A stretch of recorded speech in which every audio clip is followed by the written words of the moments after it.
I'm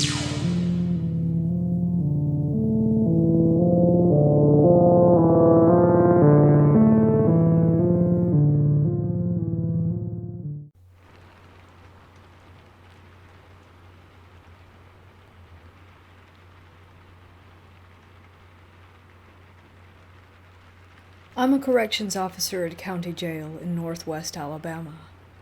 I work a 12-hour night shift from 1800 to 0600, 6 p.m. through 6 a.m. Most nights are calm and not much happens from 2200 through 0500, 10 p.m. through 5 a.m. And other nights, you're moving non-stop and police officers are constantly bringing people in. You have a lot of DUIs and junkies on the weekends, and then anything from an FTA to the occasional murder throughout the regular work week. Anyways, like I said, most nights are calm, meaning that hours feel like days, and sometimes a single shift can make you feel like you've been here for weeks.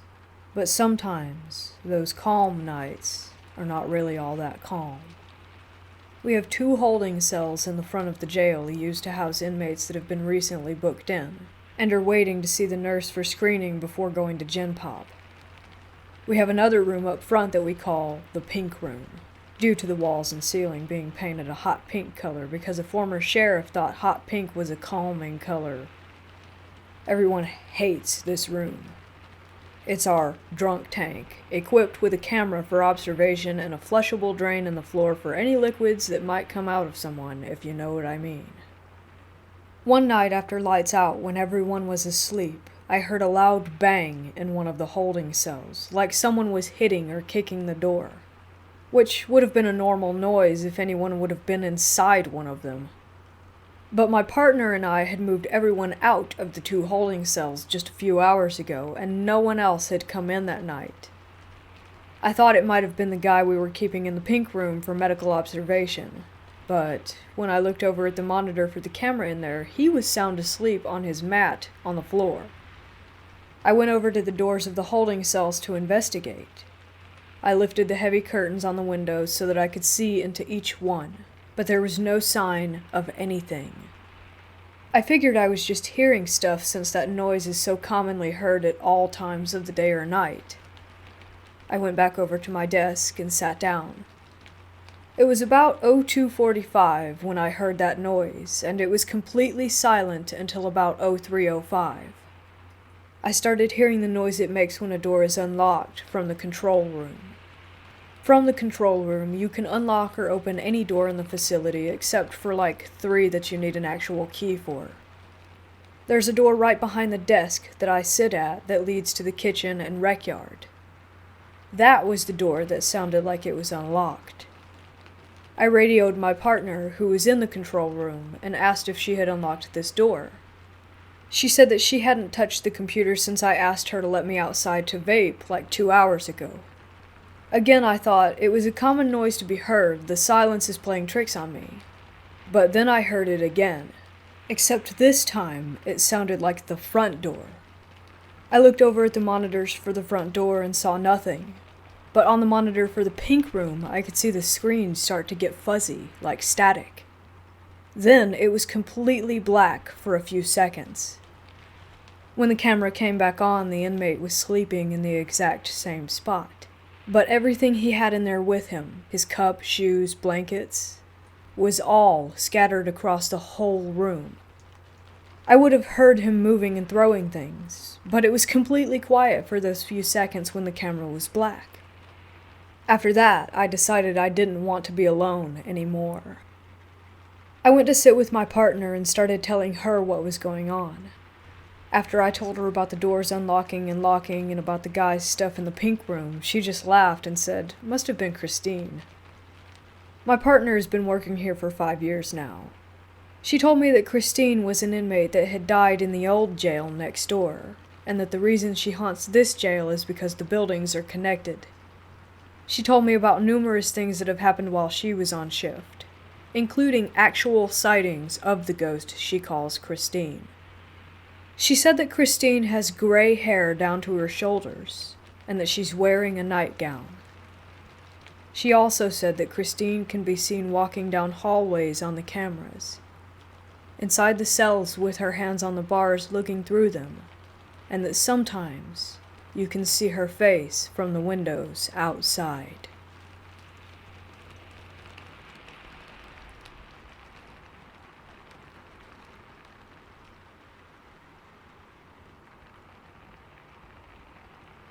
This was probably the scariest thing to happen to me in real life. It took place a couple months ago while I was sightseeing the West Coast. I was visiting a small, quiet beach town in Oregon called Newport. It's basically situated on a cliff, and then down below is the beach. The beach itself is basically empty, and it is huge. It goes on for endless miles and seems like something out of a movie. I've never seen something so vast in my whole life. Anyway, I had spent most of the entire day on the beach, and when it got dark, I climbed back up the cliff to where my car was. I had originally planned to sleep on the beach in a tent, but it was starting to rain, so I figured I would just sleep in my car. I had been traveling all over Oregon and California for the last month, seeing national parks and stuff, and sleeping in my car most nights anyway. And this was literally the perfect, quiet little beach town, so I figured no big deal. I got to my car, which was parked in this public lot for beachgoers at the top of the cliff.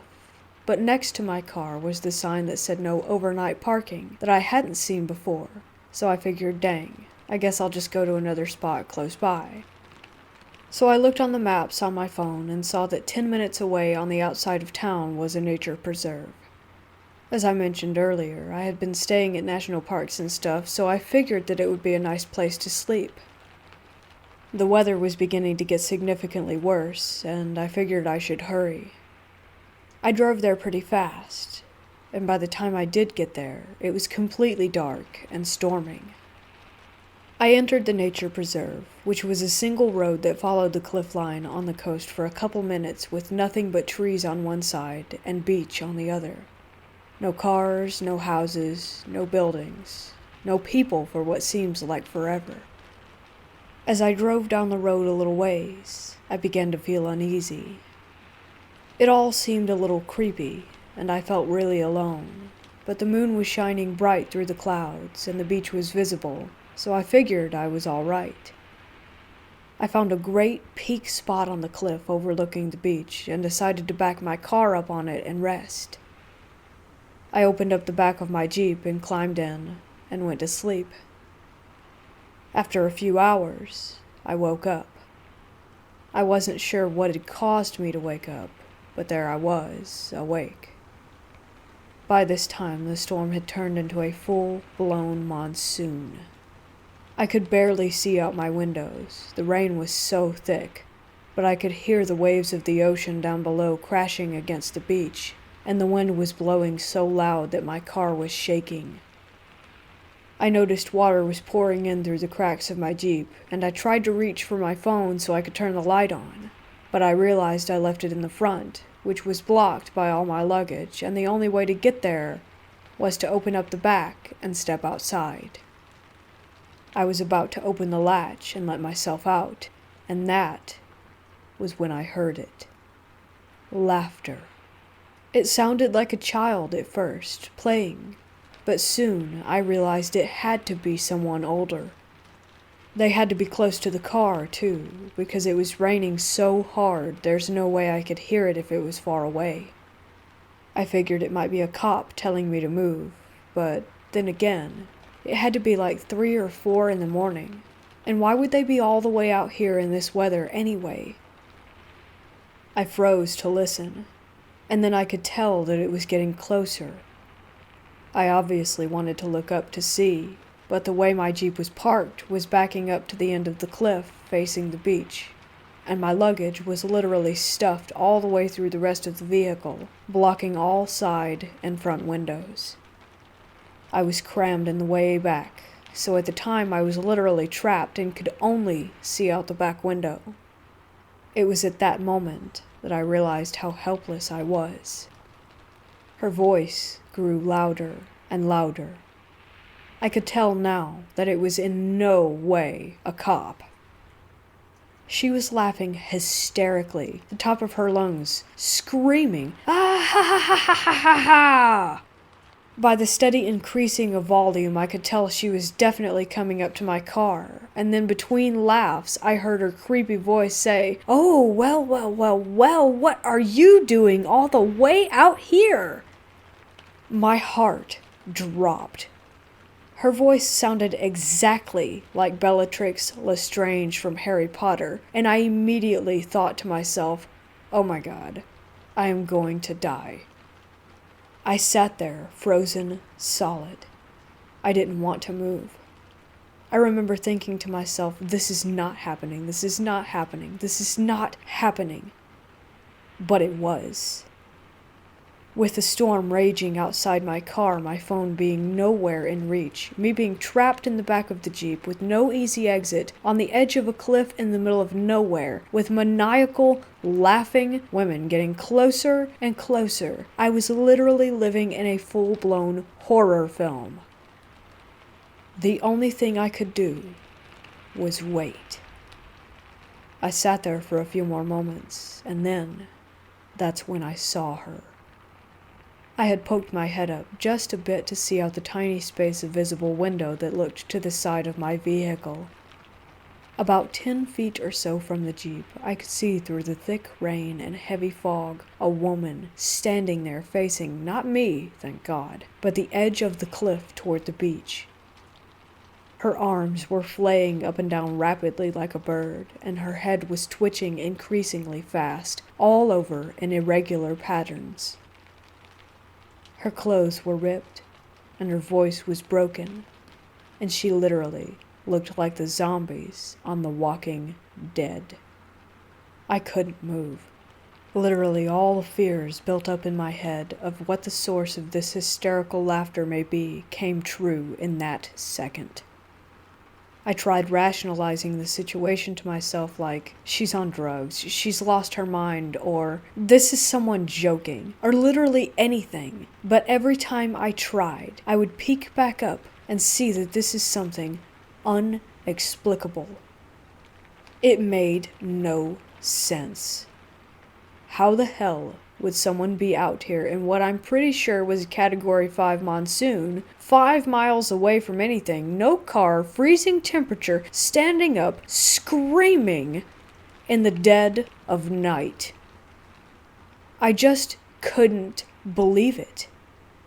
She kept laughing hysterically, shaking her body all over as if she were fully possessed. I couldn't understand what words she was shouting in between laughs, but it sounded demonic. I was mortified. By the grace of God, I ended up finding a significantly large hunting knife stowed away in the bag next to me in the back of the Jeep, and after taking one last good look at this bewildered, wild devil witch woman, I decided it was time to say a prayer and try my best to sleep.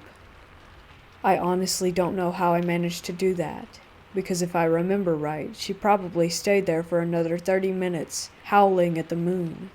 But somehow I did. And the next morning when I woke up, I slowly stepped out of my Jeep, knife in hand, of course, and I looked around. And there was nobody there. It was as if it had never happened. The sun was shining now, and the beach was calm. It was just me, and me alone.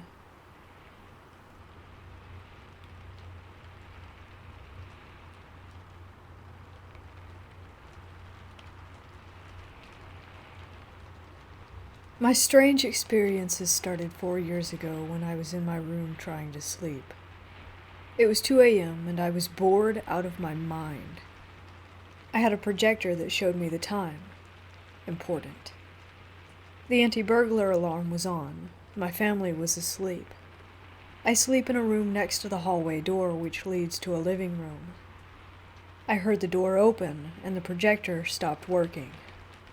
It started working when I blinked. The day after that, it was around 2 a.m. again.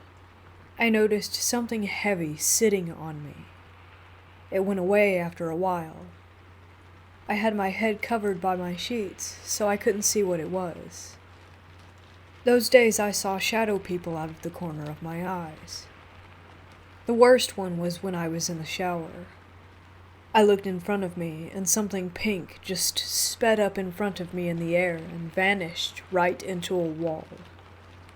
The happenings just went away after that, for a while. In the summer of 2017, I was sitting on my bed after lunch. I noticed the air around me felt thick and heavy, and I said, "Something bad will happen." It was August 17th, 2017, the day of the Barcelona terrorist attack. It was around 1500 hours when I said it. For some reason, those 2 hours until it happened felt like seconds. 2019, I'm back from my trip to Norway. I was taking a photo of a book that I had bought there when I saw a black orb while I was aiming at the book. I thought it was a sock. The ball vanished when I took the photo. A bit before going on my trip, I had been practicing soft combat with a few friends when part of the cardboard shovel I was hitting a friend with just vanished. No one else noticed. I had some more experiences with vanishing headphones and chargers, but nothing else. My most recent experience started a month ago, the day when high schools in Spain had to close because of the coronavirus. I was on my way home, and I had the bright idea of reading a prayer in a dark magic book that I own. A prayer against evil spirits. Bad idea. I own a few Solomonic books, and one of them warned against using black magic because the effect would be reversed. Since that day, strange things have happened to me. No shadow people, but what looks like shadow rabbits hopping into my walls. I see them out of the corner of my eye. I also saw a silver one. A huge crow vanishing into a tree. I mean huge, the size of a bike. A black iron bar floating near my window and then vanishing into a tree. I've also spotted what I think was a UFO. And they get weirder. 2 days ago, I was doing some work in my room and I saw a pair of shoes outside my window moving at a great speed. It was not my family. They were in the kitchen, quite far away. I checked again. No shoes. And just yesterday, my family heard me laughing in my room when I was working on something important and not laughing at all. I've been reading a book called Other Side Picnic about urban legends lately, so maybe it's affecting me. Another strange thing was the knocking on my window a few months ago. I heard it in my room and in the room where my parents sleep. It woke me up, but they didn't notice. It couldn't have been the wind. It was a calm day. It couldn't have been branches, as the trees are very far away.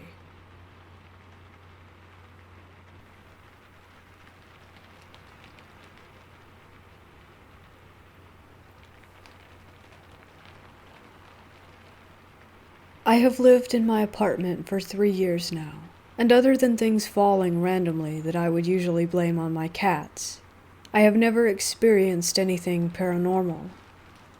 My boyfriend claims to see white lights at night in our bedroom, but I don't know. I feel there is always a logical explanation for things. Yesterday, I felt particularly spooked in my apartment, and I felt like someone was behind me, like felt a presence. But also, I am a fat baby when it comes to these things, so I never take myself seriously. Anyway, this is where it gets weird. That night, my phone rang. I was expecting a call from my best friend, so I pick up and say hello. What I heard was a doll-like voice, laughing and giggling. She has a 1-year-old daughter who does not sound like that, but I just assumed it was her, so I was like, "Aw, hi!" All the while being creeped the F out and wondering what her daughter, who goes to bed at 8, was doing up at 12 a.m. Then it quickly cut to my friend and she was like, "Was that you? What are you doing?" Tell me, are you joking with me? I felt the blood leave my face. I was like, no, what did you hear? Thinking she heard the same thing, or maybe some static. She was in shock. She told me she heard a demonic man voice say, hello, clearly, and then cut to me saying hello. We spent the next few minutes arguing, as she thought I was joking with her and I thought she was joking with me, even though she was not the type of person to do something like that. We established that it could have just been a weird glitch or something and left it at that. I am so spooked from this, though. Has anyone experienced something like it? I never heard a sound like that in my life, other than maybe in movies. I'm glad she heard something too, because I feel like no one would have believed me. I don't usually get static or anything on my cell phone. Neither of us were watching something on it beforehand, and the sounds we heard were clear as day. Help me find a logical explanation.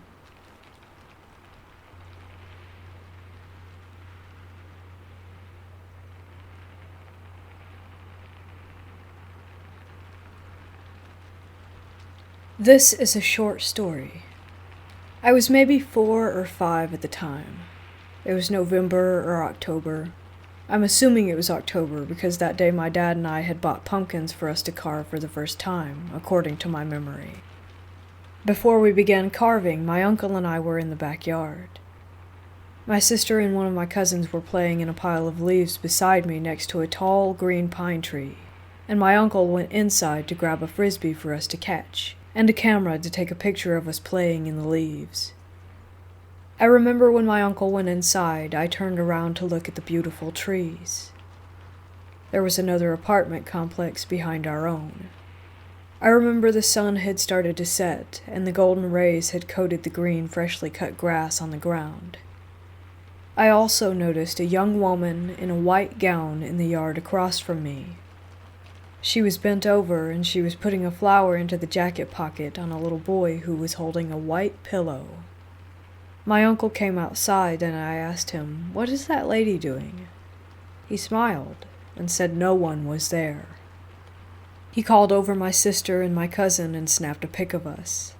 I instantly forgot about the lady in the white dress. Years had passed, and I had grown into a young woman.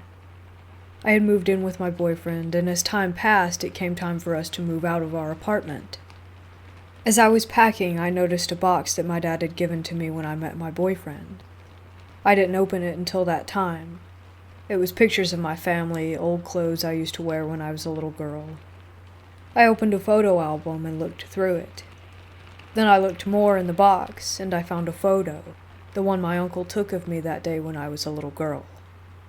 In the background, within the golden setting sunlight, I saw a woman in a bride's dress. I saw her features and her outline in the sunlight, but only in the sunlight. She looked happy, and she was bent down with both of her hands together holding something. The rest of her body didn't show up. I took the photo with me and visited my uncle, and as we sat down I pulled out the photo and looked at it for a second. I wondered if he would even remember. I then mustered the courage to ask him if he recalled that day. He faintly did, and I showed him the photo, and he smiled, remembering the days when we were all just little, innocent kids. I pointed at the sunlight and asked, "Do you see it too?" He looked closer and said, "The woman?" I said, "Yeah. Do you remember when I was a kid and I asked you about the woman in the white dress, and you said that no one was there?" He replied, "Oh yeah, I see it. It must be a ghost." Anyway, that was my little short story.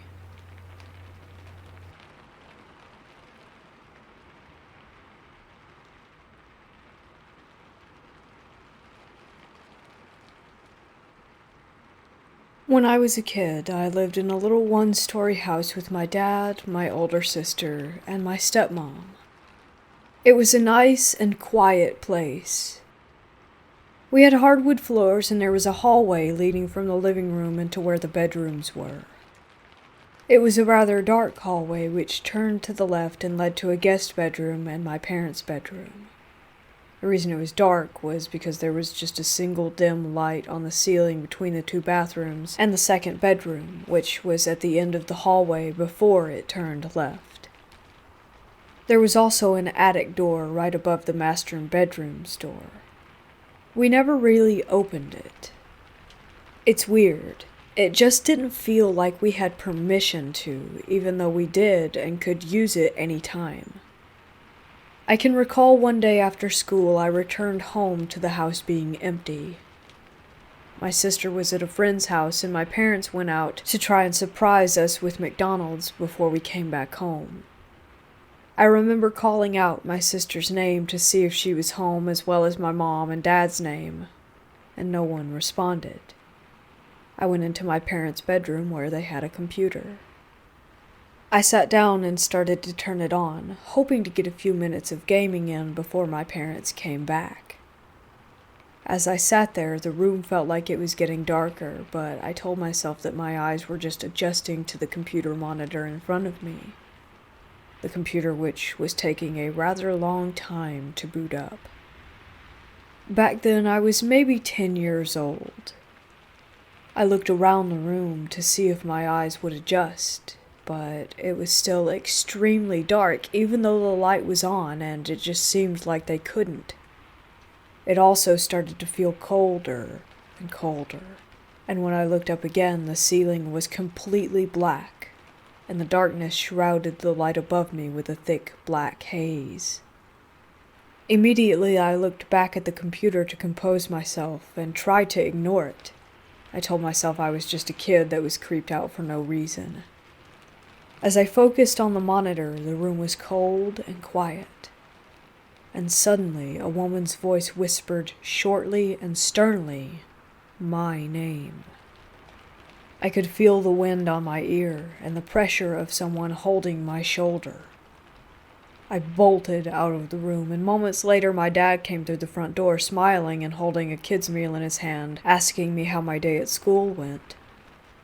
I didn't tell him what had just happened. A little while passed, and my dad began having his own experiences in the house.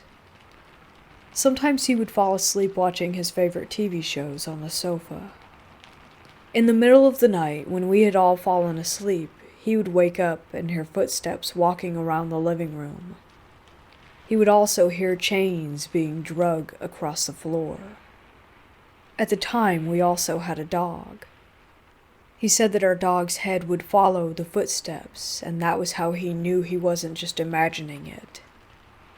The footsteps would lead into the kitchen, pausing for a moment before something dropped from the kitchen counter.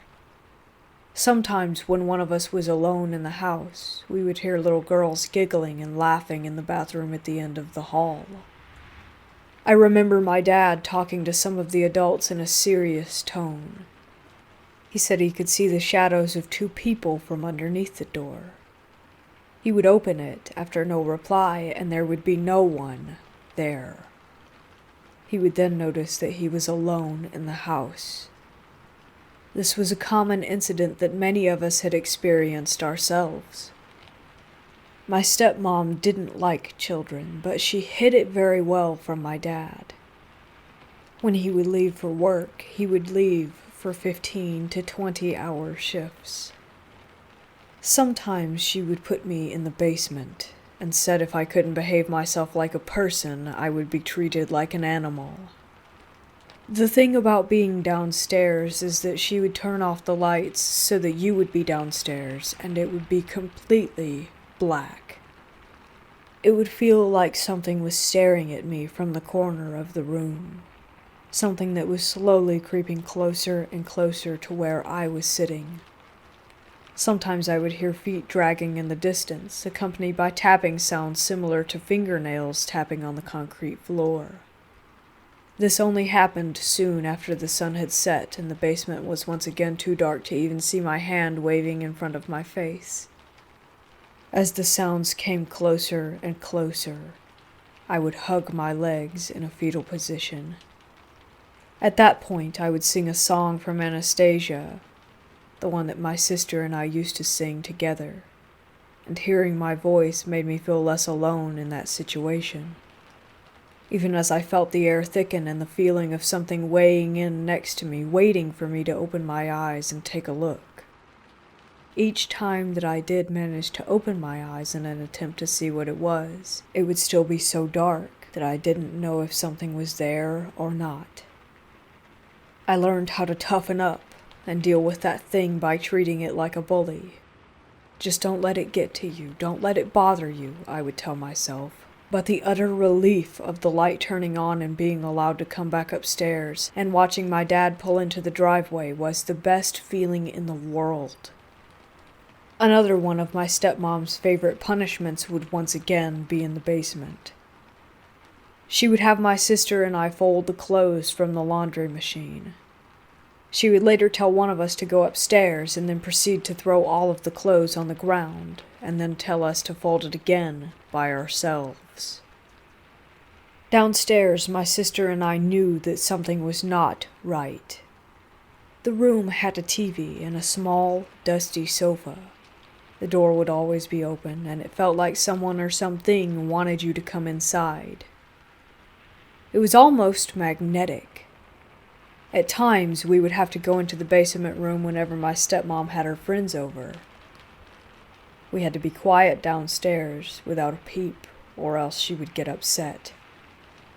Due to the giggling ghosts who were upstairs, we always seemed to get the blame, and were punished according to her mood. When I turned 12 or so, 2 of my dad's brothers moved into the house with us. One of my uncles slept in the guest bedroom, while their other uncle slept in the basement room. Sometimes we would go down there to see if he was hungry. When we entered the room, my uncle would be laying on the sofa with his eyes open, not blinking, and unresponsive. This would go on for a good hour or so. My dad said there wasn't anything downstairs, but he rarely went down there at all. My uncle said that there was something evil, and that it was trying to get into his body. My other uncle, who slept in the guest bedroom, said that when he was asleep he had a dream where a Confederate soldier without eyes kept screaming that they had been taken from him. He woke to see a floating blob of light right in front of his face.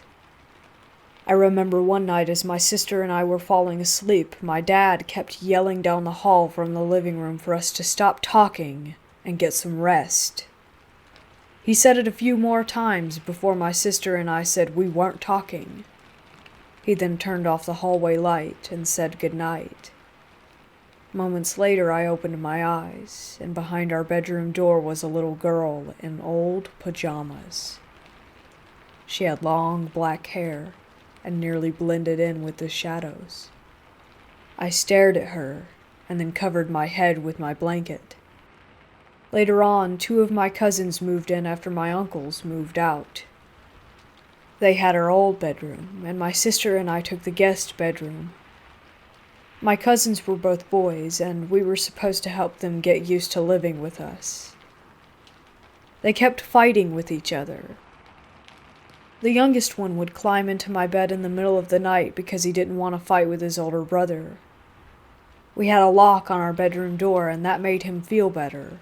Also, he did mention that the bedroom scared him, but I didn't ask why. Eventually, the oldest one started to walk around the house at night. We found makeshift weapons like a stick with sharp rocks on it, and a strong thread with something sharp on it as well. He said he was going to kill our stepmother and everyone else in the house. He was maybe just 12 or 13 at the time. Eventually, law enforcement became involved, and he was deemed insane. Once my dad found out about my stepmother's abuse, he swiftly divorced her, and we moved. We never saw her again. One thing I remember is while we were moving out, the landlord stopped by and had baked us all cookies. My dad asked them if anyone had died in the house. The landlords were shocked and said, Yeah, there was an older lady who died from depression upstairs in the attic.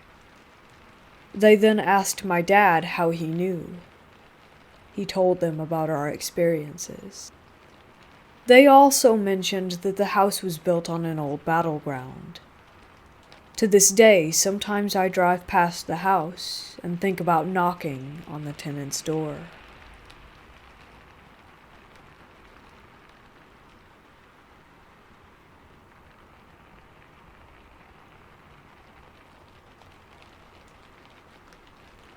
At the time of this story, I was a 16-year-old high school student. I got a babysitting job for a couple who had a family wedding and needed a babysitter for a super late night. I was referred to them by another family that I used to sit for. Keep in mind, this was when cell phones were just coming out, so I had a really crappy flip phone with a certain amount of minutes. There were 3 kids. The oldest was a boy about 8, the middle boy was about 6, and there was a little girl who was a toddler in diapers and couldn't speak.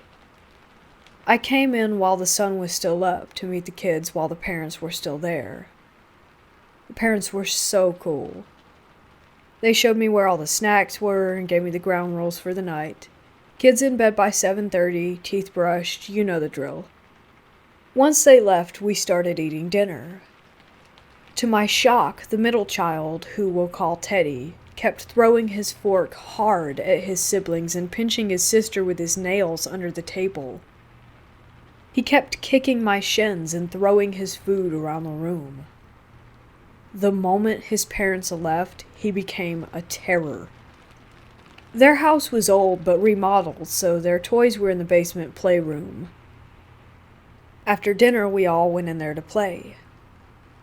As soon as we went down the stairs, it felt wrong.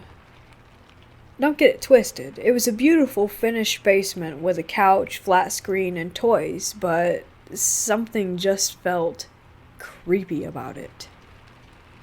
Then the little girl kept pointing at a blank wall, one with no pictures or anything on it, and kept screaming at the top of her lungs and crying. It really unnerved me.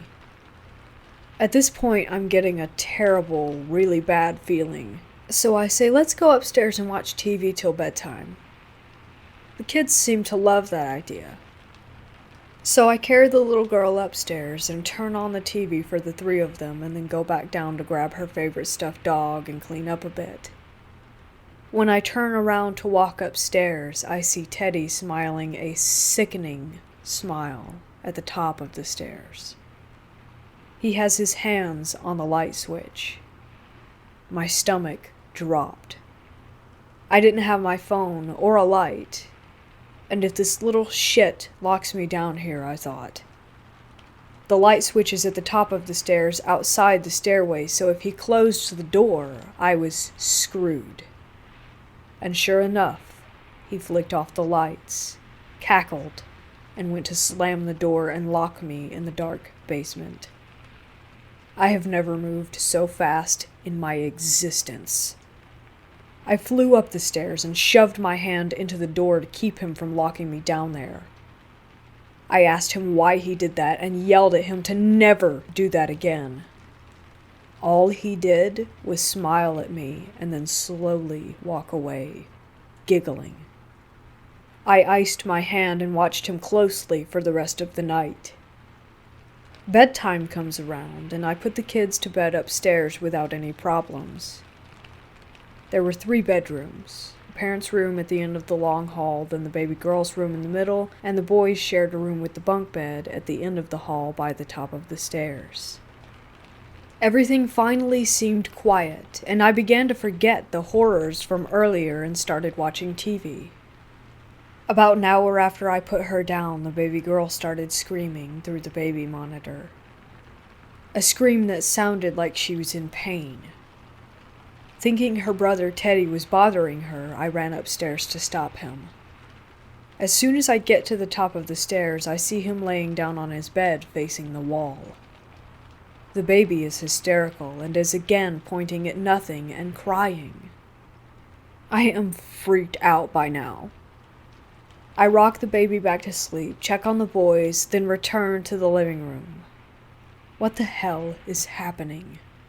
Am I imagining things?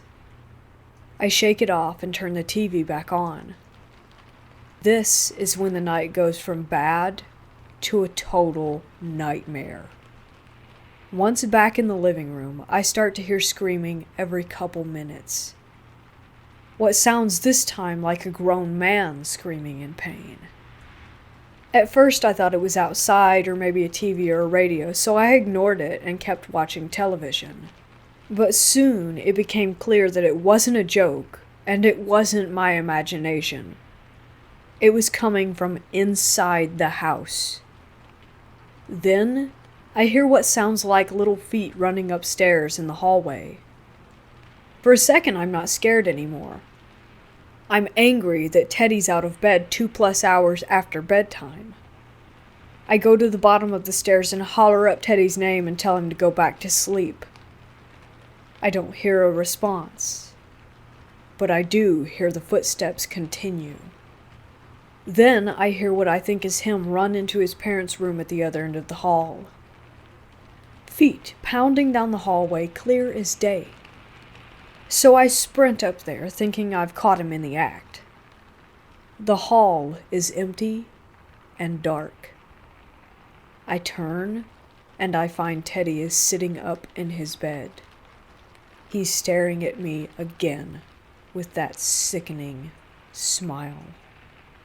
I could see his brother was asleep on the top bunk, and I could see that his baby sister was asleep on the monitor in my hand. He gave me the creeps. I told him to lay back down. I go back downstairs to the middle floor. I then hear someone walking up from the basement, and I lost it. I slammed and locked the basement door, and I called my house number. My big brother answers, and I tell him that I'm scared. He puts me on speaker, and I explain everything to my family. I babysit every weekend, and I've never had a negative experience or called them like this, so luckily they believed me. My grandpa, being a super religious man, prayed with me and calmed me down. My big brother got into his car and came to sit with me until the parents got home, but the town I was in was a bit of a drive, so he told me he'd be there in 40 minutes. Even after we hung up, I could hear the footsteps running around the house. I am not a religious person, but I sat on the couch and prayed and cried. I have never been so scared in my life. I was terrified. The parents came home before my brother got there, and they saw that I had been crying. They asked what happened, and I told them everything non-supernatural that occurred because I didn't want them to think I was a crazy person or tell people not to hire me. I just wasn't going to mention it at all. So I just said Teddy was a handful, and that was it. As I was leaving, the dad, in a deadly serious voice, said, "Did the ghost bother you?" I slowly turned to him, not fully believing what I had just heard. I asked him if he was being serious. He said, "Oh, I'm being serious. We've had a ghost problem for a while now. Did you experience anything yourself?" I broke down and started crying when I gave them an honest recap of the night. I told them about the screams that I heard, the footsteps, everything. How the baby was crying at the wall and how Teddy tried locking me in the basement. They believed me right away. The parents said they'd moved into the house about 2 years ago after the old man who built the house died inside of it. He was an actual hoarder and fell and injured himself in the basement and died among his piles. Since no one could hear him scream, they didn't find him in time. By all accounts from the neighborhood, he was a mean recluse of a man. Either way, what a terrible way to go. They said they would wake up every night to things flying off of their kitchen counters and doors slamming. They would hear knocks and pounding in the walls. I was shocked. I asked why they stayed in the house if they knew it was haunted. They explained they weren't able to move due to their jobs and current financial situation. I have to admit that although it wasn't huge, it was a beautifully built home. That old construction kind of home with bookshelves built into the walls and a winding grand staircase.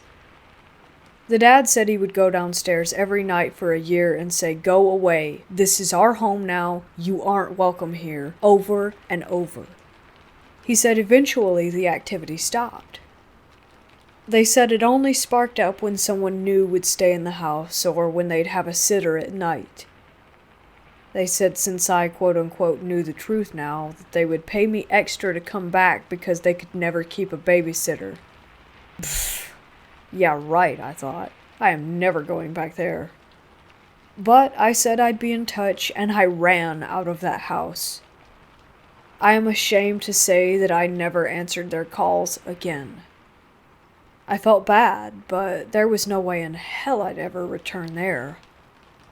I still babysit once in a while, and I've never had any experience like that since. I still think of those kids sometimes, and I really think that Teddy was being affected by the spirit there. I've never encountered a child so cruel, so negative. Thinking of his creepy little smile still sends a chill down my back. I hope they were able to move or clear the negative energy. Either way, it's one night I won't forget.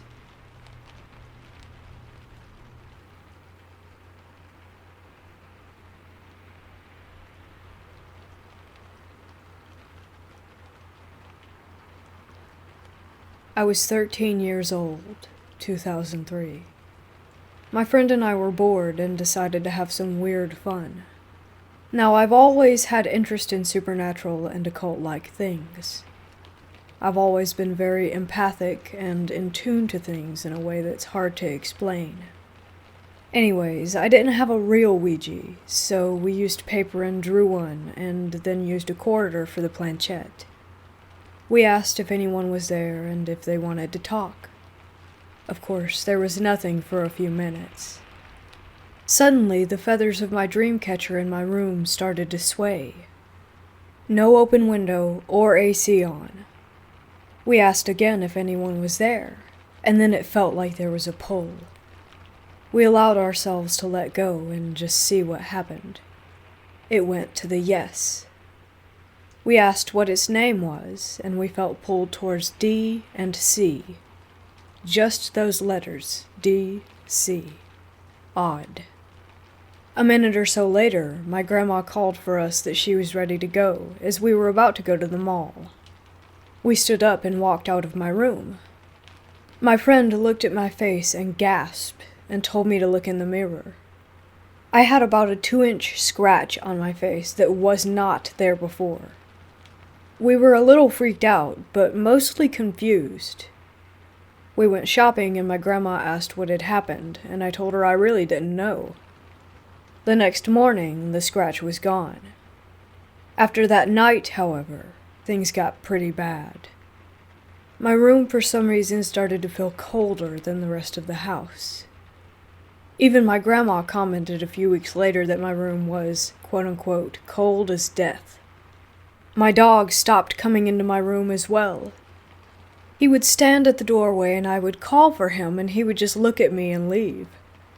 He might come in rarely for a minute or so, but he would never stay. I started to get feelings like I wasn't alone. The air felt thicker, the dark seemed darker. When I was home alone, I would hear things, footsteps and creaking. One night, it all came to a head. My grandparents went out to dinner and I stayed home.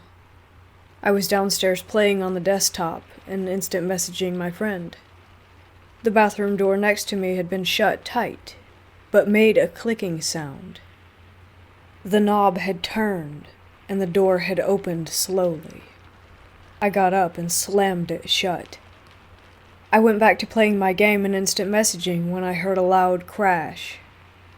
I got up and saw my grandparents' crucifix that had been hanging on the wall, on the floor. I put it back and turned on as many lights as I could, and the TV, and just took my mind off it all.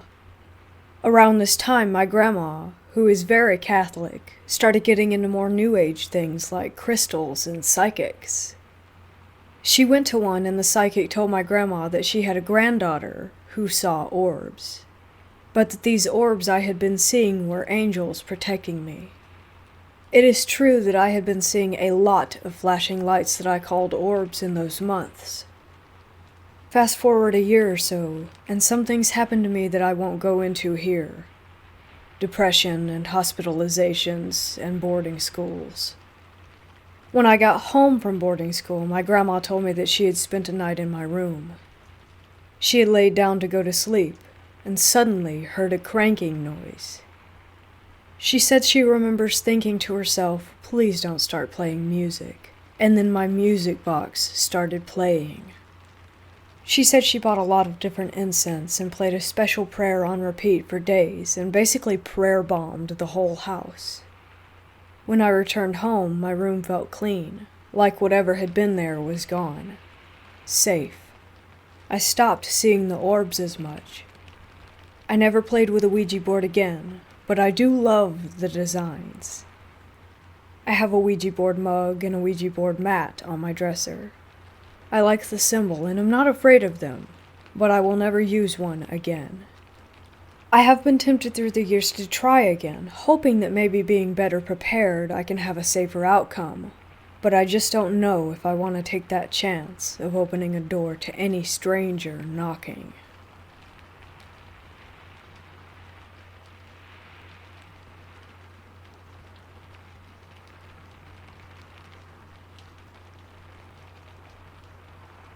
I was about 17 when this happened. I moved in with my father after living with my mom for most of my life. Behind his house is a trail in between our house and the neighbor's house. It's pretty unbeaten, but you can still find your way through it. At the end of the trail, there's a very small pond. The first time I walked back there, I found it very charming, until I turned my head to see a small porcelain sculpture of a boy sitting on a log. The paint had faded from years of sitting there. The shirt was still slightly colored, but the thing about the paint that bothered me most was his eyes. They looked so blank. But the most important detail to the story is the hands, or the lack thereof. His hands were nowhere to be seen. I shrugged it off, thinking it was just a forgotten decoration put there by the neighbor long before I had arrived. The pond behind my house afterwards is where I would go and smoke weed while my dad was home. The sculpture never bothered me too much. That is, until the day that I touched it whilst I was walking around. I walked to the very back of the pond and further into the woods and found a small, wooden, decrepit shack.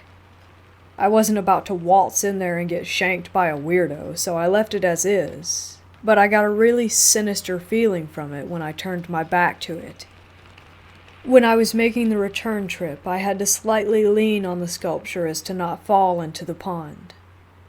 When I say I've never felt something so sickening and evil, I mean it. I immediately let go and sat back in the small chair that I had set up and began to smoke, thinking I'm just being paranoid. Then, as I finished my bowl, I feel something tug my hoodie slightly, so I jerked my head to see. Nothing there, and I just brushed it off as a branch or something, so I took a deep breath, leaned back in my chair, and looked up at the stars, leaving my arm dangling down off of the chair. Then I felt a small, cold hand wrap its fingers around my index finger. I nearly shit myself, jumped up and sprinted back to my house, leaving all my paraphernalia at the pond. Keep in mind, it's about 9 or 10-ish, so I'm tripping over branches and vines until I found myself back on my back porch. From there, I could hear several twigs snapping and footsteps crunching pine straw heading back toward the pond. I haven't been back since, and I'm not planning on going. Between that old shed and the small, handless sculpture, the whole area gives off bad energy that thankfully I don't think I've brought into my house.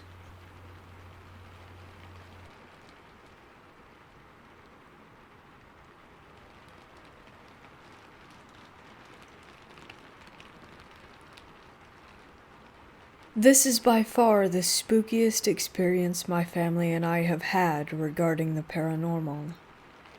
I'm currently living in Australia, and this all started when I moved into my current house around 3 years ago. In my culture, we believe that whenever a family moves into a new home, a priest should come to perform various prayers to bless the house. However, when my mom bought the house, we immediately went on holiday for 3 months, so we were unable to perform the rituals. Everything started when we first came back home. Just some background, my mom raised me on her own, so it was just the two of us staying in the house at the time. I was still in high school, and my mom worked in the city, so we both took the train every morning. She always left home earlier than me, so it was my job to lock up each day. She also worked late almost every day, so I would get home first and be home alone for at least 5 hours. One morning as I left home, I began to feel paranoid that I had not locked the door, so I walked back to check it. The door was locked. Later that day, when I came home, I walked up my driveway to find that the door was wide open. I freaked out, but was brave enough to go inside. Our kitchen is pretty close to the entrance, so I grabbed a knife and searched the entire house. There was no one there. I decided to not tell my mom because she was really stressed with work and I didn't want her to freak out too. Over the next few days, another strange thing started to happen. Our garage door would randomly open whenever we were home. My mom was kind of scared, but then we thought maybe our neighbor's garage remote functioned at the same frequency or something and it was activating our door too, so we dismissed it. It had been about 2 months since we were living in our new house and everything seemed to be normal again. Until one day when I was awoken in the middle of the night by my mom. She looked super scared and asked me if I had come into her room to wake her up. I said no, I was half asleep and had no idea what she was rambling on about. She didn't believe me and made me swear that I hadn't. I always play scare pranks on my family, so that was why. I swore I didn't and asked her what was up. She is a super light sleeper, and so while she was sleeping, she heard someone prop her door open. She looked up and saw the figure of a boy and thought it was me. She asked it, "What's wrong?" and blinked. There was nothing there, and her door was still open. She called my name a few times and there was no response, hence why she came to my room. I have to admit, given the stuff happening with the doors, I was kinda scared, but I convinced my mom that she was imagining things and she went back to sleep. Ever since that night, and up to this day, my mom still sleeps with her door open and the living room light on. And I do not blame her after what happened next. 2 weeks after this incident occurred, my mom's best friend and her son and daughter, who were both around my age, came over from our homeland, Malaysia, to visit us. I was really excited as I have always been close to them. One thing you should know about my aunt. She's had many experiences growing up with the paranormal, and so she is super afraid of ghosts.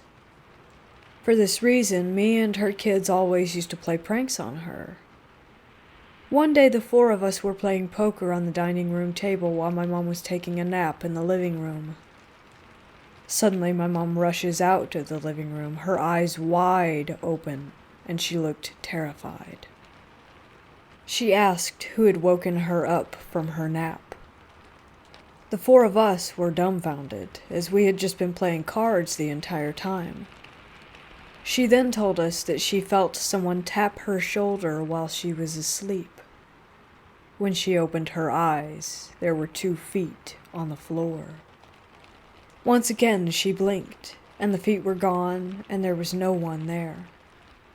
My mom was having a full-on breakdown, especially after what had happened the other night. Then my aunt, given how afraid she was of ghosts, started to melt down as well. I didn't want her holiday to be ruined, So I managed to convince them that my mom was probably in the middle of a dream, so when she woke up, she was most likely hallucinating. Yeah, I know, it sounds stupid, but hey, it worked. But then the next day, something else happened. My mom had gone to the shops to get groceries. The kids and I were playing video games in the living room, while their mom was having a shower. Suddenly we hear the bathroom door burst open, and out runs my aunt wrapped in her towel. She screamed at us, telling us to stop trying to scare her, and that it wasn't funny. The three of us were extremely confused, and her daughter asked her what had happened. She told us that she knew we were the ones knocking on the bathroom door, even after she told us to stop 3 times. I know it probably seems like she was overreacting, but again, I cannot emphasize her fear of ghosts. I exchanged a concerned look with her kids, and then told her that it genuinely was not us, and that we were playing FIFA the entire time. Soon my mom got home, and we told her what happened also. Let's just say that my aunt started sleeping with her room lights on for the rest of her trip. Soon she and her kids had gone home, and it was back to me and my mom again. We returned to our regular routine. My mom was finally at peace, and she hadn't seen anything for a while apart from the garage door opening on its own every now and then. The same, however, could not be said for me. It seemed that it had become my turn to be tormented. As I mentioned before, with my mom at work, I would be home alone for a few hours every day. I began to start to hear things. The strange bit is that it would never occur while I was in the living room. Whenever I went to use the toilet or went to sit in my room, I would start hearing things coming from the living room and kitchen. It started out small, just the sound of some panting, like if you had run a marathon. That kind of panting. But the minute I entered the living room, nothing. There would be no sound at all. It soon started to get worse. I would hear footsteps pacing around outside my room and spoons and pots falling in the kitchen. But every time I step out into the living room again, the noises would stop, and everything would be just as I left it. There was even a time when I thought I heard a kid laughing right outside the door when I was in the toilet. I decided not to tell my mom again because she seemed to be getting over her experiences and I didn't want to scare her all over. But one day I felt that I needed to tell her, and we decided that day that it was time we contacted our priest to perform the prayers for our house. It was the day my best friend and his parents came over for dinner. When it all began, it was a completely innocent meal. My best friend and his family are Malaysian too, and we were having a great time talking about home while having a signature Malaysian dish. My friend's dad was telling us a story when all of a sudden his face just froze, and his eyes widened. He honestly looked like he was having a stroke. His face contorted into a frown, and he just stared down at the table. My mom and I shared a worrying look, but my friend and his mom just continued eating like nothing was happening. Suddenly, his dad seemed to return to us, and he continued telling the story as if nothing had occurred. But he could see that my mom and I were visibly concerned. Suddenly, his wife tapped his shoulder and said, "Just tell them." He frowned at his wife and just kept eating. There was an awkward silence for a few minutes, and then he finally decided to address the elephant in the room. He apologized for scaring us and assured us that there was no need to worry. He then went on to tell us about his life.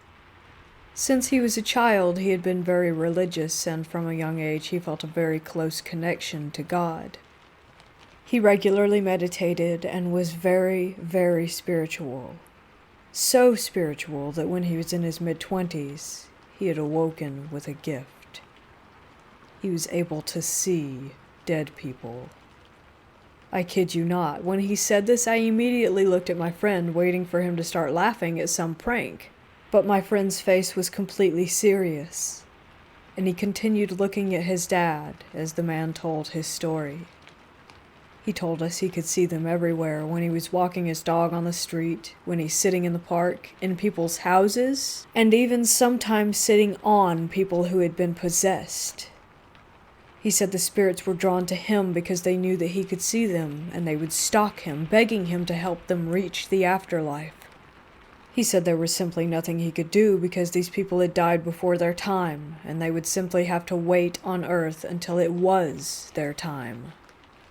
Back home, he was regularly contacted by people having paranormal experiences to perform a cleansing or drive evil spirits away. He told us about some of those experiences, but I don't feel like it's my place to share them here. He then asked us something that gave me chills. Have you guys performed prayers for your house yet? My mom refused to answer the question until he told her why he had asked it. He said that he didn't want to worry us, but that if we hadn't, we probably should. My mom continued to ask him why until he finally conceded. This is what he said. Remember when I had that moment just now while I was talking? I had a visit. I won't tell you what it was, but it was the same spirit that I saw standing at the front door when we came in here. That's when my mom told him everything that had been happening. It was during this time that I also decided to tell my mom about the things that I had been hearing in the house. My friend's dad then told us that he did not think it was a malicious spirit, but to be safe, and that it was time for us to conduct the prayers. Before he left, he asked my mom if he could see our altar in the prayer room. My mom took him to it and we all followed. As he stood in front of the altar, his whole body shook, as if he just had a huge hiccup. He then put his hands together and bowed his head. Before leaving, he said, "I can see why the two of you have not been hurt. You're protected." That concluded our visit. A week later, we arranged for a priest from our local temple to cleanse and bless our home. I promise you that ever since that day, nothing strange has ever happened in our house. Even the garage door has stopped opening on its own. I'm not a particularly religious person, but I have learned my lesson. I will never move into a house without performing the rituals that my culture demands.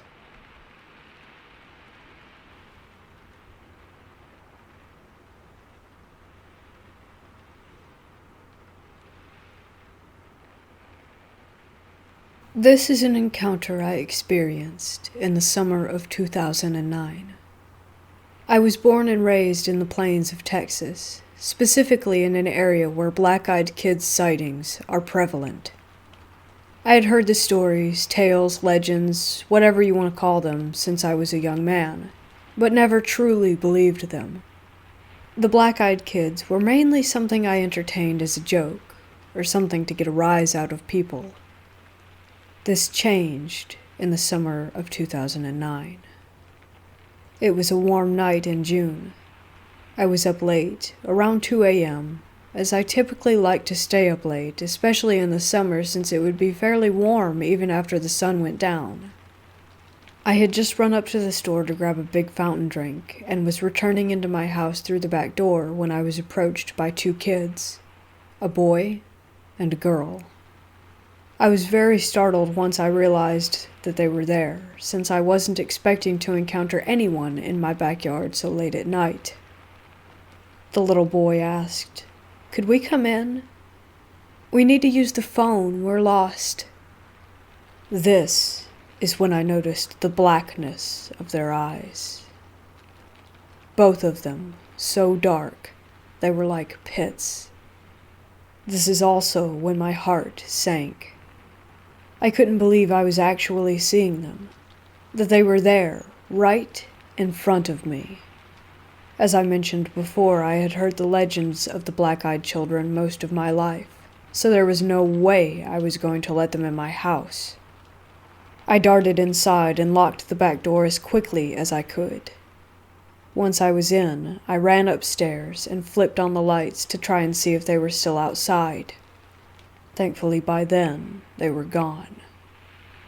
I had so much adrenaline pumping by that point, though, that I grabbed a weapon and began searching the house and making sure all doors and windows were locked.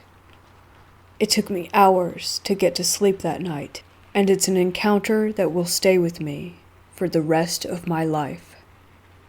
These entities took the form of something most people view as innocent, weak, mild, and try to trick unsuspecting people and do God knows what with or to them. I'm just glad my reflexes kicked in and I was able to live to tell the tale.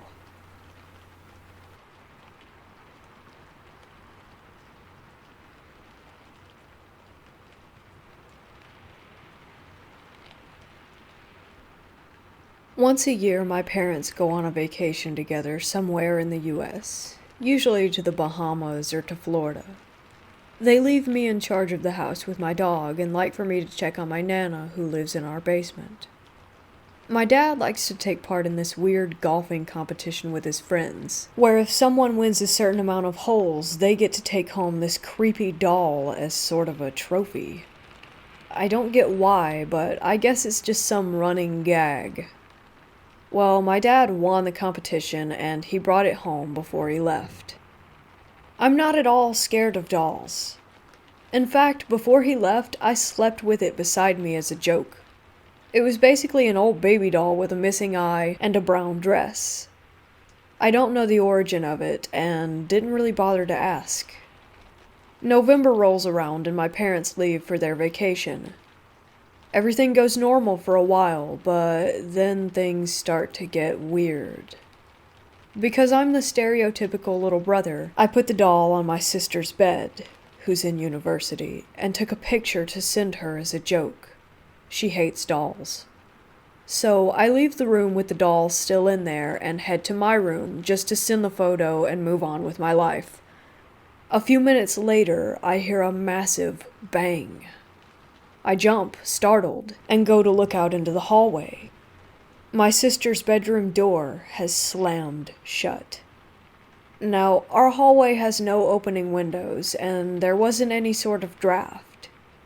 Even if there was, that bang sounded forceful. A little on edge, I open her door and see that the doll has fallen face forward, even though I left it sitting upright. I thought it was weird, but brought the doll back into my room and moved on. That night, I'm sleeping normally in my parents' bedroom.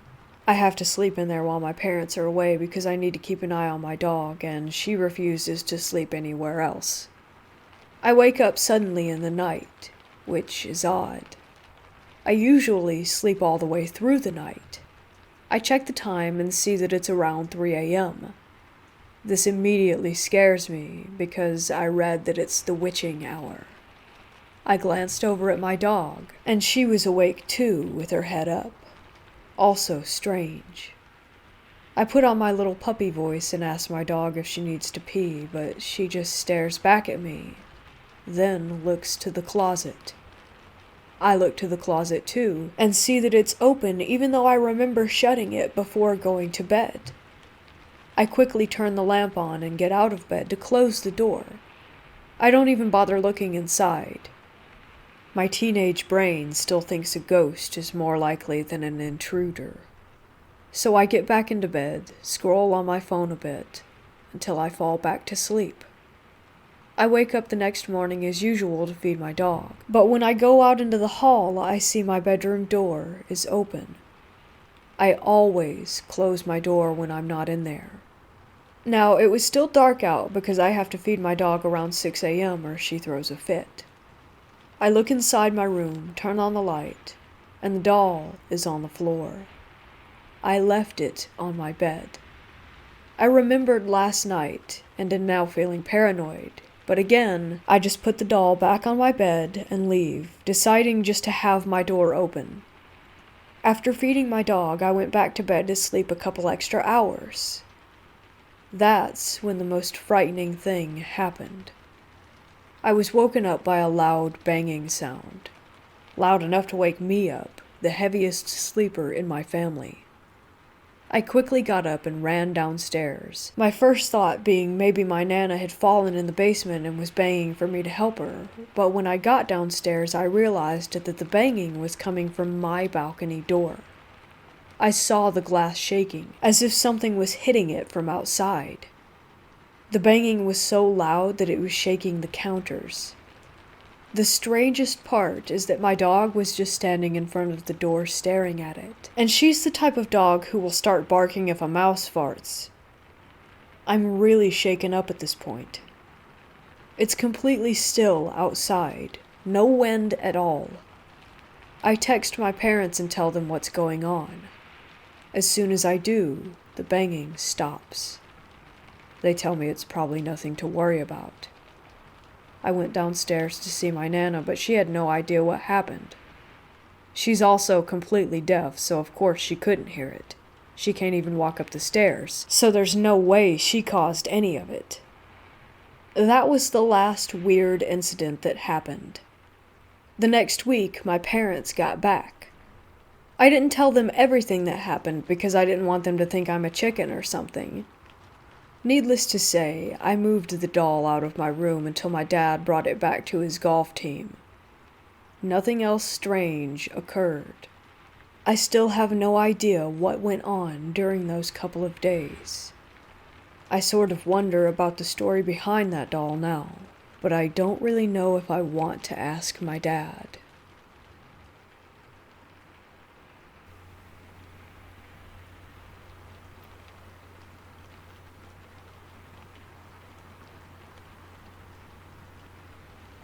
Last night, I woke up from a vision where my boyfriend bit me right between the shoulder blades. I turned to look at him, but he was deep asleep. The next morning, he told me that he saw a dream where I bit him between his shoulder blades. We were weirded out by this. There was no bite mark on his back, but it hurt like a bitch, by his words. The day starts going by and I notice him acting strangely. I've been working mostly with spirits before, and we live in a very old building with an interesting history, but this was new. He said he can't control his own body, that there is someone else with him. I started to get my stuff to banish whatever there was. I kept talking to him while gathering my things. He wasn't acting like himself anymore. He was very rude, but in a charming way while eating grapes on our bed. I banished the thing, still unsure of what it was. The rest of the day has been normal, and I haven't felt any bad energies, but my boyfriend keeps telling me that the bite between his shoulder blades keeps hurting. Does anyone have any idea what I am dealing with here?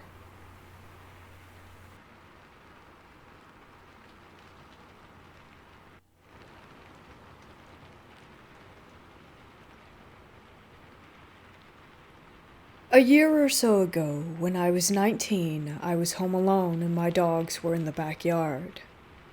I was on spring break. My younger brother was at his high school. Both of my parents and my uncle that lives with us were working.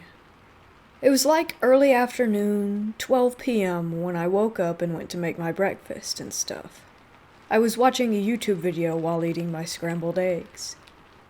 I don't remember what the video I was watching was about, but I finished eating and went to sit on the couch for like 10 minutes, and then I had the sudden urge to go to the bathroom. I stood up and took my phone with me and started watching another video. Closed the door, started doing my business, and at the same time my phone was at max volume. Then, all of a sudden, clear as day, I heard a woman hum outside the door. It sounded like a lullaby. Once again, clear as day, I heard it. It lasted for like 5 to 7 seconds, and I was dumbfounded. I always believed in spirits, ghosts, etc., but I thought logically at first that it could have been the video I was watching. So I rewound it to make sure. But no, That hum did not come from my video. Then I thought it must have been my mom coming home from work early because she does that sometimes. So I called out to her. I stood up, didn't even finish doing my business, opened the door and called out again to my mom, with no answer. I sat back down. I replayed the video a couple more times and once again made sure that that sound did not come from any video or any noise on my phone. So I finished up, flushed, left the bathroom, and looked around the house, checking to see if my mom had arrived and just didn't hear me calling. But she wasn't home. I checked on my 3 dogs, and they were just laying there like nothing had happened. Then I called my mom on the phone and told her what had occurred. She also believes in spirits and said not to worry. I told my brother, and all he said was, "Bruh." Then I told my dad, who is also a believer of spirits, but he takes a more logical view. Like, he makes sure that nothing natural could have caused it, before telling me if the spirit comes back to tell them to go away and ask for the lottery number. I don't remember when this occurred, but I'm pretty sure I was still 19 when it happened. But one night, I was going to bed. Me and my brother share a room. He's been asleep for a while, and I think it was around 1 a.m. You know, that stage when you're about to fall into deep sleep, but you're still aware of your surroundings. Like you can hear things as if you were awake. So right before I fell into that deep sleep, once again clear as day, I heard the same woman's voice. It wasn't my mother's voice, but this time I heard the voice right next to my ear. It was whispering something to me, but I don't recall what it said. But it was perfectly clear, and it was right next to my ear. I instantly woke up and opened my eyes, but there was no one there. I stayed awake probably for another 30 minutes under my sheets before falling back to sleep. I told my brother and my parents the next day of what I had heard, and my mom said that she would see what she could do. Legit, that was the last time that I heard the spirit. So to this day, I'm trying to remember what the spirit whispered. But I just don't know. I don't know if I had sleep paralysis, but this happened almost a year ago. I was sleeping, and then all of a sudden I heard loud bangs. I don't know if it was gunshots or fireworks. I just know it caught me off guard. And then all of a sudden, I felt something hit my spine. I couldn't move my legs or arms. I was sleeping on my right side facing my wall next to the window. I kept my eyes closed and I tried moving, fighting whatever was holding me down. Tried kicking.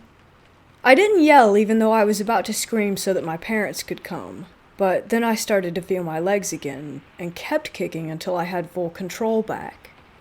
I kept my eyes closed and fell asleep. I woke up in the morning, wanting to check and make sure that I didn't catch a bullet. But that only happened to me once.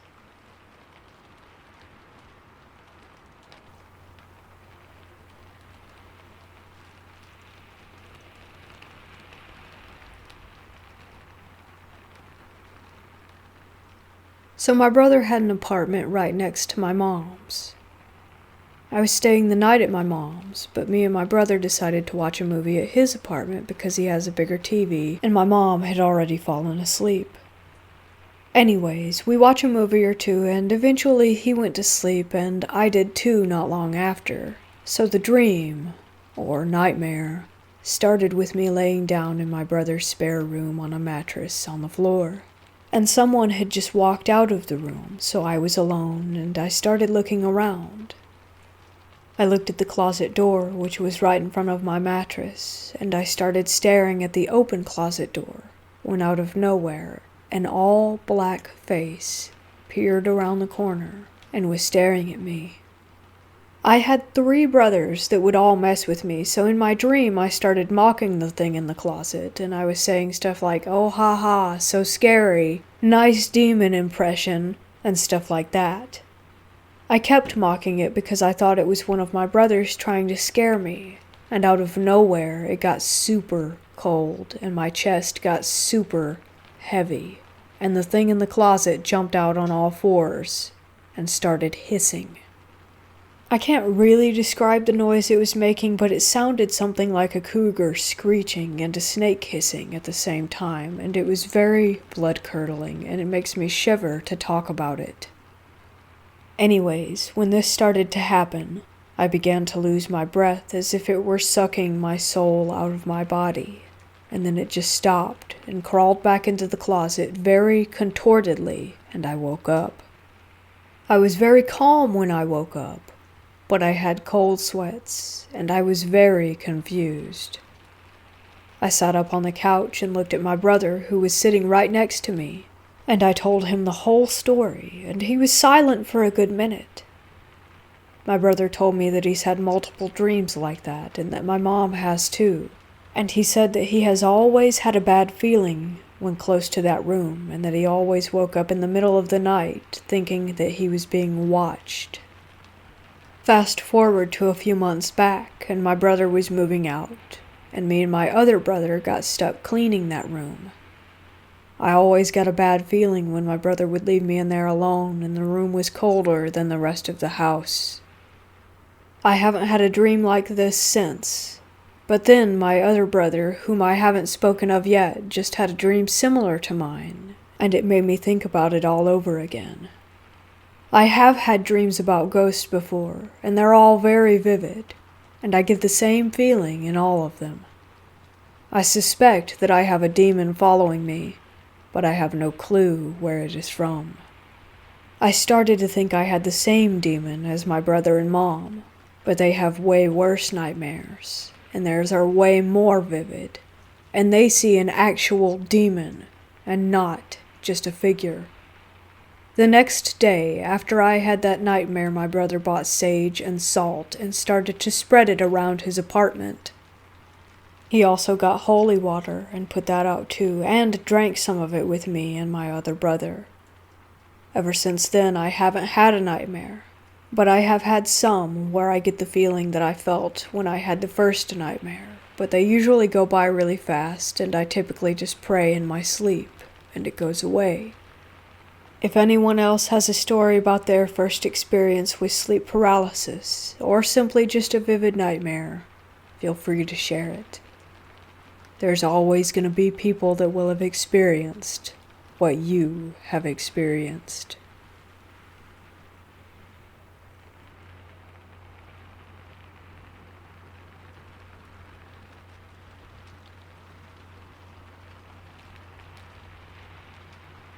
I am a serious skeptic with decades of debunking behind me, but I have a few cases that cannot be covered by SP, sleep disorders, infrasound, carbon monoxide, etc. One personal account occurred a few years ago after my paternal grandfather died, though this was before I dealt with his estate. I was spending a week repairing the old maternal family Bible, a damp, damaged 17th century Welsh edition, so a tough bit of work, and I went to the living room for a break. On the exact spot I was born, old family, old house, was a fixed pillar of smoke. I was a pipe smoker at the time, so recognized it by color and character, and opened all the windows to clear this mysterious miasma. It didn't move at all, and had a distinct Tonkin bean scent. I couldn't name it at the time. The exact same one that filled the hospital room during final prayers for my paternal grandfather. I'm an ex-Methodist preacher, so that fell to me. The pillar was seen and photographed by 2 others. 3 weeks later, I handled the estate, opened a sealed room, and found a Tonkin-based pipe tobacco tin. I spent 12 years ruling out any way that I could have known that scent, and there was no other way or means that I could know it other than spirits held me at that moment that a life ended and supported me to catalog family history. Simple and odd, but interesting.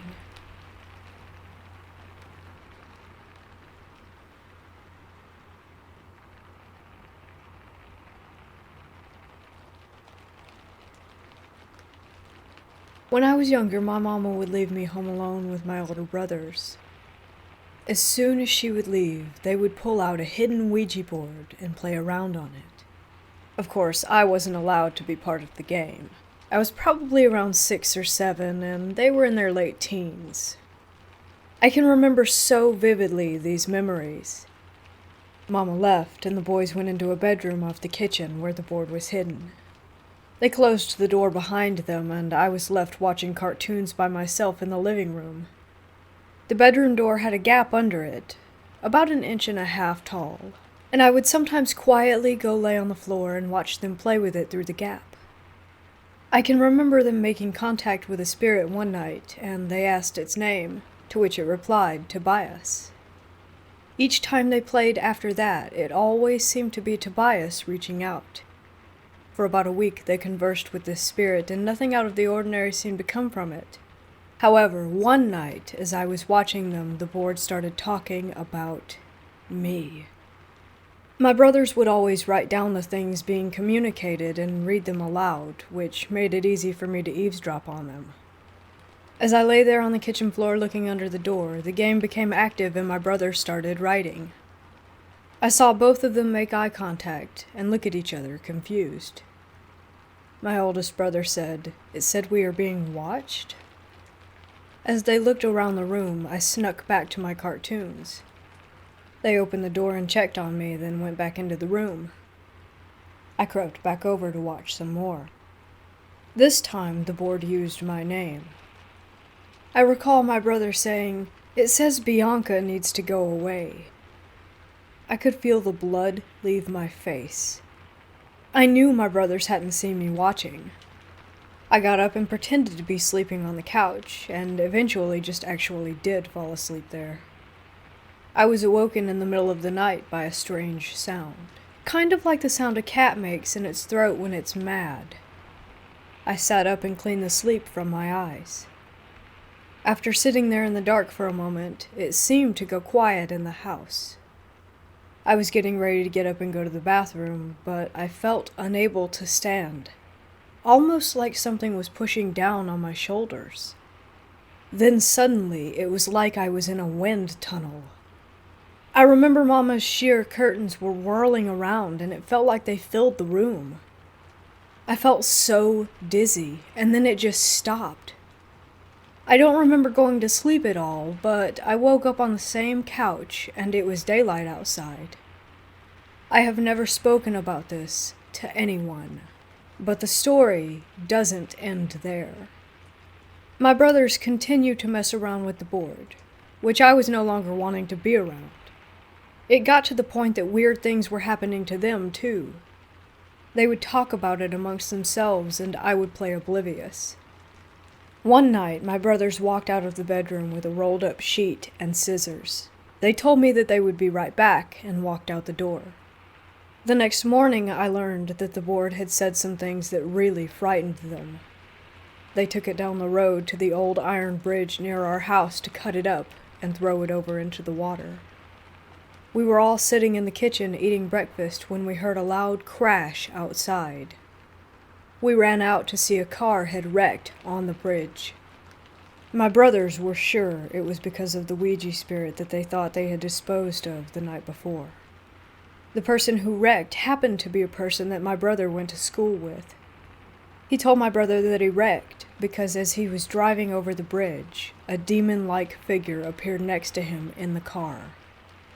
He later found a piece of the board in his car, and nobody knows how it got there.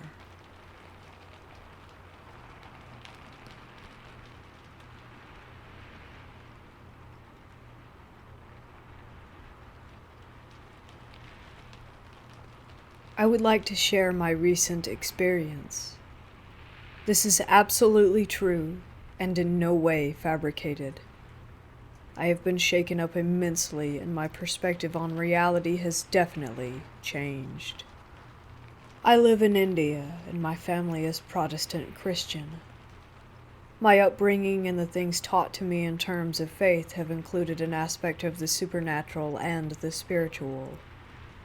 Though it was always told to me that demons and spirits of darkness exist, I was always a skeptic. I believed in proof, evidence, and logic.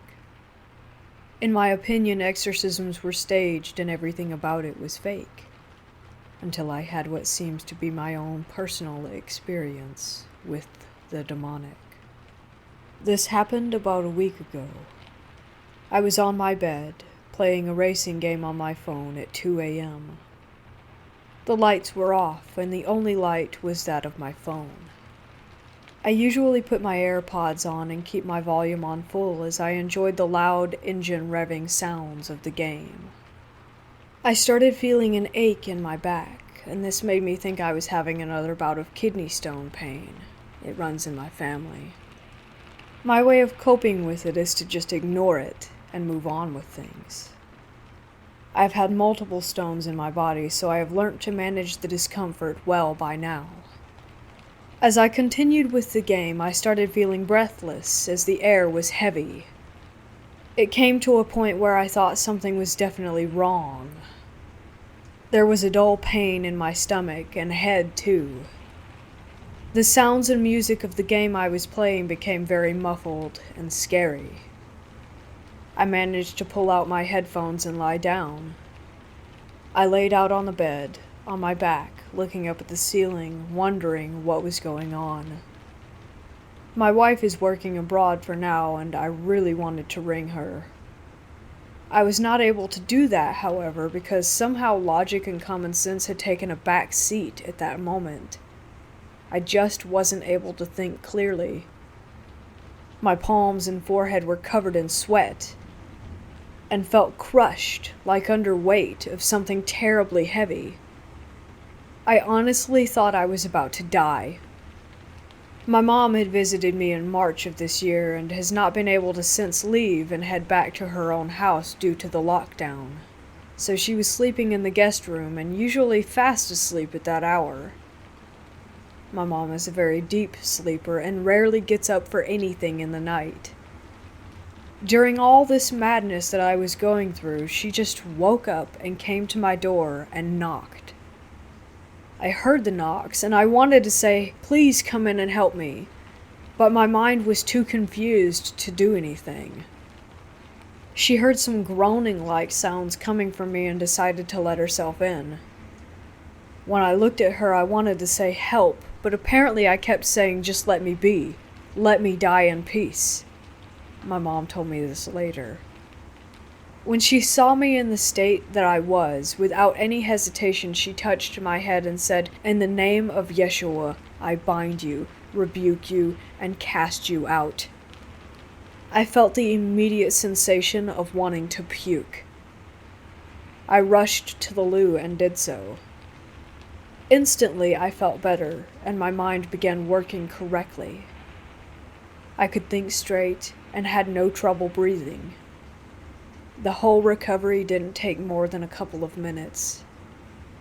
While I know that this can be dismissed as a simple case of indigestion or acidity, food poisoning, or even an anxiety attack, here are some reasons why it's got to be more. 1. The probability of my mom walking in that time was very low. Later, when I asked her why she came in at that hour, she simply said, "Because I felt like I should." Like a prompting in my spirit. 2. Why would I say things like, "Just let me die"? Any person in need of medical attention will cry for help rather than wanting to be left alone. 3. Why did I need to puke just after my mom said those words? 4. I had eaten dinner at 5 p.m. If it had something to do with that, why would it surface at 2 in the morning the next day? And 5. About a month before all this happened, I had a nightmare about an entity in my room. Something that looked like a black being with red eyes and teeth like a wolf, grinding its teeth at me or making low-pitched growls. I was scared after that, but I had dismissed it and moved on. I am really beginning to think that what I went through was a spiritual demonic oppression, which retreated due to the compulsion from a higher spiritual authority.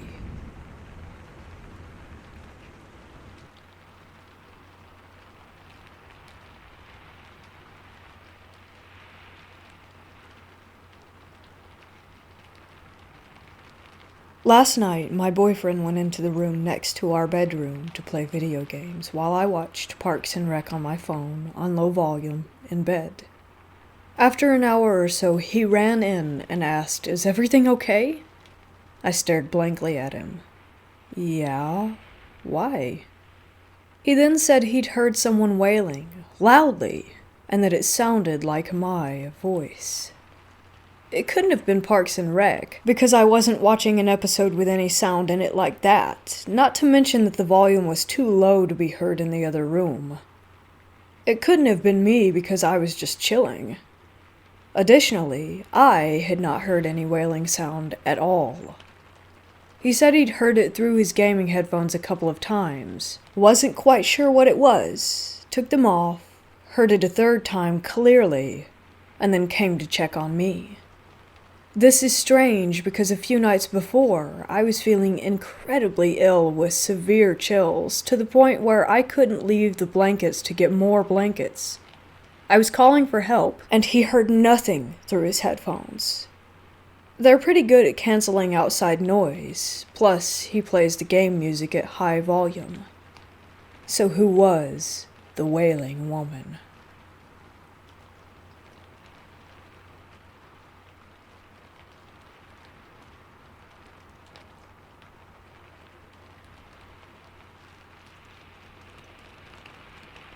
For context, I don't normally have a problem with sleep paralysis, and actually had to look it up to see if that's what I experienced.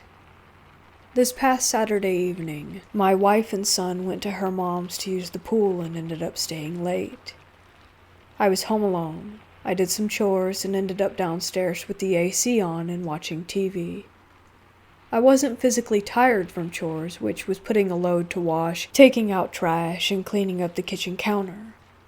The next thing I know, I am deep asleep, although I'm mentally awake.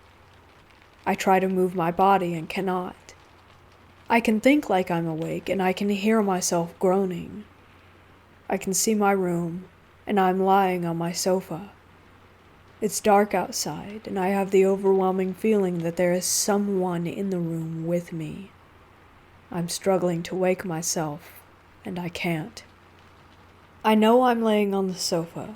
I can hear the TV. I have consciousness of my surroundings, yet can't shake myself awake or move my body.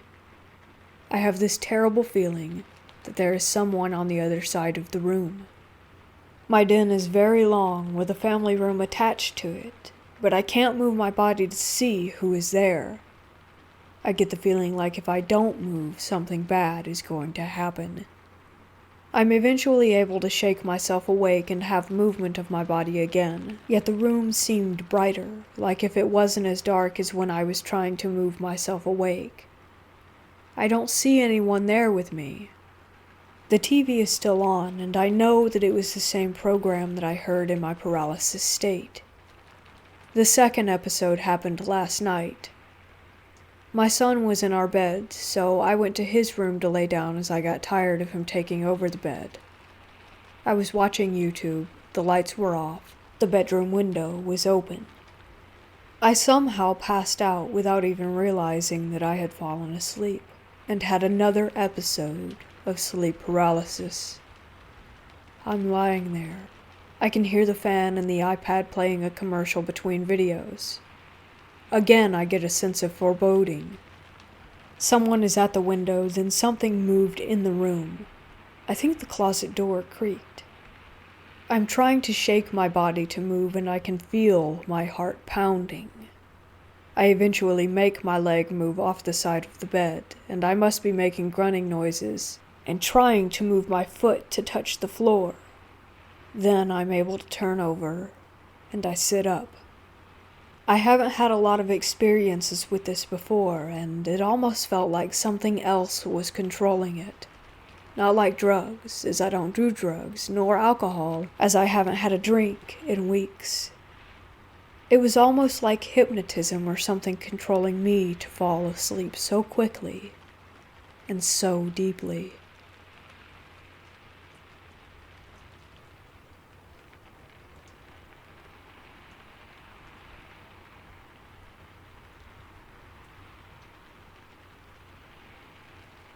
As an 8-year-old child, I was given a porcelain doll by a very dear family friend, Miss Marian.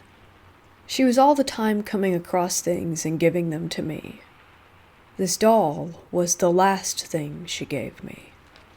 I was never really into dolls at all growing up, but I took the doll and placed her in my room in a small, child-sized rocking chair. The chair sat right next to my closet and dresser beside my nightlight. The doll was very pretty. She was dressed in a peach and cream colored dress with an apron and petticoats. She had little black Mary Jane shoes that, when removed, showed her delicately painted toenails. Her body was soft, only her head, forearms, and legs from the knee down were porcelain. Her lips were pink, and her dark brown hair hung in slightly frizzed and now loose curls. Her eyes were brown, her cheeks a rosy peach color, all like mine. Miss Marian had a point of saying that the doll reminded her of me, which is why she gave her to me. From the moment that doll came into my house, things began to happen. I was always uneasy with Claire. I never wanted to touch her, and when I played in my room, it felt as if she were watching me. It wasn't anything to panic about, but I do remember feeling like if I did something wrong, she might actually tell on me. How ridiculous does that sound? The first real occurrence I remember was when I was reading in my room. Ghost stories, if you can believe that. When a musical carousel horse that sat on my dresser began to play. Not just a couple of notes, like old mechanical music boxes will do at times, but like someone just wound it up fully. I sat stunned and stared at the little horse as it moved up and down in time with the music, and then it just stopped. Not wound down, just suddenly stopped. I was a pretty brave kid. I didn't run, and I didn't tell my mom. I just let it go. The next thing that happened was the voice. For several nights, and on into these years, I was woken up by what sounded like a woman inches from my face shouting my name. I would jump and sit up and find my room empty. Those happenings died down after a few months. She then started to plague my little brother with the same thing, and now that he and I are grown and gone, she's moved on to my dad. The little things started to get to me. I'd put something in a certain place only to find it later on the floor or on my dresser, right next to Claire. All my missing items eventually turned up around her. Once a ring ended up in the pocket of her apron. Books would fall off of my shelves, and a perfume smell would sometimes fill my room. The doll itself didn't smell at all, but the air around her would. My catalyst to finally get Claire out of my room was the night I woke up after hearing thumping around near my closet. I opened my eyes, sat up in bed, and of course my eyes were drawn to the nightlight where Claire sat. As I watched, the source of the thumping became clear. The rocking chair Claire occupied was rocking on its own. I had thick shag carpet, so there's no way it was rocking just by chance. If that wasn't enough, Claire's feet, which were both turned to the side facing opposite each other, slowly straightened themselves to be both pointing directly up. This part still freaks me out 20 years later. She then turned her head, which was quite impossible to do since it was attached, fixed to her cloth body. She looked toward me, and every music box in my room, 4 of them, started to play at once. I was paralyzed with fear. I didn't feel endangered so much as I just felt scared of what was happening. I screamed for my mom and dad. The music stopped, but Claire maintained her gaze in my direction. And this is why I hate dolls. Even after that, I couldn't get rid of Claire totally. I ended up stuffing her in a box in the back of a storage closet. She's still there as far as I know. So is the woman who now screams my dad's name in the middle of the night, and not in the kinky way. While I think she explains some of the oddities that happened in my parents' house, I don't think she's the tie to it all.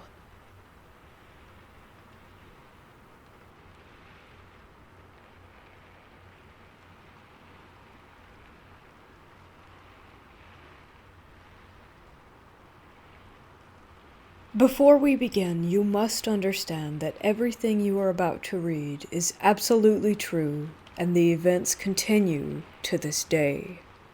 It was last summer.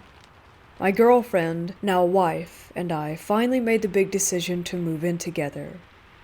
Cobblestone Square is a situation of apartment complexes surrounding a central park. After living in another apartment for 2 years, I learned that a bigger apartment was opening up on the other side of the complex. We needed more space because my wife had 2 children from a previous marriage. After a rushed inspection, we were happy to move in right at the start of June. The months passed by, and the days grew shorter and colder. Autumn was drawing to a close, and with it, that's when the trouble began. In all the stories and movies, it starts out small. Things moving from place to place, lights being left on, etc., all chalked up to forgetfulness. This was true in our case, and we didn't think much of it. It only started to escalate with the children. Our apartment is set up with 2 bedrooms and bathrooms on opposite ends from each other. In our bedroom, we have our own private bathroom, and next to the kids' room is a small hallway leading to their own bathroom. We would give them baths in there and potty train, and almost as if flicking a switch, when the autumn months came, our youngest, a 2-year-old girl, would absolutely hate going in that bathroom.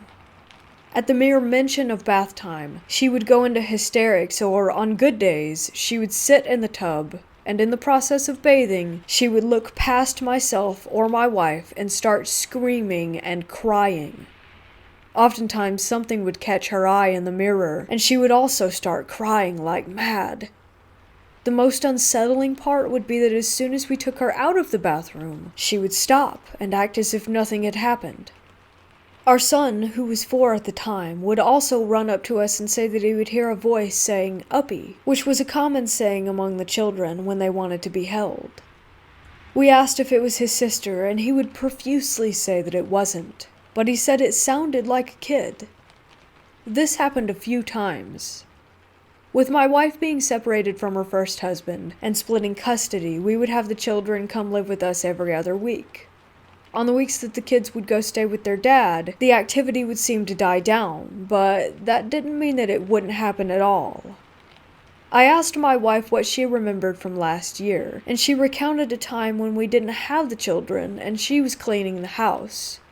She noticed the kids' door was open. We usually keep it closed, but she thought maybe I had went into their room for something. She checked to see if I was inside, and seeing that I wasn't, she closed the door and didn't really think anything of it. It wasn't until a while later that she went to use the kids' bathroom and saw that the door was open again. She found me in our room and asked if I had opened it, and I said that I hadn't. With more incidents of lights being found on and doors opening, it all came to a head near the end of October when I was washing dishes in the kitchen.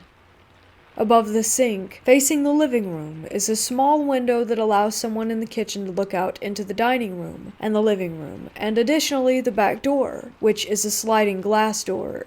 Important detail. After the kids had been put to bed and were asleep, my wife and I went about our normal duties and chores, trying to finish up before the next day started. As I was washing dishes, I looked up from the sink and saw in the glass of the sliding glass door the reflection of a large shadow in the hallway to the kids' bedroom. It quickly entered the bathroom, and I immediately walked over, turning on the light, and seeing nothing there. I went to my bedroom where my wife was vacuuming, and I asked her if she by chance went into the kids' bathroom for whatever reason. I wasn't surprised by her response when she said no, and I told her what I had seen. It was after this event, and subsequently Halloween, that all the activity seemed to stop. More months passed by again, and we jumped to 2020. August. As soon as the activity started again, I began to keep a journal of all the findings. That way there was a record. On August 10th, I went to the bathroom, the kids' bathroom, before going to bed, and heard a small child giggle. Both children were fast asleep. On August 11th, my wife was bathing our daughter, and for the first time in a year, our little girl started to shriek in fear until she was out of the bathroom. On August 13th, while getting ready for bed, our son knocked on our door. I'm always the one to answer, and he told me that he was afraid. He wouldn't elaborate on why, but when I laid him down in his bed, he begged for the closet to be closed. The closet has never been a problem, and a few nights after this we returned to it being opened and haven't experienced anything like it again. On August 15th, my wife and I had an argument, and I went out to the couch to sleep for the night. As I was tossing and turning, I heard a child's voice in the night say, "Uh-huh," as if answering a question. I didn't react, and forced myself to go back to sleep. Both myself and my wife have caught our son speaking to himself as well. My wife told me that once she heard him saying, "Ow, stop it, you're hurting me," and when she went to go check on him, he was in the hallway by the kids' bathroom, holding his arm. During the daytime, the kids were playing, and both me and my wife were doing our own thing. As I was sitting on the couch, our son runs behind the couch and stops, and then says, "And how would you do that?" out of the blue. I turn to him and ask him who he's talking to, and after a moment's hesitation, he says, "Nobody." I told him I heard him say something, and he then insisted that he didn't say anything. On one occasion, my wife was sleeping on the couch, and in the middle of the night heard a man's whisper say, "Don't get up," to which she promptly obeyed. It was the night after that I woke up from my sleep in bed to see a shadow shape standing over me with piercing red eyes.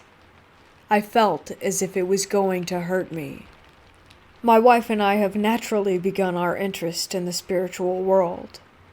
We began researching and looking for ways to go about this. We've purchased a Ouija board with no results, and from a medium, a supposedly haunted ring. If our apartment was going to be haunted, we wanted to know by who and with what intention. It seems as if our mail-order ghost has already made their home, as one morning our front door was unlocked and slightly ajar, with nothing stolen. Tonight, as I write this, my wife and I were watching TV on the couch and decided to call it an evening.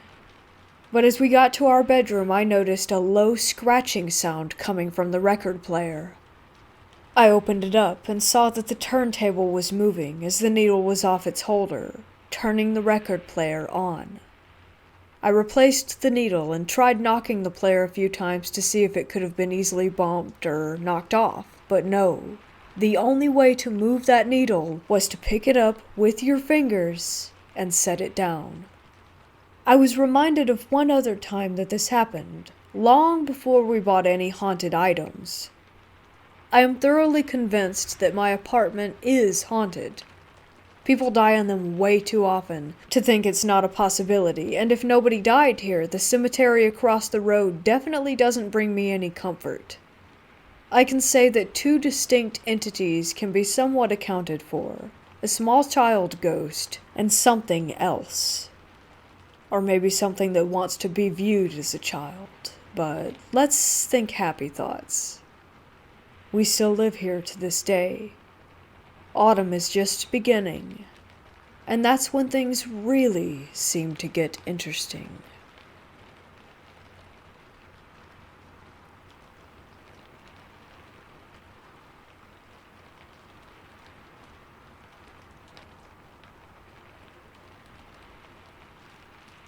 So it was around May of this year when I was playing hide and seek with my family.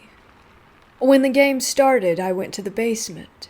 But after a couple minutes, I was about to be spotted, so I moved to the bathroom, but went backwards into the bathroom. Keep in mind, I was facing the doorway, and that is when it started. When I heard the groans, I froze. They didn't sound human, so I knew it wasn't one of my family members. A couple of minutes went by, and I could still hear the groans, but built up the courage to run out of the bathroom. A couple of more minutes went by. I could still hear the groans, and I had to build up the courage to run from the bathroom. That's all I have to share. If you could explain what happened, then that would be great. My great-grandmother died in that house. It was built in the 1940s, and that basement bathroom was built very poorly.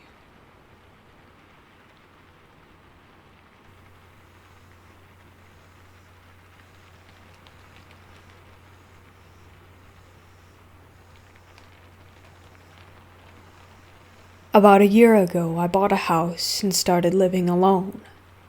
A few months of me living there and everything seemed normal and fine, except for one morning.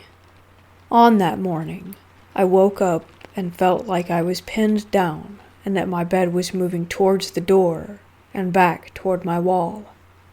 All I remember is trying my hardest to move, but I felt paralyzed. I don't have a history of sleep paralysis, and I also have a hard time believing in ghosts, but this was a pretty crazy experience. Nothing has happened since that morning, but I still don't know what was happening.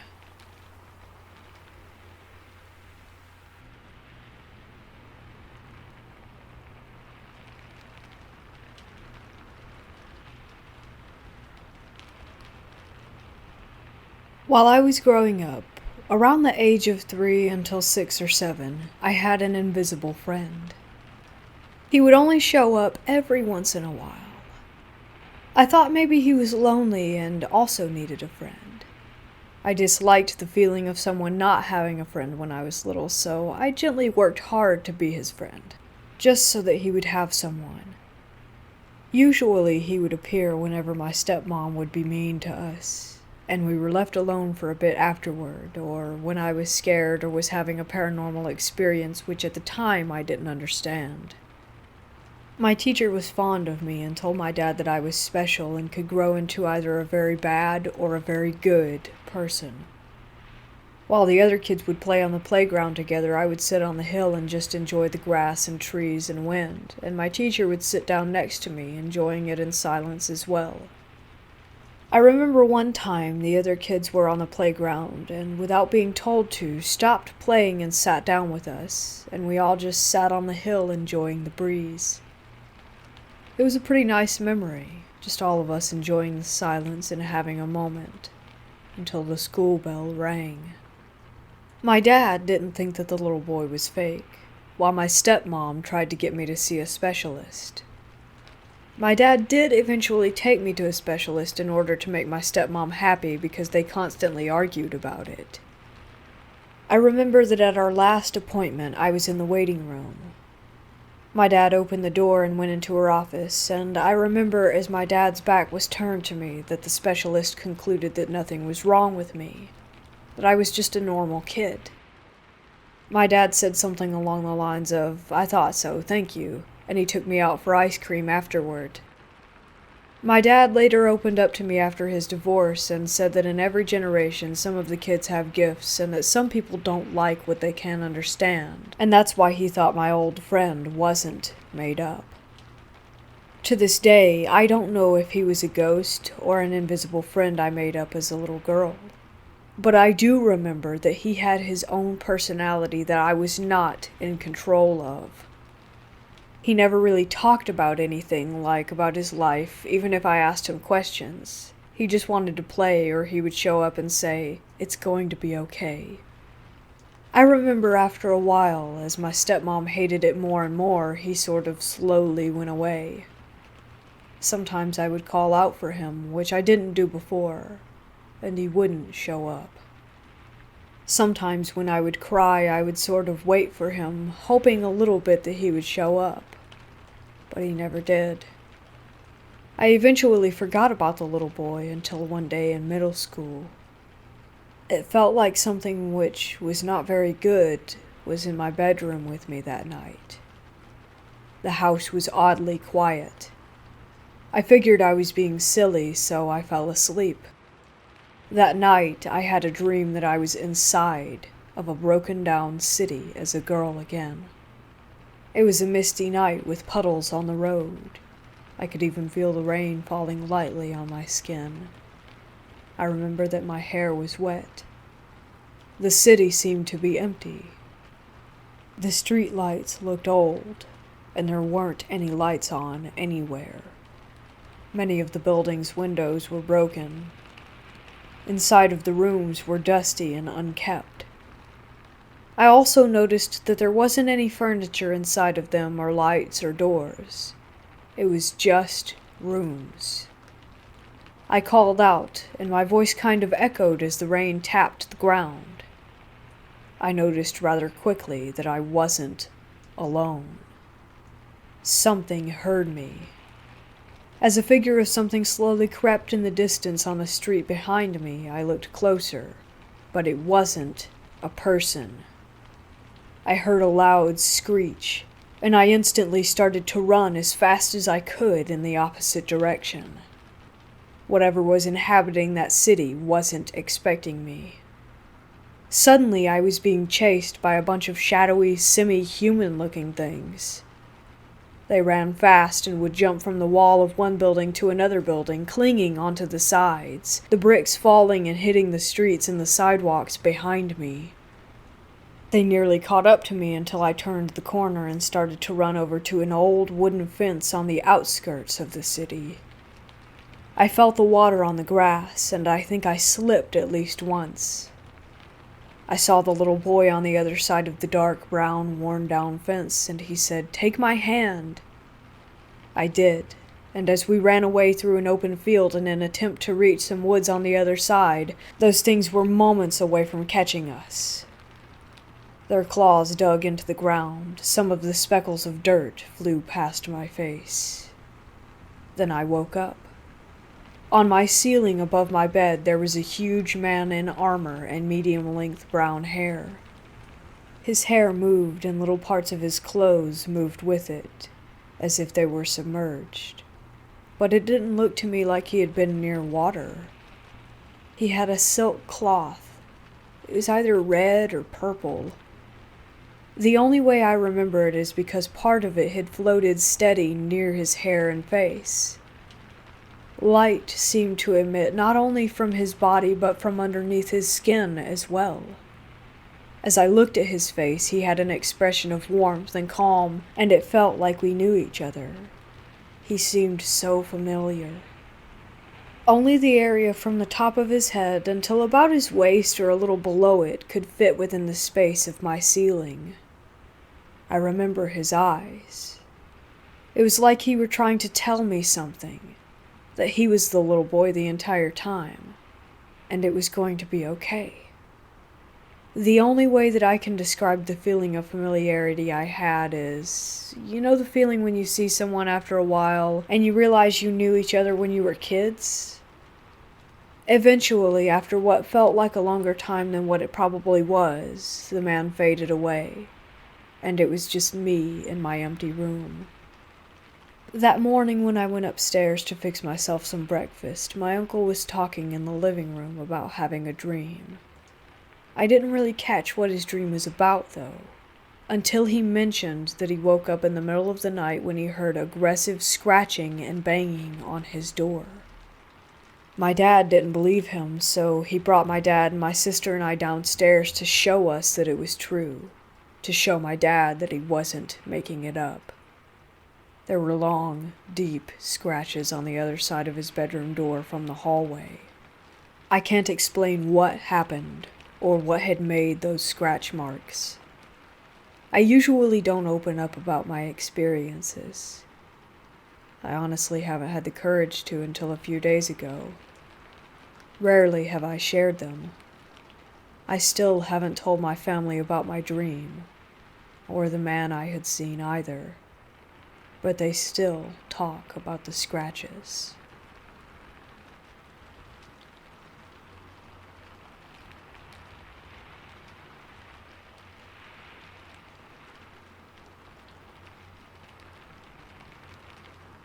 My partner and I had just become parents, and were looking for our first home. We found an older house built around 1910-1920, which seemed perfect. It was next to a good school and close enough to family that could help out with our daughter. Everything seemed great for the next couple of years, but there was always a heavy type of atmosphere that was hard to explain. And we had this feeling like we were being watched all the time. My wife was the first to notice it, and I would always brush it off as if there was nothing to be scared of. I always carried that mindset, as I was highly skeptical of any type of paranormal activity, and I always trusted the whole "if you can't see it, then it doesn't exist" paradigm. How wrong I was, it turned out. The initial signs were that things would go missing and then suddenly turn up in the most peculiar of places, like photos and my watch, which ended up in the bathtub. But most of the time, things seemed to find their way into the wardrobe that was in the master bedroom.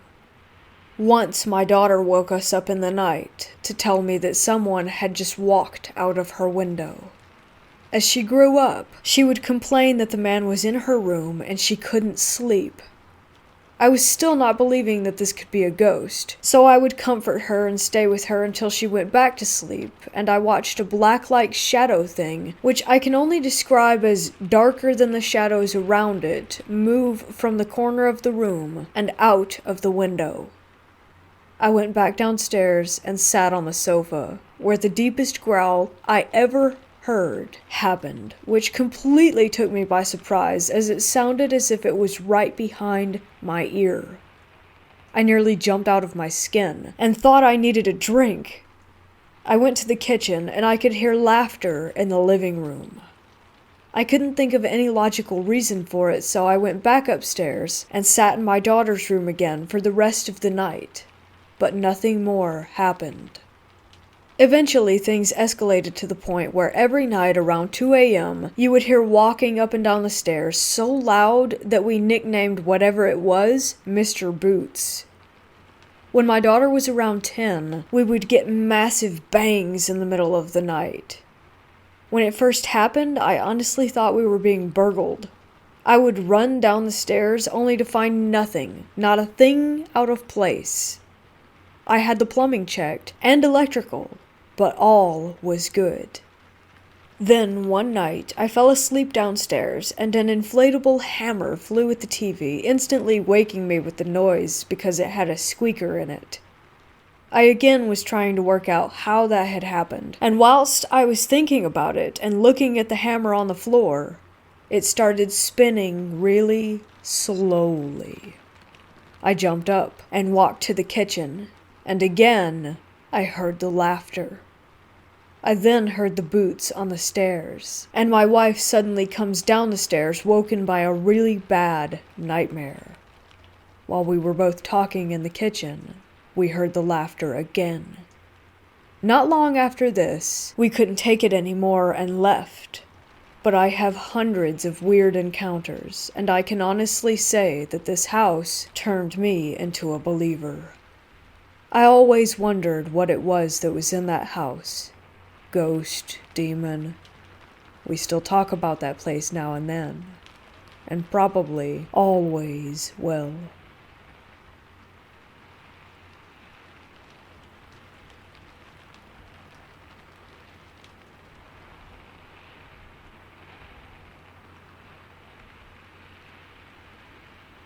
This happened about 7 years ago, and still creeps me out. My husband and I were living in this little above-garage apartment that only had like 4 little rooms. It was built in the 1920s. There were a lot of strange occurrences in the apartment before this event, but I thought nothing of it. My husband was in college at the time working on his associate's degree. Neither of us was working. I had no cell service at this point, and my husband's phone was our only real working phone. I had a phone with no service on it except for an internet service called Magic Jack, so that I could call out when he was in class in case I needed help. If it went to voicemail, it would record everything. This is important to this story. One morning he calls the Magic Jack line to check in on me. He heard the line pick up, then nothing but static. Next morning, my husband had woken me up before, as usual. It was a day off for him. He wakes me up in hysterics. Something had been captured on the line. He played it for me. There was a very clear growl, and then a voice saying what sounds like, "Leave." Very gravelly and angry. Up until this point, my husband didn't believe in the paranormal. He was made a believer that day. Have any of you had something like this happen to you before? How did it change your outlook on the unknown?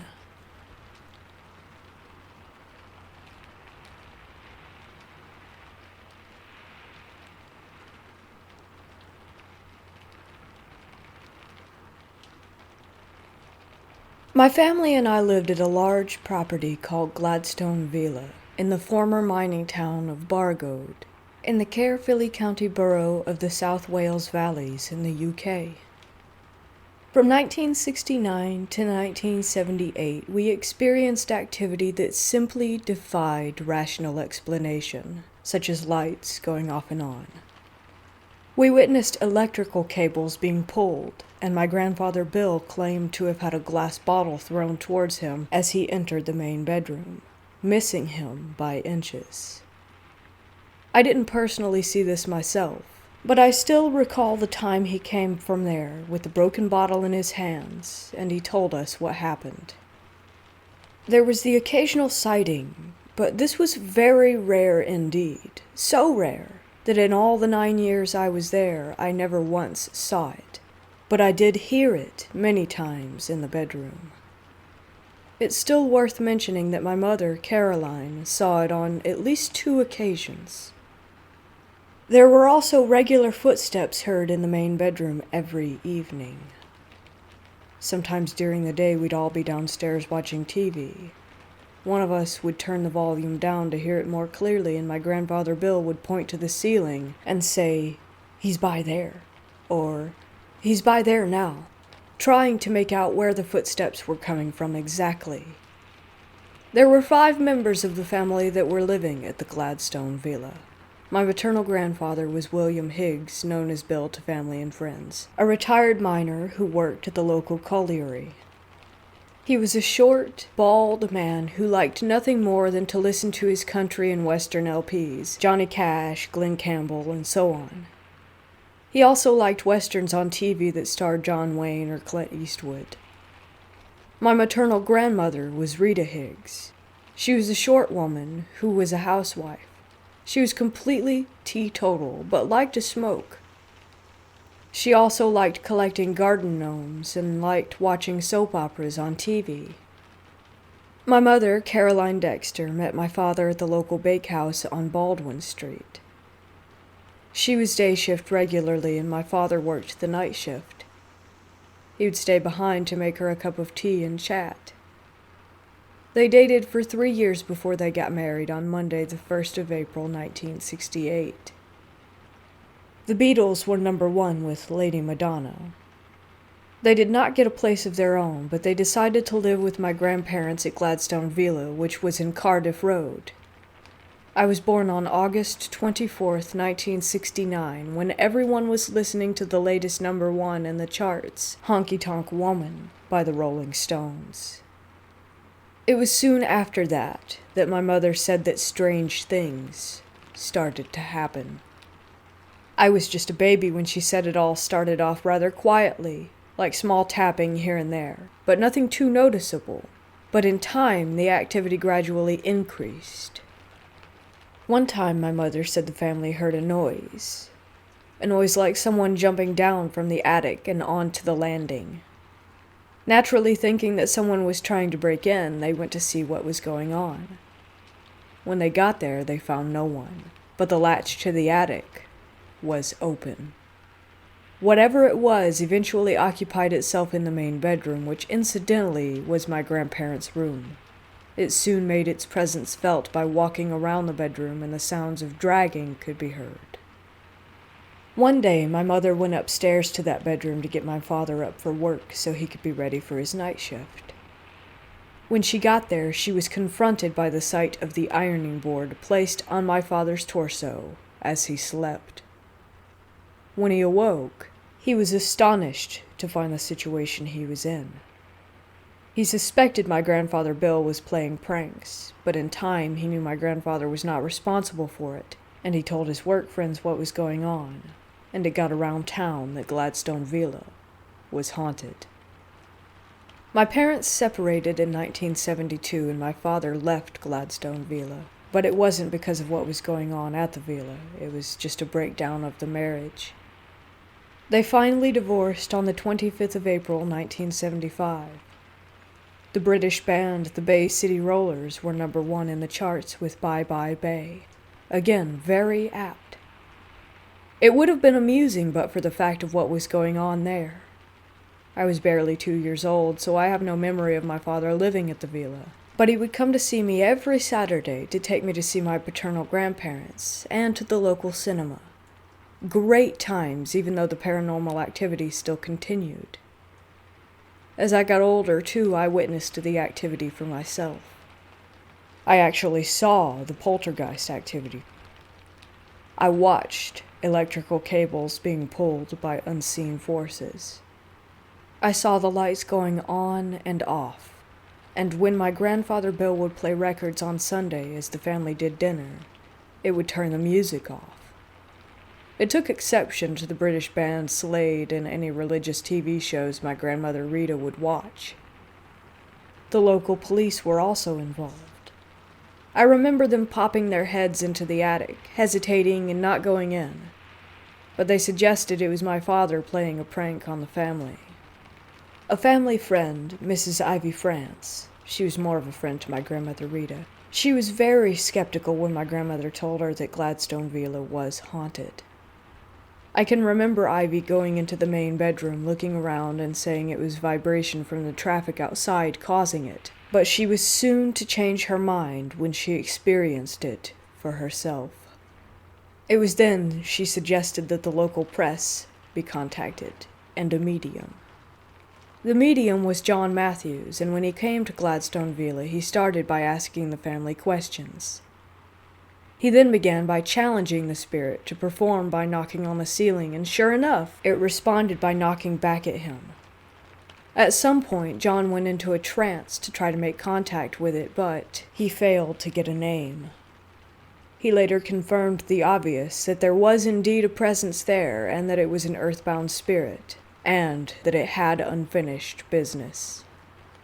A priest by the name of Graham Jones was then called to Gladstone Villa. He blessed the property, and after a few prayers, he duly left, and it was quiet for a few short months after that. No incidents. But it did return, and with a vengeance, and this time it decided to show itself. One evening, my grandfather Bill, my mother Caroline, and I were watching television. My grandmother Rita was reading a book, when all of a sudden my mother just so happened to look to her left, and she saw a full, solid figure of a monk standing by the doorway. We did not see this, as we were otherwise occupied, but she later described it in detail as a monk in typical brown habit, complete with hood over the head so she didn't see the face. It sounded very much like a 16th century Benedictine monk. Fred Davies was a friend of my grandfather Bill.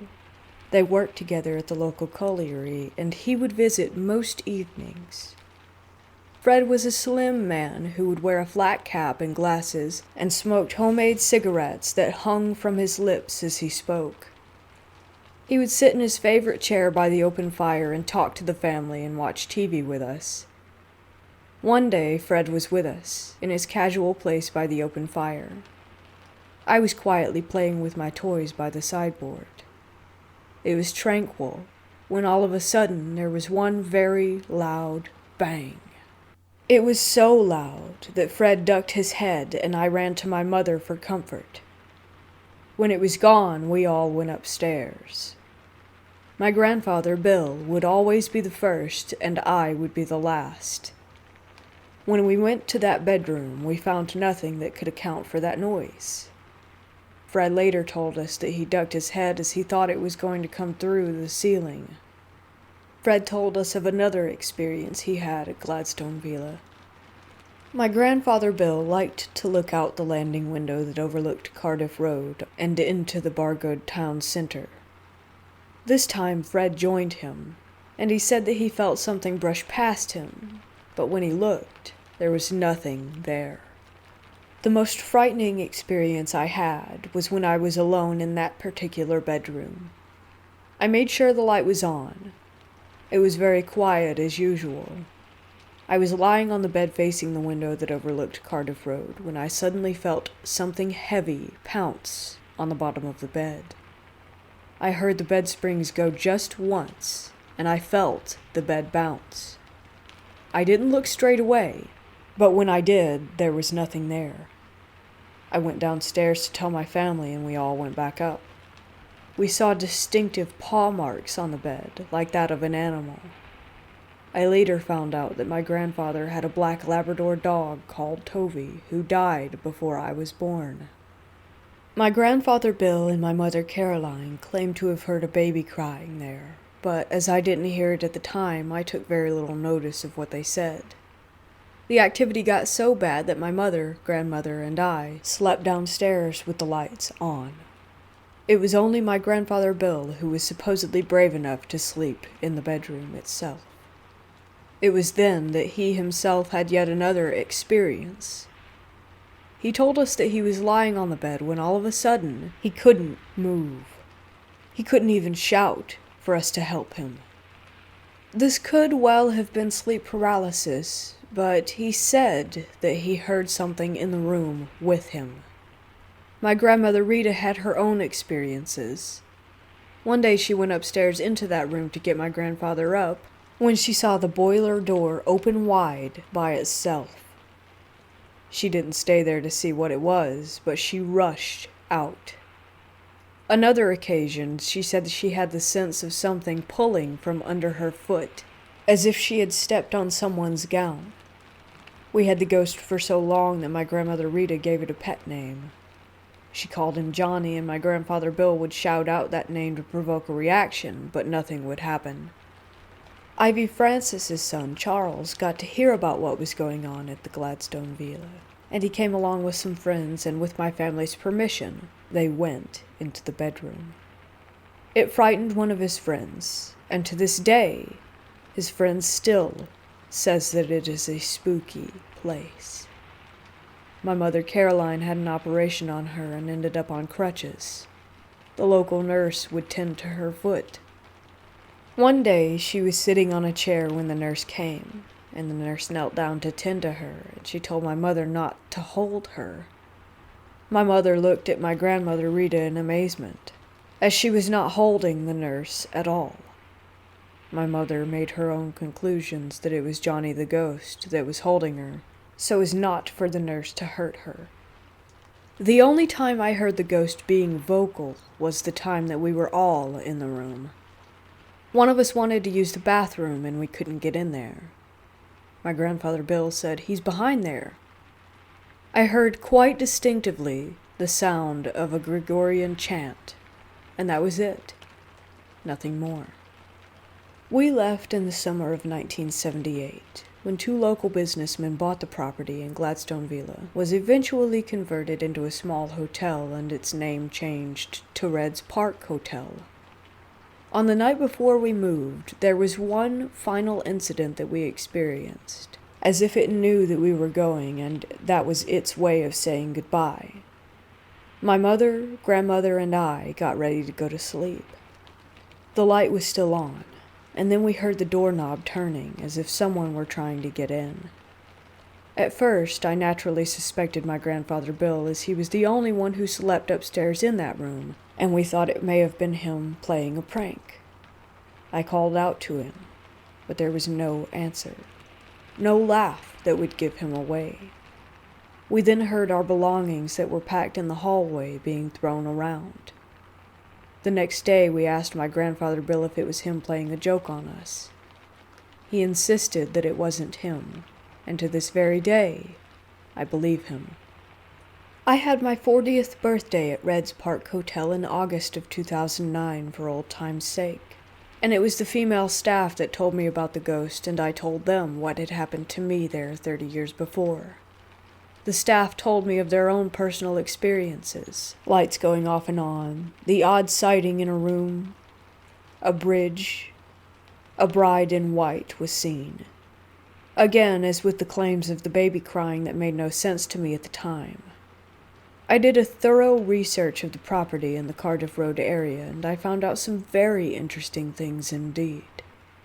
I found out from the Bargood Library and the local newspaper archives that Gladstone Villa dates back to 1900, and it was named after the former British Prime Minister William Gladstone.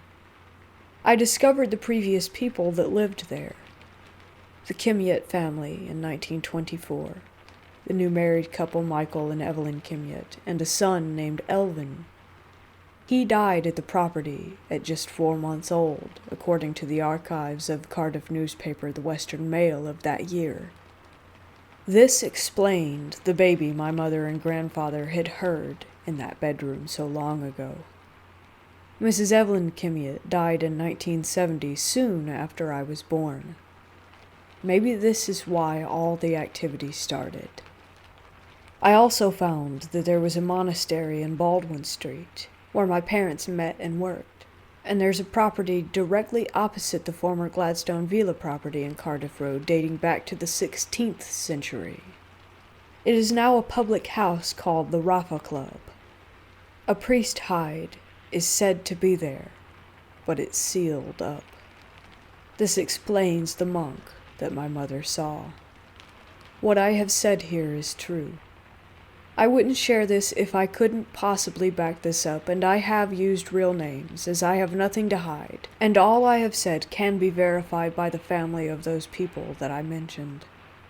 Sadly, some of the people I've mentioned are no longer with us.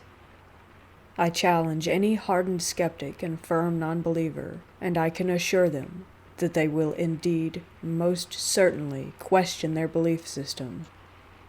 Of this, I have no doubt at all whatsoever.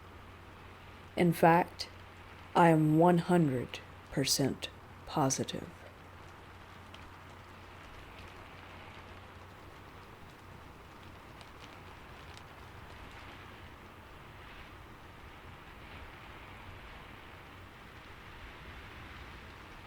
So last year I received a doll from my aunt. It was a hand-me-down that she found in storage, so I don't know its origin story. Her name is Alice. First weird note is that I immediately knew her name as soon as I held her for the first time. Anyways, originally Alice sat in my room, but one day while cleaning I put her in my closet. After putting her in my closet, weird stuff started happening. I would hear her in there, usually her knocking against the walls. It was so loud that my friend could usually hear it over the phone. I would get reoccurring dreams of someone named the Medicine Girl. I would often awake from these dreams in sleep paralysis. Other objects and items would go missing randomly, only to be found in places where I had not left them. My grandmother's stuffed bear, that's at least 50 years old, would move across the room and end up in places that I also hadn't left it in. I practiced witchcraft, and the plants on my altar died. All of this stopped when I moved her out of the closet and back into my room. Due to all of this, I believe that she is haunted. However, I can't find anything online about what you're supposed to do with a haunted doll, and I'd like some advice. I believe she is scared of being alone, or doesn't like being hidden, hence everything stopped when I removed her from the closet.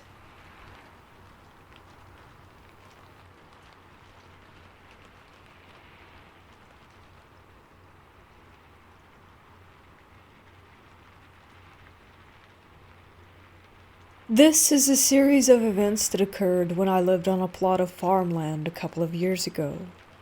I was pregnant with my daughter, and my boyfriend worked late at night, so I was home alone a lot. Things were okay for a while, but as time went on, it started feeling strange in the house. I always felt like I was being watched while in my bathroom and the hallway right by it. I started feeling uncomfortable around windows at night. I figured I was just scared of being there alone. One of the first strange events happened while my boyfriend and I were in bed. While watching TV, I saw the door handle to our room slowly turn as if someone were about to open the door, but then it turned back. It caught me off guard, and I was trying to get my boyfriend's attention, but it stopped when he finally looked. Things began falling off the surfaces outside where my boyfriend would go to smoke cigarettes. He told me he would feel breathing on his face while in bed.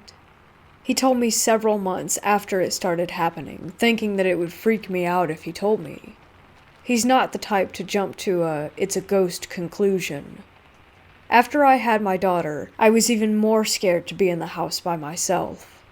I even began locking myself in our room every single night. One night, I was waiting for him to come home from work. It was around 3 a.m. I heard the door handle jiggle as if someone were about to come in, but then stopped. I figured my boyfriend had to use the bathroom or something. After waiting for about 10 minutes, I called him asking why he didn't come in yet, and he told me that he wasn't even home. My friend came over to hang out with me and my daughter. I was changing her while my friend was in the other room. I heard someone say, "Hello?" And I thought it was my friend, but she said she heard it too, and that it wasn't her.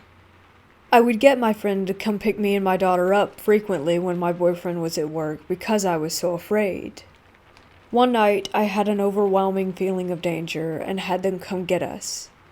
I was taking my daughter's car seat out to their car, and it literally felt like someone yanked it down and out of my hands. I didn't drop it. I don't know how to explain it other than to say just that it was yanked or jerked down. I hated being in this house. I can't even explain the feelings that I felt all the time. I was just so terrified, and I'm so happy to be out of there. We moved away 3 years ago. On moving day, my boyfriend told me there were garbage bags at the top of the stairs that were placed in a way that they weren't going to go anywhere. But as he and his brother were loading up the last bit of stuff out the front door, he saw these bags come tumbling from down the stairs. My bland storytelling does my emotions no justice. I've never been so scared just to be in my own house every night. As soon as the sun would set, the whole vibe would shift. I thought I was crazy. I was getting angry and upset far too often over nothing. I honestly dread the idea of ever going through something like that again.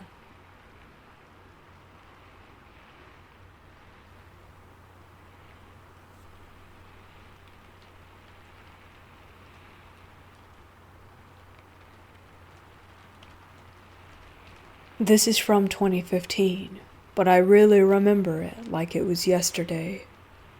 It happened in Yokosuka, Japan, while I was stationed there with the Navy.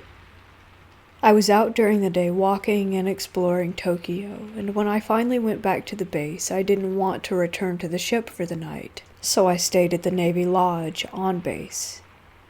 It had an open floor plan, so the only doors were the front door and the door to the bathroom. I had just went to sleep when I woke up randomly, and I had sleep paralysis and couldn't move. I could only move my eyes to look around the room.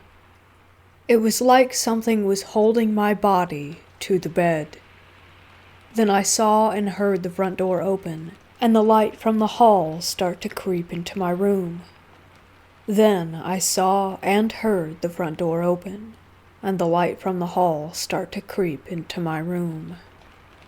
The door slowly closed, and then I saw a big shadow figure with white, glowing eyes move from the front door kitchen area on the right over to the living room on the left, slowly moving and keeping its eyes locked on me at all times.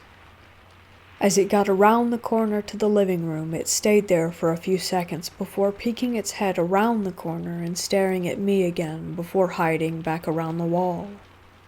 I woke up and was able to move again, so I jumped out of bed and ran around the room, turning all the lights on, trying to find whatever it was, but nothing was there. I laid back on the bed and tried to fall asleep again, and almost as soon as I closed my eyes, it happened again. I couldn't move and could only look around the room. The thing then moved from the left from the living room to the right again where the bathroom was, and continued to stare at me with its white, glowing eyes the whole way. It opened the door and triggered the motion light in the bathroom. The light had a creepy blue glow to it that I still remember vividly.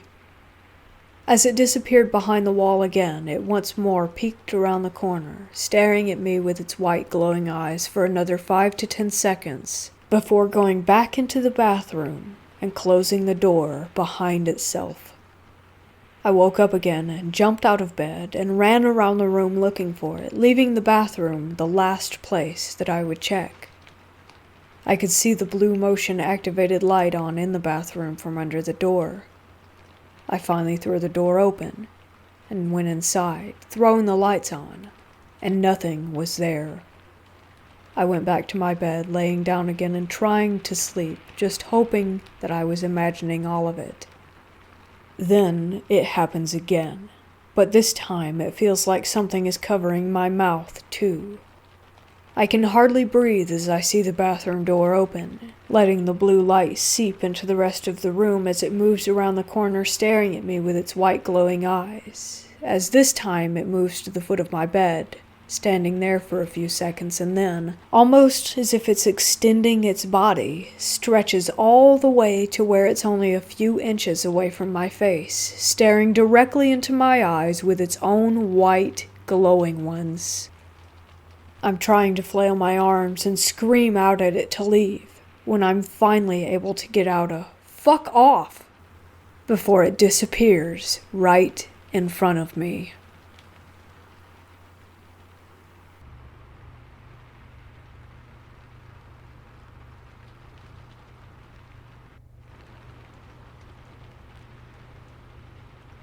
So a couple of years ago, I want to say like 2 or 3, me and my friend were bored.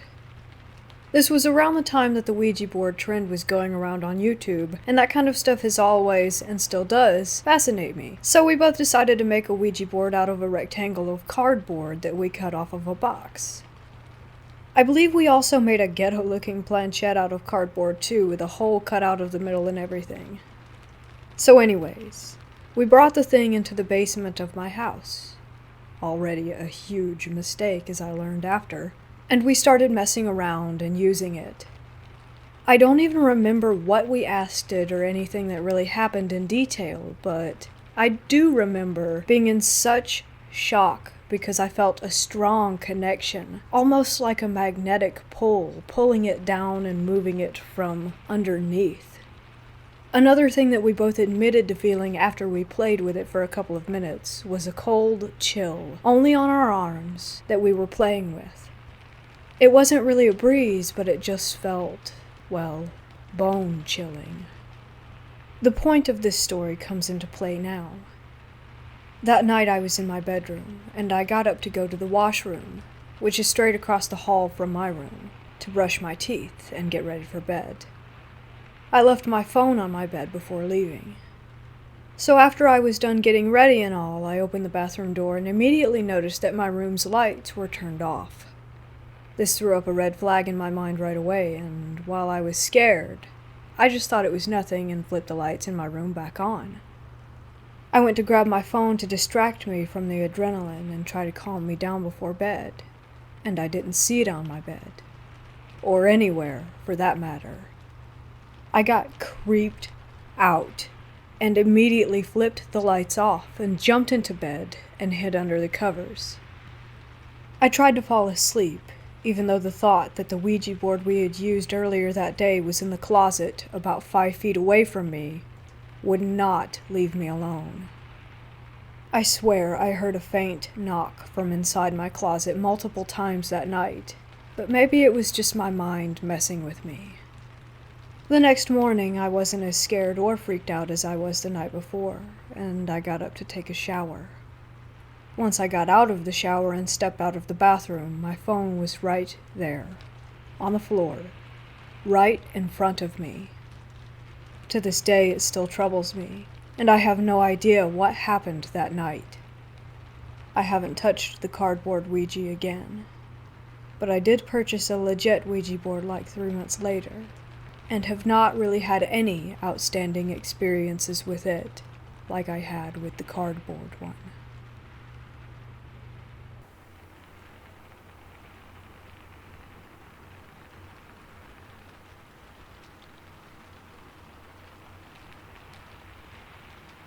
This happened to me 2 years in a row when I was young, too young to face as much horror as I did. I was 6, and it was Halloween. I was just getting into bed when I heard an awful screeching sound coming from the hall closet. It was right by my mom and dad's bedroom, but they didn't hear a thing, which really freaked me out. I slowly got up out of bed and ran silently to the closet. I opened the door, and it took all my effort not to scream. I saw a yellow metal box. I opened it and saw the creepiest doll. It was a raggedy, ugly, old doll. Its hair was in 2 long, blonde braids. Her, I should say. I slowly picked the doll up. It screamed again, and this time I did too. From that night on, the thought of it lurked in my mind until the next Halloween, when I had another encounter with it. When everything happened again that year, I made up my mind and threw it away. The next day, I had gone into the closet to get my hula hoop, and my eye caught the yellow box. I picked it up. I opened it, and an uncomfortable chill ran down my back. The doll had returned. I couldn't get rid of her, ever. To this day, I still know its exact location.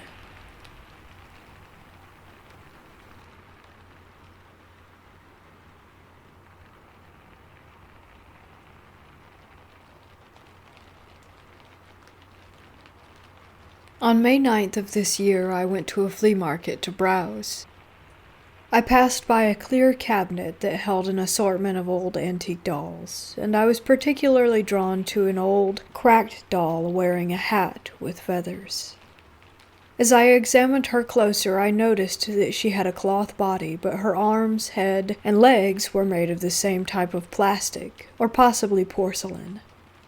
I felt very drawn to her and was surprised by her price, only $35.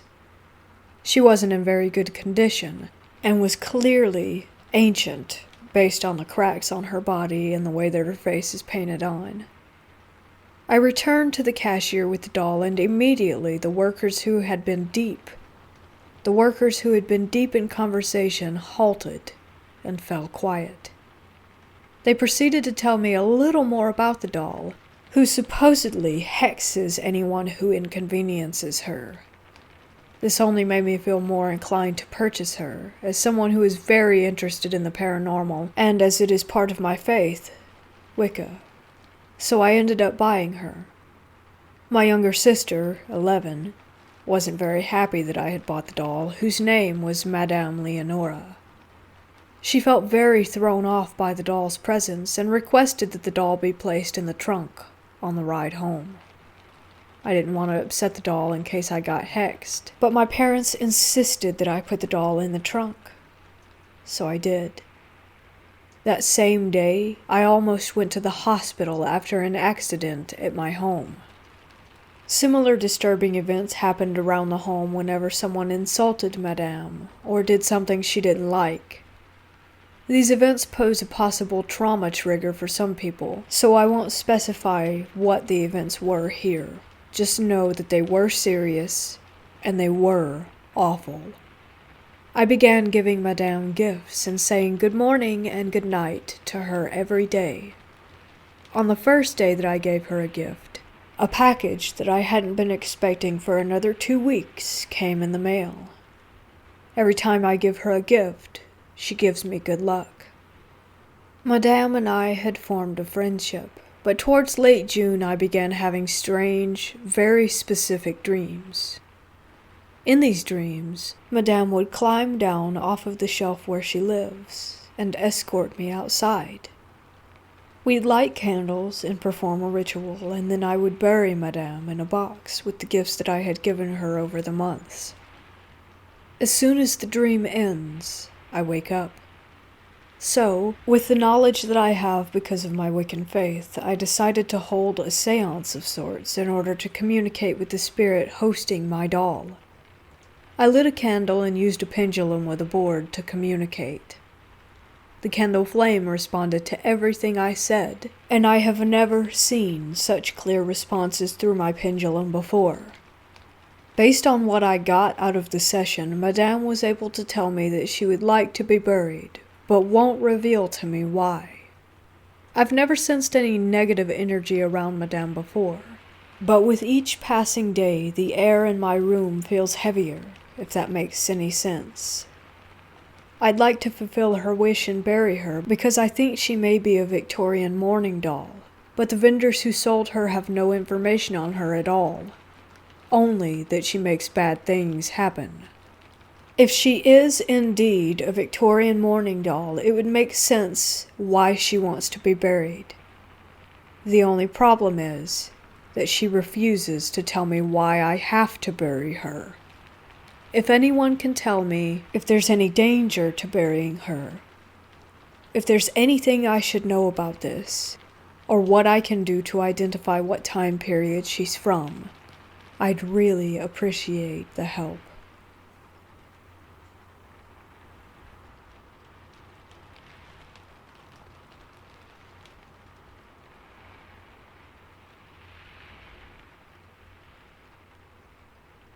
I come from the county where Ireland's most haunted house, Loftus Hall, is located. If you want to know the history of Loftus Hall and the original story to it, I'm sure you can find it on Google. People that have visited all have their own stories of experiences at the house, and I'm going to share with you some of my experiences that I've had over the years. I lived about a 30 minutes drive away from it, so it was a destination that we visited a lot. I remember the first time I visited the grounds of the house. I was maybe 5 or 6 years old and was visiting it with my uncle. As we drove up the long lane leading the way to the house, I remember looking at all of the windows and getting a shiver as we approached. We parked and got out of the car. I stood and stared at the house. We walked around the grounds and around to the side of it where, at the time, there were apple trees. We picked some of them, as they were red and juicy, and put them in a bag to bring them home with us. When we got home and got the apples out of the bag, every single one had a rotten part on one side. I mean, a big, green, soft, gooey lump on all of them. Another time, when I was around 14, I had went to Loftus Hall with my friend and his mom. There's a nearby lighthouse that's open for people to visit, and we went there first. When we got to the house, there were a few people around, and a young American family there. A mom, dad, and 2 girls, aged around 5 and 9-ish. The 2 girls were running around and playing on the grounds when they ran to their parents laughing, and the 9-year-old said, Mommy, Ann wants to show us something. Can we go to her room?" Now this may seem like normal child behavior, but Ann is the name of the girl in the original haunting story of Loftus Hall. I must also mention that the actual house was not open for guests to go in and out of as they pleased. Not at that time. When I was 16, that was my first time going into the house. We booked a tour on Halloween night. There were some ghost hunters who do an overnight stay every year, and a certain amount of guests can stay there with them for the night. We arrived and went in. We set up our sleeping bags while the ghost hunter crew set up their equipment. We took the tour of the house at night with a tour guide and in groups of 5. We went to each room with the guide giving the story behind it. We got to a room called the Tapestry Room. This is the most famous, and apparently most haunted room in the building. It's said that Anne was locked in this room, and she died in the room as she stared out the window waiting for her mysterious stranger to return. You can actually find the details of this story online. She was locked in there, and sat with her knees to her chin, and when she died, her body could not be straightened. Anyway, we entered this room and it was freezing. One of the guests in our group, now I don't know if they were paid actors or not, but one of the guests in our group collapsed and went into a fit, arms and legs flailing everywhere. An ambulance was called, and he was sent to the hospital. Apparently, it happens often that people collapse and have seizures once they enter that room. The house is situated on a cliff, and the sea is in the background. About 4 years ago, we went for a drive down there on a foggy evening, and we were looking out to the sea. As we did, we saw the outline of a ship. It looked like something out of the Pirates of the Caribbean, but it floated through the fog and vanished. There have been hundreds of encounters regarding this house that are recorded. Everyone has their own experiences from visiting, everything from feeling queasy in certain parts of the house, to seeing ghosts in the windows, to meeting people while on tours that nobody else who was on the same tour remembers. There's also a hole in the ceiling that goes through the roof, and this is where the devil flew through to escape from the house. Over the centuries, this hole has been repaired multiple times, but each time it is repaired, it will only last for a few days and then reopens again in the same place.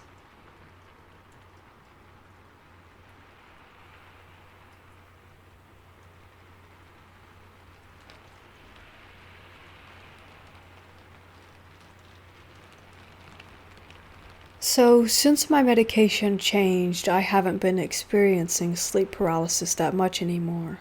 But for years, I've had it on a constant basis, nearly every day.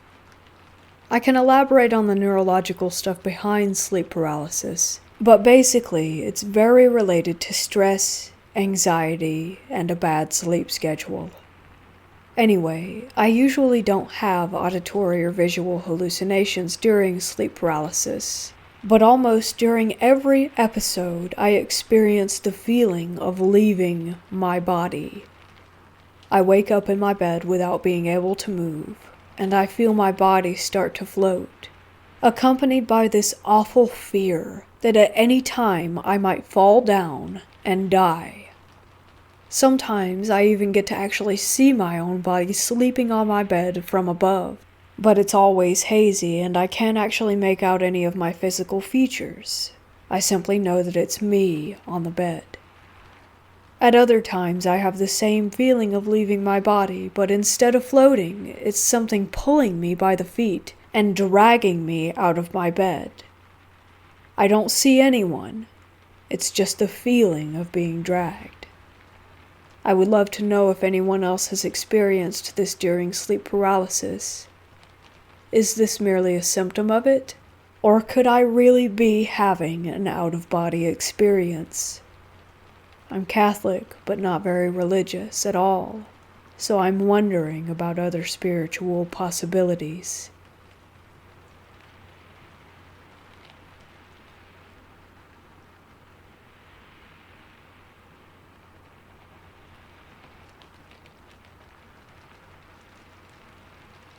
So this happened a few months back, when I happened to be in the bathroom. I was singing that Willow Smith "Wait a Minute" song to myself, minding my business, you know. I got to the point in the song where she quotes a phrase said in the Avatar movie in their language. And while I'm singing it, I'm thinking to myself at the same time, I wonder what that actually means translated into English.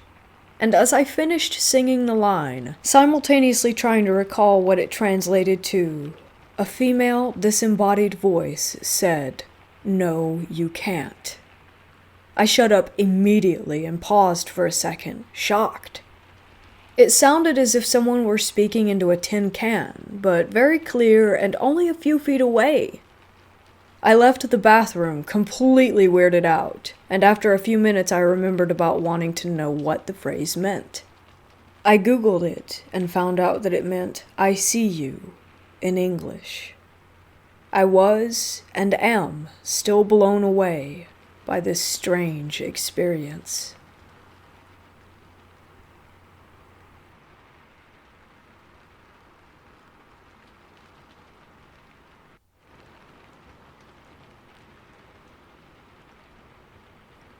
Not entirely my story, but the main event happened to my mom when she lived at home with my grandparents. Back when she was a teen, they had a beagle that would often stare down the hallway and growl at nothing, the whole deal. In the middle of the night while lying in bed, my mom heard the dog begin to growl just before she felt someone grab her by the ankles and begin to yank her out of her bed. She says she was halfway pulled onto the carpet before she started saying the Lord's Prayer and the hands let go of her. But her dog was still going absolutely nuts. There have been other little things that have happened there too involving other people in my family. No one seems immensely worried about it, but I've always had the feeling of being watched in that house, even before knowing some of the stories I've heard now that I'm older. It's always the same one. My grandparents have lived in it since it was built when they were first married, so no bad history of the house itself, but perhaps the land that it's on? My grandma has told us stories about seeing shadow figures walking down the hall. My brother smelled my grandpa's cigar smoke in the kitchen during a family event. My grandpa had passed away a couple of years ago. Used to always smoke a certain brand of cigar outside on the back porch. And I once was startled by a loud, raspy cough right behind me while I sat in the empty house playing computer games with the speakers off. Recently, my mom and I had installed some cameras in the basement and on the front and back porches, just for extra security. I'm dreading the day my grandma tells us one of them caught something, and I'll have to see it with my own eyes.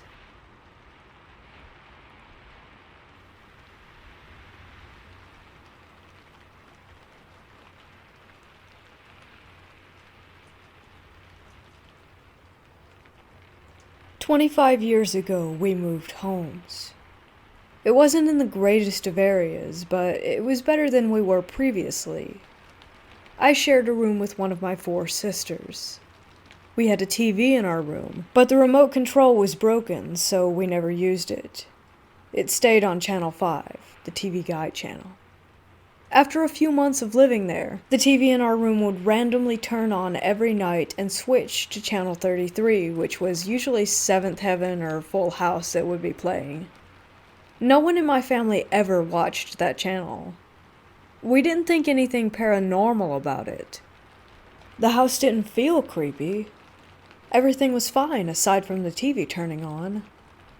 Eventually, the channel would change to a station with just static, and the volume would turn on all the way.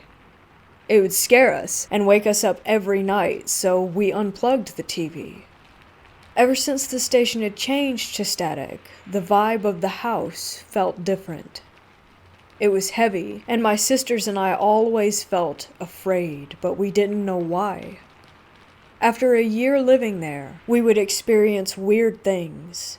Lights turning off and on, random noises, hearing kids. Our aunt lived downstairs, and she was always keeping her room locked, even when she was home.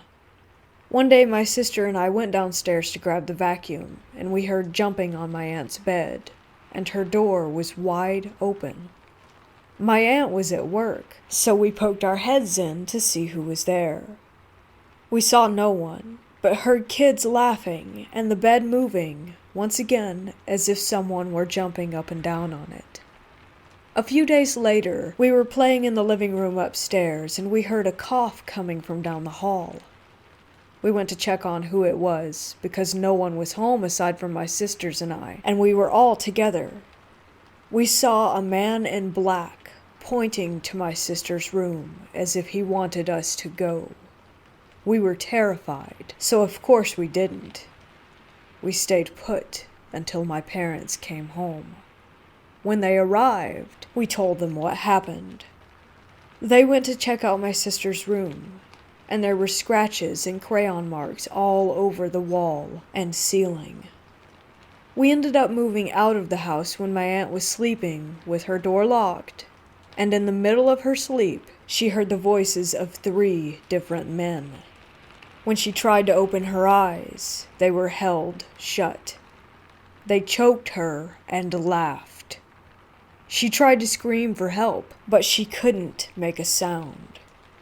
She eventually passed out, and when she woke up, she felt as though she had been beaten.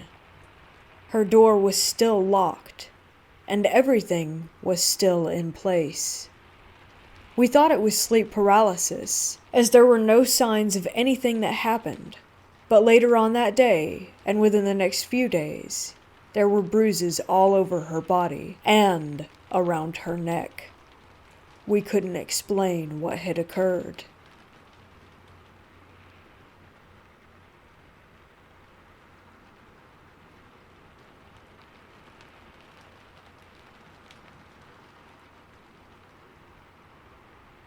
I woke up this morning to some disturbing news. My wife and I sleep in different rooms, mainly because I snore a lot and I also toss and turn due to spinal issues. It works out best for us. Lately, I've been going to bed around 4 a.m. since I'm out of a job and I prefer the quiet of the night. My wife usually gets up anywhere between 5 to 6 a.m. if the cats are bugging her to give them a little something until feed time. Don't ask me why, it's just what she does. Anyway, this morning after I woke up, she said as she walked past my room, she saw a shadow figure sitting on the corner of my bed, staring at me, and that my iPod was on. She also said she knew I was sleeping because I was snoring. Now, I usually watch something on my iPad before going to sleep, but I also keep my door mostly closed so that the light from the iPad doesn't disturb her. If she saw me, it means the door was open, as it would have been impossible otherwise. Now that part doesn't disturb me too much. We have 4 cats, and it's not out of the ordinary for them to push the door open. What I know 100% for a fact is that I had the door mostly closed, and the iPad was definitely in sleep mode. I always put my iPad in sleep mode, and then put my phone on the charger prior to going to sleep. My door creaks, so I would have heard it open if I were still up. This is disturbing to me because it isn't the first time a shadow man was spotted by my wife, and I spotted one before meeting her. Back in either 2008 or 2009, I was living in my first apartment. I had the scariest experience of my life. I woke up sleeping on my chest, which I never do, and I found my entire body was paralyzed. The only thing I could move was my eyes. Out of the corner of my left eye, I could see a shadow figure approaching me. I tried screaming, but nothing came out. I started to panic, and before I could do anything, everything went blank, and I woke up in the morning. I usually forget most of my dreams, but this event is scared into my brain. The last bit of information I want to share is something that seems odd to me, but I don't really know how to explain it. It's only happened twice in my room over the last 3 years. What I've seen is this strange, tan-colored dust that appears out of nowhere in a small area. The 2 times it happened, it wasn't in the same area, and oddly, the areas around the dust only have the typical normal dust buildup. I've checked the ceiling to see if anything came out from there, and found nothing. It's strange to me because, while I'm not a clean freak, the amount of dust makes it look like it's been building up over months, which, for that, wouldn't be the case. This may have had nothing to do with anything, but I thought it was worth mentioning.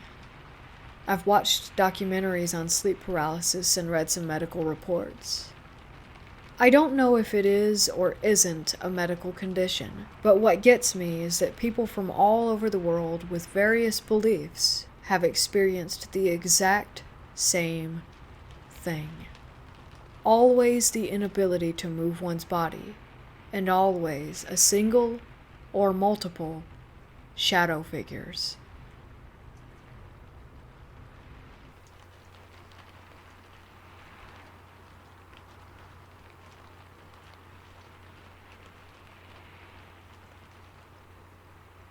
I am a 26-year-old female who has been having constant dreams where someone grabs me by my ribs and their fingers sink into my body. They're pushing and pushing their hands into my ribs, and I'm crying out for it to stop, and it hurts for real. A crushing pain makes me want to curl up and beg for it to stop. It's the real deal. In one specific scenario, in a dream, I gasp and sit up in my bed. This is the dream, remember, so a lucid dream, if you will. I sit up in my bed, and I am scared of my room. I grab the blanket closest to me and realize that it's at that stage of early morning where the sun will be coming up soon, but hasn't quite just yet. I feel this terror for some reason, and then a man suddenly comes into my room. He's in a long, blank t-shirt. He's bald and scary with bloodshot eyes, and he's pale and just... He looks at me instantly and rasps, "Don't think I haven't forgotten what you owe me." I swear, I can never unhear this. And then he jumps on me and instantly starts to dig his fingers into my ribs. I can't even explain how bad it hurts and how it can feel so real. I'm wincing, I'm trying to shrink into myself, make the pain stop. It's so bad I can barely even beg to stop it, but nothing stops it. Until I finally wake up. I sat up in bed and prayed that it wasn't going to happen again, and just turned on the light. The sun was coming up anyhow, and I didn't want to be in bed anymore. Of course, I was slightly anxious about turning the bedroom door corner in case that thing was real. Anyway, I have a lot of sleep paralysis issues, but this was the first of these pain in the ribs dreams. Now I have a few from time to time.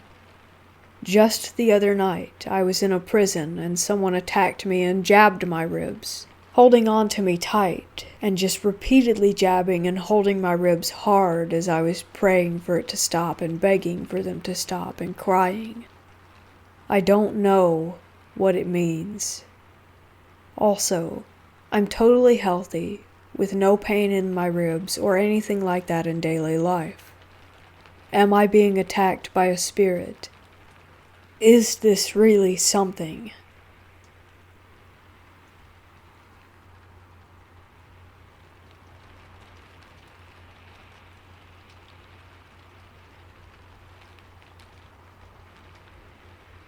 During the summer of last year, I was visiting my family at my grandma's house.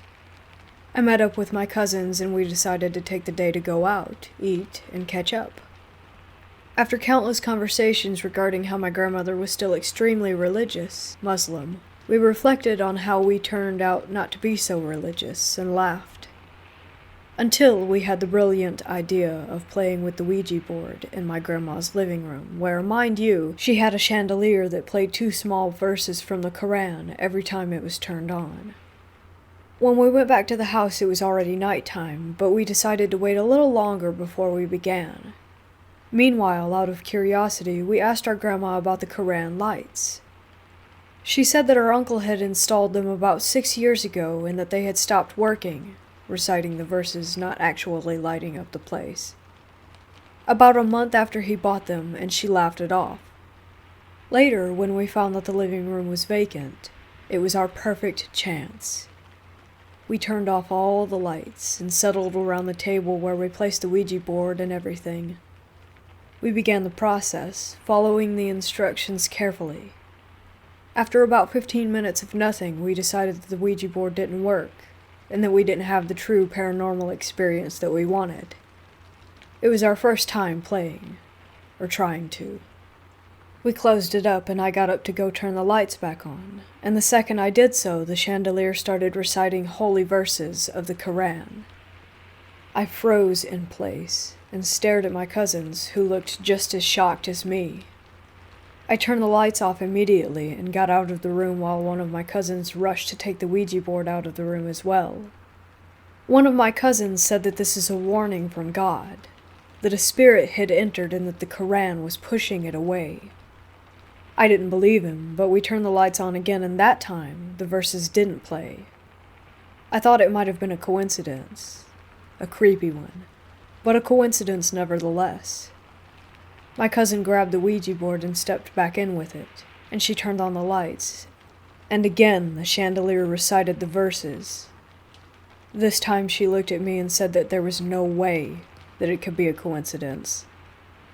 We all agreed that we wouldn't mess around with it again, and we threw out the Ouija board the next morning. The chandelier never recited the Quran again, and we never told our grandma about it.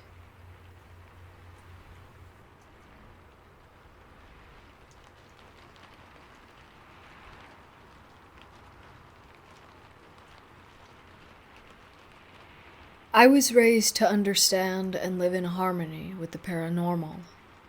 There were a lot of spirits and odd happenings surrounding me when I was younger. I've never really liked being alone in the dark, but I don't remember being afraid of anything supernatural until one night. I was about 13, and we had recently moved into my aunt's old house. I immediately disliked the house, and especially my room. They just felt wrong. Still, we set everything up. We put my 4-poster bed against the wall in such a way that my headboard was in a corner, and my footboard sat right against the light switch. So if I laid on my bed and looked down, I saw the light switch, doorway, and top of the footboard. I had a big window to my right, with a street light just outside it. My bedroom door wouldn't close and the hallway light stayed on. Anyway, I started to see shadowy figures during the day and night, but that was pretty normal. I woke up a few nights to tiny footsteps and cackling. I assumed they were goblins being annoying. I always felt watched. The first night something seemed wrong, I woke up hanging halfway off of my bed. I couldn't see any light or figure out how I was even laying. Finally, I found my footboard. I reached out much further than the switch should have been and turned on the bedroom light. As soon as I touched the switch, I could see the street and hallway lights again. About 2 nights later, I woke up just in time to see a dark figure appear over my footboard. It looked like a man's head and shoulders with thick black material draped over it. There were no facial features, and the blackness continued like it had a body, but no arms or anything. When I think back, it reminds me of the Dementors from Harry Potter, but it slithered up over my footboard. I could feel the weight, and I could move, but it seemed like a bad idea. So I closed my eyes. I felt the weight continue up to my chest, pause, and disappear. I opened my eyes, and it was gone. I felt strangely better in the house after that, and I haven't seen it since. It was still one of the most terrifying experiences I've ever had. I don't know what it was, or who it was looking for.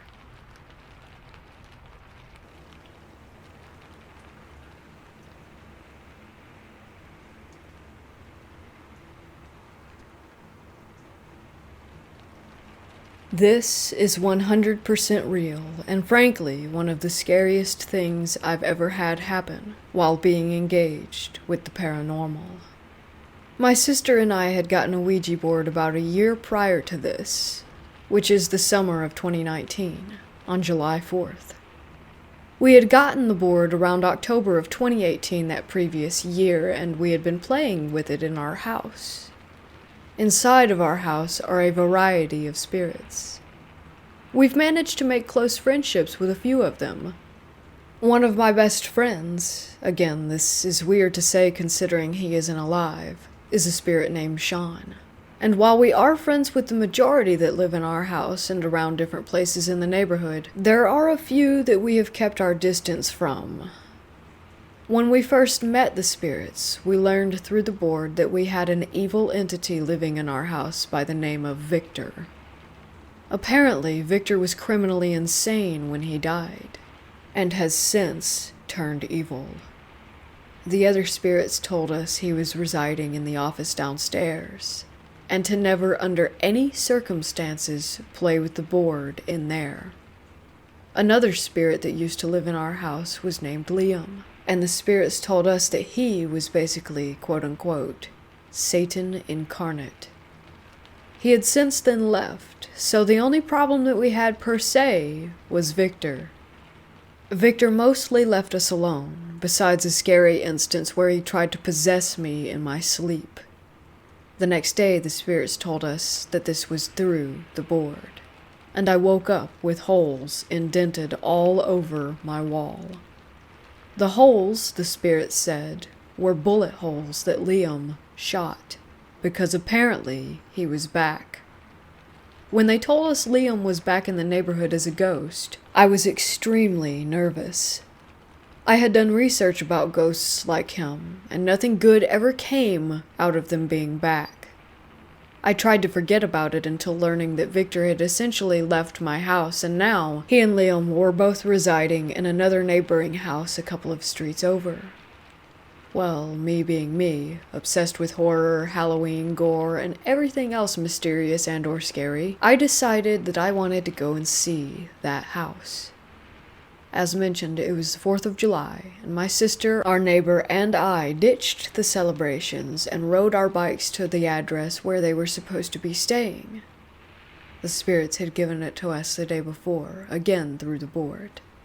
Now yes, this wasn't a good idea. The last thing that you want to do is provoke an angry spirit, but I didn't really care. I wish I had, and recklessly rode on with my companions in tow. When we arrived at the house, I stopped in front of it, but my sister and neighbor kept riding their bikes. I called for them to stop, and instead they picked up speed. I was confused at first because I thought it was a joke and was laughing a bit as I kept calling their names. At one point, my neighbor and my sister turned around at the same time to look back at me. When they did, I saw that their eyes were widened and blank, and that they had eerie smiles stretched all across their faces. Instantly, I knew that this was bad. I picked up speed, and by this time, I was terrified. Both of their bikes were swerving into the street, barely missing oncoming cars. I was horrified that they would be hit. I remember crying and pedaling as fast as I could, and that was when I knew that they were possessed. Eventually, I ended up following them back to the street my house was on, and tears were streaming out of my eyes. I had never been so scared in my life. Their bikes rode into the yard of a random person, and they both toppled to the ground, flipping over the handlebars. I dropped my bike as well and ran over toward them. They sat up together, blinking. I was hyperventilating, hugging them both as tight as I could. I had honestly thought that they were going to die and that it would have been my fault. They were confused as to why I was crying and what had happened. I found out that neither of them remembered anything except turning into the street. They didn't remember riding the bikes, almost getting hit by multiple cars, or anything else at all. They had totally blacked out. After I had calmed down, we went back into my room and played the board, wanting to figure out what had happened. Apparently, Victor and Liam had possessed my sister and neighbor because I had come by their house and wanted to screw with me. Needless to say, I didn't go back to that street for the rest of the summer.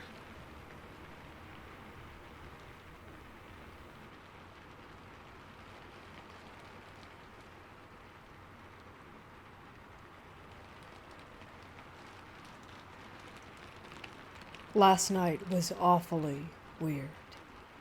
I was in my childhood home, but at my current age.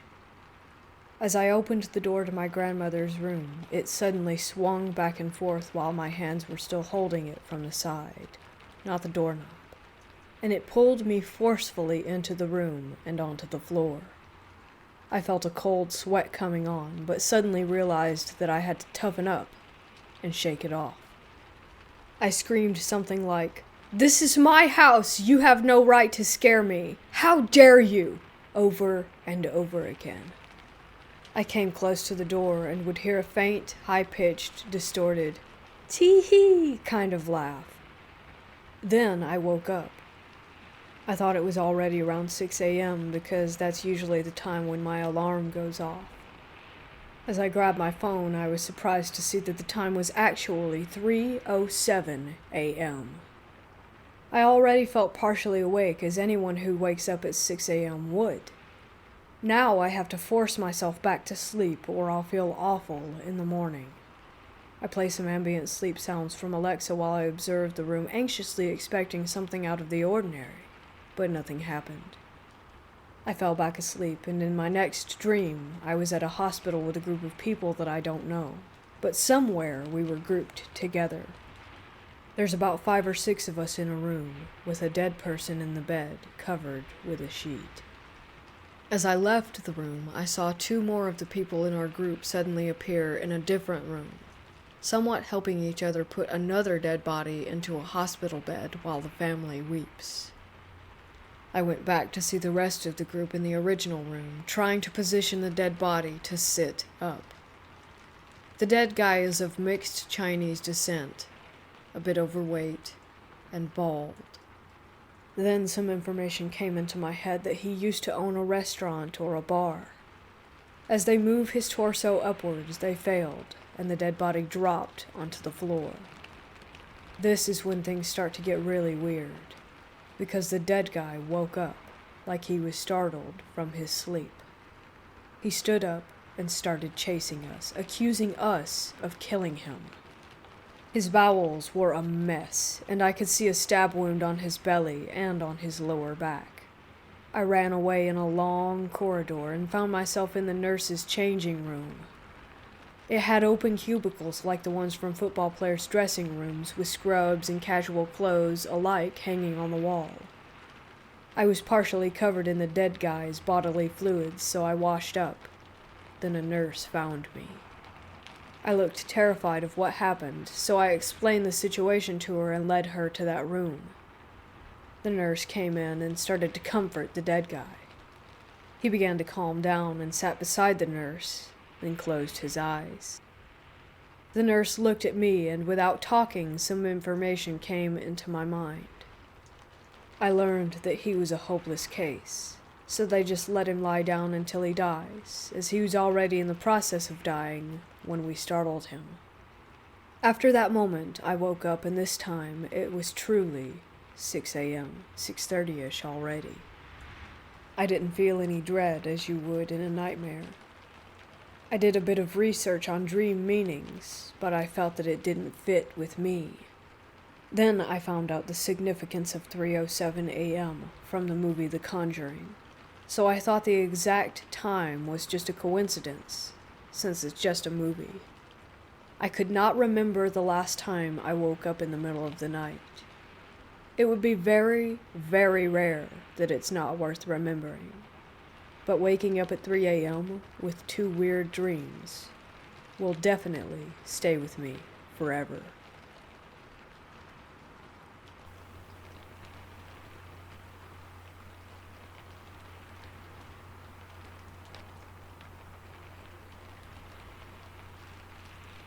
This happened to me a few months ago, and just once. I was sleeping on my couch when I was suddenly in a paralysis state. I couldn't move no matter what I did. As I was trying to move, I heard a female voice laughing in my ear. I couldn't see them, but I clearly heard that they were laughing. I tried to scream, but couldn't let out a sound. Then I woke up, a little sweaty and terrified. My heart was pumping so much that it hurt my ears. I looked everywhere, but saw no one. I didn't go back to sleep after this, because this wasn't my first experience, and I realized if I go to sleep again, the same thing would happen. This was the first time I ever experienced something terrified, so I didn't risk it, and stayed up all night. Ever since, I've never had an experience like this one again. I should also mention that I live in a house that gives off a terrible vibe and has a history of violence. The poor house suffered from an abusive family. It's possible that this house brings out the worst in people, because my mom unfortunately lost herself. She was now abusive and worse. She was a kind woman who didn't want any problems, but unfortunately we had an abusive parent figure. But save that story for another time.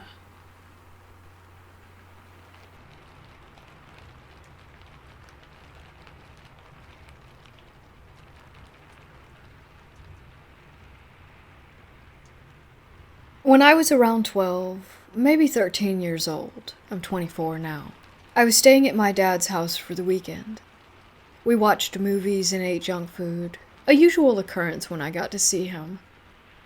My brother was also usually with us, but this time he was staying with a friend that night. I decided it was time for bed around 11 that evening. I went for my routine, getting ready for bed.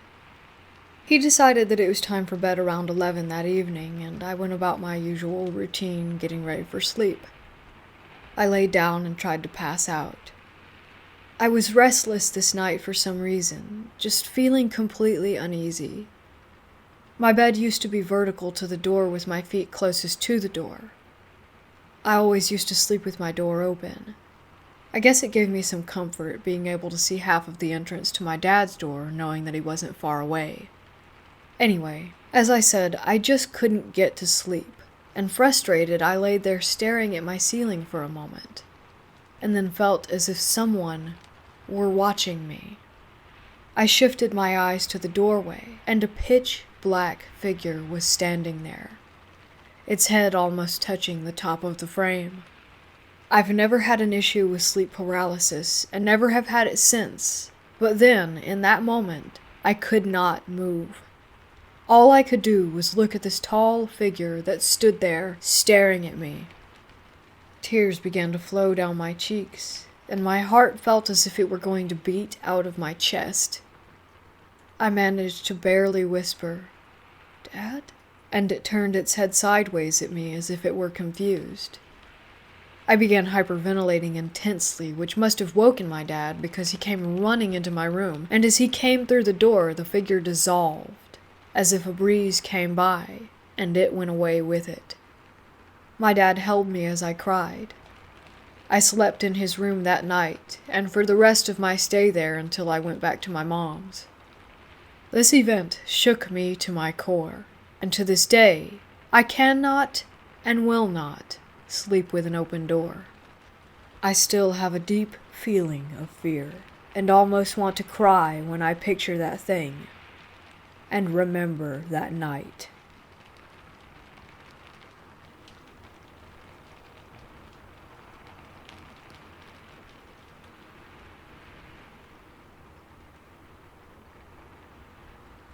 I used to live in an old farmhouse down in a much less populated area, which had always given me a feeling of something close to dread, whether I was alone in the house or not. More often than not, a chill would run down your spine in this house. For this story, only my little brother and my parents will be mentioned. my little brother of which had an imaginary friend. It had started on a rather cold and rainy day. I recall because my brothers and I had to play inside, so I decided to hang out with my little brother in his room, which was rather large with a built-in closet big enough for at least 2 people to sit in if they wanted to. On this day, I had asked to hang out with him. That's when he asked his friend if I could. He said yes, but his friend wanted to play a particular game. He wanted to play hide and seek. I didn't think much of it at the time, so I just agreed. My brother was first. He had to count in the kitchen, so I went around trying to find a hiding spot. That's when I went back into his room to see the closet open wide. For context, it was an old closet that had a locking mechanism on it, though we never had a key. I had jumped in and closed it behind me and was just waiting. And I waited, and then waited some more. I felt like I was in there for over an hour at the time. I was just about to give up and tried to open the closet to get out, but nothing happened. I tried again and again, but it wouldn't budge. That's when I heard it. Loud wheezing coming from beside me. I couldn't see anything, but I could hear and feel what was beside me as it had touched my leg with its skeleton-like fingers. I felt paralyzed as its hands, if you could even call them that, went from my legs up to my stomach and then to my throat. This thing was choking the life out of me, and all I could do was sit there with tears flowing down my face. But the worst thing I remember, something that cannot leave my mind, was its voice. The thing had begun giggling in what seemed like a child's giggle, but was distorted in some way that I could not explain. In a stroke of luck, or maybe even fate, just as I was at the point of no return, I heard my brother's voice shouting. He had given up trying to find me. I could hear him as he walked into the room. I began knocking as loudly as I could, and the voice and the grip just disappeared, which was when I began screaming and crying as I burst from the closet without any trouble. My brother took one look at me and began to cry as well for our parents to come in. Of course, as parents do, they ran to see what was wrong and found me on the ground as I was gasping for air, crying my heart out. I then blacked out for an uncertain amount of time, and when I woke up was in the hospital with my family sitting beside me. They looked at me with what I later learned was a mixture of pure joy to see me awake, and pure concern about what had happened. I told them everything. I have never seen anyone go from concern to absolute terror so quickly as they tried to press me further, but I couldn't tell them more than what I knew already. Not long after, the doctors came in to check on us, along with an officer to question my family, and then to question me, as I was almost choked to death. But the doctor had shown that the choke marks were much too thin, almost skeletal, to match anyone. I then told the officer everything. They ended up searching the house in case of a break-in or anything like that, but came up empty. Later that day, my brother came to me to apologize for what had happened. I was confused and asked what he meant. What he told me next chilled me to the bone. After I had agreed to play hide and seek, his friend said that he would help find me and would look in his room, which was why he didn't actually look there in the first place, but did come looking after he couldn't find me, which was when he found me in my condition. To this day, I'm not sure that thing wouldn't have killed me if my brother had not come into his room when he did, and to be honest, I'll be happy to never find out.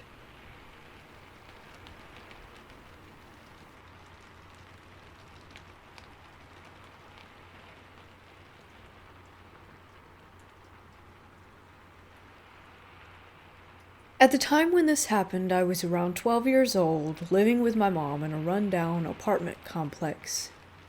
The building we lived in was the smallest of the 3 in the complex, and it was shaped like an L, with our apartment being closest to the inside corner on the shorter side of the L. To our right was one other apartment with another single mother and her son, who was much younger than me. Below us was a family with 2 kids that I was friends with, and the apartment above us was empty. It wasn't the nicest area, so after dark we kept our windows and doors closed and locked. The reason I'm going into such detail is so that you can understand why I believe that this voice didn't come from anywhere other than in our apartment. We were up late one night. It was around 11 p.m., and my mom was looking at something on her computer. She and I would typically stay up late hanging out together, so this was completely usual behavior. The computer was tucked into one corner of our quote-unquote dining room, basically just a patch of linoleum off from the kitchen, and our living room was to our backs. We didn't have the TV on, nor did we have any other lights on other than the one in the dining room itself.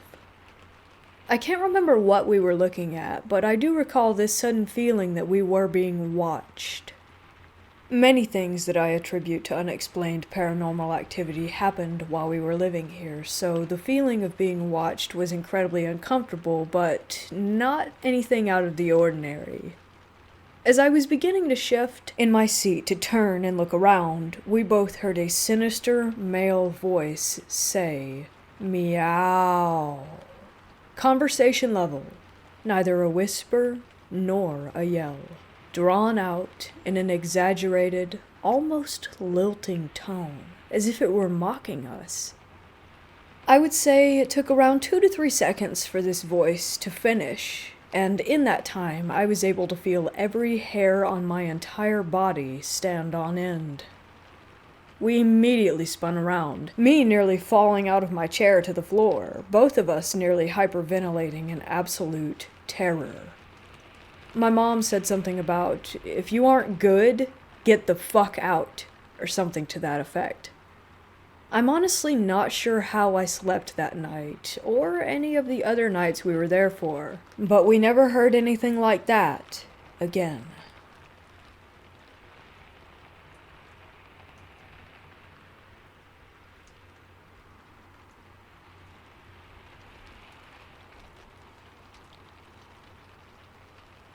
This happened about 13 years ago. I'm currently 28 and my childhood dog died in early high school for me. This wasn't too long after. Upon looking up what this is, it was most likely a false awakening, but still gives me chills to this day. I shared a room with my older brother, who was a pretty heavy sleeper once he got there. He'd usually be up playing video games all night, and I got used to being able to fall asleep through the sounds of him yelling at COD players for using noob tubes and all that good stuff. One night I woke up feeling the foot of my bed sink in like someone was down there. When I looked, I noticed a small child sitting with his back toward me. The child seemed to be wearing a black shirt with white horizontal stripes. I immediately thought to myself, "Alright, fuck that," and went back to sleep. I woke up what felt like a few hours later, and he was now standing at the foot of my bed, facing me, holding my dead dog's head in his hands. The child was surrounded by an extremely dark aura, so much so that I didn't gather any details on skin complexion or anything. I immediately lost my shit and freaked out, falling out of my bed. This part creeped me out because the fall was very detailed. I knocked over an acoustic guitar that I had on a stand near my bed when I fell out, and my brother shuffled in his sleep due to the noise. When I tried to wake him up, he mumbled, half asleep, that we needed to get more Pepsi, not an encounter with him that would surprise me at all, and went back to sleep. I then scrambled back into my bed, all while this kid was just watching me, holding my dog's head throughout. I fell back asleep, and then had my real awakening that morning. The guitar was in its stand, and everything was normal. I ended up not telling anybody about this dream. The really fucked up part, and why this particularly bad dream still gives me chills, has to do with the fact that my dog was buried in my backyard, in a little side yard that always had some really weird energy to it. Months later, my friends and I were hanging out, and we usually smoke weed in my backyard close to this side yard area. We had made our way inside and were munching and watching movies when my good friend Joe said that he needed to run to the backyard and get his phone. He went out to get it with his usual demeanor, but I heard his footsteps running full sprint back to the back door into the house. His skin was pale, and he was visibly shaken up. I asked him what was wrong. His response, "Dude, you're going to think I'm crazy, but I just saw a little kid standing where your dog is buried."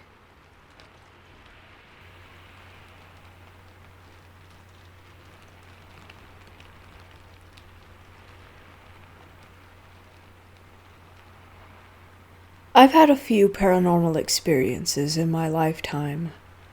My mom and dad said that when I was little, they would wake up in the middle of the night to me crawling around my nursery and saying a man with glowing eyes was playing with me. They believed it was my grandfather who died when I was born a hallway away, but I haven't seen him since. Anyway, my boyfriend used to live in an old farmhouse built back in the late 1800s with roommates. None of them believed in activity, but I asked about the old barns in the house when I was staying there.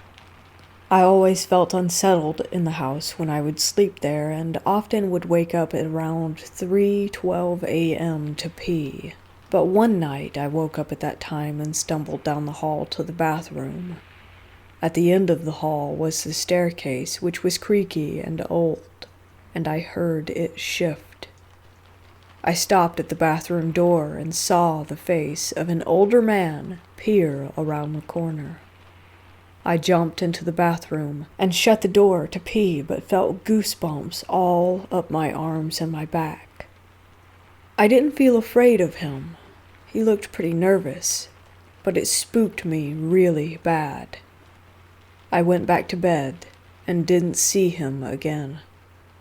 The next time I stayed there, I woke up at the same time to pee, and I saw him standing against the wall. But this time, he actually reached his hand out to me and motioned to go downstairs. I cautiously went towards him to see him go downstairs, and I peered around the corner to see him facing the door with his hands behind his back and staring at the open field in front of him. This time I noticed that he was wearing glasses and was older, with a scruffy white beard and dirty pants and boots like he'd been working outside.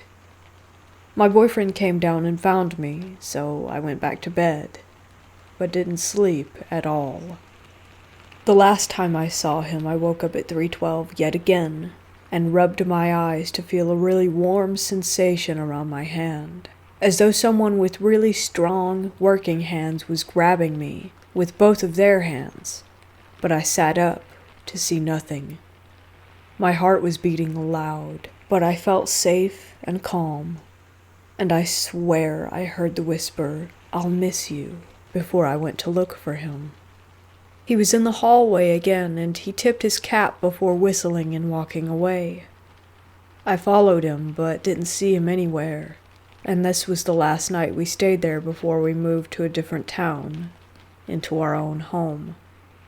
As crazy as this sounds, I miss him, and he was a sweet soul. I hope the boys that live there don't bother him too much. I asked about him after we left, and visited my boyfriend's friends, and they said their grandfather had died before they were alive, and he was a working farmer whose wife died before him. He loved animals, and wore big bottle glasses. I really think it was him, and that since the boys didn't believe in ghosts, that he just wanted someone to be his friend.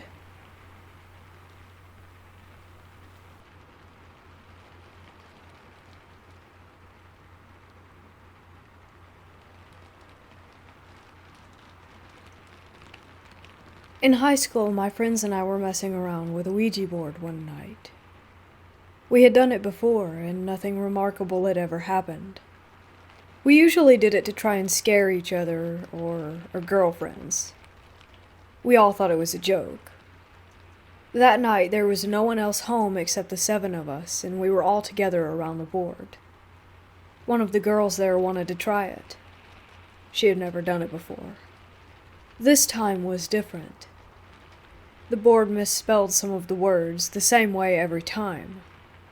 It gave answers that seemed historically accurate for our town, things we never knew or never cared about. Long story short, the spirit claimed it was a 10-year-old boy who had died on the property in the 1800s, and was buried there too in an unmarked grave. My friend's house was on a farm in the edge of town. We were all a little freaked out, because the board had never been so detailed and consistent. However, we were still skeptical, and we were all assuming one of us was trying to scare the rest. Finally, my friend asked if the spirit could do something to prove he was there with us. It went to yes, and then spelled out knock. Then the planchette stopped moving. We all just stared at it silently, and then there was a rap, rap, rap on the window right next to us. The lights were on outside, and there was absolutely no one there. We never touched that effing board again.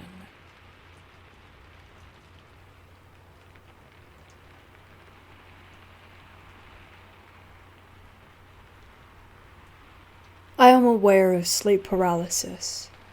I understand your brain can project things, etc. I'm not denying that. That is what possibly could have happened, but damn did it scare me, so I'm going to tell you. Now, I have had sleep paralysis a fair few times in my life, but this is the scariest thing that I have ever experienced during a sleep paralysis episode. One night I woke up during a quite peaceful sleep. Across from my bed is the TV and, of course, a wall behind that TV. I opened my eyes and instantly noticed that I was in sleep paralysis. I worked on moving my fingers, but I heard something. It sounded like something floating, like ooh, ooh, ooh sound. Being on my stomach, I could see across my room, which was my TV. The wall behind that TV, I shit you not, was all of a sudden a window. I didn't see it change into a window. It was already a window when I looked at it. I start breathing heavily. The sound is getting closer, and the brightest light that I have ever seen shines into my room, but not enough for me to lose vision. A UFO just floats by my window. Meanwhile, I'm still telling myself to move and not freak out. It continues to pass, until I see it slowly backing up outside the window. I'm still trying to move. The UFO sits there. I try calling for my housemate, which of course doesn't work. I feel something malvoyant at the end of my bed. I see a tall, dark shadow. And as it reached out to grab or touch or whatever it planned to do, I shot up from my bed. Absolutely the most scared that I had ever been. I was breathing heavily, and when I did shoot up, the window became my wall again. There was no sound. Most of my sleep paralysis episodes, I don't usually remember falling asleep. But this night I didn't go back to sleep.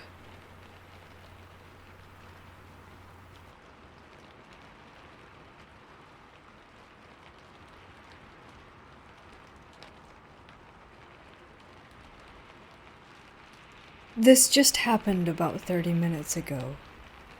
I was in the kitchen, and as I turned around, the very strong scent of my mom's distinct perfume hit me in the face. This happened 3 times. Now, my mother had an unusual mix of perfumes she used to wear, and was known to wear a lot of it. Also, she had a hint of air fresheners that she also had a lot of in her house. Mom passed away over 2 years ago and had never been to this house. We've only lived here 18 months. And we don't have anything here that smells the same as that. It was so strong and so distinct that my heart immediately pounded, and I shouted to my partner, "I can smell my mother." I thought I saw something climb the stairs earlier today too, but passed it off as my eyes playing tricks on me. Now I think there may be more to it.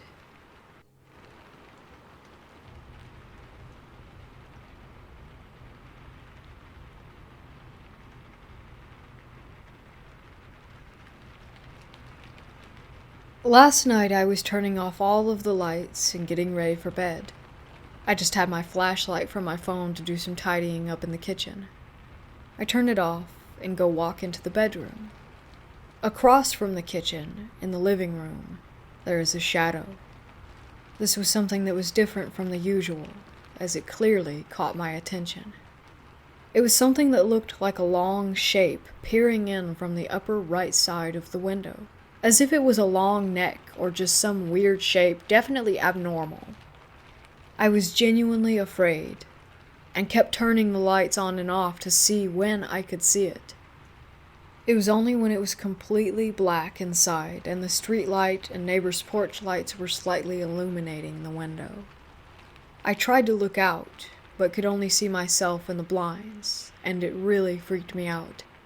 So I left the lamp by the window on, and after debating, I told myself not to wake my partner up because realistically it's nothing, and what could it be?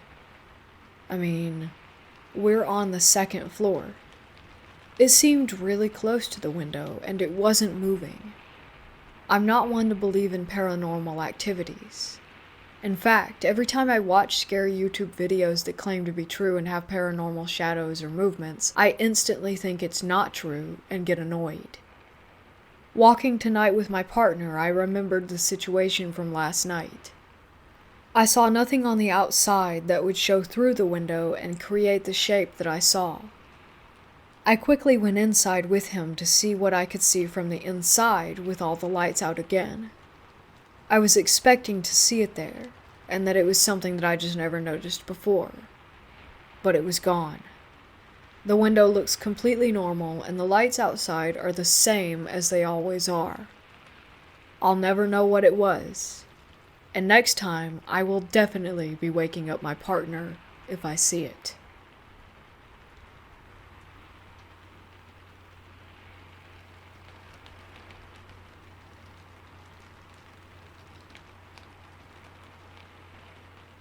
While going through a tough time in my relationship, I decided to move in with my mom for a few months for a break from the chaos. A guy I had met through a mutual friend of ours offered to pick me up in his truck and take us for a drive through the mountain trails behind my mother's house. Bored out of my mind with TV and food, I agreed. He arrived, I got in. We drove to the top of the ridge at the beginning of one of the trails where we stopped to roll up really quick. 5 or 10 minutes later, we were slowly driving along, listening to music, talking, laughing, realizing that we had actually been neighbors years before. The song on the truck radio was changing, and there began a softer song. We could hear the wind blowing quietly through the trees, and all of a sudden there was a whisper. "She's with him," the voice said, extremely clearly. I did not know what to do. I mean, what were they talking about? And even more importantly, who were they? We continued to drive down a trail a bit longer because my guy friend said it would be bad not to show dominance to whatever it was and not to run scared, ever. But it was, in fact, the scariest moment of my life. I should clarify also that this is in the middle of nowhere in the middle of nowhere. My mom has no neighbors for miles. Hunters are allowed on the property, but none were in the area. We shined headlights in the direction of the whisper, and there was nothing.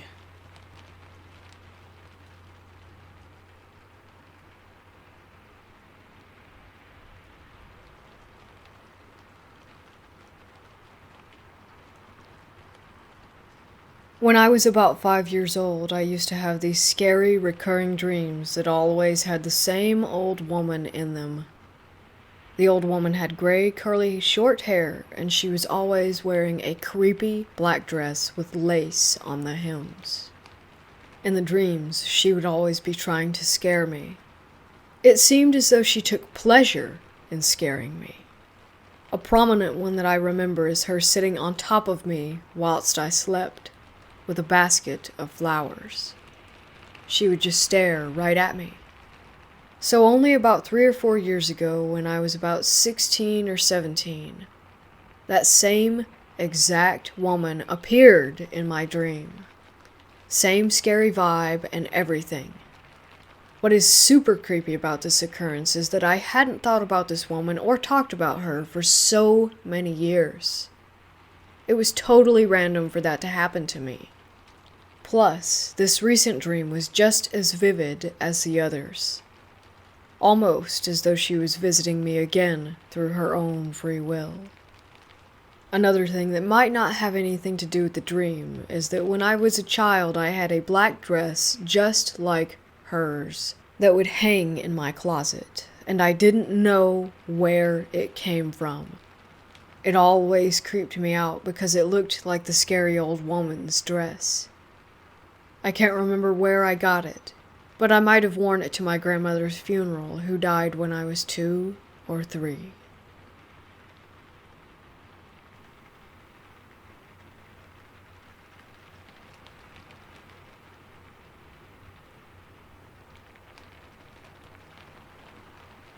I have a story from about 2 years ago that really captivates me to this day.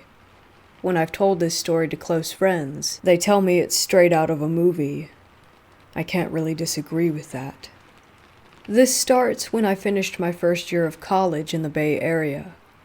I worked my ass off in school and I just wanted to have a wild summer, and I would do anything I could to get out of the house. My cousin was and is my best friend, and we basically did anything and everything together. When there wasn't anything to do, we'd take walks together around my rural neighborhood. I always lived near this old hospital, which used to operate as the biggest trauma unit in my area. Sometime when I was in high school, they shut the hospital down for some reason that I still don't know. It basically just sat there rotting for a few years before we found it. One day we were drinking a cold one and taking one of our routine walks and ventured away from our usual route through this peaceful, random field. We stumbled across this huge parking lot after making it out of the field, but it didn't hit me that this was the old hospital's parking lot that we had found. We made our way through the lot until we saw this massive building standing on the outside. The deteriorated banner said emergency room. And this was when we knew we had struck gold and stumbled across a back route to this abandoned hospital. We knew of this place, but we had never been here. We hadn't heard any weird, outlandish urban legends, nor had anyone that we knew been here before us. We pushed forward and checked out the perimeter. To our surprise, the first door we walked up to had a rock jammed in between the door frames so that we could just waltz right in. This was when it occurred to us that it could be a potentially bad idea if we got caught, and we could suffer some consequences. We agreed we would be quiet and respectful and make it a quick trip. This is where things take a turn, or a few turns. We entered the building and it was the most deafening quiet that I had ever experienced. The sound of the door closing was like a literal bomb going off. Once the echo stopped from the door, it dawned on us that this place was straight up creepy. We walked slowly, but the floor is covered in glass, which makes even the smallest of steps sound like Bigfoot lumbering around a library. We found a patient room, which still had a bed inside. We stopped at the doorway to look in because the floor looked sketchy. Out of nowhere, from around the corner, we heard the faintest, slow, drawn-out whistling.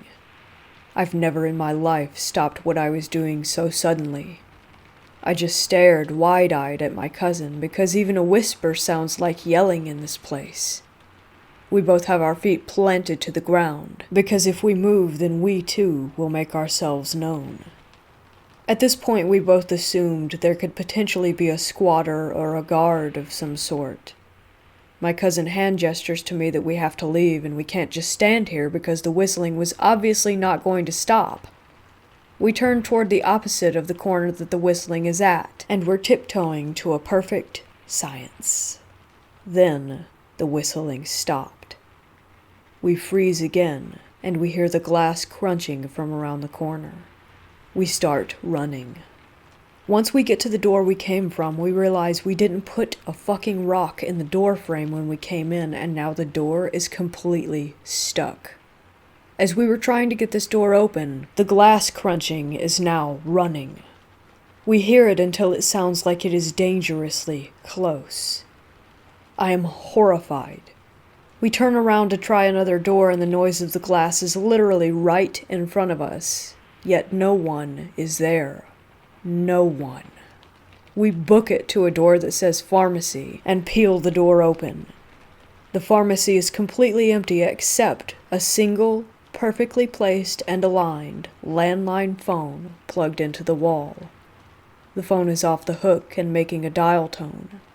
The whole thing is so perfectly lined up and centered with the whole room, I've never seen anything like it. And the dial tone was so loud in such an empty place. There wasn't power throughout the hospital, so how was it working? I was in complete shock. We left and never went back. I had heard of some other kids going there at night. They told me that they also heard the whistling and thought someone was lurking in the shadows the whole time. It is a freaky world out there.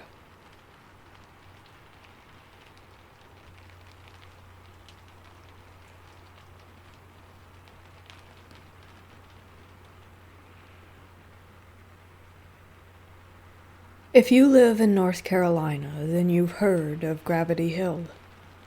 You can look it up to get information about it. One night it was me, my boyfriend, and 3 of his cousins, and we thought it would be fun to drive out to Gravity Hill and test it for ourselves. Something did, in fact, push us up the hill. Cody's car was in neutral, but something did push us up. And as we got to the top, Cody asks us if we want to go to the house. I asked what it was, and all 4 of them said, in sync, that I had to see it for myself. We drove up there, and as we got to it, it's this very old, abandoned white house. I'd say it was probably built in the late 40s, early 50s, but no one's lived in it for years. I asked him to pull into the driveway, and he did. We sat there for a minute. I wanted to see if anything would happen because I didn't believe them. We were in the driveway for 3 minutes at most when Cody said, "I'm about ready to leave, what about y'all?" As soon as he said that, his headlights dimmed so much we thought they went out. I saw someone in the upstairs window, only for a second, but someone or something was standing there watching us. It frightened me so much that it brought tears to my eyes and I was shaking. We sped off and didn't look back. I still remember the feeling of all my energy leaving my body, and I never want to experience something like that ever again.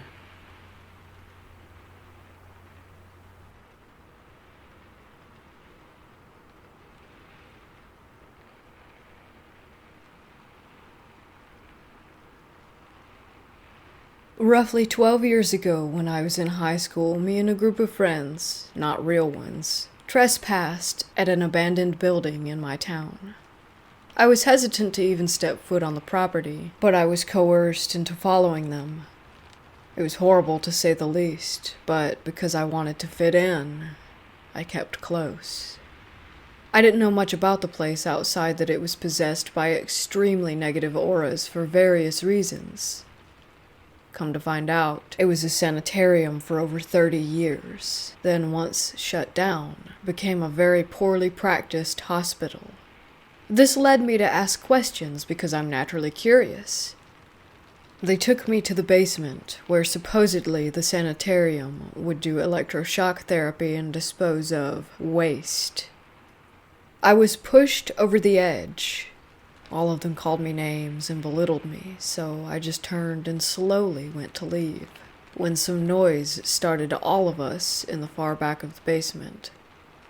They all just rushed the stairs, shoving me to the side. I fell and tried to get up, but there was this heaviness around me. I looked back only to see nothing. No light, no stairs, no basement. All I heard was my name, almost as a whisper. Stupidly, I responded, then saw what I honestly believed to be two yellow eyes. They looked despondent and almost longing. I picked myself up and ran out, still hearing my friends rushing to escape. Once I left, though, they all came flooding towards me, asking where the hell I had been, saying that I had been gone for like 10 minutes at least. It was only a few seconds for me, though. Now that you have that part of the story, here's what's happening currently. I have been diagnosed with COVID and am not doing overly well with it. Constant cough, chest pain, pre-existing ulcer acting up, causing internal bleeding, and almost always on the verge of sweating. Nothing good has been coming from this. But it gets worse, as I'm having a nightmare that I haven't had since 2011 when the manor was condemned and then demolished. I would see the eyes, in corners and side views, and they were almost always gone by the time that I would notice. Except now, in 2020, it's in my head. I'll be dreaming normally, and then I'll hear my name as a whisper and jump awake. Each night for the past week, I've been hearing my name randomly in my apartment and in my dreams, but have started seeing those eyes again. I've talked to a few people about this, and some say that my spirit had been seen by something on the other side. Basically, I'm familiar with them, and they can find me now. Others said that when I fell, that the heavy feeling was a piece of my soul being pulled away. That's why when it was demolished, I saw the eyes and heard the voice again. Either way, with COVID happening, and this happening at the same time, I just don't know.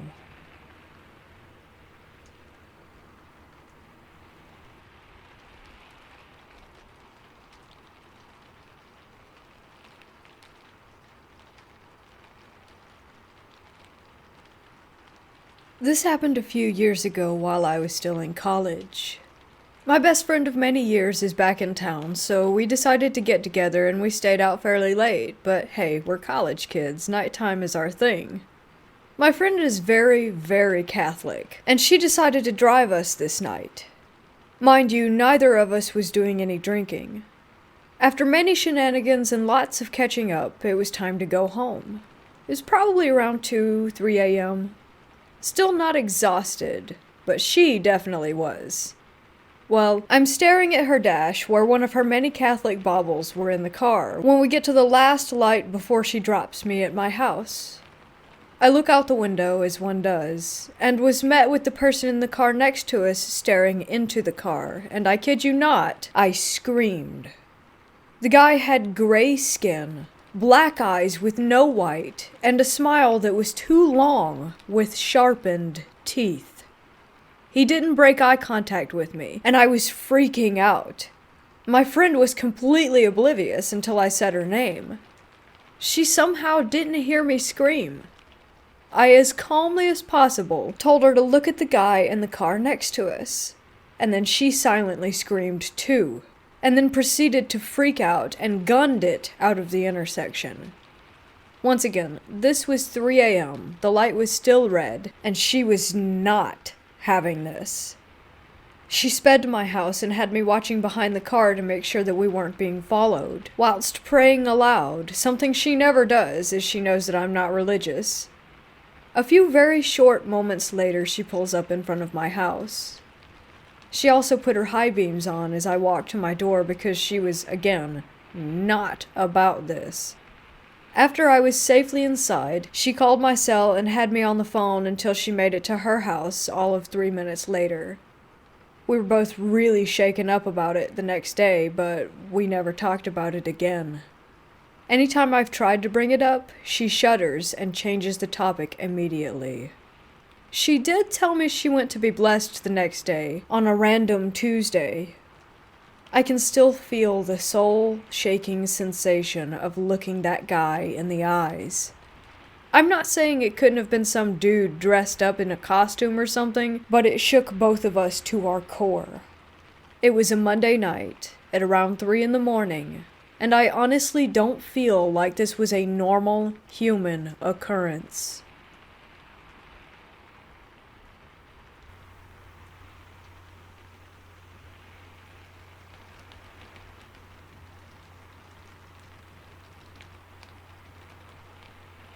I think my paranormal story began when I was around 5 or 6 years of age.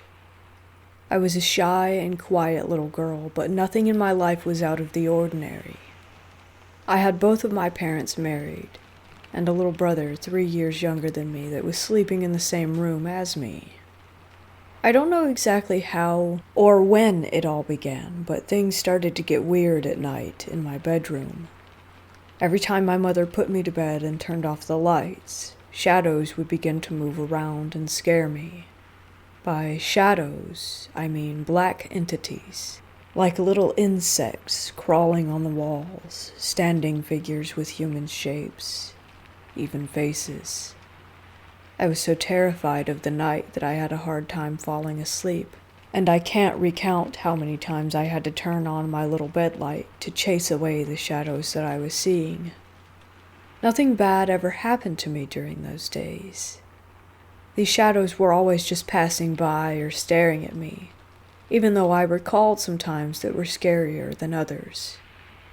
I remembered one particular night when I opened my eyes and there was just a face, centimeters away from mine, staring at me with dead eyes. I was on top of a bunk bed. Every time something scary would happen to me, my instinct was to turn on a light. Everything disappeared with the light, so I made a habit to save myself like this. And now, at 26 years old, I still need to turn on the lights everywhere I go because I cannot feel at ease in the dark. Of course, I told my experiences to my parents at the time, but they did not really take me seriously. I was quite imaginative for my age, so they thought it was just my silly little brain making things up. At the same time, my vision was starting to get bad and I needed to wear glasses. They used to tell me my blurred vision was creating scary monsters with the things in my room. Every time I was seeing the things in my room, I kept repeating my parents' words to soothe me, but I was still so scared, trembling, and unable to sleep because of what I was seeing. I had bad sleeping habits because of that. I had hard times closing my eyes at night, and I always tried to fall asleep before there was no light left in the house. These experiences followed me my whole childhood, but with the years passing by, they were less frequent. The fear of the dark still lingered, but I could sleep more peacefully. When I reached my teenage years, it completely stopped. At times, I was even able to completely forget this part of my life. Funny how I never thought my house was haunted. I always knew deep down that it was my problem to bear. The rest of my family never had any paranormal experiences in this house, and none of them were particularly inclined to hear about my fear of the shadows. Even though I stopped seeing things after my 12th or 13th birthday, I still had quite the instinct for the paranormal, and I was able to feel if a place was bad or not. But I want to make it clear that I was not seeking paranormal thrills. In fact, I was avoiding those things like the plague. I was still very much traumatized, and I did not want to experience scary things like that ever again. So, I cannot recall if it was during my 14th or 15th birthday years, but I had my final, most horrifying encounter. I was on vacation at my friend's grandmother's house. It was quite an old house, and there were 2 beds in this bedroom for my friend and me to go to sleep. I had slept in this room many nights before without anything happening, and nothing during the evening could explain what took place next. I woke up in the middle of the night with no explanation. I don't remember having a bad dream or hearing something. I just opened my eyes in the complete darkness. The feeling of uneasiness crept in very quickly. Something was not right. I could feel it, but I wasn't sure what yet. I finally lifted my head and saw it.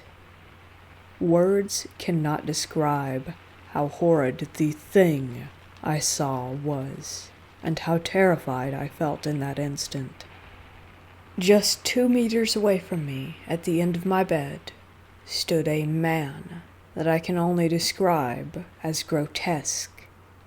The man had red skin, or so I thought at first, prominent eyes, and an all-teeth smile.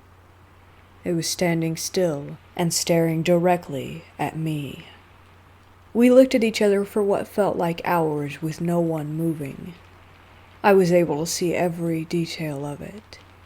More than 10 years later, I'm able to describe it perfectly to you. Its image is still ingrained in my brain like I was marked by a hot iron. Its red skin was actually no skin at all. It was made out of muscles, and its eyes and teeth were very apparent because it had neither eyelid nor lip.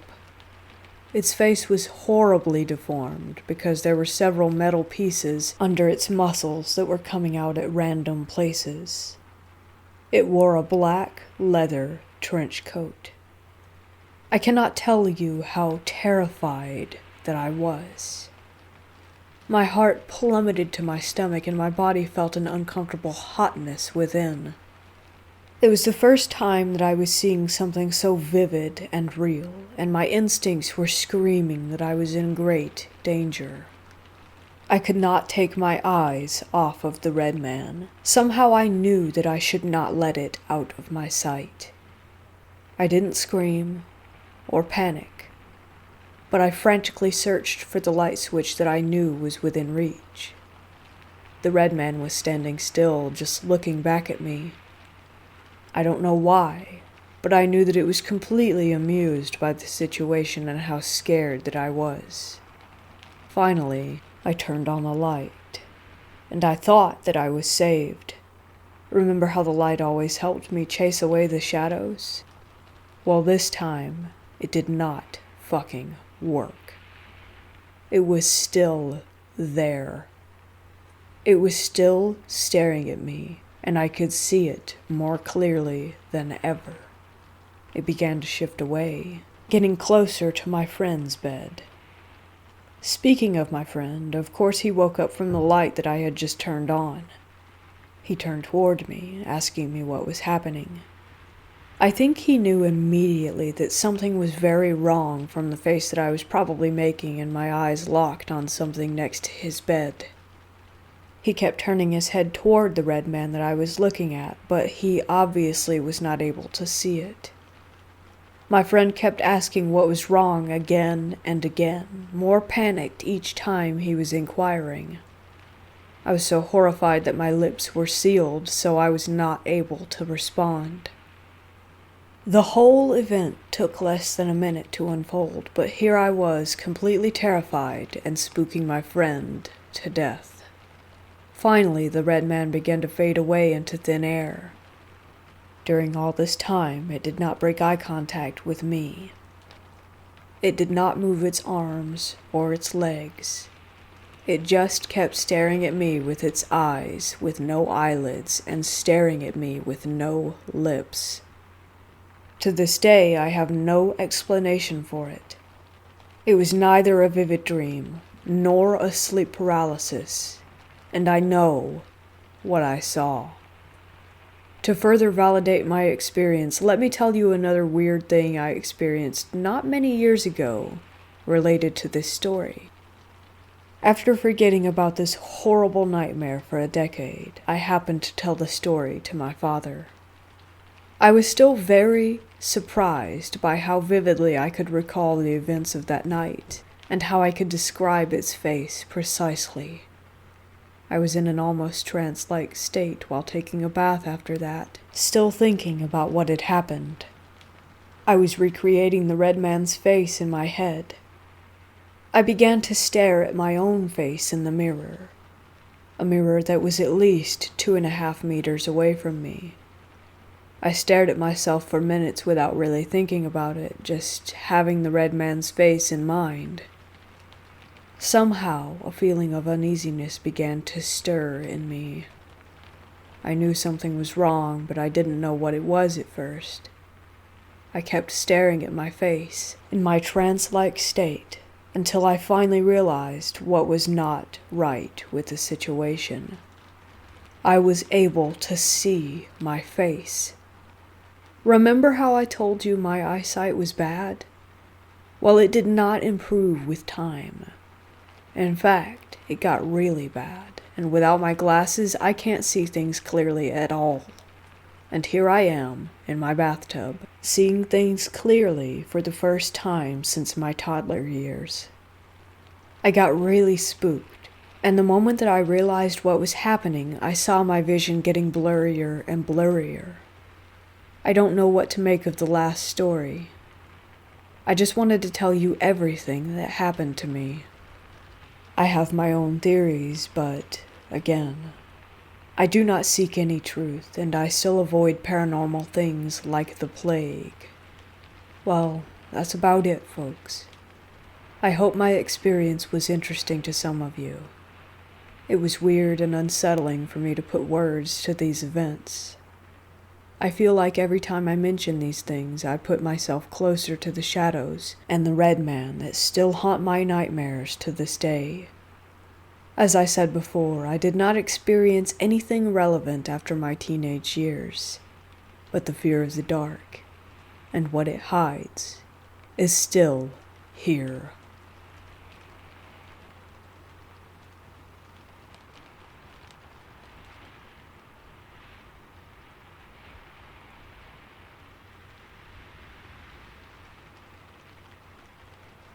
I'm employed as a policeman, and I work the night shift in a tiny little town. The population here barely breaks 1,000. Needless to say, I know the town well enough to be able to tell when something is wrong. Near the center of the town, there's the old school they used before they built the new elementary and high schools.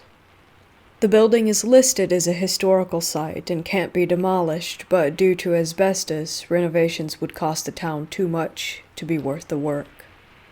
This school sits within feet of the public library, and behind it sits the town's fairground. It isn't an official fairground, but every year they had bull riding and small shows that they would put on for kids during the summer. With all of those details out of the way, I will explain what happened. I noticed the backlight to the library on, which is not normal since it wasn't on all night, and it isn't a motion light, so I parked on the north side of the old school grounds. I walked through the fence and had to pass the school to get to the library. I would stop every few feet and listen because the gravel was so loud. When I stopped the second or third time, I thought I heard a squeal in the school, like the sound of a door. At first I didn't think anything of it, since I figured I was hearing things. The town just replaced all the windows on this building, so I thought I wouldn't be able to hear the inside. When I investigated the light and found all the doors locked, I started walking back around to my car. As I passed by the school again, I heard a noise in the building again, and I stopped and listened. And as I shined my light, I noticed a basement window was broken out. So when I walked up to the window, I looked down and in, and didn't see anything. I kept walking, and I heard the squeal again. It reminded me of those bathroom doors in schools that the hinges always squealed really loud and echoed. When I came around the corner, I saw 2 cats roughhousing in the dirt. They stopped to watch me, and then both of them turned and looked at the door. I couldn't see for myself because it was around another corner. One hissed, and they both bolted away from the school, which put me on edge. I know this school is absolutely not in use, nor are there any plans to use this school anytime soon. Also, the local kids and homeless don't come here, ever. It's a landmark the city as a whole really admires, and there hasn't ever been an issue with breaking and entering, at least not for a long time. So when I came around the corner, I saw the door and I walked up to it to see what the cats had run from. I looked for other animals, but that didn't make sense because they looked up as if someone were standing in the window of the door. Not like they would if it were a raccoon or a dog that ran off without me seeing. When I looked in the window with my light, I could see a gigantic Raggedy Ann painted on the wall, and I assumed this was the kindergarten section or something. And then I stepped back from the door getting ready to leave, and I heard whistling. It wasn't really loud, but it was loud enough to make me stop. That little voice in the back of my head was talking now and telling me I was just hearing things, but the dude that likes the dump of fear of the unknown told me to go back to the door. So I went back and listened again, and I know it was whistling, and not like the squeak of an animal or an object from inside. It got louder when I came to the door again, and it had a tune, but I don't know how to describe it. So now thinking someone is in the school, I went around and checked all the doors, including the second floor door that I had to climb the rusty metal stairs that were more like a death trap to see in through. When I couldn't find a way into the school, I checked it all over again, and when I left, I couldn't figure out what it was. The whistling had stopped, and I even hung around outside for a few minutes without my light on, just watching, figuring out if someone was in there. They would eventually need to use a light to get around, or to get back out, but there was nothing after 20 or so minutes. So I got in my car, circled the block, and parked down the way with my lights off to watch for someone to come out at some point. But no one did, and there haven't been any lights on. I know this story seems kind of boring compared to the others, but working nights gets you on edge. And for all the things I know I experienced before, this was in my top 5 bone-chilling moments while on the job.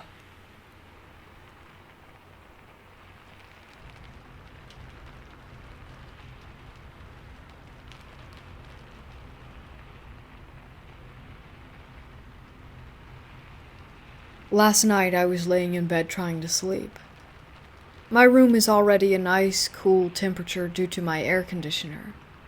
However, it feels as though out of nowhere the temperature drops 10 more degrees. I find this a bit strange, but I don't really mind it. Then suddenly, I feel what I think is a touch, like something is touching me around my neck and chest, as well as pressure building on those areas. I simply try not to ignore it and go to sleep. The cold and sensations of touch are a mere annoyance at this point, but that's when I saw it. I looked over my bed to the door, and there it was. A large, lanky shadow figure standing there with yellow eyes. It was only there for a second, but it still managed to scare me. Luckily, I was able to sleep, and as a precaution, I now have a bowl of salt in my room, as I hear it repels evil spirits and possibly demons.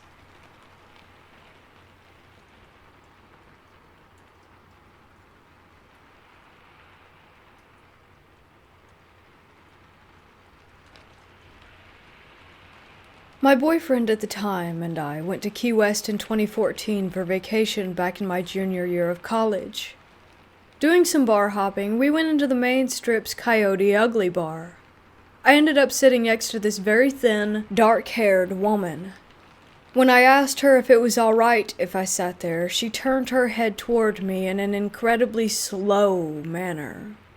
She nodded her head up and down, equally slow. I don't think anything of it. My boyfriend and I order a drink, and we're talking amongst ourselves for a minute. I'm facing away from the woman, and I feel her tap on my shoulder. So I turn around, and she's raising her glass to me in cheers. I should explain what she looks like because it's a lot like what I imagine a demon wearing human skin would look like. Bone thin, sallow, with stringy black hair, sharp cheekbones, and nose. Her eyes were black.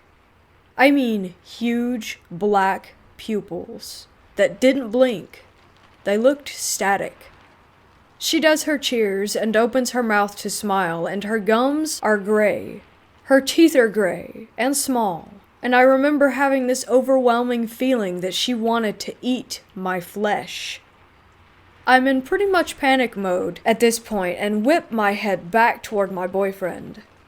He saw this woman too by now, and he grabs me by the arm to get us to move to the back of the room as quickly as possible. I'm basically cowering.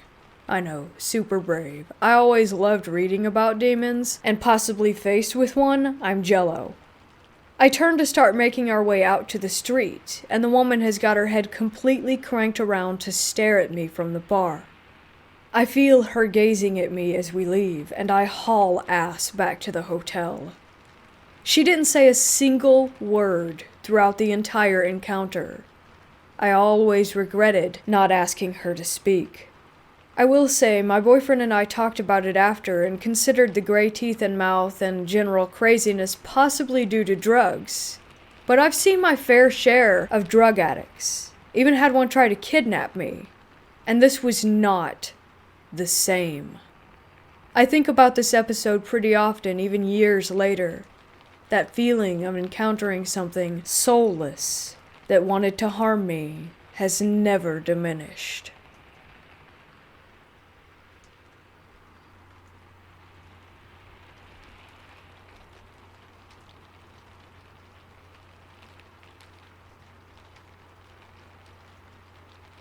This happened about 3 years ago, but has really affected how I think about ghosts and the paranormal ever since.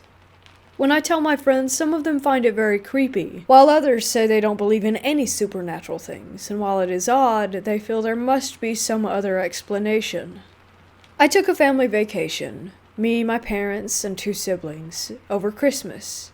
All of us were already adults at this time, and while my family is agnostic and holds out judgment for the afterlife, none of us are religious or believe that there is a true afterlife with heaven or hell. That said, my parents thought it would be fun for us to stay at a haunted hotel in Jerome, Arizona on our way to a resort town further down the road. This whole town is supposedly haunted, but especially the hotel, which used to be a mental hospital that has long since been converted. We checked in and were given 2 of the most supposedly haunted suites because we needed 2 large adjoining rooms for everyone to fit.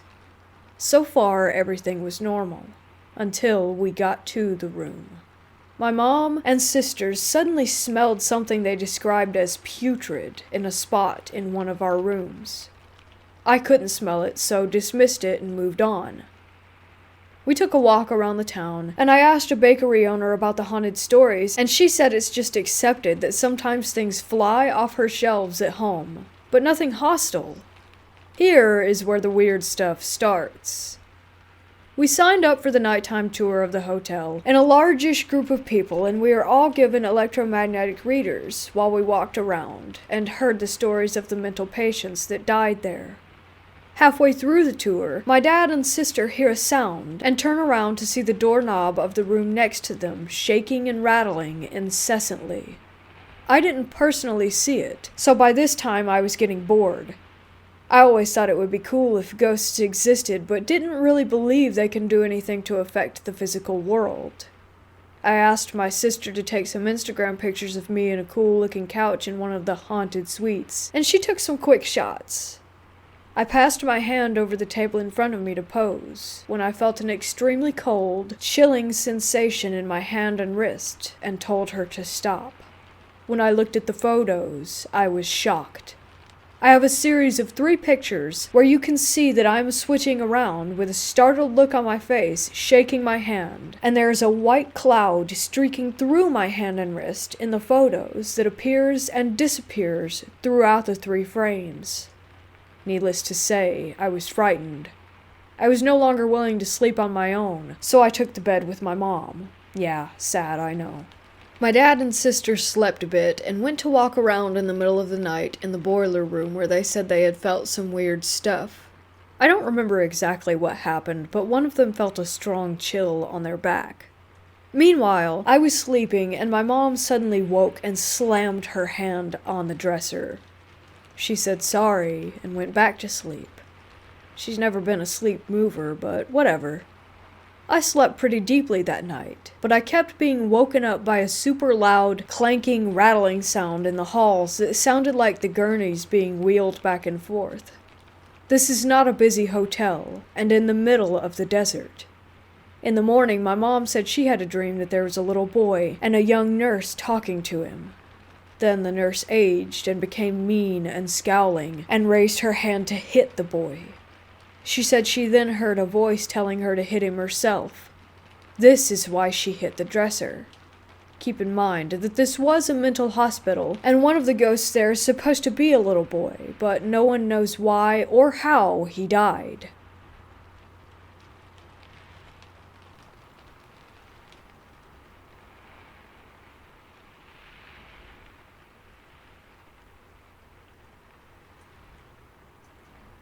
I was 15 when the first time anything paranormal happened to me at this boarding school. For a month, I would have sleep paralysis.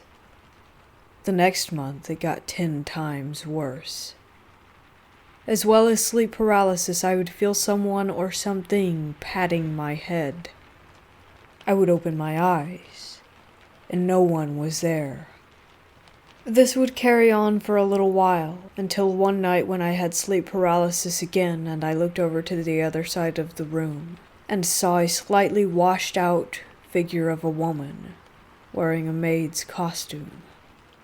This happened for a couple more nights, until I left that school. I came back to that school for sixth form, the last 2 years of high school if you're American. It all started up again when I was moved into that same dorm, but this time she followed me around the school. In the end, I prayed for her. However, she still follows me around when I wear a certain necklace to this day. The last story I have is about 18-year-old me messing around with a Ouija board. Please don't do this. So my boyfriend at the time was the one who bought the Ouija board. A good friend had just died a couple of months ago.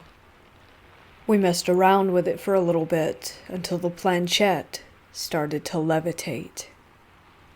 I somehow went into a trance for what felt like about 30 seconds. However, I got told it was for 5 minutes. When I came out of this trance, I had 3 scratches down my arm. The hand with scratches was red hot to the touch, but the other was ice cold. Of course, we decided to do it again the next night. Something predicted the future. The first thing it said was fire alarm. The next thing was knee surgery. And the last was asylum. As soon as this happened, the fire alarm went off. A year later, I had knee surgery. And then 6 months later, my ex was admitted to a mental facility. I know this sounds far-fetched, but this is what happened. Again, please don't mess around with Ouija boards.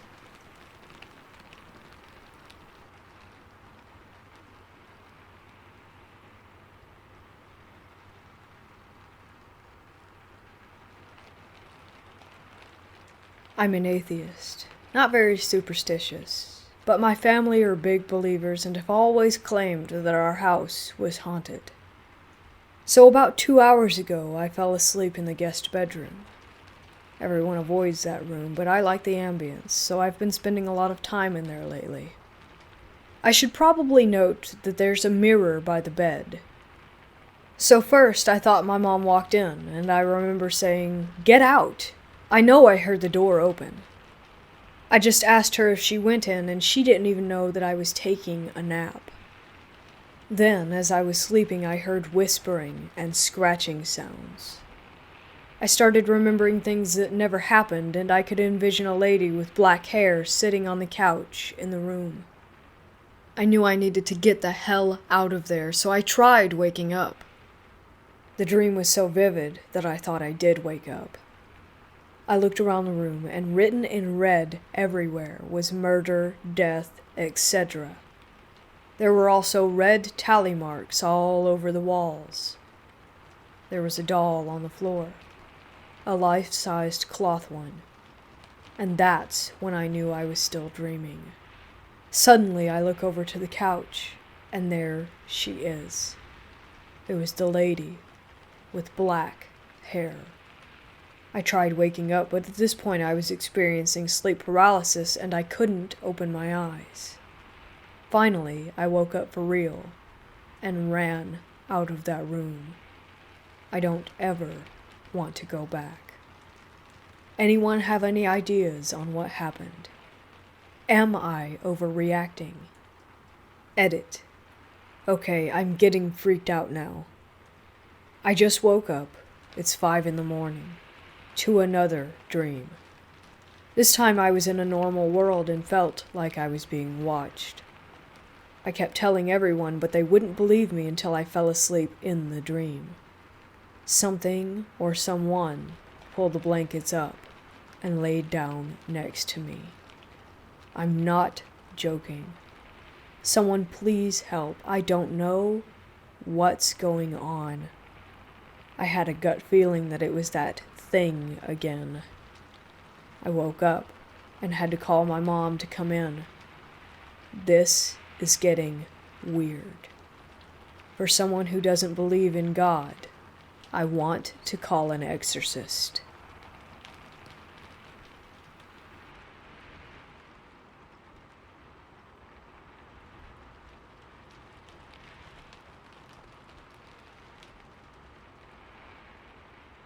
This happened many years ago, so I don't remember many details, but the experience still feels vivid. It is important to be mentioned that the bedroom where I was has a view to the backyard and the kitchen. So, my story took place at my previous home when I was 10. I was alone with my sister, who was 4 at the time, but later my parents came home after Mass. The TV was on and showing a comedy program, but I wasn't very interested. After some time, I noticed what I thought was a person in the corner of my eye. But at a second glance, I realized it wasn't exactly a person. It was a child with curly hair. The silhouette resembled that, and my reaction was nothing but freak out. I was losing my mind, thinking about going to find out what it was or call someone. My sister was sleeping, so she didn't know about it until I told my parents. After some minutes, I managed to calm myself down and wait in that room until my parents came home. Nobody believed me at that moment, and during those years we didn't have any cameras or smartphones. Some years later, I found out about shadow people, and my experience fits with the stories told. I don't know what to think about that, but always remember that day, even after I moved out.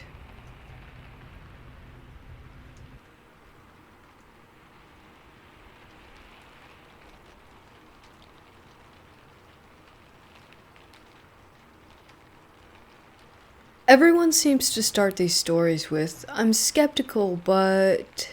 And this time won't be an exception. I'm not an atheist, though. So, my friends and I had a bottle of gasoline. Trust me, this isn't supposed to be a funny story. We're all car guys, so we sometimes have some contaminated gas left over. Anyways, we wanted to get rid of it the only way possible for teenagers to think of. Burn it in a field to see fire go woof, and the empty bottle go boom or whatever. The three of us, giggling, made our way to the nearest cornfield that had an opening, apparently from a truck making a U-turn or something, as the farmers had been planting the corn. We decided to get as much stuff to burn as we could.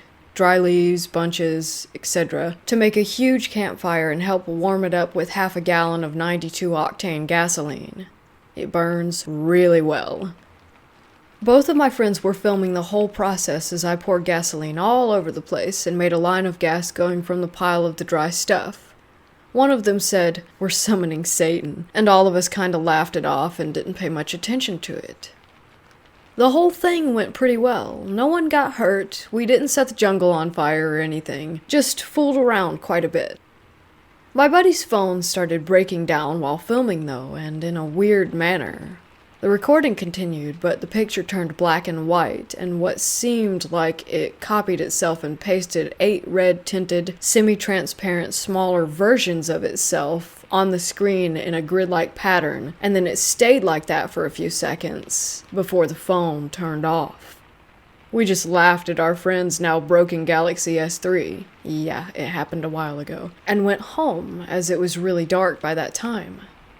The next morning, my other friend, who had filmed it all with my Galaxy Note 2, and I waited to meet the S3 guy to complete the trio and discuss the way that we gained world dominance by the evening and such. When we saw him come up to us, he was pale as hell and his eyes were screaming terrified. Turned out his phone was all right, and even saved the video with the glitch as it was. And he watched the video right before coming to us. You guessed it. He saw what he thinks was either a demon or a ghost. As the image on his screen collapsed into the same red-tinted shatter, he turned away from the fire to see better and get a grasp of what had happened to his phone. The camera pointed away from the fire into the corn, where there was quite a distinct black and white silhouette of a ghost-like creature looking at the flames. Well, yeah, you could take it for a glitch or a glare in the camera lens, so we didn't think too much about it. The creature, if it existed, which we doubted or sure as hell wanted to doubt, was standing right next to us as if it were a fourth friend just looking calmly at the fire with us. Then we decided to watch the video from my phone to make sure that it was just a glare. We wanted to be able to sleep tight with no worries, but we wished that we hadn't by the end, as there was yet another, this time a more distinct figure to be found. Just as this other friend pointed the camera the same way that the first guy did. A face was staring at us, with an evil smile. Just a face peeking out of the corn. No body, no nothing. With no glares that looked like that, or were the same color, or any other glare at all. Days and years passed. We're still kinda skeptical about it, or at least try to be, but with all the facts combined, we to this day still can't find a reasonable explanation for it. We even tried to repeat the thing with the fire and took a bunch of cameras with us, but we chickened out to do it at night, as we had done the first time, so no luck. So, years from now, being an adult car guy, I have about 20 gallons of bad gasoline I would never use for any car out there. If I make it out alive, get ready for Chapter 2.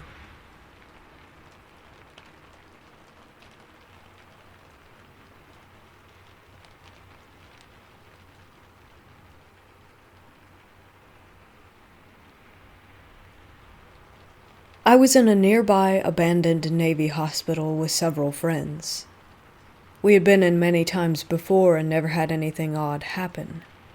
We were on the top, the 3rd floor, and there were many broken windows, allowing the rain and nature in. There was a lot of mold and even moss growing in the old ceiling tiles that covered the floor at this point. One of our group, prone to asthma and respiratory issues, didn't take it too well. We all decided it was best to leave and began our descent into the basement, which was the route to the exit. This is when things got weird. I broke ahead of the group, something generally against our rules of exploring, but in my mind I had to get out. I was far enough ahead, around corners and such, that I couldn't even see their flashlights behind me anymore. My heart was racing. and I still don't know why. I finally got to the last door that led to the room that we would exit from. It was a heavier door that closed by itself. I reached for the doorknob, but something stopped me. I couldn't do it. Something in my mind wasn't letting me put my hand on the knob. All I felt was terror. I'm not sure how long I stood there, shaking with my hand no more than 3 inches away, before I saw the flashlights of my friends at the end of the hallway, and at last I could do it. I wrenched the door open and immediately went outside, hyperventilating with panic. My friends soon joined me, also saying something felt a little weird in there that time. We were gathering outside the door when the friend with the breathing issues felt something on her shoulder. We pulled down her shirt and there was a noticeable, quite obvious handprint. Nobody touched her, especially not hard enough to leave a full handprint through clothing.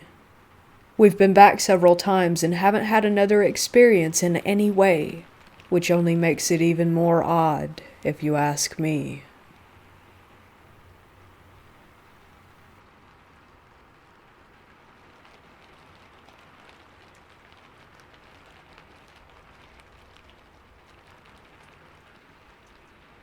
Back in the winter of 2019, my partner and I had settled into a hotel for a few days before going on vacation elsewhere. I am somewhat sensitive. I've never seen a full-body apparition in reality, and never had any physical paranormal happenings up until this point either. I've only ever felt feelings in environments. This hotel room was no different. Upon entering the room, I felt a sense of calm when stepping inside. However, there was also a sense of curiosity. I felt as if something was watching my partner and I. Over time, this feeling became more comfortable, to put it lightly. Over the course of the next few days, different feelings became more noticeable by the minute. Most of the feelings consisted of being watched. Eventually, I asked my partner on our second day there, "Hey, do you feel anything off about this room?" To this they responded, "No." Whatever was watching us noticed that I noticed them. That's when the experience turned from lingering to dark. Later that night in bed, I had a normal dream. I don't remember most of it, other than maybe one image of running curiously through a black hall of mirrors. Suddenly, as if I had blinked, I saw the hotel bed, my partner and I, sleeping. We were laying away from each other, but there was a mass between us. A dark mass. It leaned in closer to me, and I felt what can only be described as a light body pressure on my back and arm as it held around my torso. The thing spoke to me in my sleep, more specifically in my mind. It had a male voice, but took on the voice of a mixture of my partner and my first ex-partner. It casually threatened that it was going to hurt my partner. I couldn't move, and my perspective was going back and forth from my own perspective of laying on one side of the bed to seeing a bird's eye view of the bed. I wasn't lucid enough to tell it to go away, but did have enough control to ask why, and to say, "Don't hurt us." It then responded, "I don't want to hurt you, but I want to hurt your partner, and I'm going to." I kept telling it not to better not to leave us alone. Then it threatened to hurt me as well. I could feel its intent, so I stopped responding. To my silence it replied, "Good. Be glad that I'm not hurting you, but your partner is going to hurt. Right about now." As soon as it said "now," I jolted awake to the sound of my partner's blood-curdling scream. My partner's leg had developed a Charlie horse cramp in their sleep at the same time that the spirit had spoken its statement. I could still feel the spirit's energy upon wakening, and one thought popped into my head. I told you. The next morning, we packed our bags for the vacation. I could feel whatever had tormented my partner the other night watching us leave. I told my partner about the incident, and they jokingly told me not to sick any demons on them. But they did believe me. I've never had a spirit contact me so directly in my life before this. That spirit did not attach to me, surprisingly.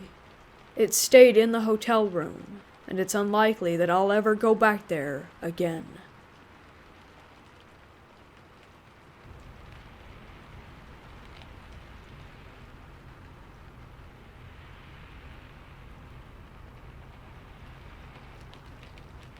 Earlier today, I think I might have seen something, but I don't know. This happened a few hours ago while I was outside mowing my lawn. Quick layout of my yard. When you walk down my driveway toward the street, if you look to the left, you'll see a dead end, and if you look to the right, you'll see a big tree that you couldn't see through. This is relevant. Now, on to what happened.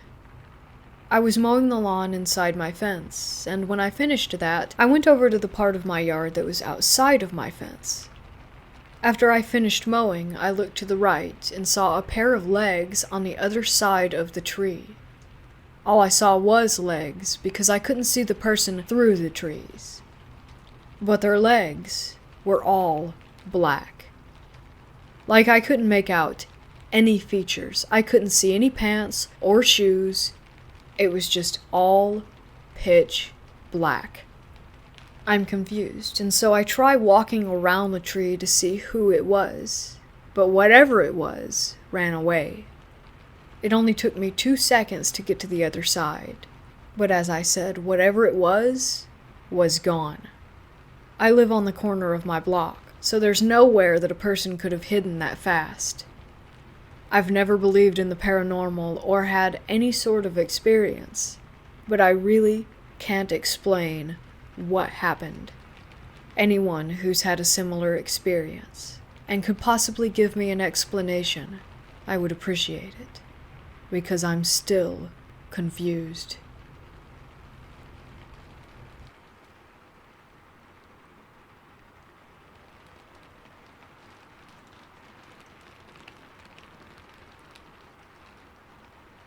Okay, so this has happened 2 times that we noticed.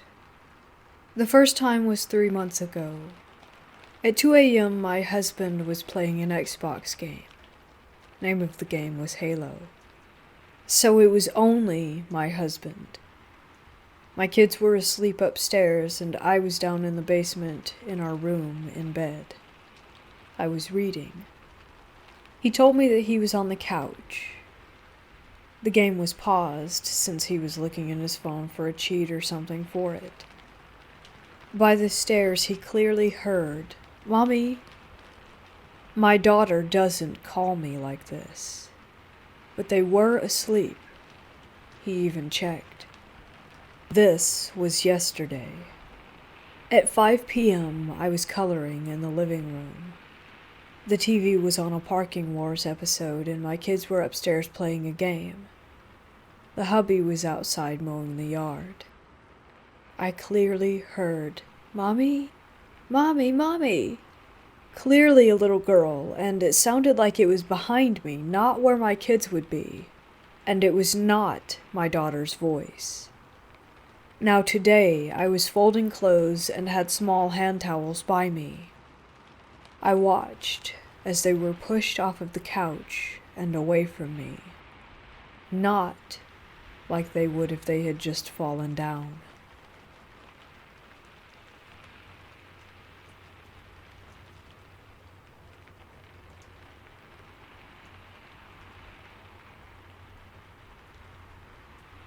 Since I was 18 or so, I've been having dreams where I know it's a dream, but I cannot wake up. Once I dreamed that I was sleeping in my bed at my parents' house, and suddenly I woke up in the dream, and everything was normal. TV on, door slightly open, but there was a weird feeling in the room, which I ignored. I tried to get back to sleep, but my conscience told me to turn my head to the door, which I did. It was slightly open again, but this time it was opening a little more every second that passed, and a dark presence was on the other side of the room. At this point, I freaked out, jumped out of my bed, and tried to get out of the room, but something was holding me back, and the path from my bed to the door seemed eternal. Suddenly, everything stopped. And I woke up again in the same position I dreamed of first, TV on, door slightly open. I was still dreaming, and the same thing happened again. Door slowly opening, and me trying to run away from the room through a never-ending path from my bed to the door, with a weird feeling of someone watching me all along. This was a cycle that happened a number of times, that I can't remember, but it was more than 4. I knew I was dreaming, but could not wake up. I was really scared. I tried to wake me up by yelling or hitting me in the dream. Nothing worked. I remember that in real life I was not in my parents' house, and therefore I was not in that bed. At that moment, when I remembered that, I woke up. I dreamed something like that a couple of weeks ago where I couldn't wake up even though I knew I was dreaming. I have no idea why this happens.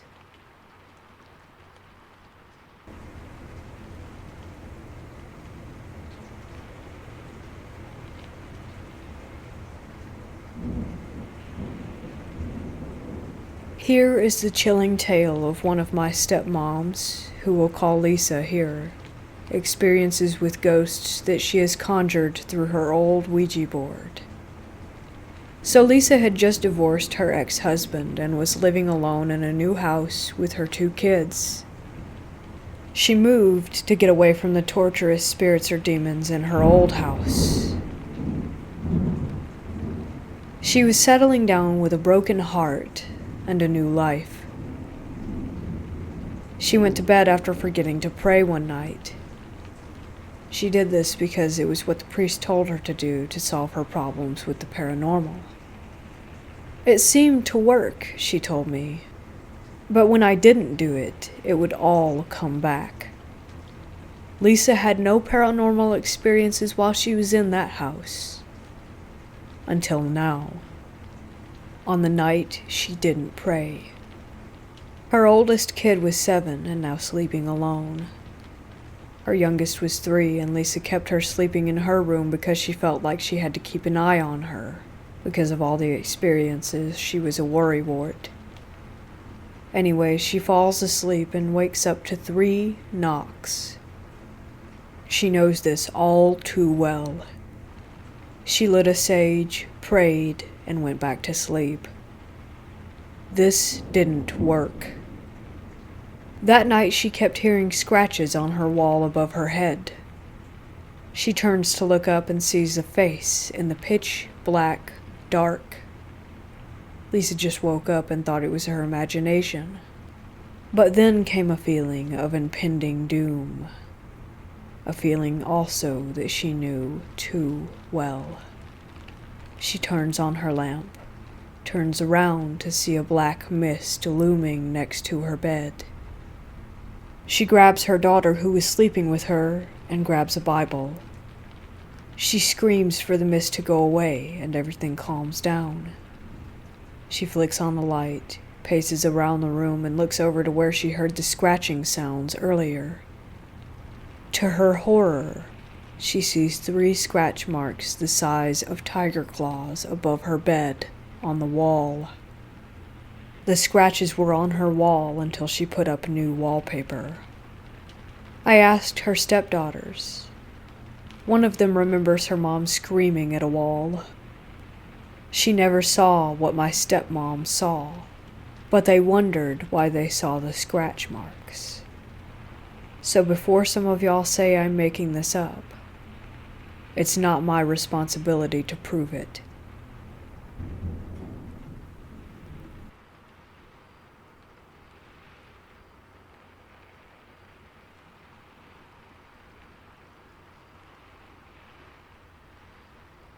My mom had always told me that I was gifted. I could always feel energies. I had dreams of things that would come to happen. I wouldn't say I'm a medium or anything like that. I've never communicated with spirits. More so, I'd say I attract them. We hopped apartments a lot when I was younger, and no matter where we went, an entity would immediately find me. I'd have recurring nightmares, see figures be scratched, etc. You could say spirits liked to pick on me. Another random fact that will come into play later: I had bright blue eyes like my mother. We moved into this apartment, and things immediately went very, very poorly. I had a dream that only lasted seconds. I was in a bright white room, and there was this beast on the ceiling, and it looked into my eyes and roared. It was so incredibly loud. I woke up, and my mom and her boyfriend at the time had rushed to my aid because they heard me let out a scream that sounded like a deep, full-grown man's scream, not a prepubescent boy's. My eyes turned hazel with brown splotches, and have been that way ever since. I was terrified. We moved me into my big brother's room. That night, I felt a presence, opened my eyes, and I saw a shadowy figure reach out and try to grab me. I sprinted out of the room and slept next to my mom or on the couch in the living room from then on, but I always felt watched from the hallway leading to my bedroom. Another thing that happened was when I was laying in bed with my mom and her boyfriend, she looked up and saw a little girl in a petticoat standing in the hallway. He saw it too. I was asleep and only knew this because they told me years later. Anyhow, everyone was being terrorized for months, and eventually we had enough. We hired someone to come in, and she immediately detected a demonic presence. She had informed us that the building used to be a medical waste facility. They'd dispose of and store blood in the basement. That sort of thing. My mom has told me since that she was able to confirm this detail, but to be truthful, I never asked how. Thinking about and speaking about this incident brings me terrible feelings. Anyhow, she blessed the place, and it didn't really do anything. We tried writing scripture on the walls and this sort of highlighter stuff that you could only see in UV light.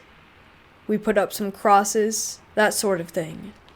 It only served to make whatever it was angrier. We eventually moved out, and my mom spoke clearly as we left. "We're leaving. You are not allowed to follow us." I've never had another experience with a spirit. A friend of mine who says that she is a medium, I'm not sure what I believe about this sort of thing, told me that maybe God, maybe a spirit, maybe myself, walled myself off spiritually from my gift. I think that maybe it was the same spirit tormenting me my entire life up until that point. When I think about this, tears immediately begin pouring from my eyes. I'm 20 now, and this was easily one of the most turbulent times of my life.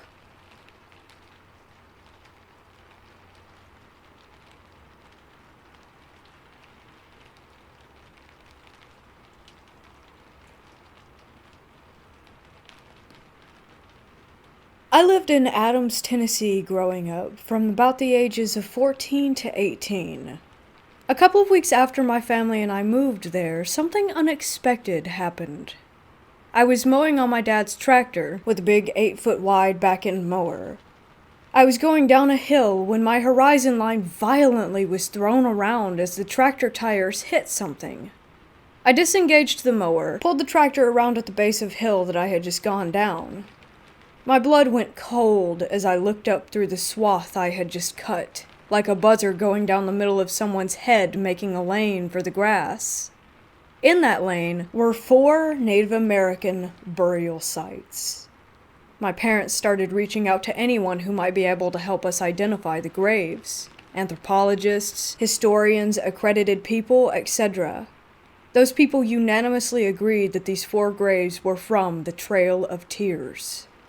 They corroborated this from what I remember because of how the graves were laid, very, very shallow, with a giant slab of stone where a gravestone would normally be. The fact that they were interned on a hillside to keep the water from sinking in and raising the bodies since they had to bury them so quickly, and many other reasons. I consider myself a very logically driven and rationally minded person. Basically, I let my empirical senses try to explain something before I'll open myself to other possibilities. Yet, there were things that happened to me and my whole family that we weren't able to rationalize with the scientific mindset, or with anything logical. Event 1 occurred when the activity in our house started shortly after the mowing incident. We heard heavy knocking and pounding on the brick outer wall of the house encircling the house. No matter where you were in the house, you could hear that sound. Some nights I would hear running footsteps accompanying the pounding. This activity happened nearly every single night. As the nights passed, I started feeling a heavy presence in my room. A suffocating one, like a heavy weight sitting on my solar plexus constantly. Whatever was happening decided to latch onto my sister and I. She reported tightness in her chest too, and would wake up violently screaming from scratch marks and pieces of her hair that had been pulled out.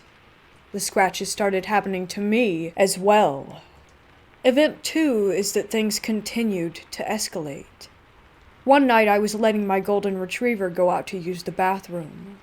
We had a ranch-style house overlooking the Red River. The door we were exiting was on the back side of the house facing the water. As I open the door, I start hearing faint whispering, something akin to leaves being blown or scratching across the ground. I looked up at the trees to see if the wind was blowing, but everything was perfectly still. It was fall in Tennessee, so there were tons of leaves on the ground, and they were not moving either. The scratchy/blowing leaf noise continued, but as it continued, it grew closer and louder. It sounded like a language of some sort, like how you'd imagine an incantation or something nefarious in the tone of the sound. I looked down at my golden retriever. All of the hair on her back was standing up, and she was snarling like a rabid wolf, yet not barking, just kind of frozen in some sort of fear response. I started getting extremely nauseous and could smell sulfur. I was completely frozen when my dog launched herself through the door's threshold and started gnashing her teeth mid-air while snarling and chomping. The voices were now coming from directly in front of me. I could hear them as if someone were standing there just a foot or two away. I grab my dog and pull her quickly inside, slamming the door and throwing the deadbolt into place. The door and frame shook violently as a vicious pounding started hammering on the threshold. I ran with my dog to the middle of the house, flipping on every light along the way. We sat there alone all night until the sun came up. My parents were out of town supporting my sister in a competition. Ginger, my golden retriever, laid across my lap the entire night, pressing into me while she whimpered for hours. All I could do was pet her and try to calm her down, which was also helping me. This was impossible, though, completely. The entire night until sunrise, the back door was thumping. Event 3 happened when I was coming home from football practice. I had all my gear in a gym bag over my left shoulder. This is important because of how I entered the house. As I closed the front door behind me, I began sitting down the gear bag from my left side, which caused me to look right. The room when you first walked in was our quote-unquote library, where we had a leather couch, chair, piano, bookshelves, and a wooden rocking chair. There was something sitting in the rocking chair. My peripheral vision caught it first, the chair just going back and forth. As my vision centered on the chair, there was a humanoid-looking shape, head glancing downward at the book that it was holding. It had long black hair drawn down over its head and completely void of light. To picture what I saw, imagine the silhouette of a person in 3D form. The light coming in and around the edges of it seemed to be eaten up by the presence or void, as if the light spilled over the contour edges of the humanoid shape, like how black holes are visualized, almost exactly. It felt like I had jumped off of a bridge into ice-cold water. I blasted myself backward against the door, screaming, and fell down. As I was falling, I saw the void blur suddenly as it shot across the walls of the house and out through a huge bay window overlooking the river. My golden retriever was in the next room, and she came running to chase the shadow across the walls, barking and clawing at the plaster. After it left through the window, my dog came to see me and laid on my lap until my parents got home. Event 4 occurred while I was fishing with my cousin Jack on the river by our house. We were right on the bend of the river, so the moon would be shining through on both sides, racing out at 2 lines like a 90-degree angle from the house. Super beautiful when you weren't on edge. The reason I bring this up is because there was a lot of light on the river that evening. Jack was about 10 or so at the time. He reaches up and taps me and says, "Does that lady need help?" I looked to where he was pointing, and there was a pale woman dressed in white clothes going back and forth picking up stones just to the left of us across the river. I had seen her many times before around the property, and whenever I would get close, she would disappear behind a tree or something.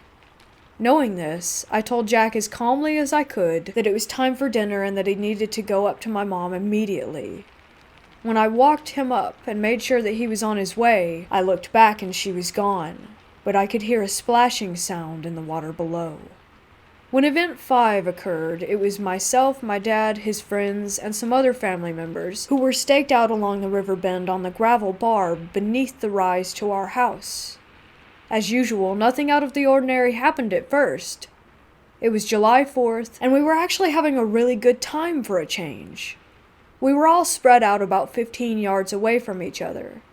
Each man had a low-end gas Coleman lantern. As the sun was setting, my dad looked over at me like something was bothering him. He told me later that he felt as if someone had just thrown a bucket of ice water over him before it began. The sun had just gone down when this happened. In unison, all the lanterns were cranked up full blast, then just as quickly became barely aflame. And then the flames roared to life again, down to barely a flame, roared to life, and then they went completely out. Right as the flames went out, we heard the most God-forsaken scream by some woman across the river. Whatever it was kept on screaming despite our best attempts to call out to help. As her scream reached a crescendo, it sounded like what I could only imagine as a person's throat being cut interrupted her. The sound of a dead weight fall of a human body tumbled down the hillside across from us and splashed violently into the water. At this point, all the guys had their flashlights out. That's when something started swimming and splashing around in the water on both sides of the river bend. The splashing receded toward the opposite gravel bar, and whatever it was got out and started pacing back and forth across the rocks there. We were pointing all of our flashlights to where the sound was coming from, but we couldn't identify where it was originating. It's safe to say we were all running up the hill at this point. We all went inside the house, locked the doors, then gathered in the central living room. Nobody wanted to leave for fear of what might be out there. We stayed up all that night because the wall pounding was more violent than it had ever been. Bam, bam, bam, all night like the ticking of some demonic clock. I didn't sleep for 2 days after this event. Event 6 came in the form of lost time. I was walking through the woods near the Bell Witch Cave. One moment it was completely sunny, blue skies, and about mid-afternoon. The next moment it was overcast and looked like it was maybe 4 p.m. I still have no idea what happened there.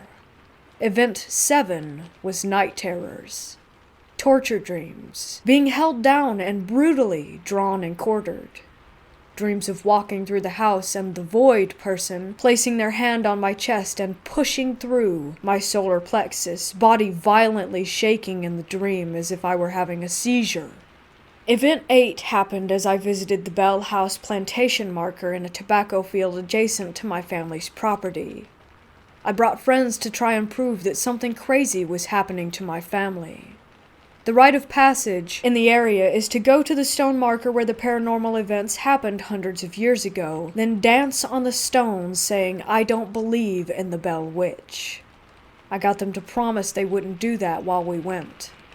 Of course, the moment when we got there, one guy who doubted the legends in a massive way jumps up onto the stone marker and starts screaming, "I don't believe in the Bell Witch," as loud as he could. I got so upset at him. I'm the only one that knows the way back, so I said, "Come on guys, we're leaving." In this area, it's known as the Tennessee River Valley, so there's tons of flowing water, etc. around these tobacco fields. The reason this is important is because of what happened next. We're making good time walking back across this crop field, hundreds of yards long. A mist starts rolling in from the river bends and begins to saturate the field. The temperature drops easily 25 degrees or so, and we start to see our breath. I begin to smell sulfur in the breeze. As the mist became a fog, it began. I started hearing this wheezy and deeply cavernous sounding breath all around us, like being inside a cave that was breathing. Out of nowhere, we started hearing these giant blasting sounds, and I realized something was walking on the chopped tobacco stalks. Side note, when they harvest tobacco, they use a machete and cut down at a 45-degree angle, leaving about 3.5 feet of brittle stalk poking out of the ground. When you step on said stalks, they disintegrate in a very loud way as they burst apart. This starts happening all around us, like an army of native spirits running around us like a bandwagon battle. The blasts were coming from every single direction in the fog. That's when I hear it. The deep cavernous noise turns into this giant sniffing sound, like some Lovecraftian beast smelling its prey just out of sight. At this point, I yell "run" in pure panic mode. We take off across the field, trying not to trip and be skewered on the stalks. As we are exiting the field and our feet hit the gravel road, my lower center part of my back suddenly explodes in agony. I look down, and there's a massive rock lying at my feet, and I realized that I had just been assaulted.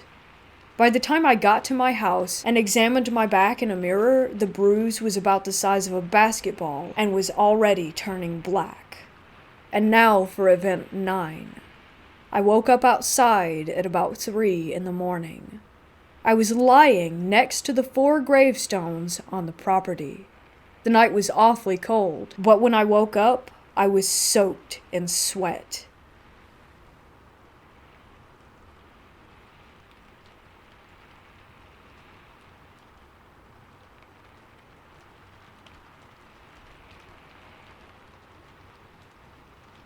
I live in Oklahoma, and I'm really big into finding abandoned places and exploring them.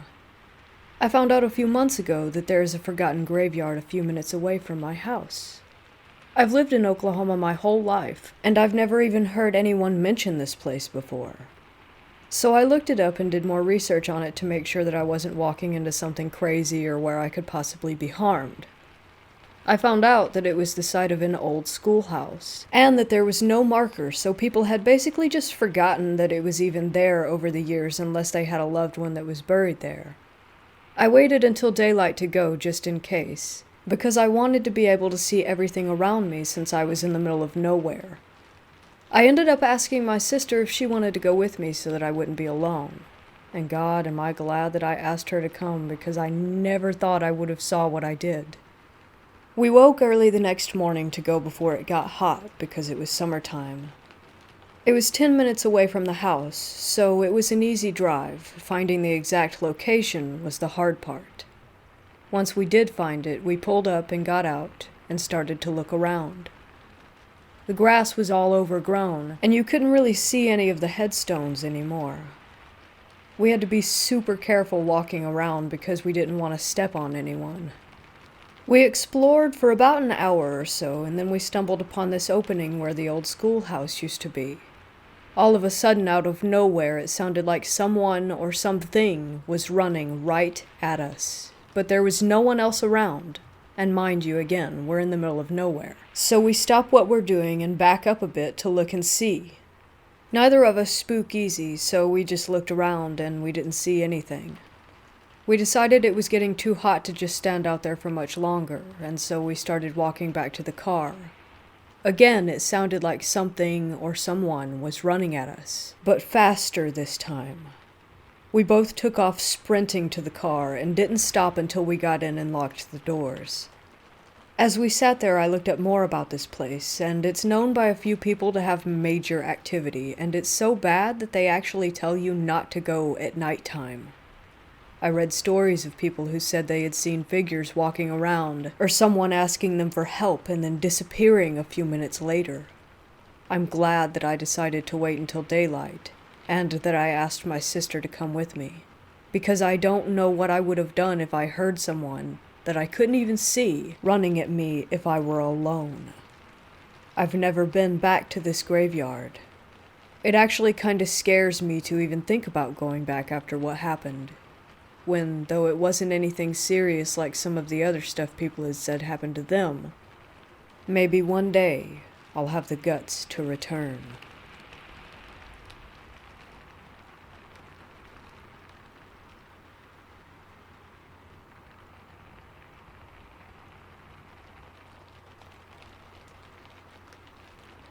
So, I've always had hyper-realistic dreams. I also have always believed that my dreams are how God talks to me. I know that sounds a little crazy. Regardless, the other night I had a dream that I believe is a sign. I also should say that my walk in faith has been wavering in the past year, and I've also been going to see psychics a few times a year since last December. Anyway, to the dream. I believe I was on a road trip with a couple of my buddies. We stopped at a little diner in a small town that had a psychic, gimmicky store attached to it. I was waiting for my friends to use the bathroom, and when they both came out, they both said that they wanted to go and do a reading. I said all right, and that I would wait for them to be done. They went through this black-lit corridor through a purple-curtained doorway. They came back out not too long after, all smiling and cheerful. They told me that I should do a reading, but something didn't feel right. I've always been sensitive to energies in general, but there was something about this place. They kept tugging me when all of a sudden the psychic came out. Immediately, all the alarms were going off in my head. She came up to me and got really close to my face. She had these bulging eyes, and her face was full of super white makeup, really heavy eyeshadow and eyeliner. Her hair was a fire truck red, and slicked back into a bun with feathers and things sticking up. She was really freaking me out, but I was like, alright, whatever, so we start. She grabs me by the shoulders, and we make very intense eye contact, and she starts telling me a bunch of things like I have the gift, something that I already know. And we start backing away almost like a dance, and then we both get on all fours and drop down on our bellies, and she starts to slither toward me. Literally, slithering, without using her hands. This is when I know something is actually really up. I stop everything. I stand up, and am telling her that I'm done. She is still slithering toward me. She then slithers all the way up my body until her face meets mine. Then she says, "Let me show you the way." I say no. This makes her super angry, and she picks me up by my throat and keeps chanting, "Let me show you the way, let me show you the way." She starts running with me in her hand, and the room keeps elongating, so she keeps running. Then snakes start coming out of her sides, and they burrow into my skin. I feel the pain of them digging into me and biting me. I'm grabbing onto her wrists, and I scream, "No! There is only one way. God is the way." And I scream this while making eye contact, and she starts screaming bloody murder. And I get the strength to gouge out her eyes with my thumbs.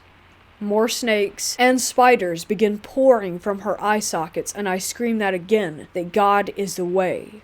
And that's when I woke up.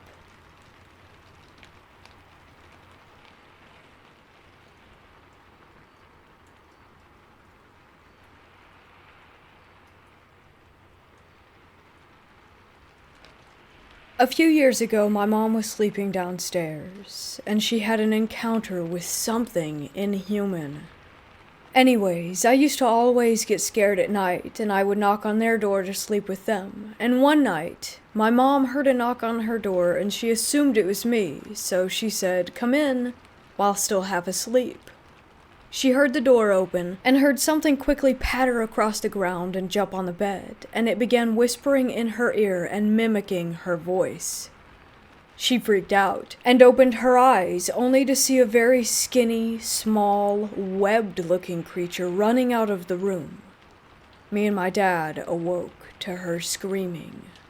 We believe the house was haunted because we all had paranormal experiences there. We believe it came to be haunted because the previous owners performed satanic rituals, etc. When I showed her that skinwalker picture that kind of went viral, she said they looked really similar. But we don't know if this was a skinwalker or a malvoyant spirit.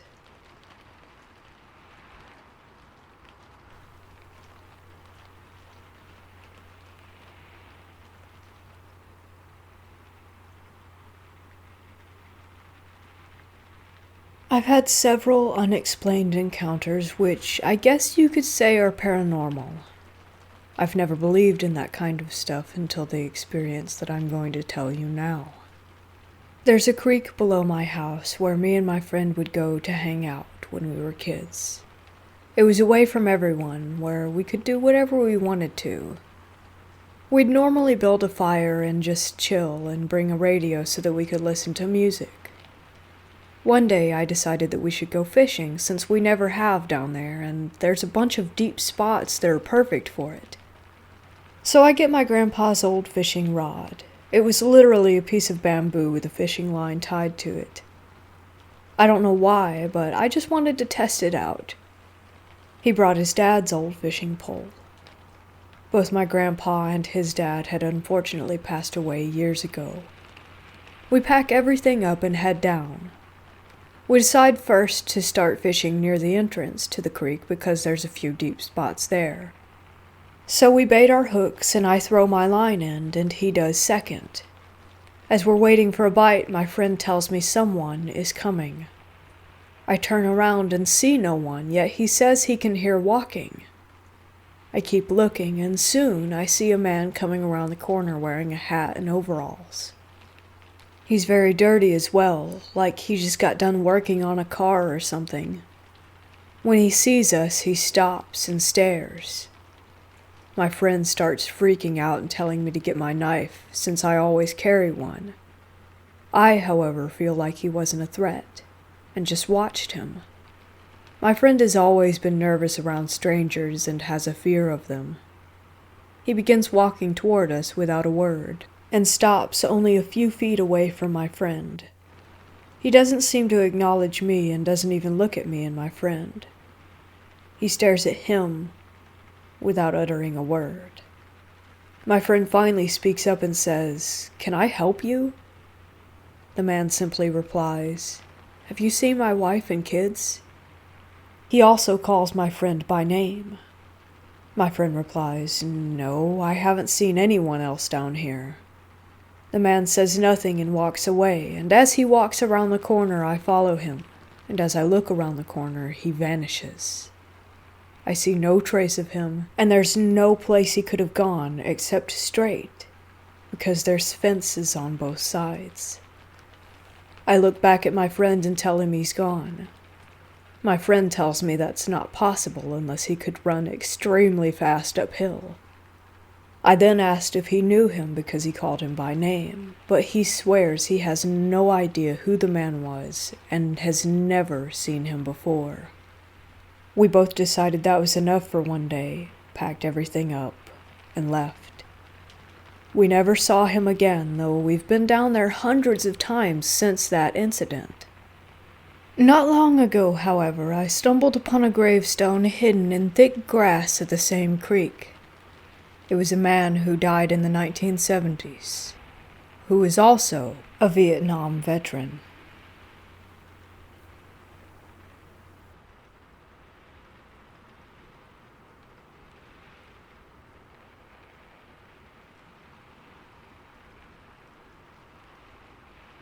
My parents have owned a tavern/restaurant for 14 years in my small town. My father is someone who likes to start new projects and is a well-known person in our town. One day he was contacted by the local realtor to offer my father a private showing of a historical hotel that had been up for sale. This hotel has been around for decades and went from hotel to restaurant to bar with little success. Everyone who had owned it before put it back on the market within a year. The bank had the title now, and the realtor told my father, if you don't plan to buy it and fix it up, they're going to rip it down. A lot of people in the town thought that the only person who could save it was my father, so he bought the hotel.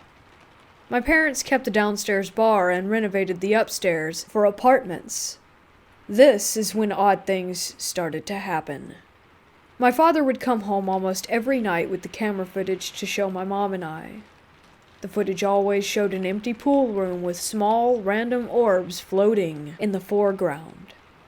My father is a believer in the paranormal, but my mother is not, so her and I both chalked it up to bugs and dust. Although I will agree, the way the orbs zigzagged around the room was weird, but it still seemed like nothing. A month goes by and my father comes home early on a Sunday from working down at the hotel. He walked into the house, looking spooked, something my father rarely ever is. He detailed out how he was behind the bar, checking on receipts from the night before, when he heard footsteps approaching from the hallway entrance. We don't open on Sunday, but if someone my dad knew saw his truck in the parking lot, they would just walk in to see him. So he didn't find the footsteps odd at all.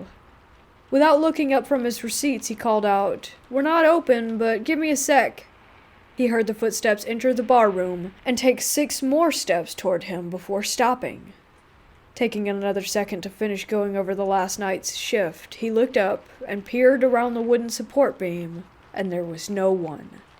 He said he got out of there so fast, he doesn't even remember locking the door behind him. My mom obviously thinks he's crazy, but I am freaked.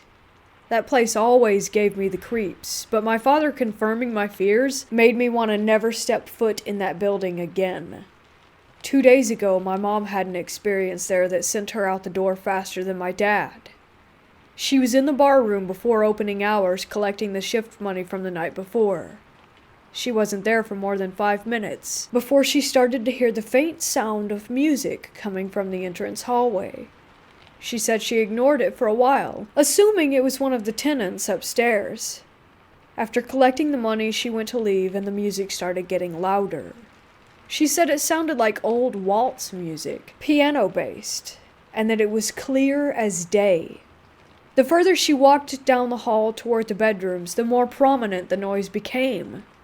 As she stepped in front of the women's restroom, she said it sounded like someone was in there playing the music on their phone. By this time, my mom was sufficiently freaked out and ran out of rational reasoning behind what it could be. Just as she was about to open the door, she said she heard the water turn on and off twice before she left the building. In the parking lot, she called my dad to come down, certain that someone had been in there with her. But when he came to check it out, no one was there. Now my mom is a believer, and we are both properly terrified of that creepy old hotel.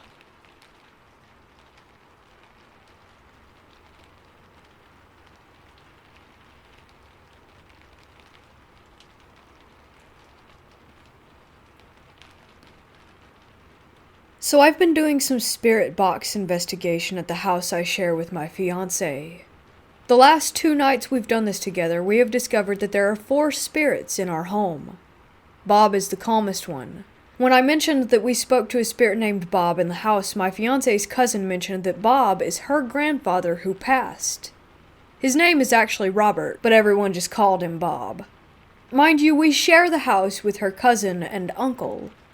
Knowing that Bob isn't a threat, I've gotten the other names of the 3 spirits left, those being Toby, Eric, and Melissa. The female spirit, I can't say for sure if that's her name. Anytime I've tried to reassure the name, I don't get a response, and whenever I'm about to, it's like something is stopping her. She does indeed like to laugh, as she has done so 3 times in the last 2 days. Anytime I hear from her, she's giving a yes or no answer with occasional other sentences. Toby is, from what I understand, a good spirit, although I've seen him as a dark shadow next to our bathroom, and this was earlier today while I was home alone with most of the lights out. The main part of this story that I'm getting into now is Eric. So upon using the spirit box, about 20 minutes ago before the post, I had asked multiple questions, but I'm going to get into the more interesting ones. One of the questions I asked after I got his name was if he was a good or an evil spirit. I got no response, and then I asked if he was a good spirit. I get a response this time, and he says yes, very clearly. Since I know that demons can lie and try to trick you of what they really are, I decided to ask if he was lying to me. He responded once more by saying, yeah. I was then able to confirm that he is the one spirit who is demonic. Things started making sense at this point, as clearly today, when I was home alone, when my spirit box was on, I noticed our kitchen chair was knocked over, and I took a picture of it and sent it to my fiancée to show her. It also explained why I always felt uncomfortable and watched in our garage that we rarely enter now. I had asked him about both of these things, even trying to make sure that he wasn't the shadow figure in the hallway leading to our room. He told me that he wasn't, which led me to assume it was Toby. He did reply to me that the garage is where he hides at. Most of the talk that I had with him after was him saying, come, the female spirit as well was trying to convince me to go into our garage. At the time, though it didn't cross my mind that they were mentioning it, I was trying to ask where they want me to go. I didn't get any straightforward response about the question. I was told, leave me alone, or go, on multiple occasions today and tonight. Upon ending my spirit box session, I went to the kitchen to grab something to eat. I ended up feeling some weird sensation on the left side of my collarbone, almost like something had touched me or dug into my skin softly. I went to the restroom to comb my hair and checked my neck and person for any kind of marks. I ended up noticing that there was a fingerprint on my collarbone. It almost looked the size of a young male's hand, or maybe a little older. I wanted to capture a picture, but when I went to do so, the marking was gone. All I know now is that there is something evil here, and there are more spirits than me or my fiancé thought.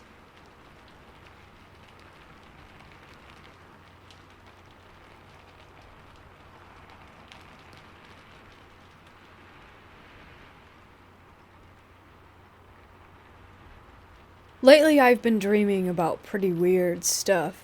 I can't remember everything, of course, but I'm going to try to explain it to the best of my ability. About 1 week ago, I started dreaming more often, and I could remember them clearly when I woke up. But after about 2 days, some inconsistencies popped up. At the end of the dream, I would start hearing weird noises.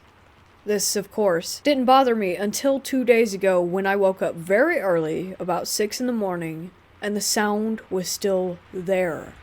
I jumped out of bed and turned on the lights and noticed that my window cover, a sliding cover since my roof is slanted, was pretty much wide open. My window is right under a streetlight, so I always close it because I need complete darkness to sleep. When I jumped up and turned on the lights in my room, the sound immediately stopped. It's hard to explain the noise, but it sounded like the flapping of a piece of clothing against the window. I'm pretty sure that it shouldn't have happened because that's my only window, and there is never any draft in my room. I decided to just go downstairs and forget about it since I was probably still just half asleep. This is where it got weird. I have a little decorative Captain America shield on the desk in my room, which is next to the door. This is important.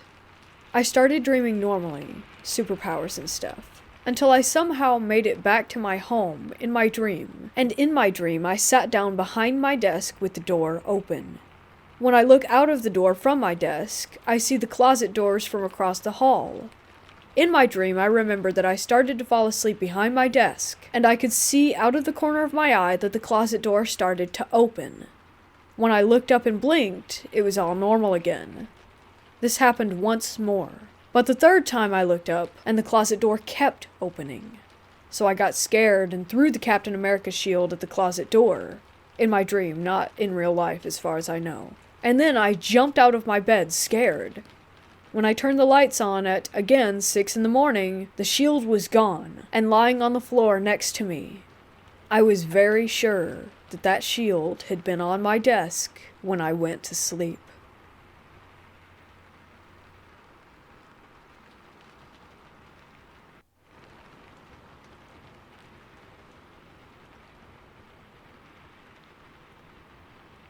I believe in the paranormal, but am skeptical about most of the stories that people tell.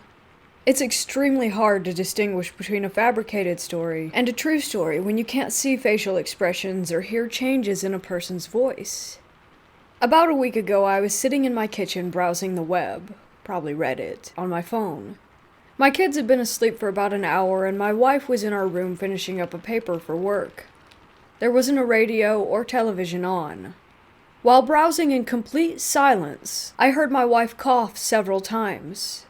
The cough sounded as if she had breathed in some water and was trying to get it out of her lungs.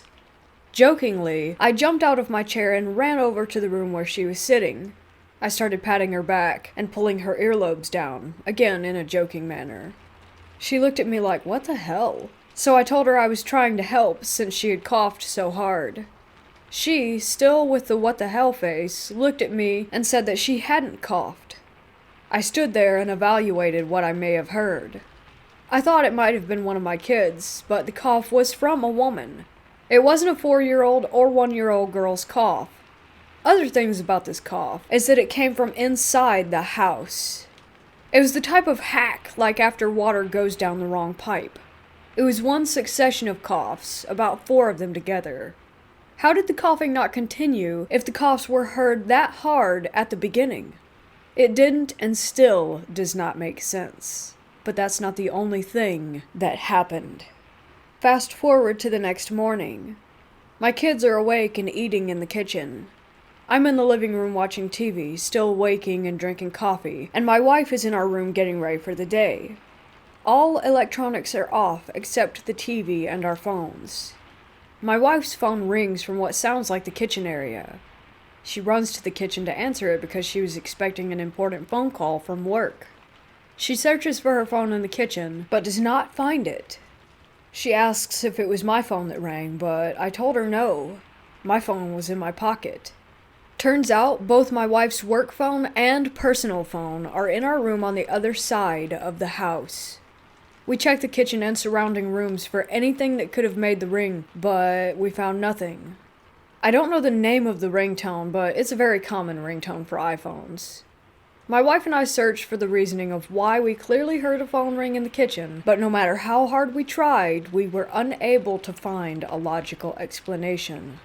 I was going to write it off as just another weird coincidence, but I kept thinking of how clear the phone ringing was, and how my wife had heard it too. Add this one to the cough that I heard the night before, and I start to worry that there may be an intruder in my attic. I think, nah, not possible. But I have 2 little girls and a little boy too. It's a slim chance, but I'd feel better if I just went up there and checked. I texted my wife to watch the kids because I was worried that there might be an intruder. I didn't want to verbalize it because if they were up there, then they would hear me. I check outside and around the house first for any signs of a person being on the roof or anything like that. I look for cuts in the wall and see no signs of intrusion whatsoever. I then grab the ladder to get inside the attic. The only way into this attic is through a small 2x4-foot opening at the top of the interior of a closet in one of the rooms. I grab my flashlight and my gun, set the ladder up, and plan on entering the attic as quickly and tactfully as possible. I don't want the intruder to be lying in wait. I push the drywall that blocks the opening and can hear a door swing and shut. I say swing because it sounded like a door that was on a hinge or hinges. I can't get the drywall off, and the element of surprise is now gone. I push through anyway and inspect the attic. The attic has no floorboards. You have to navigate through it by standing on the supporting beams. It's extremely annoying to have to go up there to do housework. I find no signs of anyone being up there, no entry points, and again, no cuts in any of the walls. I come down and double check that my wife and kids had stayed in the living room like I had asked in case there was an intruder. She confirms that they were, and that no door had been shut. I pretty much already knew that the door shutting wasn't them because the sound came from the attic, but there's no door in the attic. I went through a checklist of explanations to the cough, the phone ring, and the door shutting, and again, have yet to encounter a single one that makes sense. I know it sounds weird, but a freaking portal is what I'm coming up with. I lived in this house for years, and have always heard weird noises, but never something like this. Most portal stories I've heard sound totally far-fetched. Usually a portal story includes a demon or something spiritual, but this was just totally random. People crossing dimensions to hang out in my attic? There's no malice, no sightings, no physical evidence, but the sounds were definitely heard and are inexplicable. Something else happened a few nights ago. It was around 11 p.m. I'm asleep in bed and am woken up to my wife shaking me. She tells me that she heard a door close. I say to her that it may be our 4-year-old, but she says she was watching the monitor and the cameras were on the kids. She said that she had been watching the monitor because she had been hearing weird noises. I say maybe it's just the house creaking. She claims that she heard the windows shake. Now this is significant to me because we do have some old windows. The difference between the old and new windows is that the old windows will rattle when a door is shut due to air pressure or when the house is shaking, earthquakes, and the new windows won't. So she heard a door close and the windows shake. That's enough for me to grab my gun and check for an intruder yet again. I do an interior and exterior check and of course find nothing. I go back to bed and once again conclude that there is a portal in my house.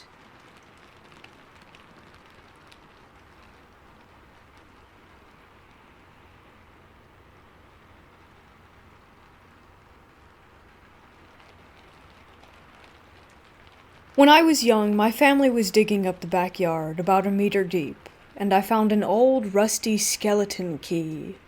Me being a kid, I thought it was the coolest thing ever. It became my favorite toy. Most days I'd play with my Legos, Action Mans, and now my new key in my room. And this is when it started happening.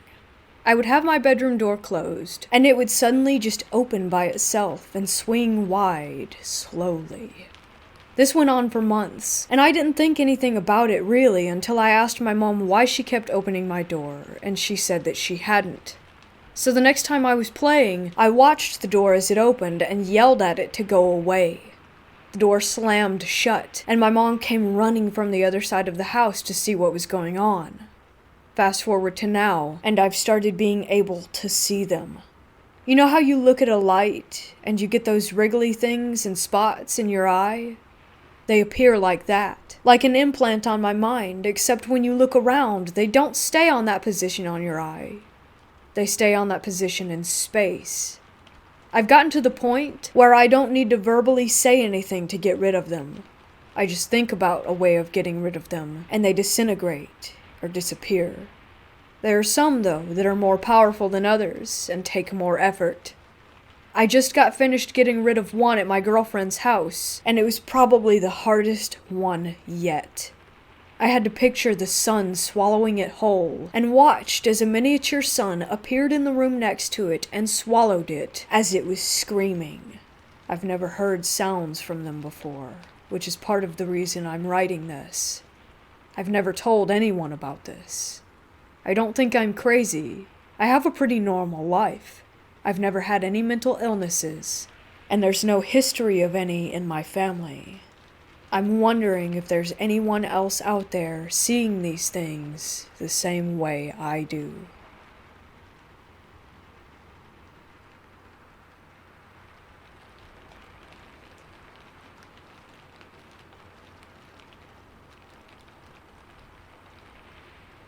I had a dream last night that I was being shown a series of gorillas in cages.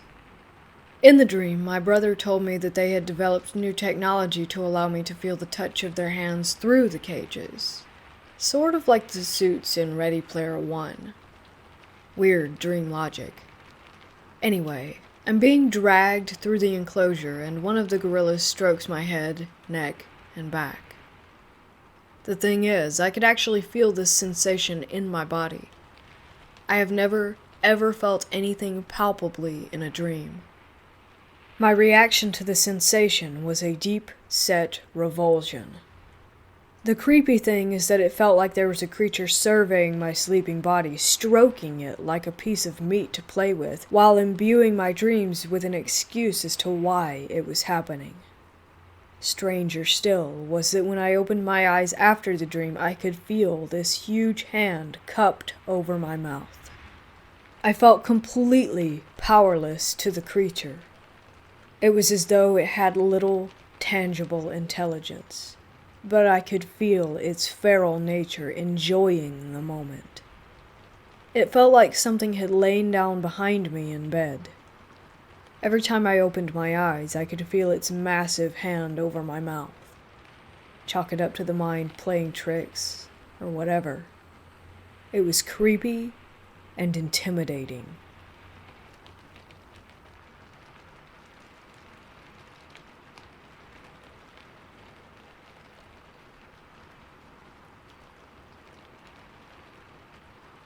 I was sleeping the other night, and I remember waking up, or rather, so it seemed, yet it still felt like I was dreaming.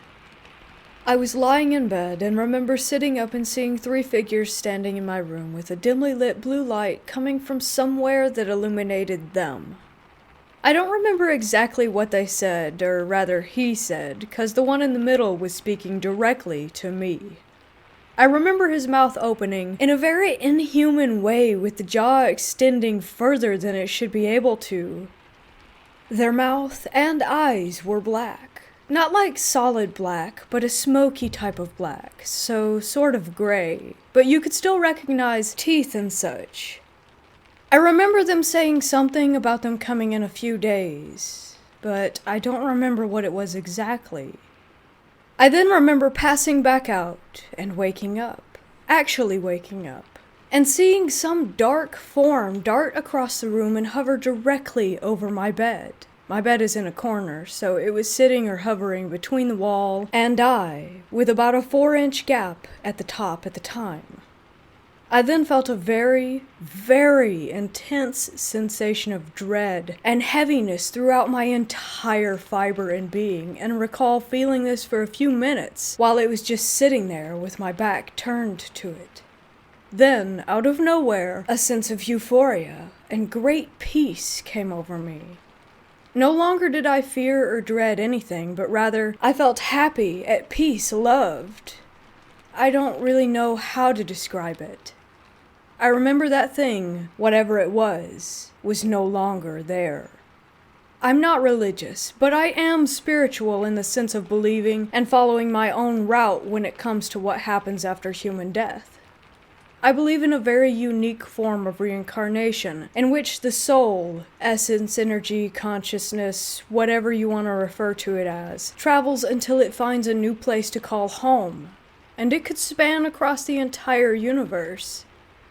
That being said, I couldn't help but feel like there was actually an evil presence there with me in my room, and a guardian angel or some other known source of good energy cast it out.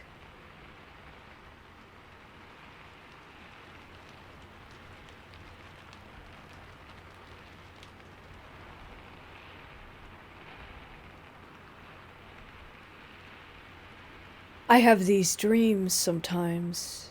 Sometimes they're warnings, and other times they're just odd. I started noticing that they weren't normal when I was about 8, and I started having the same dream every night.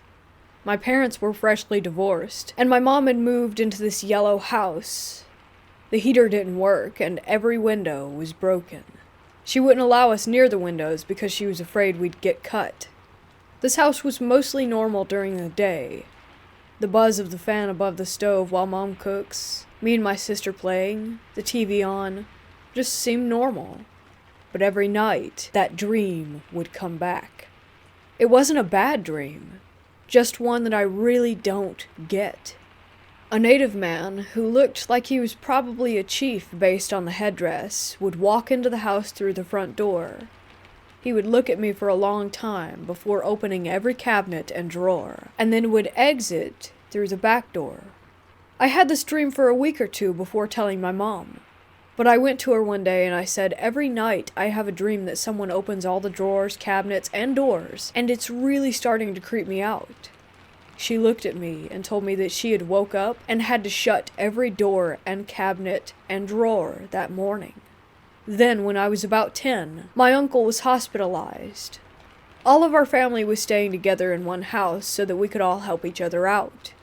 Our uncle was a big part of our lives and really kept the family together. The adults went to visit him, and all us kids stayed home with one adult who stayed behind. When they came back, they told us very little about my uncle's condition. They just said he can't wait to be back home. That night, I dreamt that I went alone to find out what had really happened. I walked into the hospital room where my uncle was and I said, "Hey uncle, it's me, your niece. How are you?" And he said, "Who are you? I don't have any family. I don't remember them." I spent the rest of the dream trying to convince him that I was real. It smelled like hand sanitizer and old people. I woke up crying and screaming. I don't know why, but I knew it wasn't just a dream. So I asked my mom and aunt, "Why did you lie to me? Uncle doesn't even remember us." They asked me how I knew. I dreamt another time that my mom was wearing all red. She was so confident and pretty, and I remember telling her in the dream that she looked really nice. And then her boyfriend came out. He started fighting with her, asking why she was wearing that slutty color. "Are you cheating on me? You know I'll kill you if you do, right? Now you know what?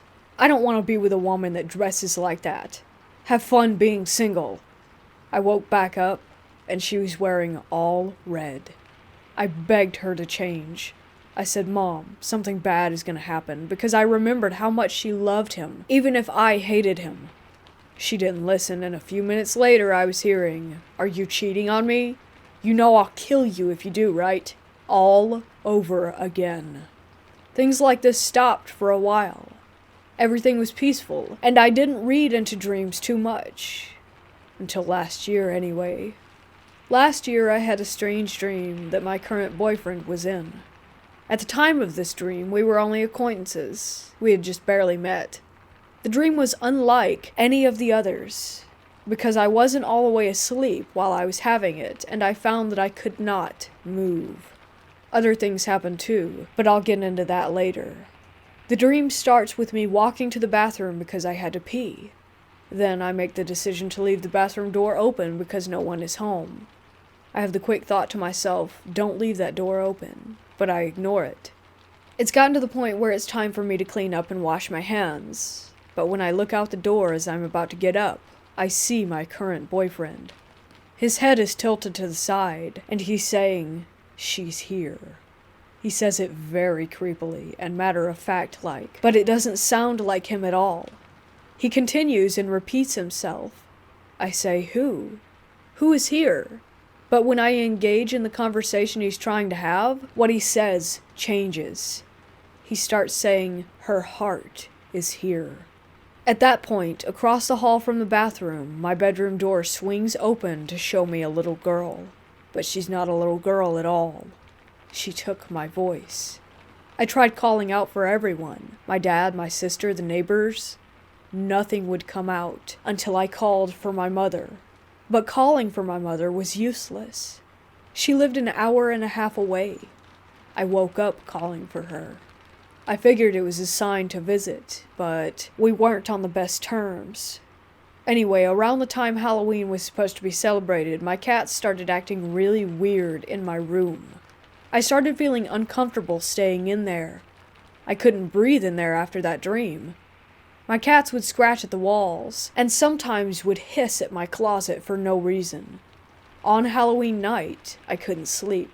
I kept thinking about the dreams I was gonna have, so I took NyQuil and passed out in a record 17 minutes. I figured I'd be asleep all through the night, but I woke up at 3 a.m. I saw someone standing next to my closet. It looked like my mom, but I wasn't sure. I shut my eyes and refused to open them because I was terrified. When I woke up, without telling my mom anything about what had happened, I asked her what she had dreamt of. And she told me, "I dreamt I was standing next to your closet." Something's not right about that closet. Maybe you should come visit for a while and give yourself some space from there. I want to make it very clear, I never told her anything about this closet. I didn't tell her that I saw her when she dreamt she was there. I didn't tell her about the girl. I didn't tell her about the cats. So I came to visit after about a month, around Thanksgiving. I had been sleeping in Dad's living room or going to friends to avoid my bedroom. I couldn't wait to sleep in a bed. Everything at Mom's was wonderful. We had movie night, talked about things, and just got caught up. So when I came back to Dad's, I actually hadn't slept. I was so happy to be at Mom's, I had just stayed up the whole time. So when I got back, I was pretty exhausted. I went to my room because I was feeling better about it. I turned on my nightlight, still terrified of the dark, and opened my bedroom door. I will die in a fire before I shut that door when I'm inside the room, and laid down to go to sleep. Instantly, the dream took me, before I was even all the way gone. I felt someone hug me and start to kiss my neck. It felt like someone I knew, and I wasn't bothered by it. But the second I relaxed into the hug, it got tighter and tighter until I couldn't breathe. I realized my nightlight wasn't on anymore, and the faint glow from the hallway wasn't much. But it was enough for me to see the closet door open and these odd creatures come out. Short, undefined. Any lines that defined them were just white lines on their shadowy bodies. I felt that they were going to hurt me, and again I was terrified, but I just woke up, and then it was over. I looked over though, and I realized that my closet door was still open, and my nightlight was off, even though I had shut that door and turned the light on beforehand.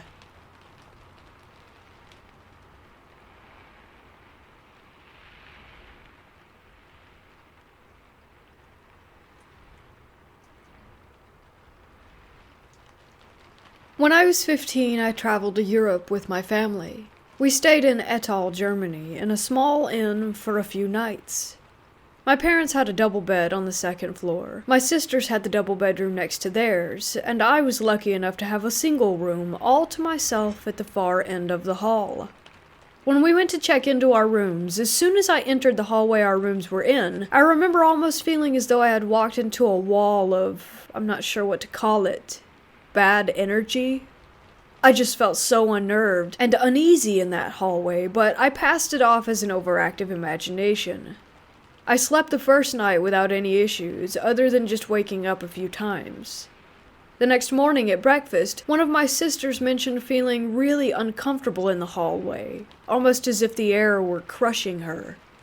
That unnerved me even more, just knowing that I wasn't the only one who felt weirded out. Plus, she was an adult at the time, so it further cemented into my head that that wing of the hotel was odd.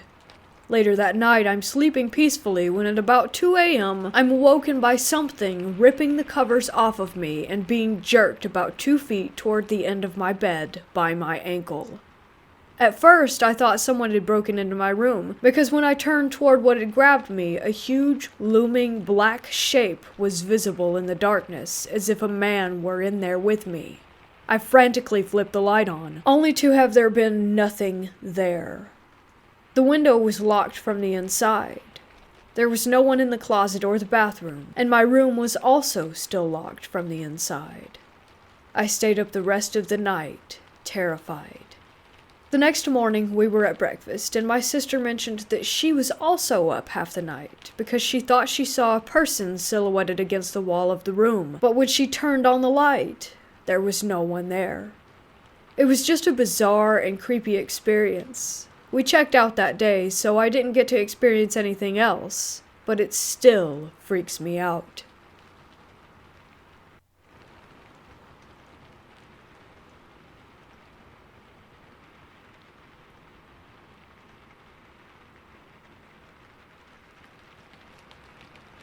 I'm a sheriff's deputy in a fairly busy county.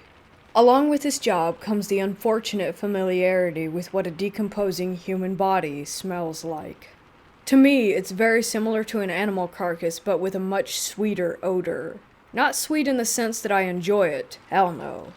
That smell normally means a bad night for me and another gruesome memory to add to my catalog of things that I would rather forget. With that out of the way, I'll get to what happened. Last night I was patrolling a geographically isolated area of the county which is very large and sparsely populated. Having completed the hour-long trek to the northwestern county line, I began driving through the mountains back toward civilization. About 25 miles from town, or the closest semblance thereof, I hit a straight stretch of highway through a wide valley. Since the weather was nice, I had my windows rolled down. As I passed the entrance of an old logging road, that familiar smell of sweet rot suddenly filled my car. Not just a whiff, a cloud of it filled the cab as if there was a week-old human corpse sitting in the front seat next to me. It was all too familiar, but this time, there was something else that I couldn't quite place. It lingered for a few moments, then went out just as quickly as it had entered. Realizing what I had just smelled, my heart sank, and I pulled to the side of the road. I told myself that it was just a dead animal in the ditch, and that my mind was playing tricks on me. I turned my car around and drove slowly back toward the logging road. The closer I got to it, the smell became stronger, and I grew more certain that I was indeed about to find a body. Holding on to a shred of hope that I was wrong, I parked my unit on the side of the highway just before the dirt road. I radioed to dispatch, told them my location, and that I would be out of my unit for a moment. I didn't say why to avoid an awkward disregard on a possible body on the side of the road. I shined my flashlight into the ditch and into the encroaching briars and weeds as I walked closer to where I believed the source of the smell was. Once I was a few yards away from the dirt road, I saw the opening of a concrete culvert going under the highway. At this point, the smell was nearly as strong as it was when I had first passed. The opening of the culvert was about 3 feet in diameter, just large enough to hide a body inside. I cursed and held my breath as I leaned over and shined my light in there. It was just an empty tunnel stretching the width of the highway. Somewhat relieved, I stood and looked around. It smelled as if I was standing on top of whatever was emitting the odor. I searched around the brush for a moment, but found nothing. Thinking the origin might be on the opposite side of the highway, I crossed to the other ditch to continue searching. As I walked away from the other side of the road, the smell grew faint. I stopped at the opposite end of the culvert and peeked inside just to double-check. The odor was nearly gone at this point. I stood up and checked my surroundings when I heard a crack in the bush behind me, and the smell engulfed me and was even stronger than before. Thinking for a moment that the wind must have shifted, I froze when I realized that the air was dead still.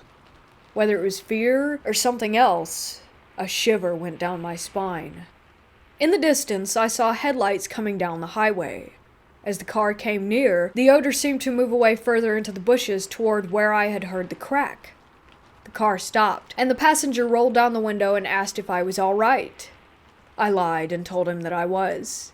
I thanked him for checking and walked briskly back to my car as they drove away. Then I got the heck away from there. Once I was able to get cell service, I called my friend who was patrolling the opposite side of the county. I explained what had happened, trying not to let on that I was spooked. Once I was done, he paused for a moment, then asked about the unusual hint of something which accompanied the smell. He asked if it was sulfur, and I put 2 and 2 together. It was sulfur that I had smelled. I asked if he thought that I had found a demon in the middle of nowhere, to which he simply responded with a concerned yes. A little background on this guy. He is the son of a missionary and has been around the world. He has seen, rather smelled this before, and told me that it was a very concerning experience. This spooked me even more because his responses were very out of character for him. There's always the chance of a very scientific explanation, and I hope that one is out there.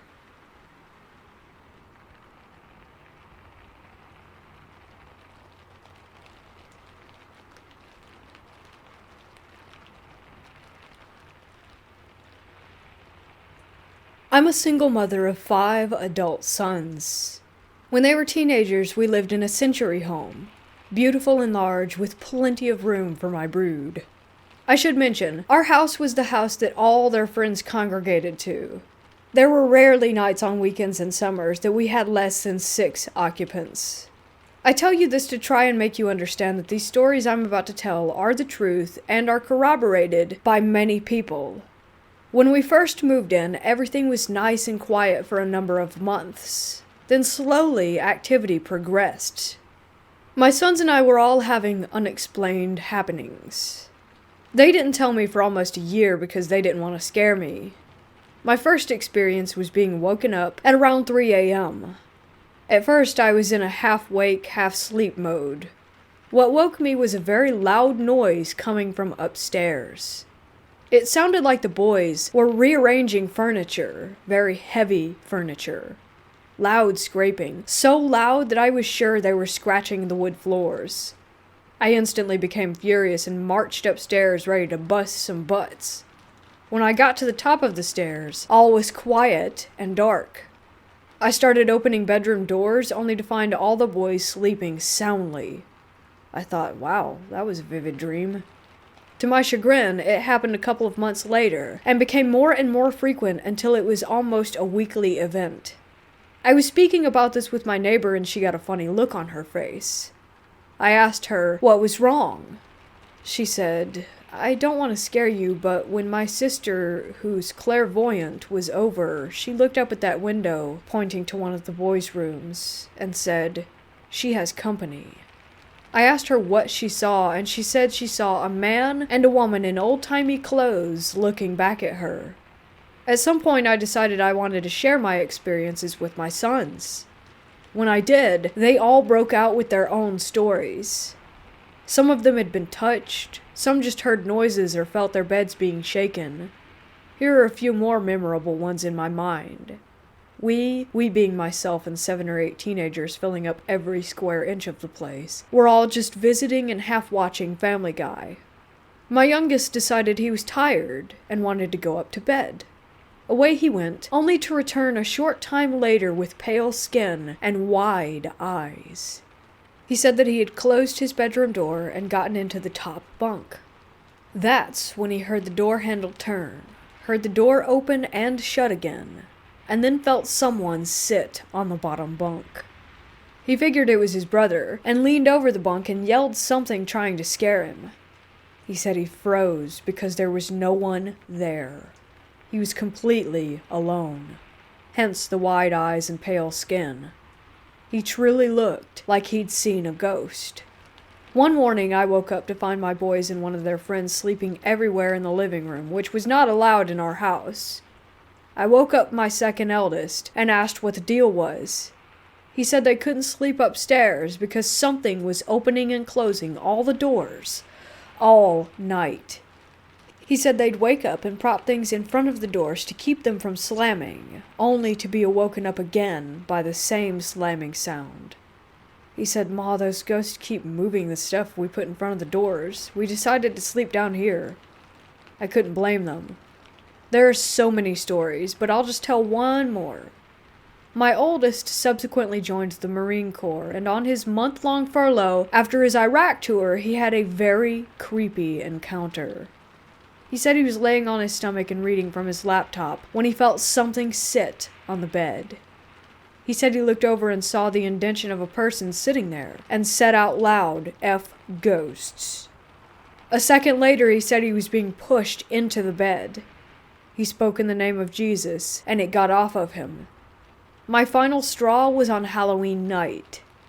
I was at the computer in the dining room, home alone. I felt something behind me.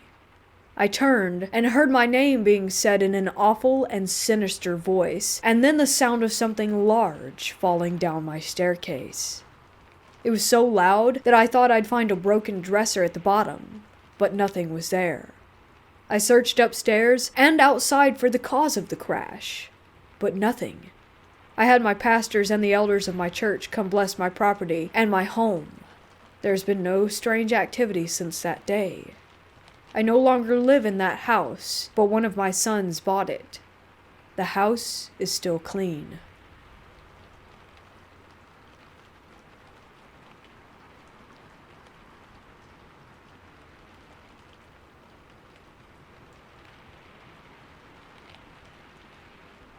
I'm an actor at a haunted attraction in Pennsylvania.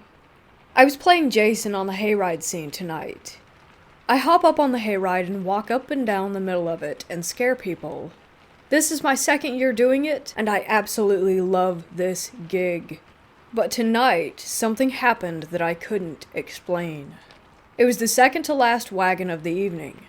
I was in the middle of the wagon, headed toward the front, when I got a really bad gut feeling that something was off. I got chills immediately and tried to hide the feeling of terror I had at that moment from customers. I turned my head, and to my left I saw a girl staring at me. She looked completely normal at first, until she blinked. In what seemed like hours, I saw her blink in slow motion, her eyes going from the sides and meeting at the middle. After the first blink, I saw her eyes turn completely black. She cracked a small smile while staring at me straight through my mask and into my soul. I heard her laugh inside my head. I was frozen for a moment, and she blinked again and she looked normal. My body unfroze, and I tried my best to finish the wagon. This was literally the scariest thing that's ever happened to me in my life. What did I see?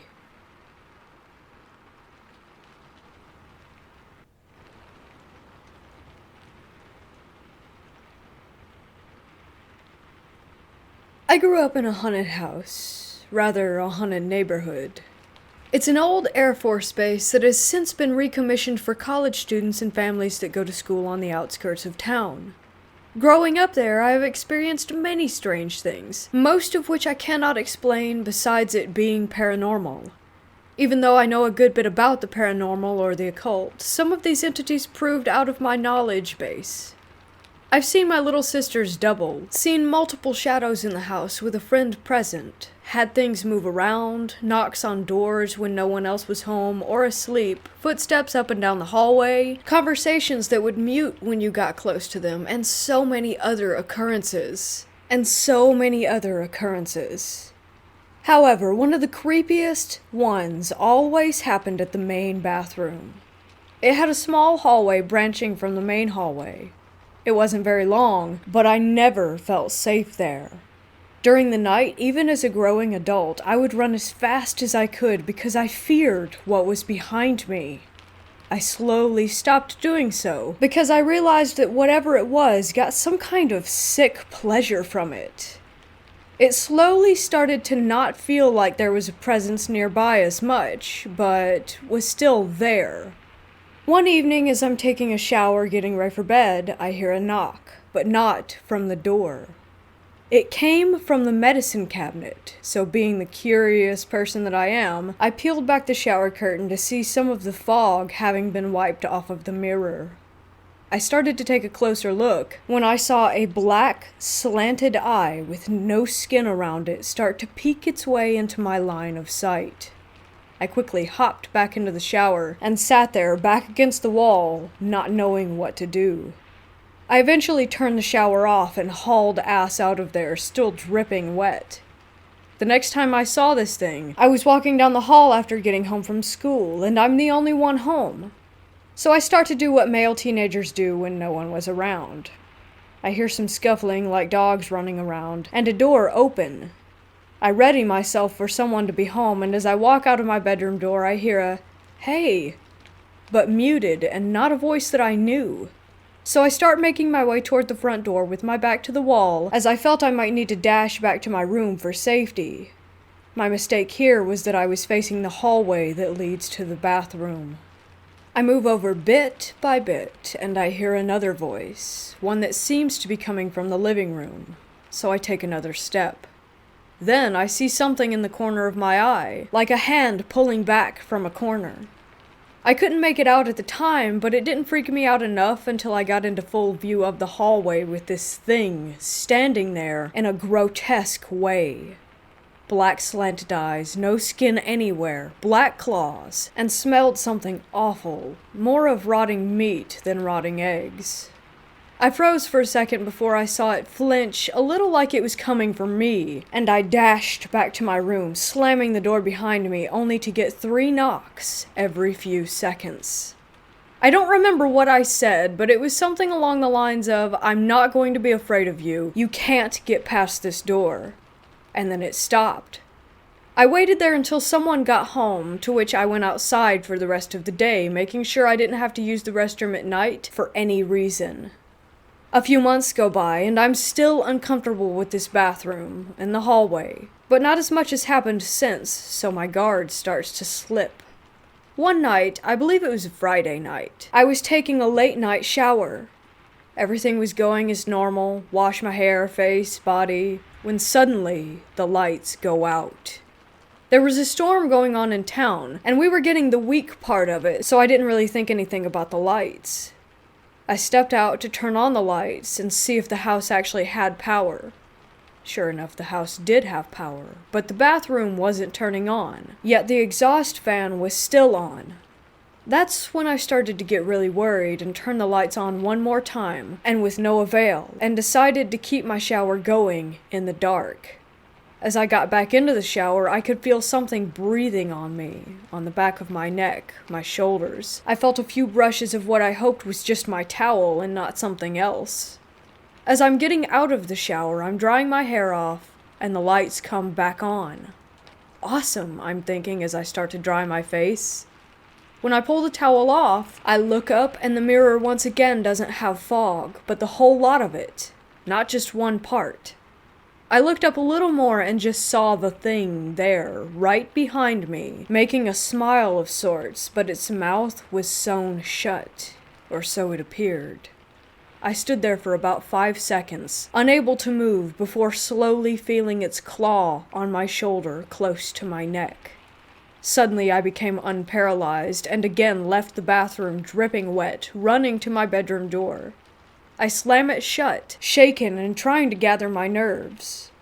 I hear a deep, yet simultaneously high-pitched sort of laughter, and then I heard the bathroom door close. I went to bed that night with the lights on, all the while hearing more footsteps than usual in the hallway. I've seen the thing twice more, but thankfully those experiences were nowhere near as scary as the one mentioned above, since I've learned to deal with it and how to protect myself. I haven't heard much of skinless humanoids, so this is one thing that has always stuck with me.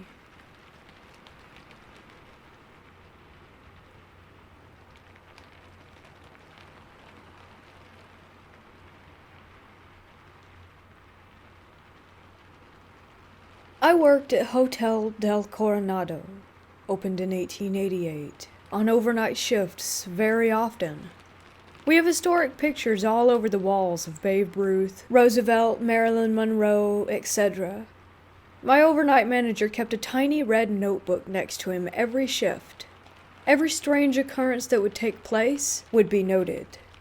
We have obnoxious ghost tours with crappy unreal stories going on all the time. But in reality, they could have just asked the night crew for some tales.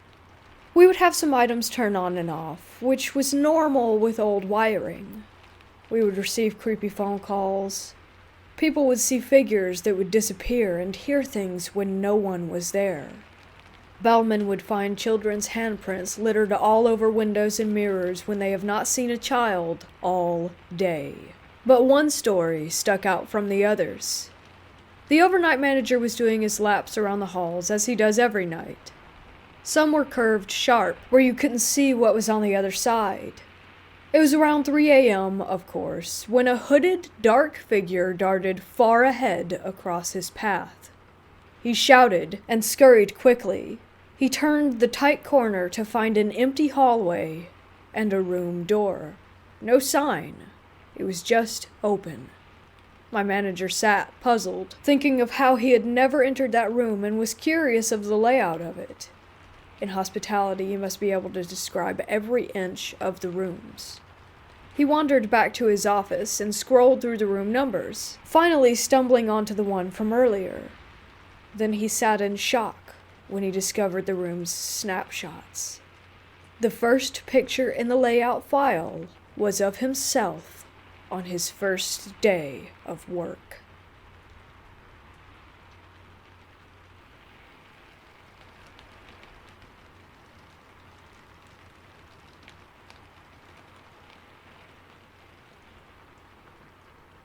The dream I just had was one of the most prophetic that I have ever had. I have gotten into the habit of listening to historical documentaries while I sleep, and one of them just made its way into my dream. Let me explain. I was sitting on a bed in a broken-down old house when I started hearing an animal screaming in pain outside. I run to the window, and I see an older man, and who I can only assume is his wife outside this house, with a strongly malnourished panther that is on the ground in front of them. The older man has a whip, and is raising it up before I yell to stop, and the panther jumps up, climbs up the side of the wall to my window, and the large jungle cat climbs inside. I start to close the window, and the man starts to scream to give me his animal back to him. I only flip him the bird, and then turn to help the animal. I leave to go get some meat and a bed and whatever else I think the animal might need when I get back. It's nighttime. I walk back in, and I see the panther laying with his head on my pillow, asleep. I turn around to put the stuff down and close the door, and when I turn back, he's sitting up, staring at me. I apologize to him for waking him up, and I show him the meat. I tell him that I don't want him chewing on me next time he gets hungry, and he says, "I couldn't." At this point, I'm completely caught off guard, and I just stare at him. He continued, "You saved me. I would never eat you. My name is Ramses." I smile at him and introduce myself while placing the meat in front of him. As he finishes up, he looks up at me and says, "Thank you.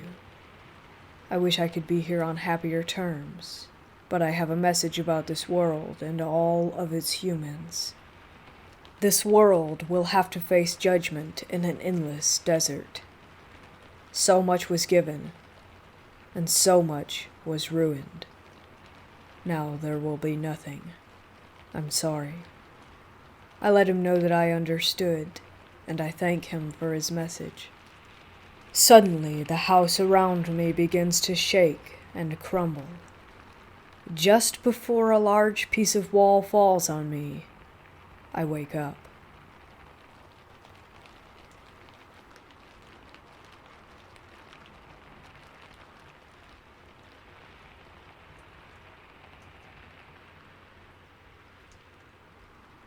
I am a sensitive. I have seen and experienced the paranormal since I was little. My experiences range from surprising to scary and can happen anytime. I don't control it. The one thing I can count on, though, is something almost always happens to me around Halloween. I'm sure most people know that Halloween is the time when the veil between the worlds is thinnest. It's not just that day. Sometimes as much as 2 weeks, before and after Halloween, the veil is thin enough to severely affect sensitive people like myself.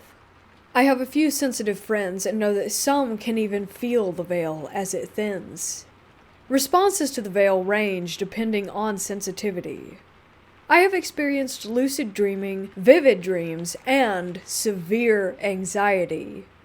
I do have anxiety, which I have medication for. Last Halloween, I had a panic attack come out of nowhere. I was shaking and could hardly breathe for no reason. I barely made it back to the car, and I know that it was because of the veil. I don't usually have those attacks since starting my medicine, and I went back to the same mall a few months later and experienced no anxiety.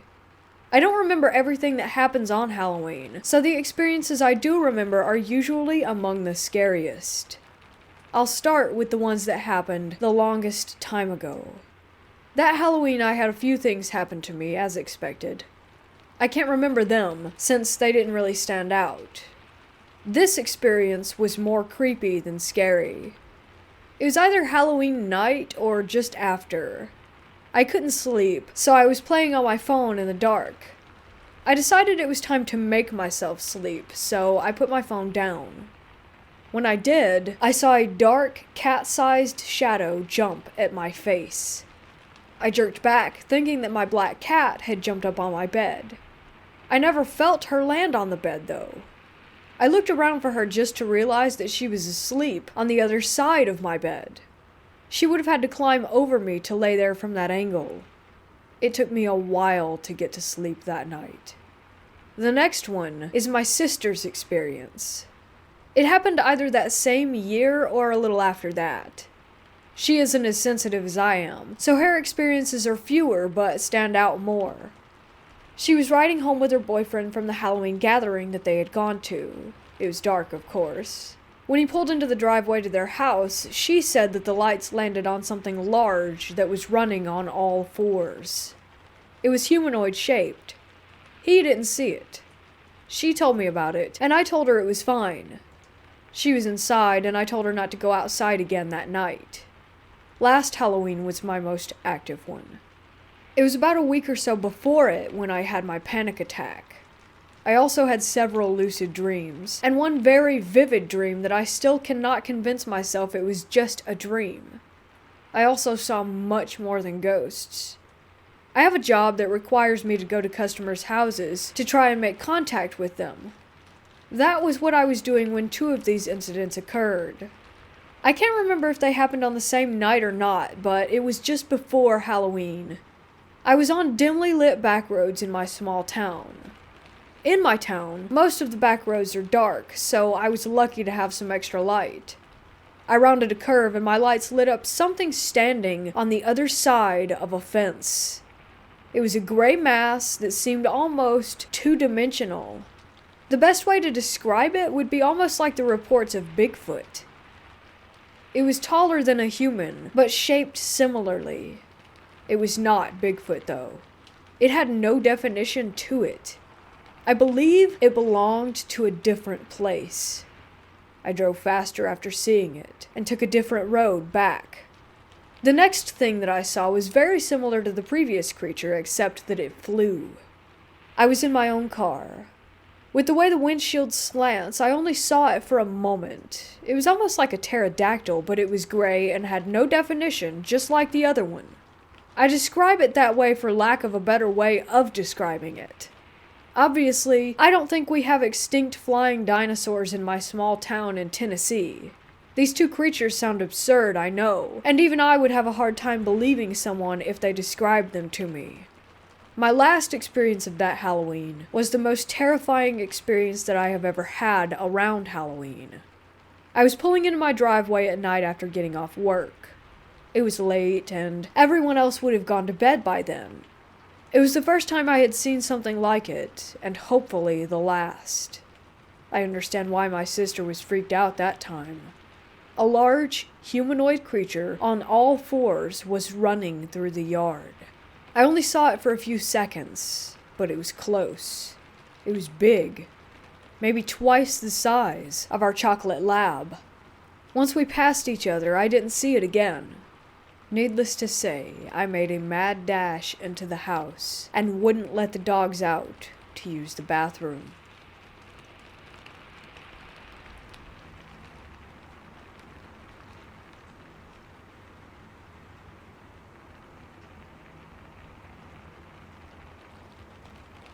This experience left me pretty shaken up for a while.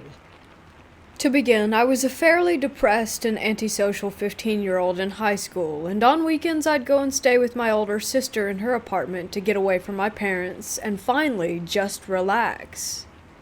During this time, I'd gotten into studying astral projection, and I'd always been interested in the paranormal, as my mom and I had experienced things in our house, and my mom claimed that she could see the spirits.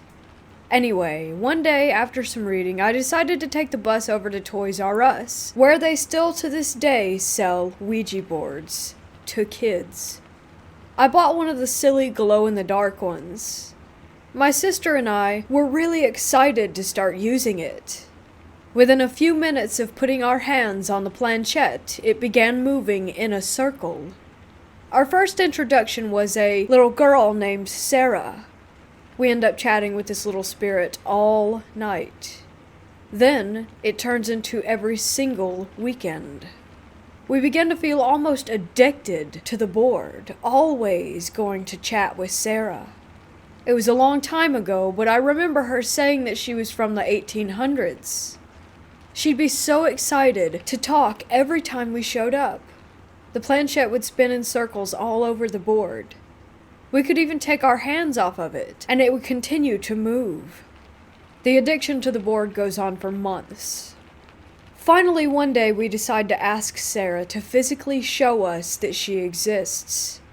We ask for a sign, and a strong breeze shoots straight into my ear so hard that I jumped back from the board. There was no AC on, no windows open, and no fans in the room.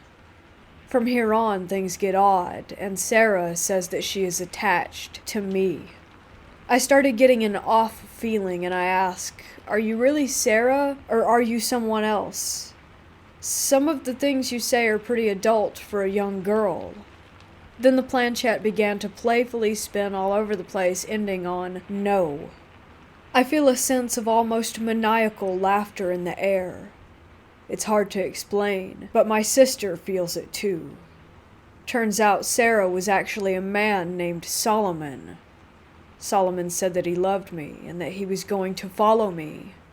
From there we were freaked out and decided to stop using the board, but the pull was strong and it legitimately feels as if it were an addiction.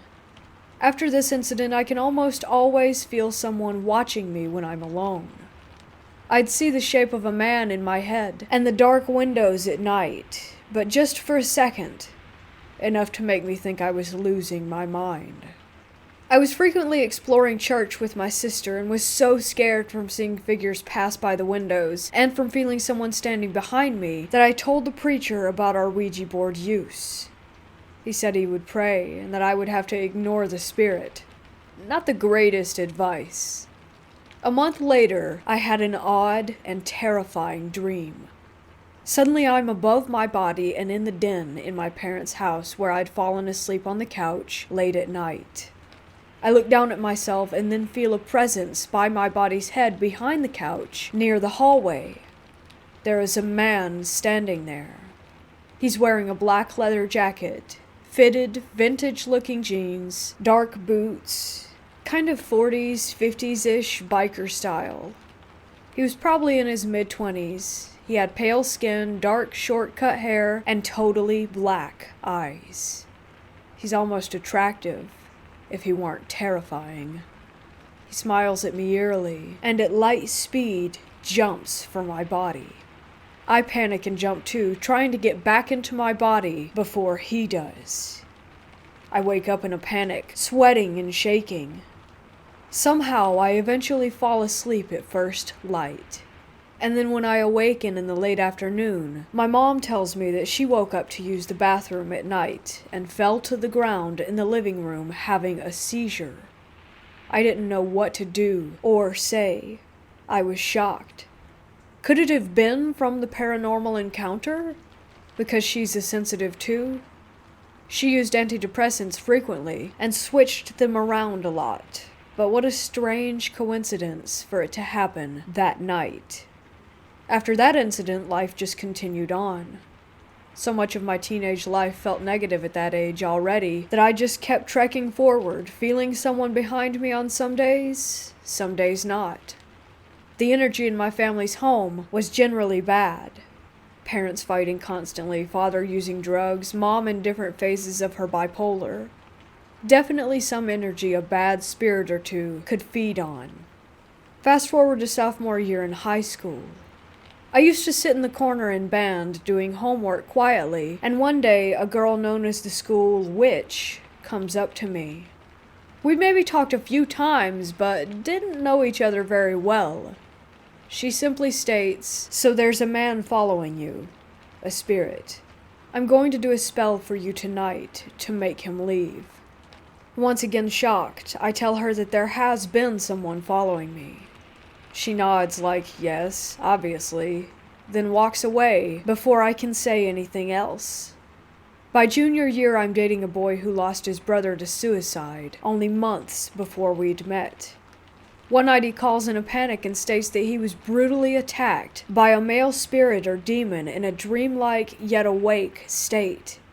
He said he felt someone sitting on him and could see a black spirit in the room.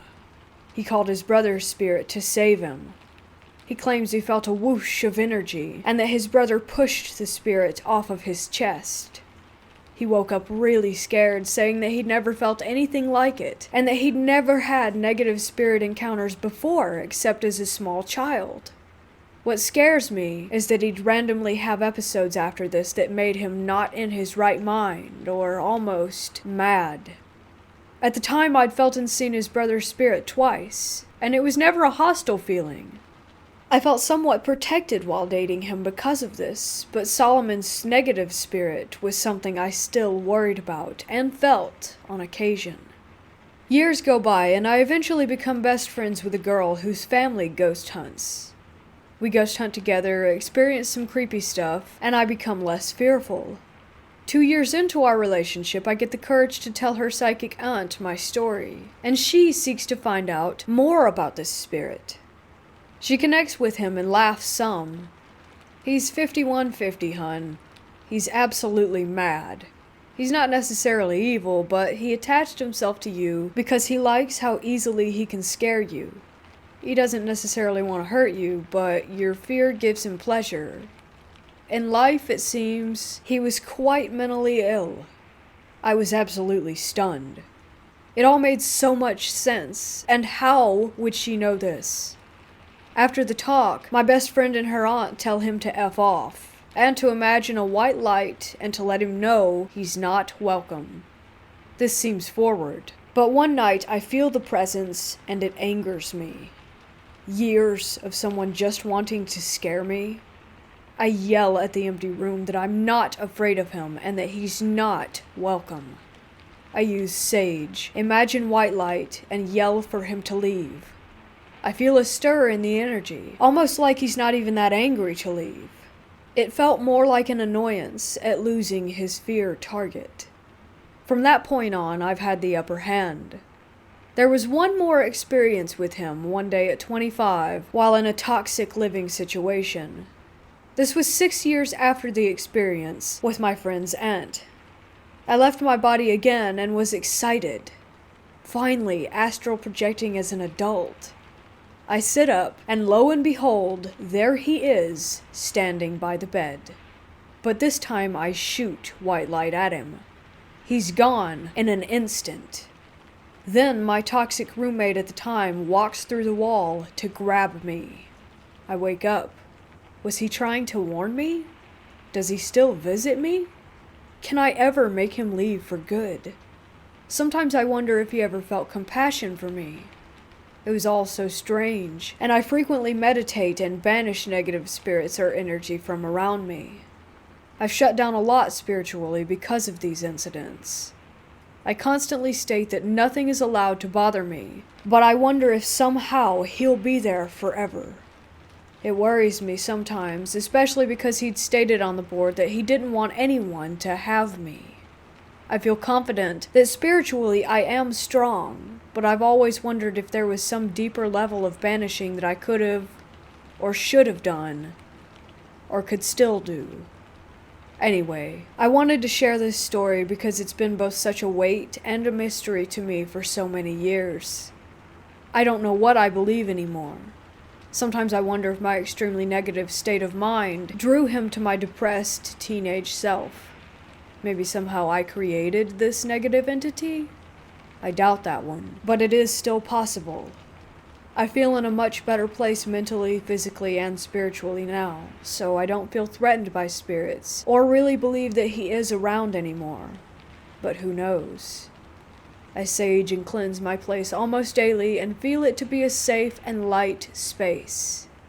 I will say that there is still so much I don't know when it comes to all of those incidents.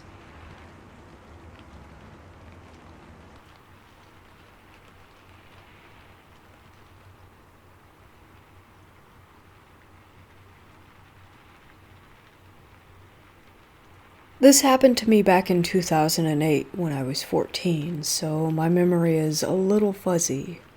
My mom, brother, and I drove deep into the sticks of Tennessee from Texas to visit. We were only staying for the weekend. My mom, aunt, and grandmother were talking, and I don't know how we got to this conversation, but my aunt was telling me how she heard about this abandoned church that was supposedly haunted. If you went to the church and took the stick that kept the door closed and put it somewhere else, when you came back, it would be in its original place. There was a statue of an angel, and if you shined a light in its eyes at night, they would bleed. She was spending the night at a friend's house, and her friend also had another friend over that she wasn't familiar with. Her two friends decided to go out to this church at night, in the early hours of the morning. It was pitch black because it's out in the country. They lay a Ouija board on the truck and start asking questions. Basically, some spirit named John says that he was murdered by a gunshot some year in the early 1800s.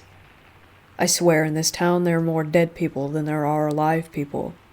I don't actually know that, but it sure seems like it. The last question that they asked was, "Where are you?" And the planchette flew off the board. They decided they didn't want to look for it. Part of me wonders if it's still at the church and where it would be. So they checked the gravestones nearby and found John. Then they thought that they heard a gunshot and ran back to the truck and went home. I said I wanted to go to the church. She took me, my brother, and my cousin who were the same age. It was about a 45-minute drive to get there, and the road that it was on was empty, nothing but grass. There was no way that you could walk there. Across the street was a field that went on for miles, and on either side of the church was just grass and trees. No streetlights. So when we get there, it's a one-room, white, little church. It's surrounded by trees toward the outside of the fence. The fence was black iron, and the opening was big enough for trucks to come through. We saw the creepy angel statue that my aunt had mentioned. We thought it looked like the Reaper. We pull up, and the gate is already open.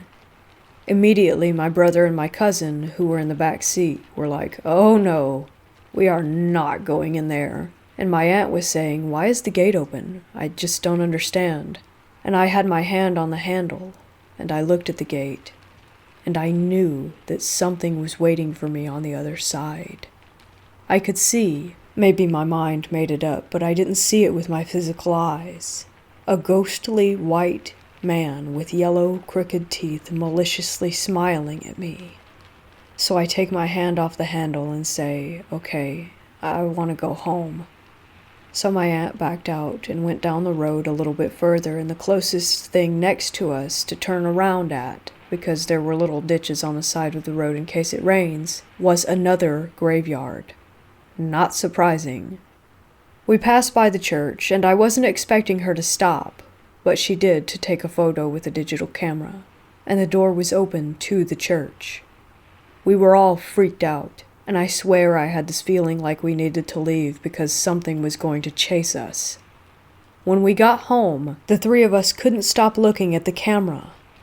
The thing I remembered the most was that the treetops grew into a face.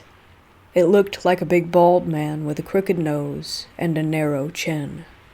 When my aunt got the picture developed, there were 4 orbs. 1 by the gate, 1 by the door, and 2 by the window. My brother and cousin swore that they had seen green eyes looking out of that window. I didn't sleep that night. I felt like something was hovering over me, waiting for me to fall asleep. I kept praying that nothing would happen. I tried watching TV to shake it off, but damn, there was no shaking it. I didn't sleep until I got back to Texas. That was my last night in Tennessee, and when I went back home, I slept with my light on every night for a while. And while we were there, I could just sense this unbelievable amount of hate from whatever was there.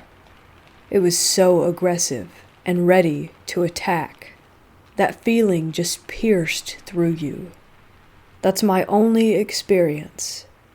I will never doubt that there is a spirit world after that. My aunt sent me the picture, but I tore it up in 2012 because I was afraid that it would bring something bad into the house.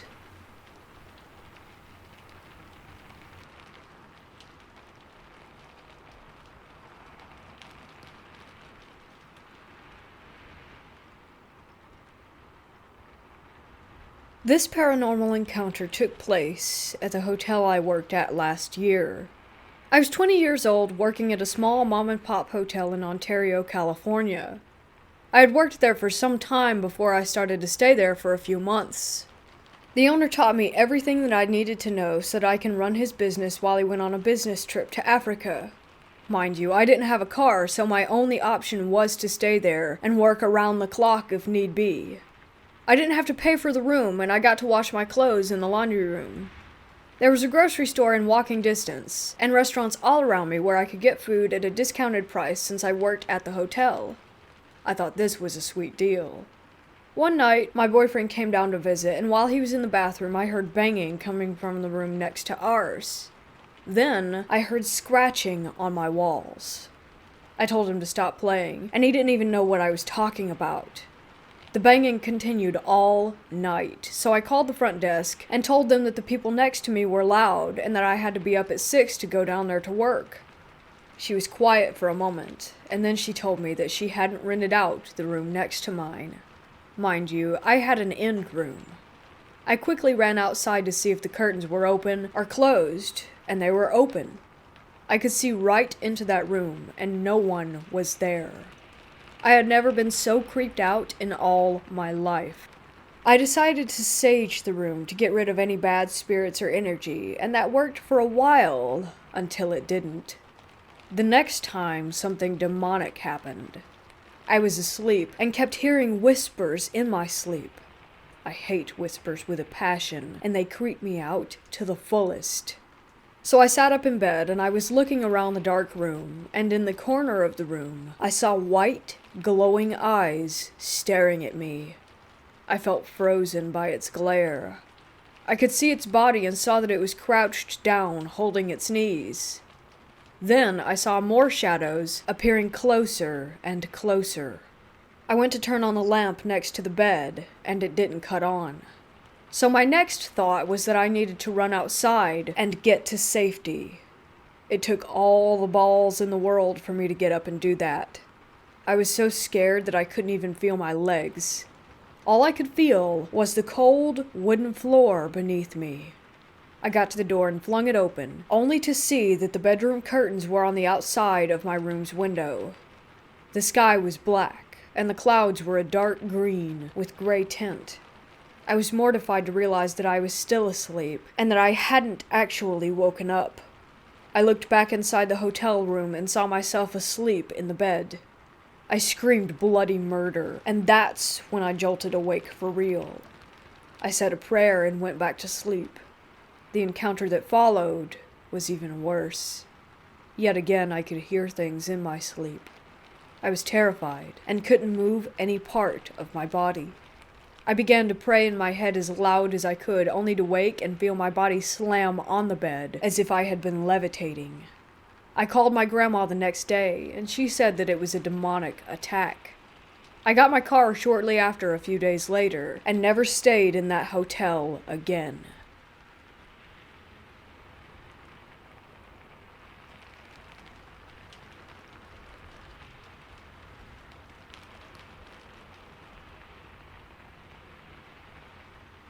"10 years ago, when I was 14, myself, my cousin, and a friend all had what I can only describe as a demonic experience on Halloween. I wanted to see if anyone else has had anything similar happen or knows what this could have been. So, Halloween 10 years ago, the three of us decided it would be scary to walk through the woods nearby where I lived. I knew my way around well, as I had grown up going there. We were all walking along chatting as we approached the middle of the woods. By a hollowed-out tree, I see a yellowish glow. I stopped where I was, and my cousin and friend also stopped. I just stared at this glow as it got brighter, and they did too. We all glanced at each other with a WTF look on our faces.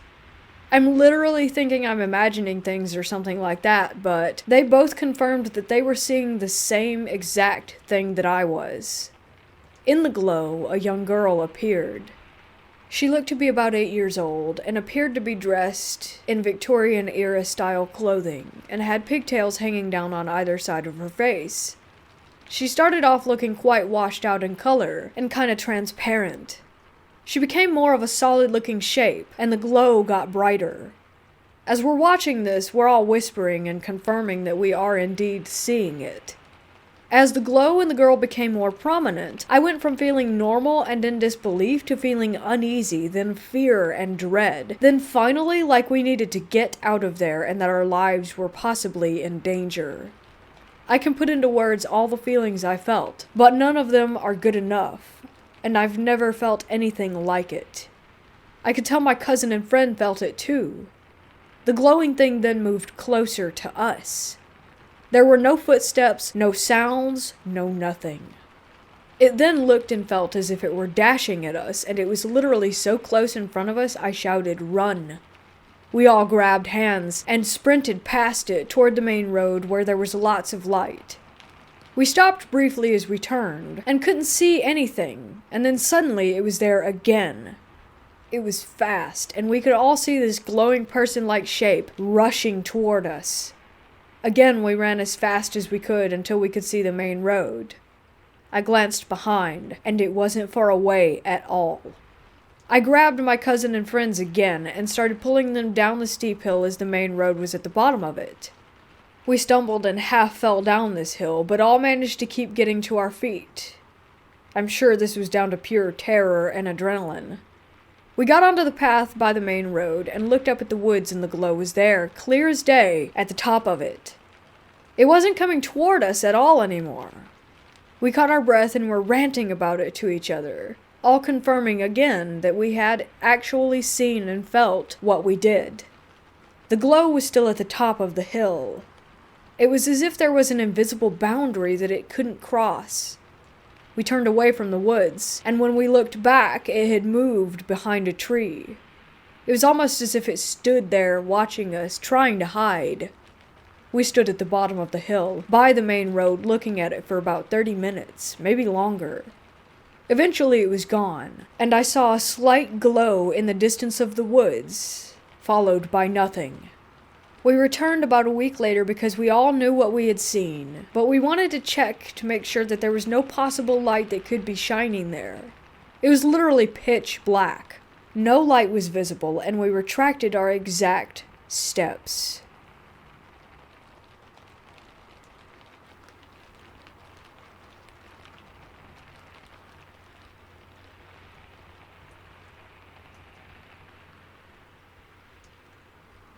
I don't think this was paranormal, but it felt so real that it undid many of the knots in my heart. My father passed away 21 years ago, when I was 20 years old, leaving behind his mother, my grandmother, wife, my mom, and a daughter, me. 2 years before his death, my father had urged my grandmother to sell her small home and shift with us so that we could look after her in her old age. He built a decent house, considering he came from a very poor background, that we had to sell off after he passed away. My grandmother passed away 2 years ago. I often used to think about how our life would have been had he been still alive. He was an honest man, but in a powerful position. When he passed away, I was still in college and unmarried, with no exposure to the outside world. Had he been alive for a few more years, I could have used his guidance to fulfill my career plans. He was the only earning member of the family.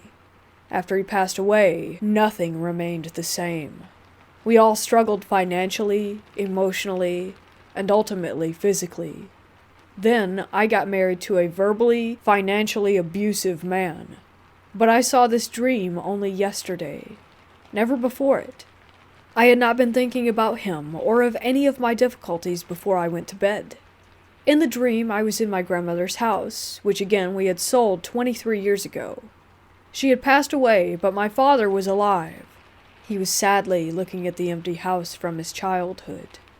I asked him what he planned to do with the house. He said he would probably sell it, but he sounded very sad as he said it. Then I suggested if we should keep the house and just rent it out. This way, we could return to it whenever we want and have a financial backup too. My father said that in the face of financial difficulty, we have a bigger home to fall back on. But he seemed relieved that he didn't have to sell his childhood home. When I woke up, I realized that it had all felt so real, as if I had lived an alternate life.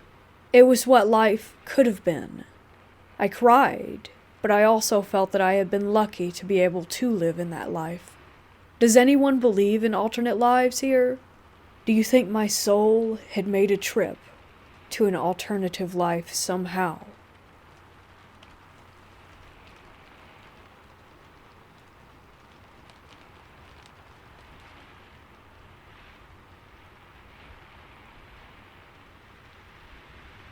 My wife and I were camping last night in Blue River Reservoir in Oregon.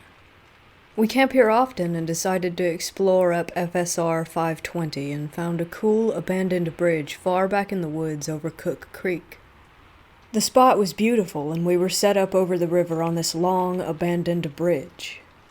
If you've ever been in the Oregon woods, you know that they can give off a creepy vibe, and this was no exception. But it really was a dream campsite. Being 40 feet directly over a river while on a bridge with limbs growing everywhere over it isn't your everyday spot. I'll throw in for background that there was no one within at least 3 miles of us, and we had to hike our way in, approximately 1/10 of a mile from where we had parked.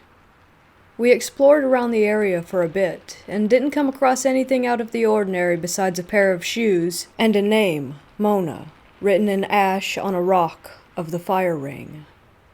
While we were sitting by the fire, I noticed a very bright flash of light over the river and snapped my head up, but didn't see anything. A few moments later, I was paying closer attention and watched a ball of light float, even with the bridge 40 feet in the air, from one side to the other in the woods over 50 feet. The light was very blue. My thought at first had been somehow that headlights had come through, but I would have heard a car and no man-made light could get to us in this isolated area. This blue light was unlike anything I had ever seen. I mentioned it to my wife, but didn't want to freak her out, so I dropped the subject soon after. Later that night in the tent, we had the mesh lining up where we could see outside. My wife gasped and watched as the same blue light floated at the end of the bridge 30 feet away and hovered in the air. After a good bit of time, it shot off into the woods. It being late at night, we were obviously scared of someone's headlamp, but it shot away 40 times as quickly as any human could go, and we saw nothing attached. Our dog left the tent and stared at that exact spot for the next 10+ minutes, while also peeking down the side of the bridge very seriously.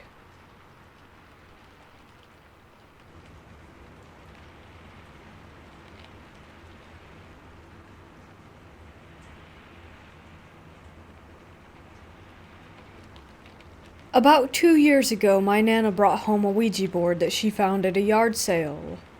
I have always been a true believer in the paranormal, and it's always been one of my peak interests.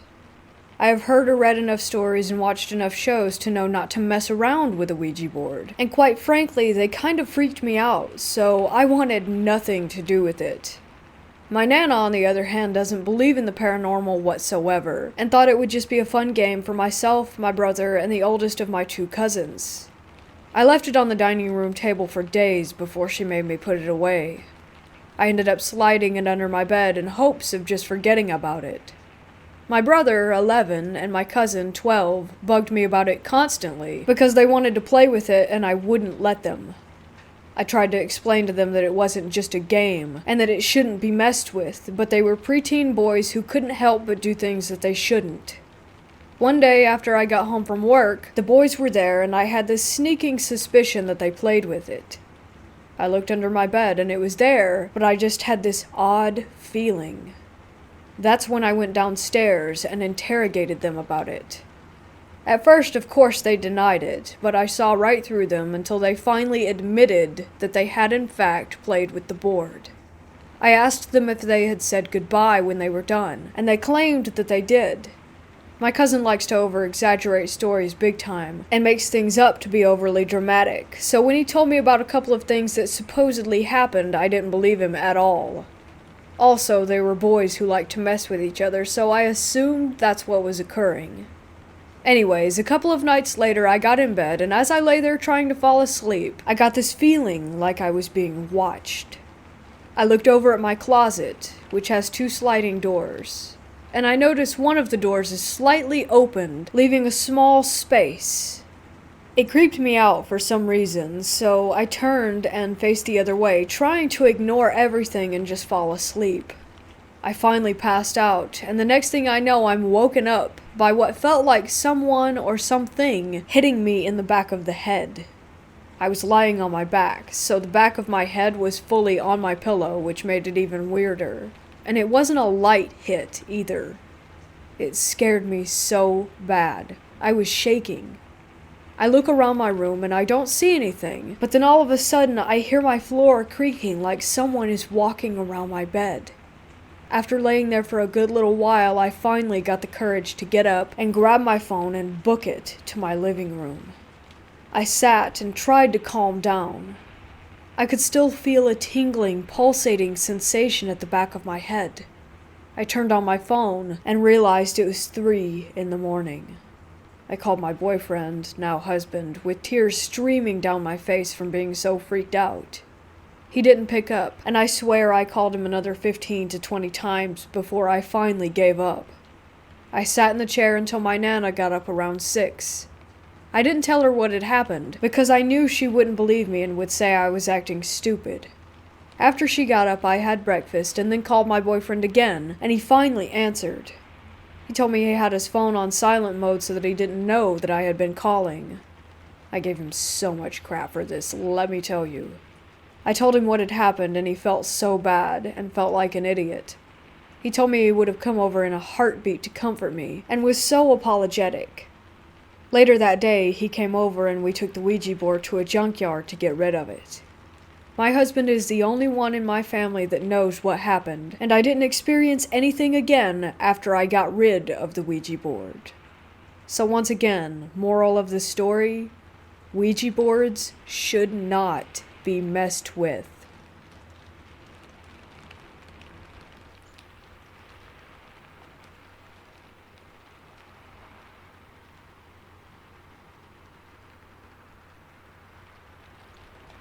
I bought a replica of Ivan the Terrible and his son, an old piece of macabre art from Russia back in the day, and hung it up on my wall in a huge portrait behind me yesterday. It's a rumor or popular belief that the painting is cursed, and I've always been a fan of strange items and collectibles, so that's why I bought it. As I went to sleep last night, I was stricken with nightmares. Terrible nightmares.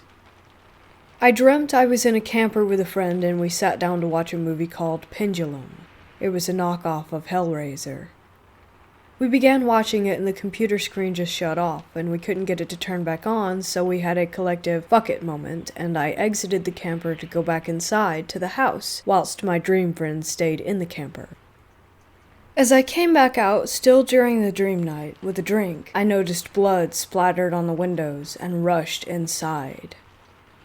My friend had been beaten to death, and Pendulum was pulling himself through the computer screen. After this, I woke up, and by that, I mean I came to a real-world setting where I was asleep on my couch last night. I attempted to get up and get some water, as I was thirsting after such a nightmare. I made it to the kitchen, cracked it open, and let it hit my lips, and then suddenly, I was on the couch again. In my mind at that moment, I considered that I had actually woken up. I sat up and walked into the kitchen again, cracked open that same water, when suddenly the refrigerator opened beside me, and I knew I was dreaming then. I woke up on the couch again, real as day, except it wasn't, as I went to drink that water again, and woke up on the couch again. After this is where it really started to get frightening. I considered that I was stuck in a loop, except this time I went to get up for water and walked past that area with the painting, and noticed that it was gone. This let me know I was still dreaming, and that I had another false awakening. I woke up for the water once more and started across the living room when I looked to an open doorway that I hang colorful beads from, and in the dark room veiled by the hanging threads was Pendulum. That woke me again. This time I ran to the window and looked out to see cops rushing down my small street to the neighbor's house. My neighbor shot and killed her husband in the front yard 2 weeks ago, and that woke me up again. After waking up a few more times for water, I tried to go outside after another loop, except when I opened the front door, it was pitch black. Then car lights turned on and sped toward me. As I was about to get smacked with someone's F-150, I woke up again. At this point, I stopped trying to go anywhere and just kept trying over and over and over to slap myself truly awake. After looping for another 30 times or so, I eventually actually woke up and was relieved. I got that fucking water and downed it in one go.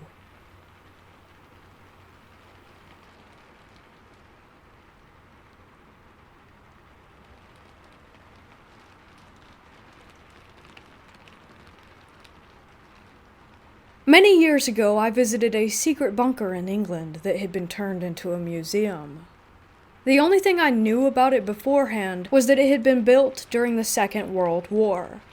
The atmosphere inside was kinda creepy because it was underground and very quiet, and there were mannequins dotted about the place, but that didn't really bother me. What creeped me out the most was a feeling of being watched and followed by someone or something that I couldn't see. During one part of the tour, I was leaving one of the rooms when a desk lamp suddenly turned itself off. I was the only person in the room at the time, and the lamp was behind glass, so nobody could get to it to switch it off. When I got home, I did some research on the bunker and found out that TV's Most Haunted had done an investigation there once, and they felt exactly the same feelings of being watched and followed as I had. I'm a bit skeptical about ghosts, so I can't say for certain if my experience was paranormal or not, but it was certainly quite interesting.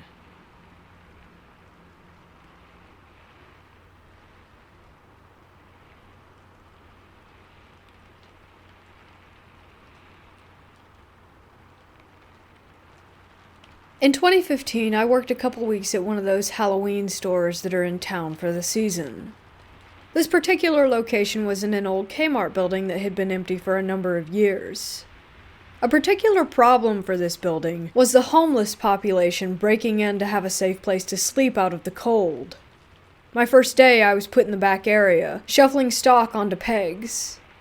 Being my first day, I hadn't met everyone, so when I saw movement out of my peripheral vision, I didn't pay much attention to it. Way off in the back corner of the building, outside the double doors going into the old stock room, I saw a man. He was very tall, maybe 6'3", Hispanic, with long curly dark hair, a dark complexion, white t-shirt, and blue jeans.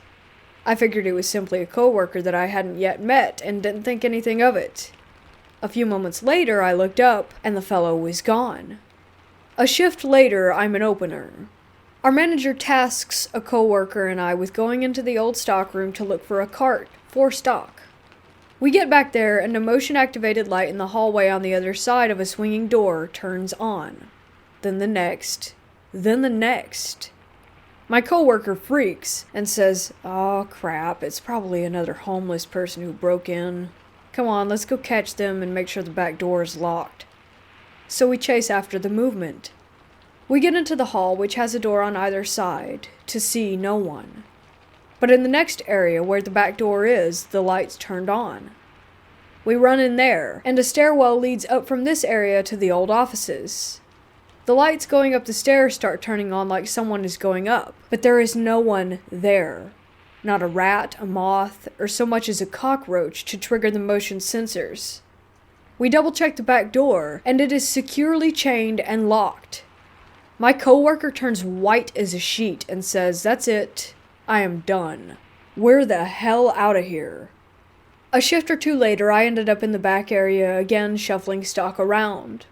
From my peripheral vision, I see the same man again, but this time he's maybe 15 feet away.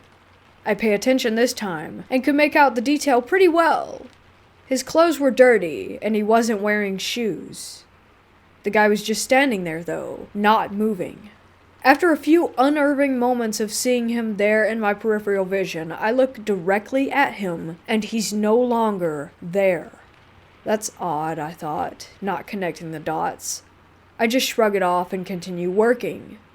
My final shift was on Halloween. I'm sorting merch between carts, putting broken stuff in one cart and resellable stuff in the other. The next thing I know, someone is standing a foot away, directly in front of me. Looking down at the cart between us, I can see him perfectly out of the corner of my eye. I could see the grime on his clothes. I could see his breathing. I knew in that moment if I looked up, he wouldn't be there. I suddenly got irrationally angry, a type of anger I've never felt. I said to him without even thinking, "I know what you are. I know what you're trying to do. I'm not afraid of you. You are not welcome here. By the power of the priesthood, I command you to leave. Now." He growls one guttural growl, and then is gone.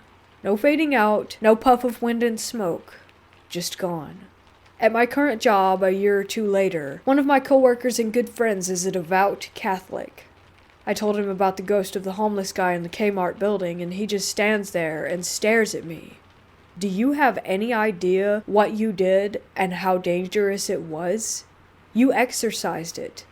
You're not a priest. You should have never been able to do that. You're damn lucky it was just a ghost and not a demon. I never even considered that, nor did I consider my words before I spoke them to the ghost. It was spontaneous, like muscle memory, or like I was being guided. My friend still says I was lucky, and not to do some stupid crap like that again.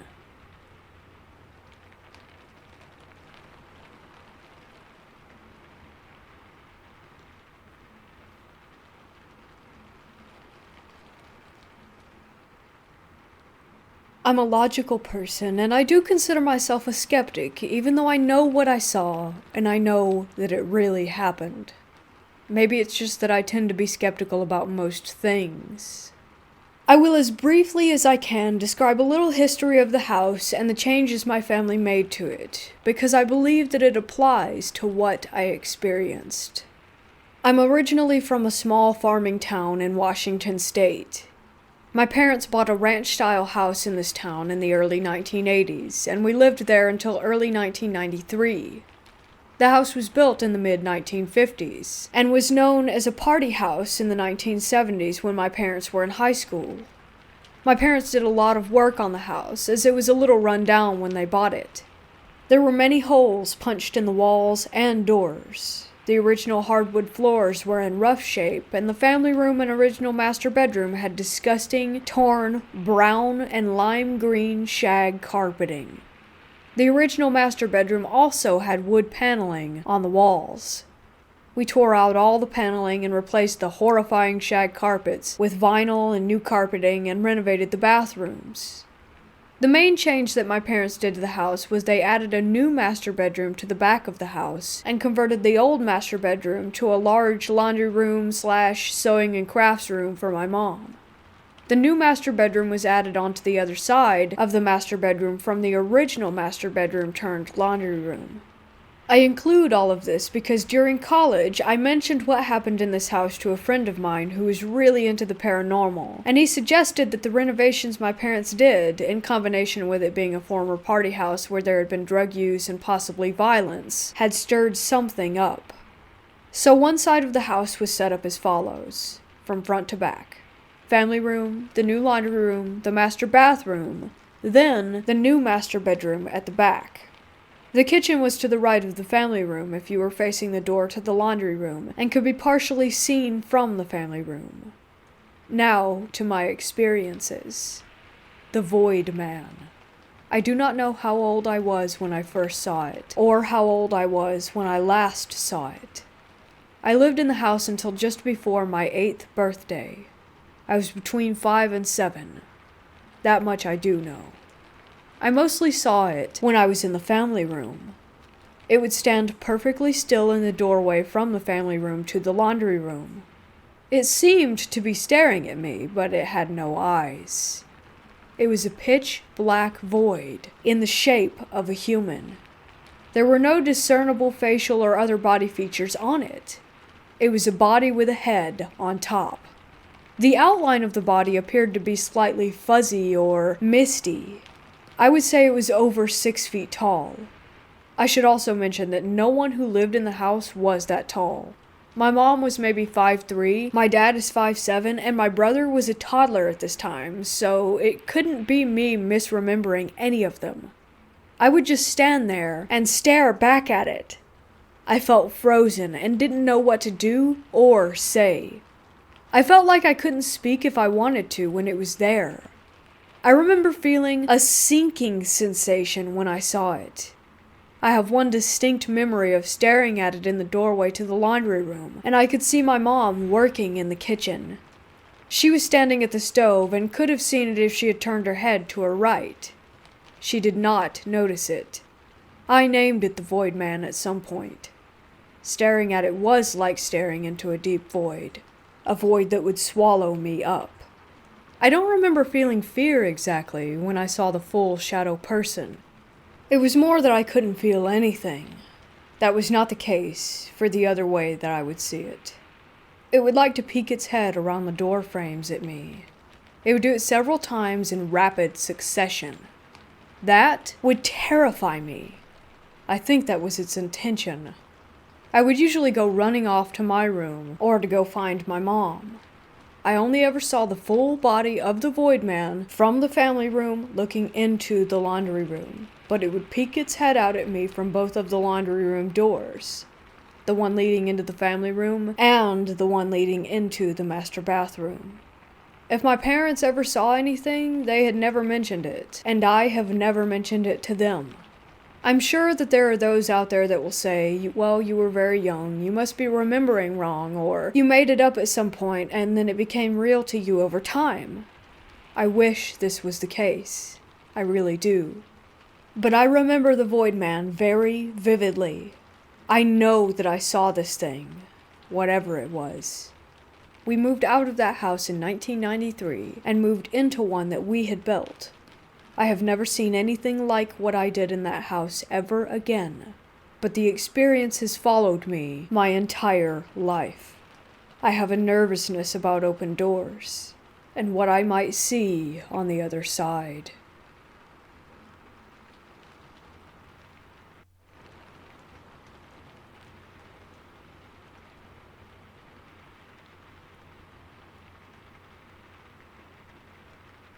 My grandparents died about 10 years ago.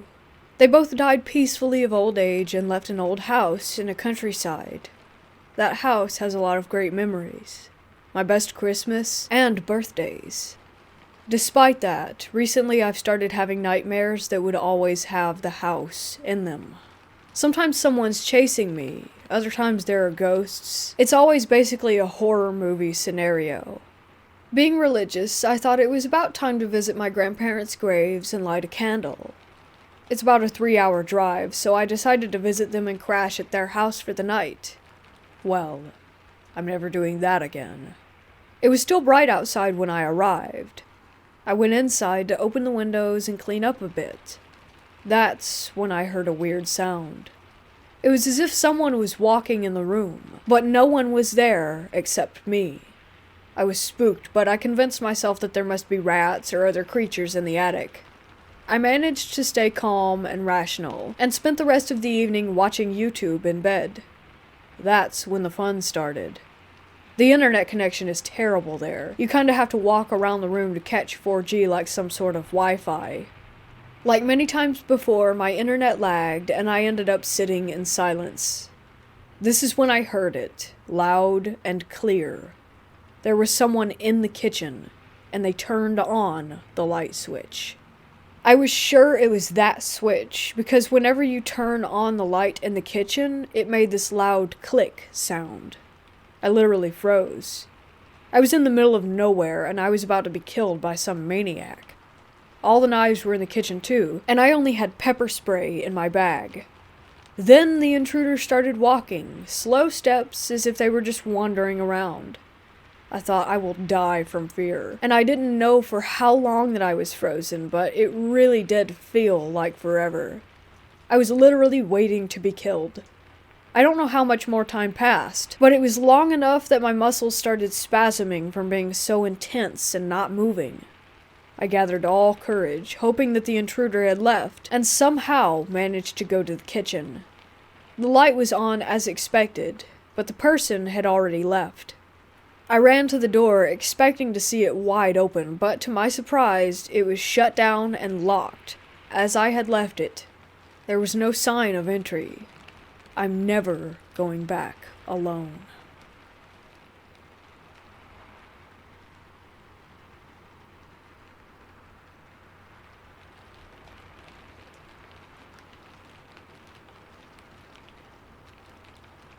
Around 2013, my senior year of high school, my mom, brother, and 2 friends planned a Halloween ghost hunt type deal. We headed out to this park that was notoriously haunted. We even made sure to go at 3 a.m. to get maximum results. One friend brought her camera and got tons of orbs. Not the most solid evidence, but pretty cool regardless. My brother decides to sit on the end of the pier on the lake and do some recordings. He ends up getting the clearest, creepiest EVP I've ever heard in my life. About 2 minutes in, he asks a question. It goes quiet, and you can clearly hear a man's voice yelling out, "Don't shoot," followed by a few seconds of silence, and then an agonized groan. None of us heard this until we played it back in the car. I remember shivers running down my spine, and I started crying because I was so scared of it. I still have the recording, but I only ever show it to people that I trust. That wasn't the only strange thing that happened that night, but it was by far the one that sticks with us all the most. My brother has only listened to it that one time in the car afterward. He refuses to listen to it again. It's been 6 years.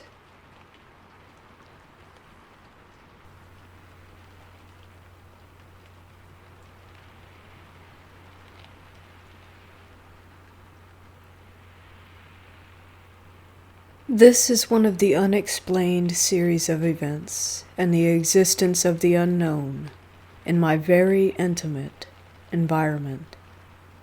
Location. My grandma's apartment is in one of the populous areas of Yangon's downtown, which is a 30-year-old apartment that has no record of criminal activity or any violent events whatsoever. The place? There's a room in this apartment that is always gloomy and subsequently felt ominous whenever a living soul would pass around it or in it. It's a typical, normal bedroom.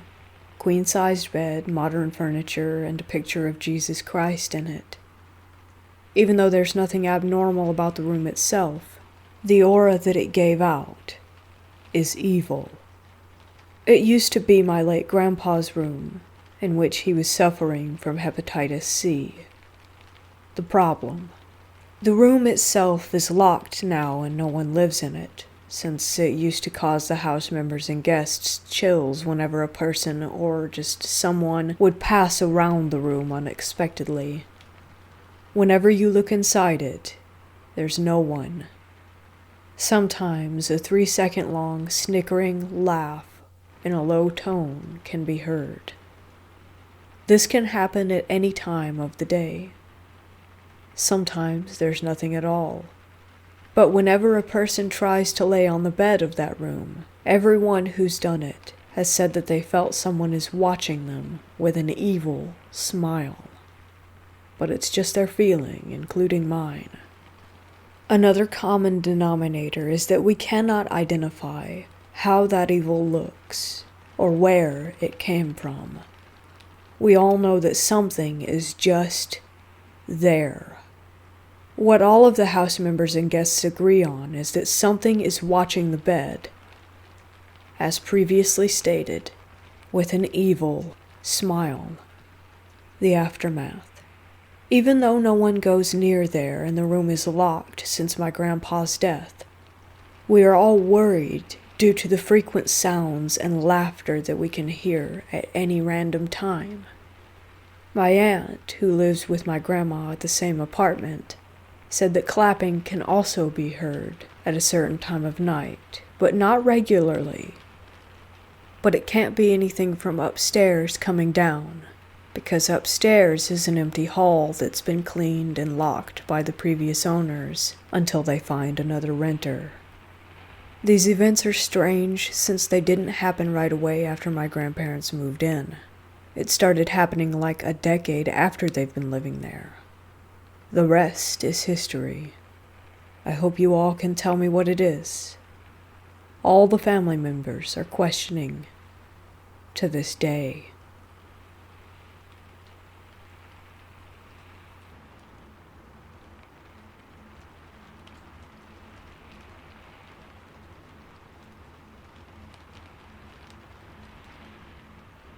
It's been about 8 months since this incident.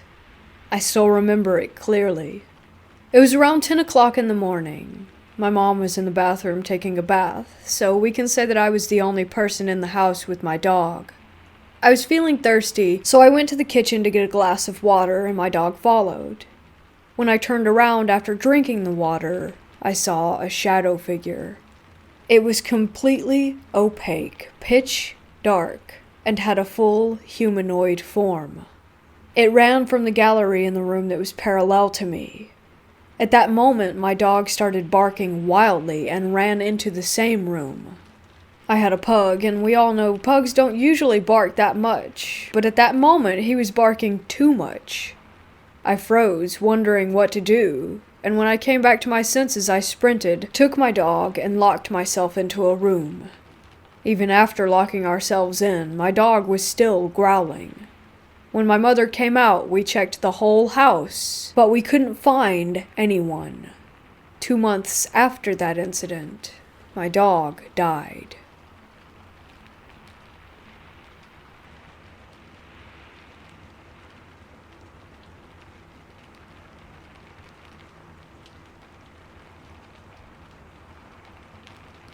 I have always been interested in the paranormal and going ghost hunting, as me and my friends called it. This story takes place on an October night in 2005. We had gathered at my dad's house for a party. We lived way out in the country in an old farmhouse. We decided to drive up the road to an old cemetery because one of my friends showed up with a Ouija board. I said we weren't going to use it at my house, but I was game to use it somewhere else. About 6 of us piled into different vehicles and took off. When we got there, we set the Ouija board up on an old concrete barrier that surrounded the entrance of the cemetery. For context, the cemetery was set on a hill surrounded by cow pastures, fields, and trees. Across the road stood an old, white church. There were 2 security lights that lit the church area and the entrance to the cemetery. There was one more security light that lit the field next to the only house for about 2 miles. We all stood in a circle, planchette in the centers, hands all on it. My friend led the seance and asked if there was anything in the cemetery with us. At first nothing happened and we all stood still and quiet. Then the planchette slowly moved toward yes. Immediately we all started accusing each other of moving it, but everyone swore that they didn't. An eerie feeling fell over us as the planchette moved back to the center of the board. About that time, we heard what sounded like wind initially, but began to get closer.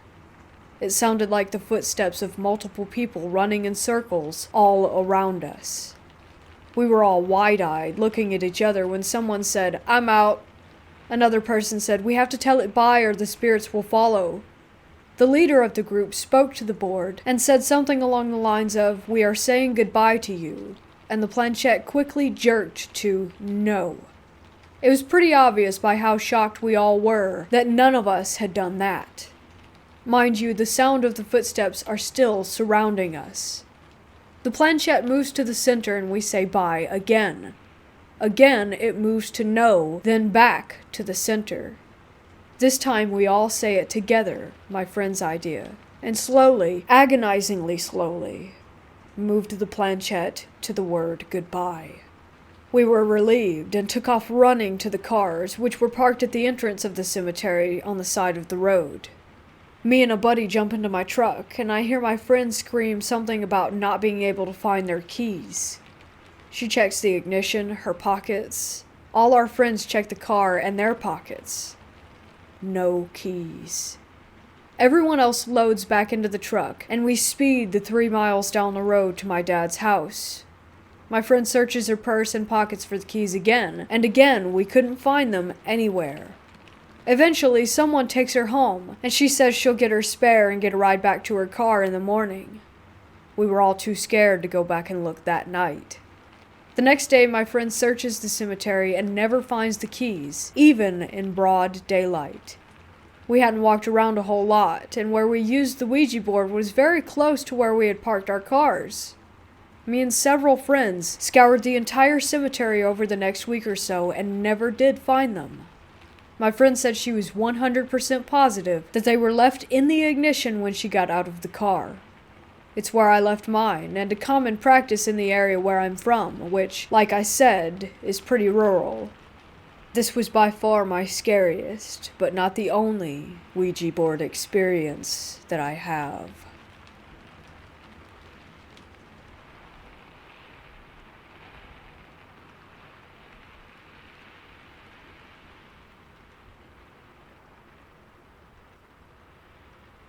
Honestly, I don't think I've ever experienced paranormal activity in terms of seeing something. But ever since I was a kid in my childhood home, I was really scared, almost traumatized of seeing something or hearing something in the dark at night. No specific reason for it. I would just stare at the door frame of my room, which was always opened at night, and wait for something to show. I never even liked horror movies, and even now at 21 I avoid them because I know they freak me out, so I don't believe that the fear came from the movies. The thing is, I moved to a different city when I was 18 years old and changed a few apartments until now, and in every single one of them, I felt chills. Everything is fine, and then comes a certain time of night when it's like the energy in the room changes, and I have a feeling that someone is watching me. I always believed that if I could convince myself not to believe in spirits, or that the paranormal is real, then I can escape from that, and nothing weird will happen to me if I don't believe or give it attention. Am I right? But here we are. I started to think, what if the cold, watching feeling and fear I get every night is related to some childhood trauma that I might not remember? Fast forward to today. My boyfriend and I moved back to his parents' house after the lockdown. We have a separate upper apartment for ourselves, and no one but him ever lived there. We have spent so many months and nights here before, and really the apartment never gave me any chills. Until the last month or so. So lately I have this really bad vibe in this place, especially at night. It can be dark outside around 6 p.m. or 10 p.m. and everything is super. Then there just comes this time, after midnight, when the air in the room changes and I feel like something negative has entered. The whole energy is negative, and the feeling of someone looking at me returns. Most of the time I'm scared to have my eyes opened, that I might see something. He doesn't feel the same thing and says it's because of the stress and anxiety. And true, it might just be paranoia, and I'm going crazy. But I had several nights when I really did feel like something was messing with me. I would wake up with the sensation like someone had pushed me, and my boyfriend was dead asleep. I would have sleep paralysis and again would have a feeling like someone is poking me and hear banging noises that weren't there. I was sleepless for a few nights, and then I started taking Xanax just to make me fall into deep sleep to get some rest.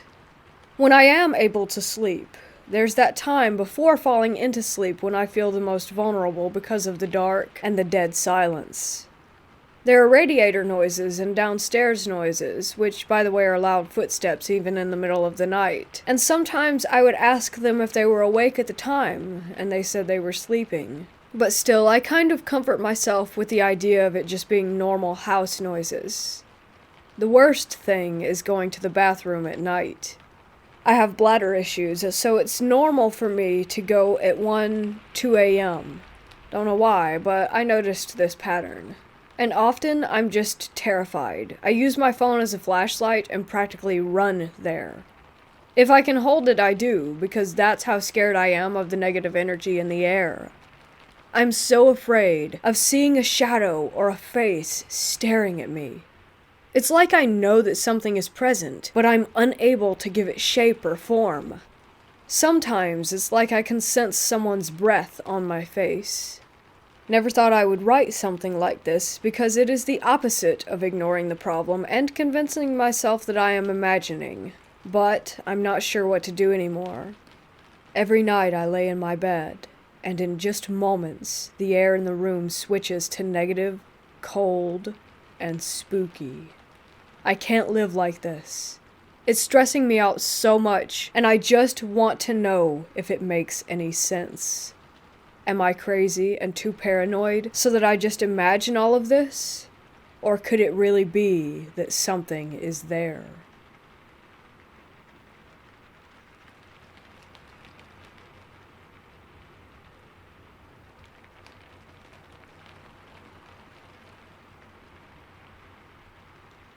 I want to start by saying that I'm no stranger to odd dreams.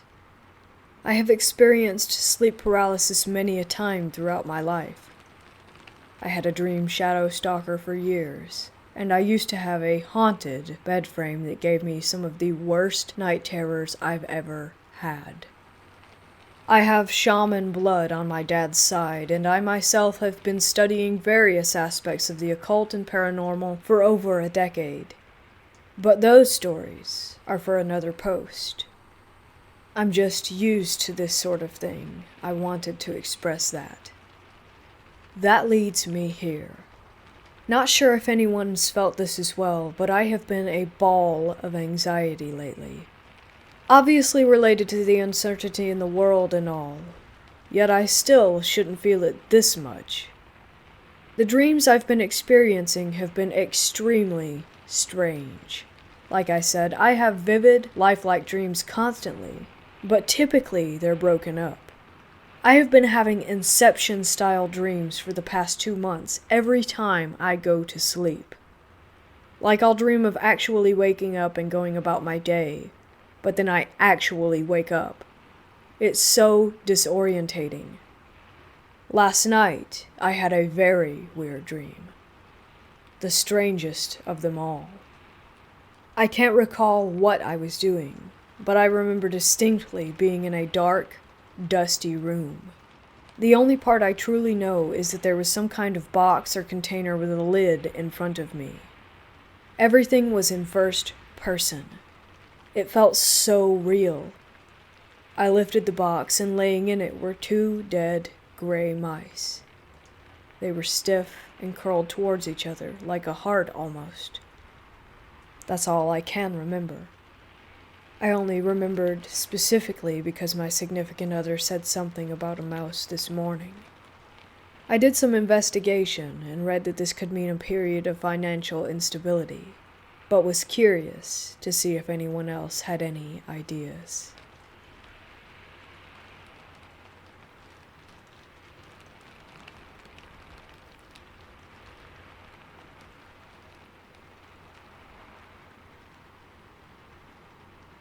My ex-fiancé and his stepmom claimed that his house was haunted.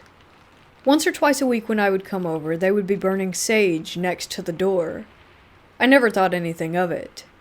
Connor and I would be cuddling on the couch late at night, 10 or 12 p.m., and we would hear footsteps, but we always just assumed it was his sisters waking up to use the restroom. Anyways, it was Halloween, and I decided to do a spirit box session with Connor's high-power microphone.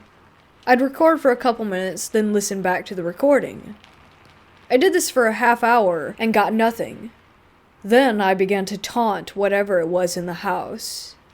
I was claiming BS, but nothing was there. I decided to leave the microphone running for longer than normal, roughly 15 minutes instead of 5. I can't remember what I heard in the playback audio, but it was more than just Connor and my voices. I rewound it again to see if we could decipher what the voices were saying. I remember something that felt like a rush of cold as ice wind coming over me, and I couldn't talk. My left arm clenched up, as it does when I'm extremely cold. I tried to explain what was going on, but I couldn't get the words out of my mouth. Connor thought I was just messing with him and told me to stop acting and relax. He tried to force my arm to unclench, but I was able to fight his strength, which had never happened before. I started to panic, and the rest of my body curled into a tensed fetal position. He tried to get me to uncurl, but it still didn't work. I couldn't mutter anything except for Hosanna. This phrase, Hosanna, was the only word I could speak for a solid 5 minutes while this was taking place. I was honestly terrified of what was happening. What scared me was that I could not understand it. I kept saying it quietly, but getting louder the more that I said it. Connor kept asking me what it meant, and I couldn't even bring my tongue to say that until the room became warm again. Then I was finally able to untense my muscles and sit up, and he asked me again what Hosanna meant. In Hebrew, it means, God save us, God help us, God deliver us. I was so afraid that I went home and slept with my room light on for the rest of the night. I spoke with him about the incident the following morning, and he told me that he had warned me not to mess with the spirits in the house. He did no such thing, ever. He even gave me the microphone so that I could do EVP sessions on Halloween. This is a warning. Please, please, never taunt spirits. It doesn't matter if you think they are friendly or not. They will mess you up.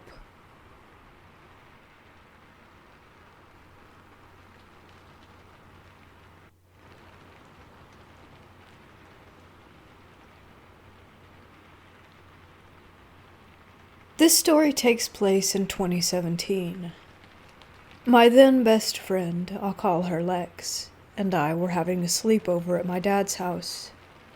I was 16 at the time, her being 17. We often had sleepovers on Fridays where we would eat junk food, watch as much Netflix as possible, and have deep conversations. This night was no different, and so unremarkable that I've forgotten everything that we did. That is, of course, until we were trying to fall asleep in my bed. I remember being completely exhausted, slowly but surely drifting off despite sharing a bed with someone. I was just on the brink of sleep when Lex got my attention. First, she simply asked if I was awake. I grunted in response, signaling for her to continue. It should be said that I was quite literally a minute or two away from unconsciousness, so I didn't pick up on her tone of voice or think much about what she said next. I'm gonna go use the bathroom downstairs, she told me, getting off the bed. This wasn't normal, her announcing that she would be slipping away to use the restroom, but I was too out of it to be annoyed or curious. Not long after she left, probably no more than 10 seconds, it started happening. Again, I was on the precipice of sleep, so my mind wasn't racing with thoughts or in any state to freak myself out. Nevertheless, I became filled with the feeling of impending danger out of absolutely nowhere. I was becoming very lucid very quickly as dread and anxiety overwhelmed me. I had never felt this kind of acute fear before, nor seemingly out of nowhere. Now wide awake, I opened my eyes and stared at the wall.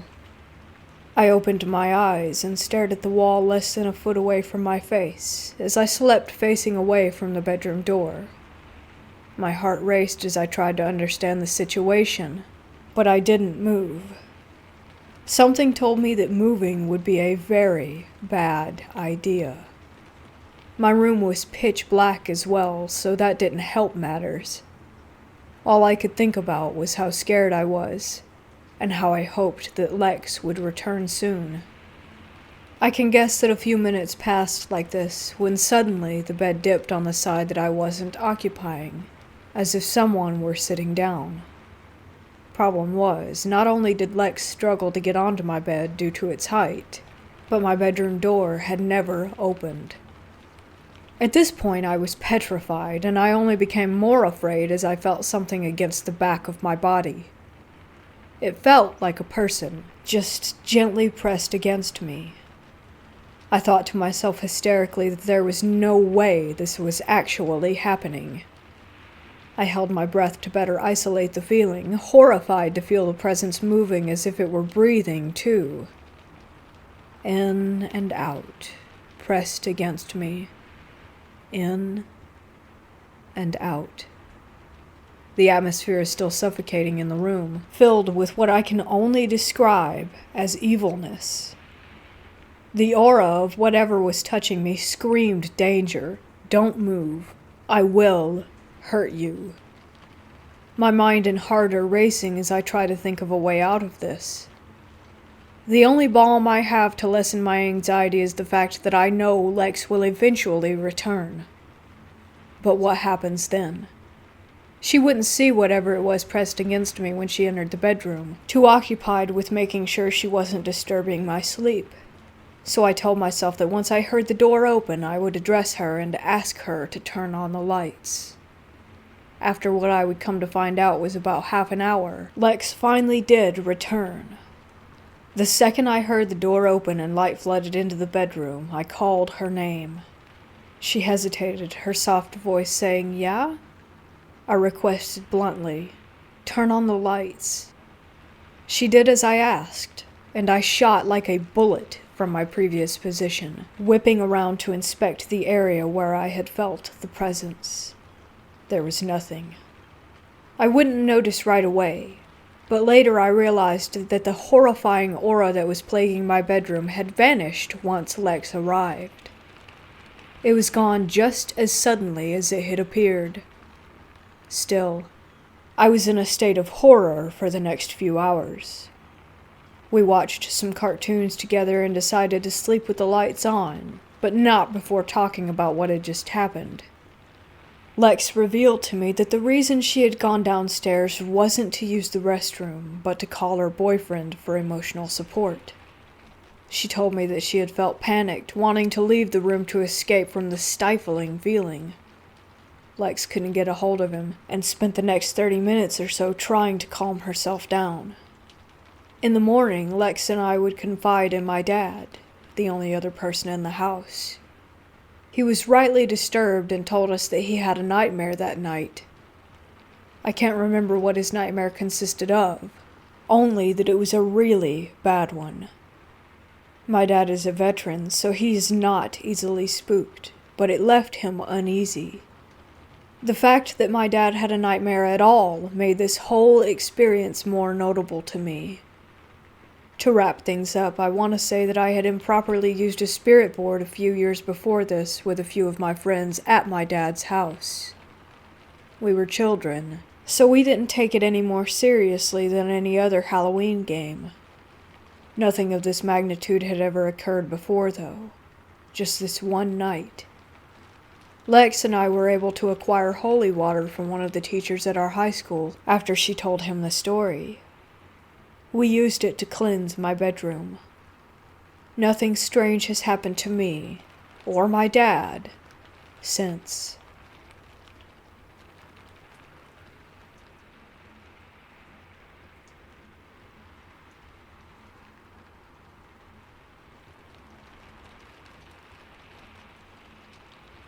As a kid growing up, I dealt with anger problems and would always let my emotions get the best of me, so my mom would always send me off to these residential programs. However, they weren't all that bad. If you did good, you could go on these what they called passes. It's when if you do good, you can come home for X amount of hours. So I was doing good, and already had been on a few of these passes, and I got to come home for 48 hours. It was Halloween and me, my mom, my sister, and a couple of friends got together and went to this haunted house. So when we arrived, there's a line of people who are waiting to enter, and I had to take a leak really bad because I had sat in the car for hours waiting to get there. I walked to the side of the building, and there's nothing but woods literally growing next to the building, like there were tree branches leaning against and on the structure. So, as I was taking this long leak, I heard something step on a couple of sticks, and I noticed a dark shadow figure on all fours creeping up toward me. It looked kind of like a human on all fours, but this was definitely not a human. Like I said earlier, I've dealt with a lot of problems during my childhood. I didn't even have a childhood, so I was very different from a lot of people in so many ways. I didn't have a big reaction to it. I just kind of watched it and made sure that I wasn't seeing things. I tried to keep an eye on it and called my friends over to where I was to get a look. They were caught up in a conversation, though, and weren't paying attention, so I tried to run over to get them and get their attention and then run back to make sure this thing was still there. By the time I got them and ran over to the area, there was nothing. This thing had disappeared without a trace. I couldn't even explain to them what just happened. They didn't pay much attention to me after that. A couple of weeks went by and I just forgot about it and let it be.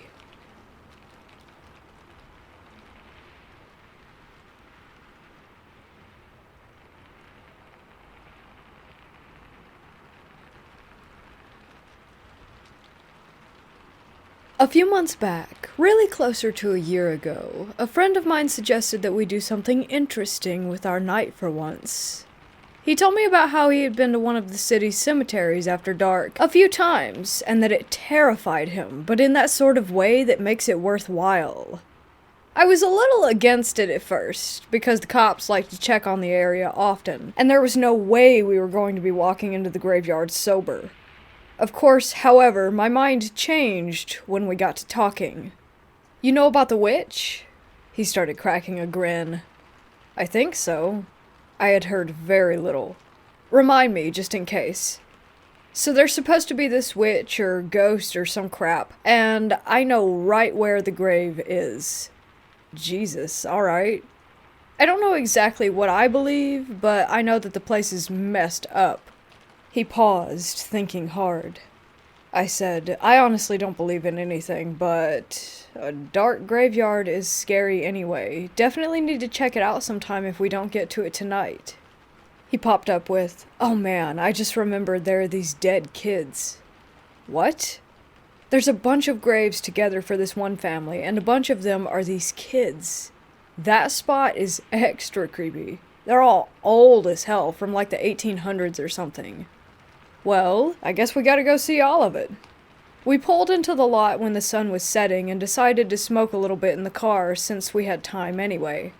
As we smoked, the whole place emptied out, and we were the only ones in sight. By this point, we were at a comfortable level of dissociative perfection, so we brought just a little bit of it with us. And, of course, my pack of cigarettes, which is no longer a habit of mine, but at the time was a means for managing stress. So, off we went, with a bit of sun still shining and one single truck riding through the cemetery. We figured it would be good to wait for the truck to leave, assuming it was a worker watching for any unwanted guests. Although they had left the gates wide open, we were a little unsure of the legality of being around after dark, and a little bit uneasy about some psycho employee ratting on us and getting us caught with what we had. After about 10 minutes and 3 or 4 rounds of the truck passing by, we figured it would be smart to just go ahead and hide wherever we were if he passed by us again. We made our way down the main hill that leads into the center of the cemetery, and we noticed a chill that seemed to pass as we entered the real part. I passed it off as a weird current made by the creeks and the cooler air in that area, but a part of the primal fear that remained in the back of my mind made me question my devotion to reality. There were a few times where we had to hide behind a tree as the truck made its way back around, and then we would make a few more minutes of progress. As we began to become too close to sober, we imbibed a bit more. Another 30 minutes or so passed, and we had decimated almost our entire on-hand supply. We also had no clue where we were. As we wandered along the dark, winding roads, we started to get concerned about our phone batteries. His phone was worse off than mine, being near dead already, although mine was hardly doing better. After deciding to keep them in our pockets for the time being, the dark and discomforting silence started to make both of us paranoid. It was, of course, a bit heightened by our habits. We also noticed something else that was upsetting. We had started to go around in circles. As we realized this, I had the first real wave of fear for that night come rushing over me. I could swear that someone was inside one of the mausoleums with their face just barely out of view and moving around in the shadows. Dude, do you see that? On instinct, I grabbed for my inhaler. What? What the hell are you talking about? My friend said. In that, right there. I looked toward the window rather than pointing. I swear to Christ, I just saw someone in there. I saw the shadow of a face. My friend brushed me off. You're just freaked out because you smoked too much. It's nothing. Come on, we need to get to the witch, and then we can get the hell out of here. You still want to go see that? Well, yeah. If you don't want to, that's cool, but I'm gonna. I mean, alright, I'm cool with doing that, but I'm just getting a little out of it. About 3 cigarettes and another hour later, we heard something unnerving. At first, we assumed that it was a bunch of drunk teenagers, based on the volume and range of noises being made. Walking further, we found a sign for construction, and being high, we thought it made perfect sense that a group of construction workers must be around. You know, for some good nighttime, silent construction work. Then the voices began to get a bit too quiet for our comfort. We booked it, barreling in no real direction, and somehow ending up at the place. Here it is, my buddy exclaimed. This is it? I looked to a massive circle of tall, dry grass. Is it in the middle of this? No, man, he replied. It's way in the back. Come on, I'll show you. I put another cigarette to my mouth with a slight tremble in my hand and followed him through the pitch black and to a large stone structure in a patch of dirt. It was the family he had mentioned, and it made my stomach turn. The cold, rushing wave of fear came back, but it was too late to change my mind.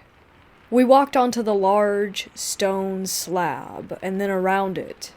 As we walked around it, he pulled his phone back out to read the headstones. I was nervous with his light being on at this point, after being near those people that we had seen. After a minute, he turned to me. You want to see the really messed up part? Messed up how? I asked. The forgotten children, their graves are back there down a skinny path. He motioned toward the trees. You down? Well, I said, I've got my smokes. Let's go. We looked at the graves, and my stomach turned, but I was unsure of why. I disliked the idea of dead kids, but my demeanor would never call for me to feel as sick as I did at that moment. Then my friend flipped his phone light back on to read off the names and dates. I started to really become anxious at that point, even voicing it. I scanned the woods, unable to see anything. My friend told me to just calm down, that the people we had seen had probably left by now. Then we heard a blood-curdling scream coming from the woods. At most, it was 50 feet away. It was an unusual scream, aggressive almost. It didn't sound as if someone were hurt, but more that they were threatening us. I was sure at the time that it was a woman, but the hopeful side of me likes to imagine that we just heard some animal. As we paced back down the path toward the stones at the base, I pulled a few cigarettes from my pocket and began to light them like crazy. This was pushed further by my friend stopping to read more stones, as we saw no one following us. Within 10 minutes he had had his fill, and we continued back into the main area. After even more walking, we passed a group of cars parked in a grass patch. We assumed they must have belonged to the group of people from earlier, but we began to wonder why more than 1 or 2 people would be there for so long. Then we got lost for real. Deep in the back of the property, we found the witch's spot, but nothing of interest, so we decided to head back. By now his phone had died, so we used mine to get a map up. We had 30 minutes of walking to get through to get to the car. Halfway back, we started hearing voices again, loud and brash. However, as we got closer, they got less energetic. I peered ahead and froze, grabbing my friend and shushing him. I could see 3 large shadows right down the path from us. I also forgot my phone screen was on, and heard something I'll never forget. Wait, a deep voice murmured. Do y'all see that?" "See what?" A second man joined in. "That. Right there." The silhouette of his arm pointed directly to us. That light. I slapped my phone screen against my torso, panicking in an attempt to turn it off. Both of us held our breath, staying still as statues while that group kept discussing. "Go check it out then," chimed a woman's voice. "Or are you too scared?" "Why don't you stay here and check it out while we leave?" "Oh, screw off," she teased, in a way that helped me think they were decent people. We started to shimmy toward the patch of graves to our side, hoping they would forget about us and leave like they had said. But then we saw what kind of people they really were. The first man hushed both of the others, and nearly gave me a heart attack. "Let's get 'em." Both men darted toward us, but we were out of sight by then, low to the ground by the hill that we had run across, hiding. We heard them making their way around the area, and we somehow circled behind them, making it out. Then we heard cars starting. For about 20 minutes, these psychos circled through the paths, looking for us, and it cost us another half-hour overall. Exhausted, we made our way to the entrance, with an empty cigarette box, an empty bag, and a little bit of paranoia. We got back to his place and spent at least another hour talking about how insane that all of it had been. And then we had a thought. A ridiculous, but unnerving thought. What if we saw nothing at the witch's spot, because she had been in the woods by the family? And then an even worse thought popped up. What if the scream wasn't aggressive like I thought, and those people had done something to someone right near us? Whatever really happened, I know one thing. I'm never going back there without a full group of friends and fully charged phones.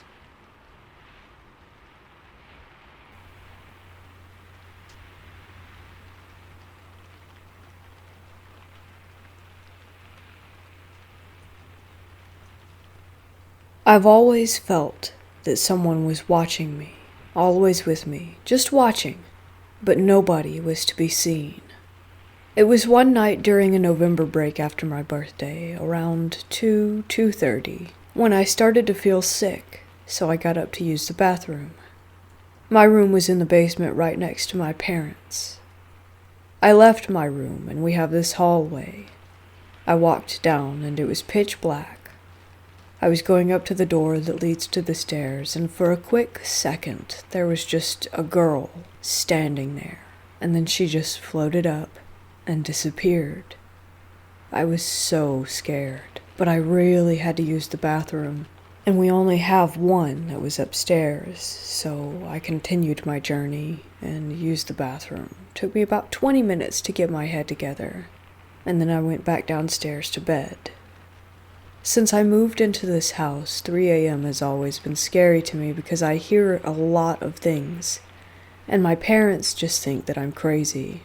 But the clock hit 3 a.m. I was already scared for my life, and I said, I'm just gonna try to go to bed.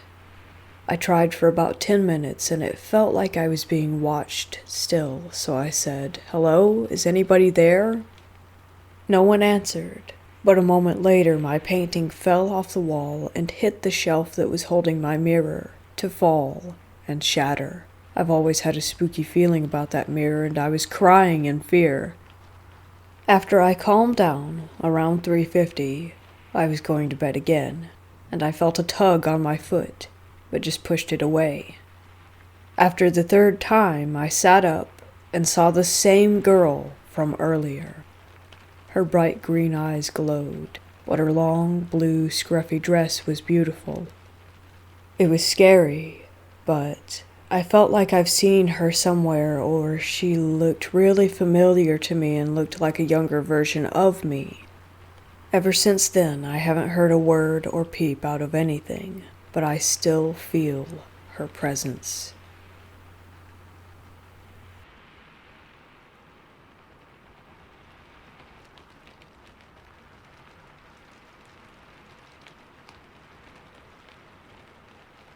I was 14 at the time of this story. My mom was a pretty hardcore Christian. She went to this church for a long while, and every year they had this drama called Hell Night. It was during the week of Halloween, Halloween being the last night to do it. Basically, it was a drama where a certain made-up character would die and be judged by God and show what their life was like, and on and on. Anywho, my mother played a demon in this, and said she had a certain outfit that she had to wear with white contacts and the whole getup. One day after getting home from school, the house was empty. Or so I thought. Out bursts my mother from her room in the back of our long hallway in her full costume on all fours, crawling toward me like she was legit possessed. I almost shit myself. So Halloween night comes, and I decide to stay home from this night of the drama. It usually lasts until 1 a.m. or longer, and I still had school to worry about. So I'm hanging out at home, ignoring the knocks on the door because I had no candy. Well, I'm sitting on the couch watching TV, and I hear my mother's room door swing wide open. I get off the couch and peek down the hallway, and there she is, on all fours, looking dead at me. But I couldn't see her face because the wig was covering it. As she crawled towards me, in my head I was thinking, nice try, but I'm not falling for this again. But this time, it's a hell of a lot faster, and she makes a hard left down 2 sets of stairs into our finished basement. After that, I didn't hear anything else that night. Mind you, my mother was still at our church, in the middle of doing the drama, and she didn't get home for a couple more hours. Typing this brought back that feeling. I can't explain it, but I know that whatever I saw was not my mother.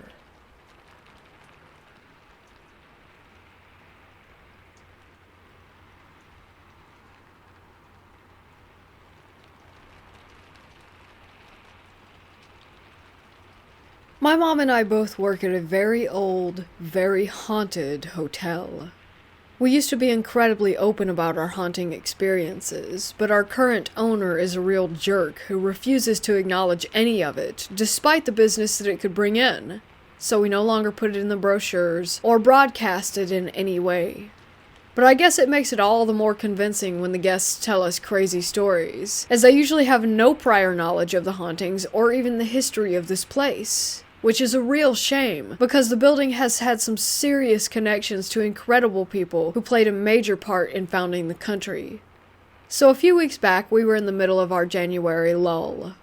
Every year during that month, a lot of us get laid off because we're not needed, so it's pretty quiet around here between the lack of both guests and employees. However, this night we did have 2 guests check in, both of whom were local, and they were celebrating a special occasion as the guy had flowers delivered to the room before they checked in. They went to the restaurant to eat dinner, and then went to their room shortly after 9 p.m. At 10:45 p.m., my mom was startled to see them standing at the front desk with their luggage, looking pale and terrified. They were very reluctant to tell my mom what had happened, but said that they wanted to check out now and not wait until morning. My mom has seen this look on guests' faces before and finally coaxed the truth out of the guy. Apparently, they had went to bed a bit after 10 o'clock, and half an hour later they shot awake to a great crash and the sound of glass breaking. They scrambled out of bed and flipped the light switch on, and could not believe what they saw. The massive, heavy glass lamp on the bedside table had been knocked off onto the floor, where it lay in pieces next to the alarm clock, as though someone had just taken their arm and swept the whole lot off in a rage. After seeing this, the couple grabbed their things and bolted from the room. When they were checking out, they were so embarrassed that they didn't even want a refund and refused my mom's offer to move them to another room, even though it would have been a huge upgrade. The woman just kept saying, "I just want to sleep in my own bed tonight." And the guy told my mom, "We may come back one day, but never again during the month of January when the hotel is nearly empty." My mom apologized as best she could for the craziness and checked them out, and she gave them a refund anyway since they had only used the room for a very short while. When they left, she and a coworker immediately went to view the room and found everything just as they described. While they were marveling at the strangeness of it all, a faint sound nearly scared them to death. It was the woman's cell phone vibrating under the sheets, where she had left it in their frenzy to escape. They grabbed the phone and headed back to the front desk, where they were met by the guy asking to come if they had found it.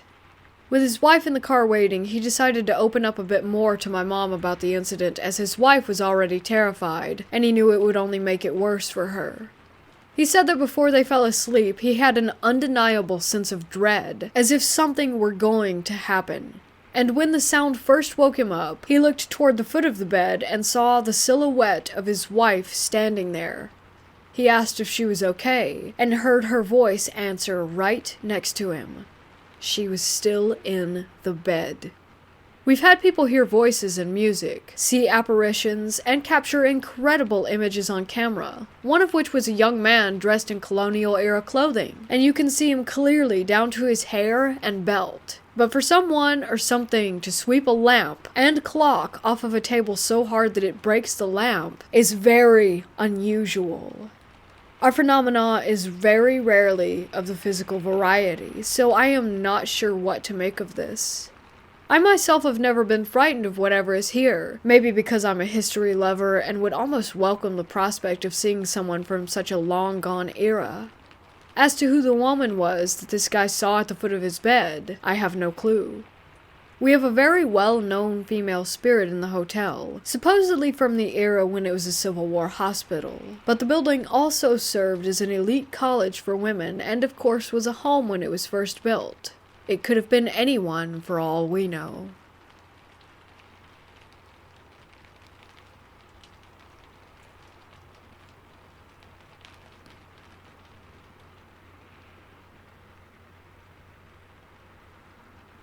It is not uncommon for me to have dreams about shadow people, or to have sleep paralysis.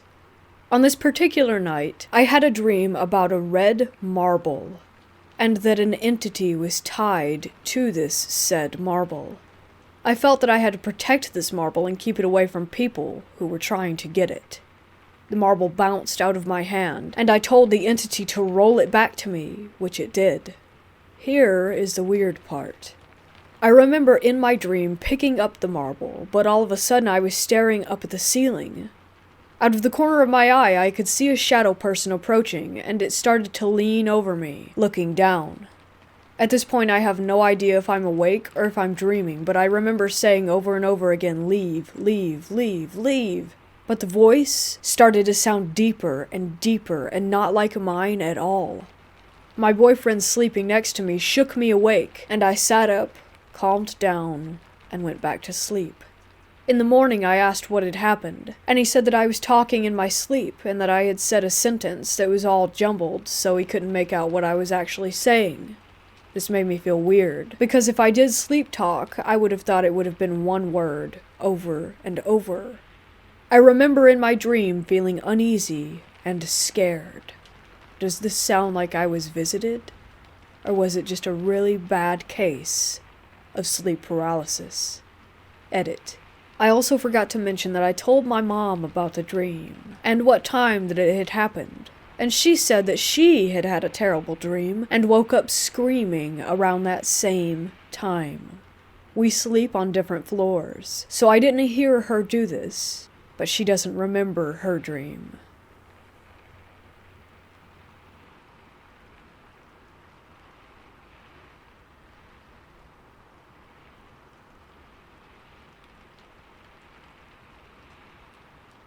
This incident happened to me when I was 14, and I've told the story and gone over it in my mind so many times exactly as it happened that it feels as if it were just yesterday. My uncle, 2 younger cousins, aunt, and I had gone up to the Rocky Mountains to have some fresh air and watch the stars. We went up a lot back then, when you were still allowed to at night. Now that park closes at 10, sadly, and our adventures such as this one ended about 3 months after this incident. Those two things are somehow inextricably linked in my mind. I can't help but wonder. We all 5 piled out of my uncle's AMC hatchback, a tight fit, and stood around the car on the side of the dark road talking about life and joking about Mothman. Betty, my aunt, was the first to hear a noise in the woods across the road to our left, but we dismissed it as an animal, and the adults and I, being older and in on the joke, tried to scare the kids. But a loud crash came from the woods, when no one had thrown anything, nobody had gone over there, and I'd had my eyes on the whole group the entire time, which meant that none of us were laughing now. My uncle chuckled nervously. Let's get in the car. We got in silently. Something had changed. The wood was quiet except for the sound of the car itself toiling down the mountain, as something followed our car, moving the trees about 10 yards behind us on the driver's side where the mountains slanted down. Nothing but trees over here, I thought. What the hell could that thing be? Feeling the tension in the car, I took matters into my own hands and leaned out the back driver's side window intrepidly. It was still behind us, crashing through the trees and moving through the treetops, right after our car. My mind grew curious. Go faster, I urged my cousin Brian. He sped down the winding road, but the thing in the forest followed. I looked at the speedometer. 35. We could do this. Go faster, I said. It was keeping pace, but always just behind the car. I was livid that I could not catch a glimpse of whatever was big enough to make such a racket and bend the trees to its whim. I finally yelled at him to go faster, but again the thing kept up. Our tiny car was racing down the winding mountain road, sheer rock on one side of us, certain death on the other, our headlights the only things lighting the way down as we sped out the gate of the park, turned, and peeled down the paved road toward town. The kids were in tears. Brian nearly was too. Betty was silent. Something which, if you knew her, you'd know the gravity of the situation when she actually chooses to shut up. Brian was yelling back at me and asking me what that thing was as I crawled back into my seat and buckled up. No, I said dejectedly. I couldn't see a thing. Months later, I tried to talk to my family about the occurrence, and found that none of them even remembered it except Betty. They had blocked it out of their memories, I guess from sheer shock, the poor souls. Even to this day, my uncle and younger cousins don't even want to talk about it. Looking back now and having watched a lot of Bigfoot investigations since, it's a likely possibility that what I didn't see was a Sasquatch. However, there were things even weirder than that in this local area.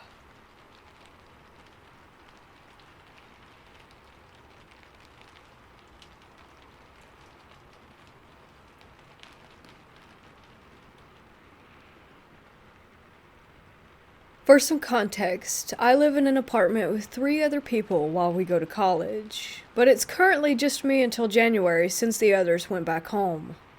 I was singing a song that got stuck in my head when I heard whistling from the kitchen at the same time to the same tune.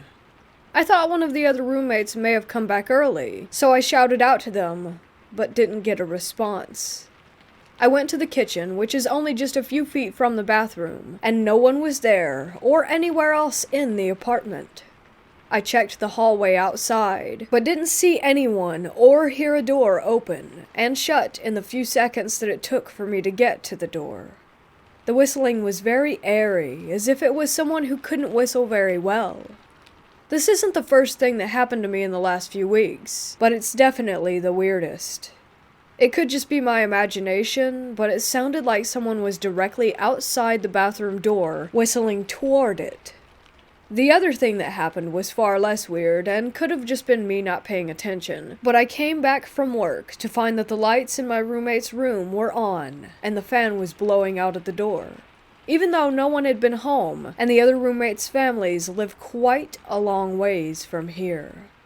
I asked where they were, and all of them sent back replies, showing that they were nowhere near the apartment.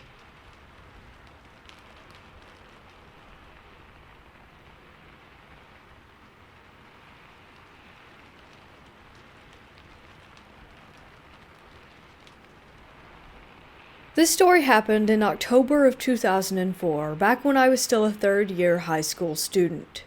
My friends and I stuck around the school late at night after our annual Halloween party. We had agreed to try out my friend's Ouija board. It wasn't the brightest idea, but we needed a thrill. We found a nice spot under a huge Nara tree and proceeded with our half-assed ritual. There were about 5 of us, 2 boys and 3 girls. We were all expecting some kind of paranormal contact. Rumors had it that our school was haunted, but we'd never really experienced anything firsthand, and it was Halloween when all the spirits came out to play. We all wanted to get spooked. Also, we've never seen a Ouija board firsthand before, so we were really stoked. Our school was an old Spanish colonial house built in the 1800s when the Spaniards still occupied the Philippines. We were in a section of the school that doesn't get used often. Located beside a creepy old Jesuit house, people only go there when they needed to use the restroom, store equipment on one of the sheds, or make out with their boyfriend/girlfriend. We sat down in the middle of an open space, with only an exposed, bare bulb nearby illuminating our surroundings. We were all having a laugh scaring each other with what-if scenarios. It was your typical dumb kids doing dumb things kind of night. My friend who brought the Ouija board proceeded to place it in the middle of our circle. If I remember correctly, it was the glow-in-the-dark version, which we found hilarious, but it did give us the ability to see what was written in the dark. Not knowing what to do, and going after what we've only seen in movies, we all proceeded to place our index finger on top of the planchette. We sat there looking at each other until one of us said, "What's next?" We didn't know if there was a proper way to start the ritual. Plus, the board didn't come with instructions, so we decided to just throw in a question. "Is anyone there?" I called into the darkness. "If there are any spirits living here, please speak to us," one of the girls joined in. We clearly had no idea what we were doing, and still, nothing happened. Not even the slightest bit of wind. One of my friends jerked the planchette, and the girl who brought the Ouija board screamed, breaking the silence. We all laughed at how ridiculous that it was. After a bit more joking around, we decided to give it another go. We all placed our index fingers on the planchette once more and asked, "If there's anyone there, we would like to make contact." "Don't break the circle," one of my friends jokingly said. "Shut up," I whispered. We were just about to get ready to give up when the wind started to pick up. The stillness broke, and the darkness around us seemed to move. Just a coincidence, we thought. "Okay, don't break the circle," I said. "Is anyone there?" I was excited. It was like a scene from a film with dirt and dead leaves swirling all around us. "Guys, I'm scared," my friend sitting beside me said. "My mom warned me about playing with forces that we don't know." "Did you die here?" I asked. "Were you killed during the war? Are you the headless priest that roams these halls? Do you know Jose Ritzel, our national hero? Are you a hottie?" My friend giggled. At this point, we were all throwing out random, stupid questions, and there was still nothing. "This is bull. I don't want to do this anymore," my friend said, exasperated. We were all thinking the same thing. Just then, a group of dogs from the neighboring house started barking at us through the chain-link fence. These 6 dogs were growling and showing teeth. We all screamed, and without finishing the ritual, bolted right out of there. We didn't see each other until after Halloween break, and this is where the story gets really creepy. One of the girls told us about a weird experience she had the night after playing with the Ouija board. She had gotten home late after hanging out with her friends from the neighborhood when she realized she forgot the keys to her house. So she called up her brother, who was then still sharing a room with her, and what he said crept the hell out of her. He swore that she was already home. He claimed to have seen her walk in a while ago, and that she looked really tired, and that he saw her head straight to bed. Weird, but no need to freak ourselves out, was all we really thought about it. Besides, her brother must have just been tired and seeing things. But then my other friend started telling us about an encounter that she had that Halloween night. She was going up to her room when the lights began to flicker as she was ascending the staircase. She shrugged it off, blaming it on faulty wiring. But just then, she saw the door to her room open, and a dark figure stepped out and stood atop their staircase. She couldn't make out the entity's face, but she recounted that she couldn't move, and felt utter dread as the figure stared down at her. "No way," my best friend, who just joined in the conversation, said in disbelief. "Something happened to me as well." He recalled that he was sleeping one night when he woke up feeling really uncomfortable. He described his vision as having TV-like static, and that there was a feeling of heaviness that surrounded him. He looked around the room, and that's when he saw a bloody, charred face with piercing red eyes grinning at him through the window. I couldn't believe what I was hearing because I had an almost run-in with death that night. After the ritual, I was sleeping in our sedan on the way home after fooling around with the Ouija board when I felt our car jerk. I woke up instantly. Looking out the window, I discovered that we had been hit by a huge oil tanker. I panicked and leaped out of the car. Luckily, my mom and I survived the crash since the front of the car was a total wreck. I still don't have an explanation as to why those things happened to us, but I'm thankful that nothing else happened after that. I've never played or gotten near a Ouija board since.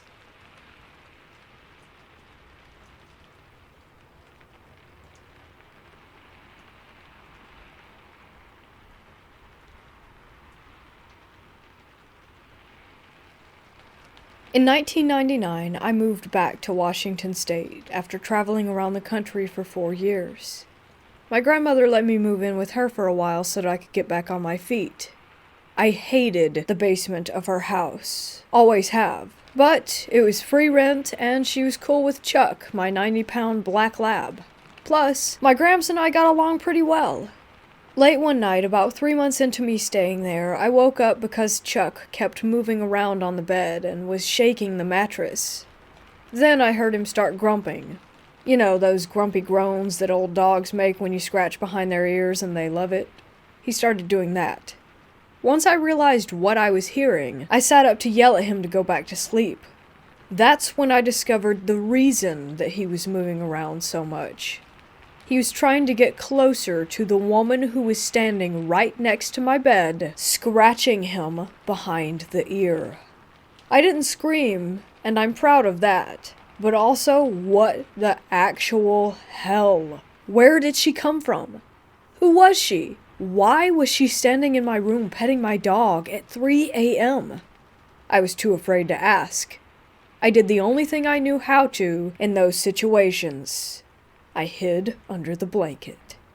Certainly she would be gone by the time I re-emerged from underneath it. That's how these things are supposed to work, right? I waited for a little while, but when I came out from under the blanket, she was still there. So I hid under there again 3 more times. Every time I came back out, she would still be there, smiling at me and scratching my dog's ears. The last time I was under the covers, I realized that I wasn't actually afraid of the woman. Chuck and I met under stressful situations for both of us, and because of that, he and I had a super strong bond. I trusted him implicitly. If she had meant me harm, he would have reacted to her negatively. But his reaction was clearly positive, so I figured that she probably wasn't there to kill me. So I came out from under the blanket one last time, intending to deal with the freaky woman still standing right next to me. Somehow I had decided that by turning on the light, it would make her disappear. I reached over and snapped on the bedside lamp. I don't know why I thought that would work. Is that even a thing? Are ghosts supposed to disappear in the light? Well, I turned it on and she didn't, so I don't think it's a real thing. By then, she had been standing at my bedside petting Chuck for several minutes, and I was out of ghost-busting options, so I gave up on being terrified and just looked at her. Really looked at her. I can still see her right now in my mind, dressed up in a classy brown pantsuit with a cream-colored blouse. She had shoulder-length auburn hair styled beautifully with these big, loopy curls. She looked like she had been on her way to work a party, and she had only stopped for a second to say hello. She was very pretty. She looked happy. I didn't have the nerve to talk to her, or at least I don't remember speaking. But I stayed present, and we both looked at each other for quite a while. I remember having the distinct impression of her knowing that I was there, of both of us being aware of the other. Then she stopped petting Chuck and walked to the end of my bed, stood up straight and proud, and dissolved away. I mean that very literally. First her clothes, then her skin, her organs, and her bones. Like that Nazi at the end of Indiana Jones and the Raiders of the Lost Ark. I remember what her blood looked like as it dissolved to reveal her skeleton. That should be a gross and terrifying memory, but I don't recall it like that. At the time, it felt like she was doing it on purpose. Like she had wanted to make the most dramatic exit that she could manage. I remember thinking, this should scare the pants off of me, but also, wow.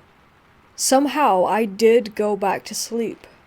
In the morning, over coffee, I was going to tell my grandmother about what had happened, but she had just received an upsetting phone call. Apparently, her best friend from high school, Ursula, had passed away in the middle of the night. I'd heard stories about their teenage shenanigans, especially the one about the stolen birthday cake. But I never saw a picture of Ursula, so I asked what she looked like. I couldn't tell you what she looked like these days, but when she was young, she had the most beautiful curly auburn hair, is what my grandmother said. That's not the only weird thing that happened in my grandmother's basement, but it does remain the most vivid, without a doubt.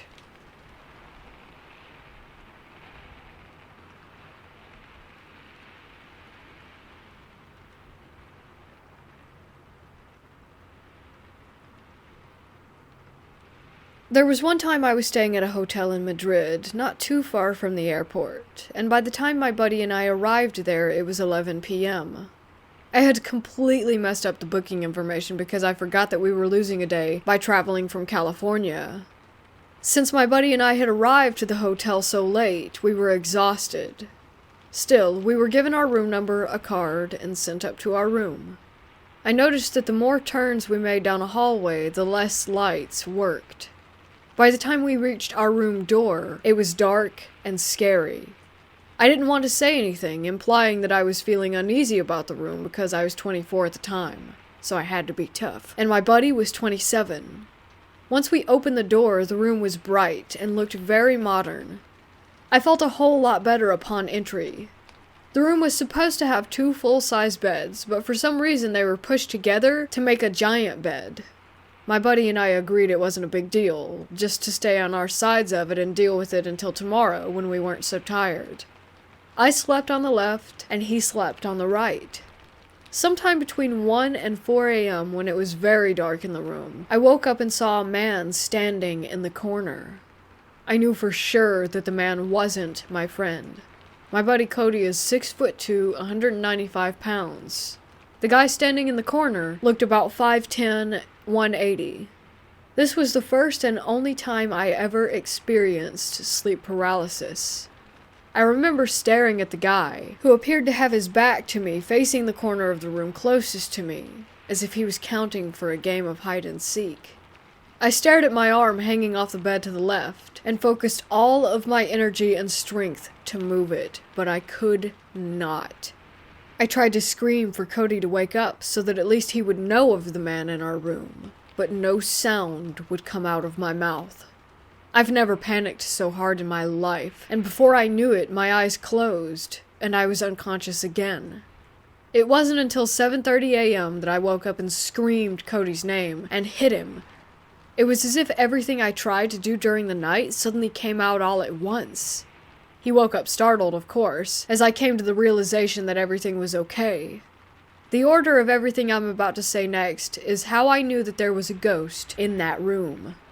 I told Cody, dude, I just freaked out. It's just that last night, and before I was able to finish my sentence, Cody said, "Did you see that guy in the corner?" My jaw dropped as he told me he experienced the exact same thing as I had the night before. He had sleep paralysis and couldn't move as he stared at that man. We had all of our belongings still, and nothing was changed about the room. It still scares me when I think about it until this day. How we could never explain what happened that night, or how we both experienced the same thing. Cody ended up experiencing another ghost in a hostel that we stayed at one time. But as for me, that was the only ghost experience I ever had while traveling.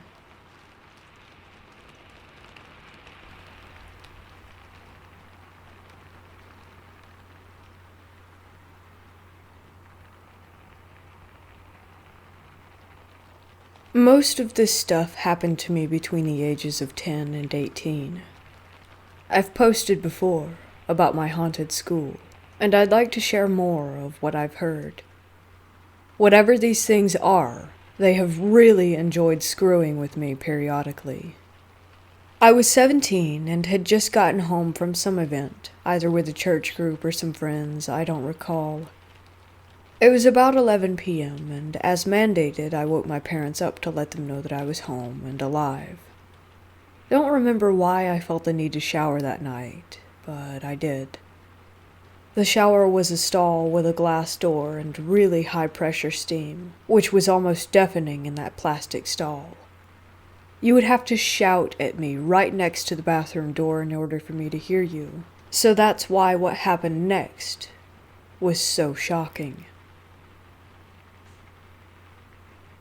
Mid-shower, there was this loud, blood-curdling female scream that I could hear from inside the shower. I had never heard someone scream like that in real life, and it paralyzed me for a second. I have 2 sisters, and so I immediately thought the worst. I busted out of the shower, ran to my parents' room dripping wet, wearing only a towel, fully expecting my parents to be getting up to see who was screaming. The house wasn't that big, just a double-wide trailer with an addition. I was shocked to find them in bed asleep still. Their door was open. If I heard the scream, then they should have really heard it, especially since neither of them are heavy sleepers. I woke them quickly and asked if they had heard that scream, which they didn't. Mom was concerned, and Dad hopped out of bed and we checked on my siblings. All sound asleep. So then we searched the house and even looked outside. Nothing. He usually gets annoyed and upset when I talk about the paranormal. He had to exorcise some evil spirit from a room when he was on his mission at age 20, so he prefers to have them just not exist at our house at all, and no scary movies. But this time he was pretty calm, probably because he could tell how upset that I was. I wasn't dreaming, hallucinating, or making it up, and he knew it. I was standing naked with a towel, nearly hyperventilating and still dripping from the shower. Dad tried to comfort me, telling me it was probably just a cat outside. Yeah, really. He didn't believe it, but that's what he was selling, so I better buy it. I really had nothing else to do but go to bed. Down in the basement where most of the activity occurred, but you bet your butt I didn't sleep much. Whatever it was that was screaming would bug me periodically. I was the only one in the basement, so naturally, I was the only witness. I have lots of stories that my family still won't believe.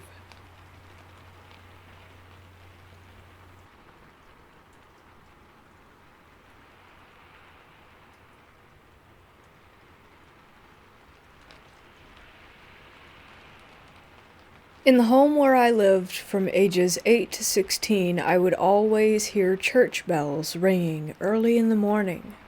My sister, who shared a room with me, said that she heard them as well, and this was before I ever mentioned them to her, so I know that it wasn't my imagination playing tricks on me.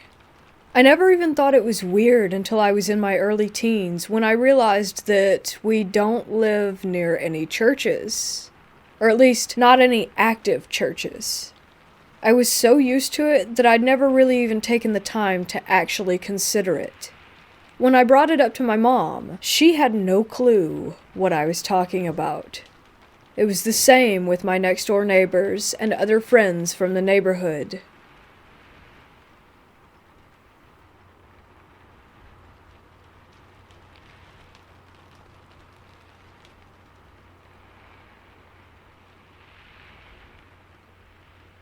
So for a little background info, I'm a 34-year-old female, my husband is a 35-year-old male, and our two daughters are 9 and 10.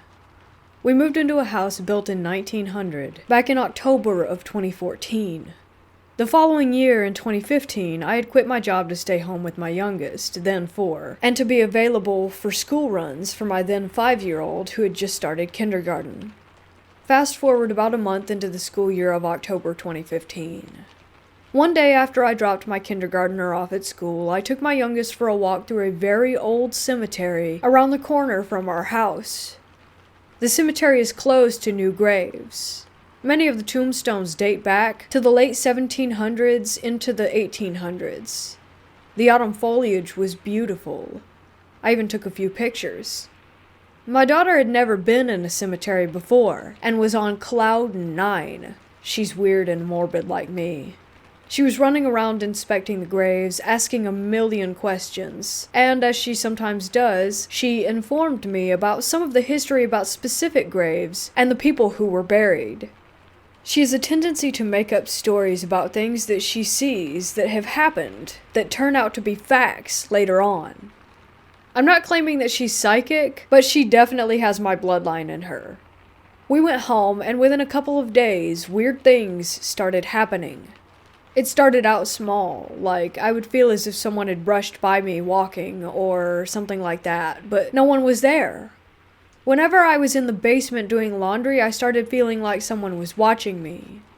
Then I started thinking I heard whispers or commotion coming from areas of the house where no one was at.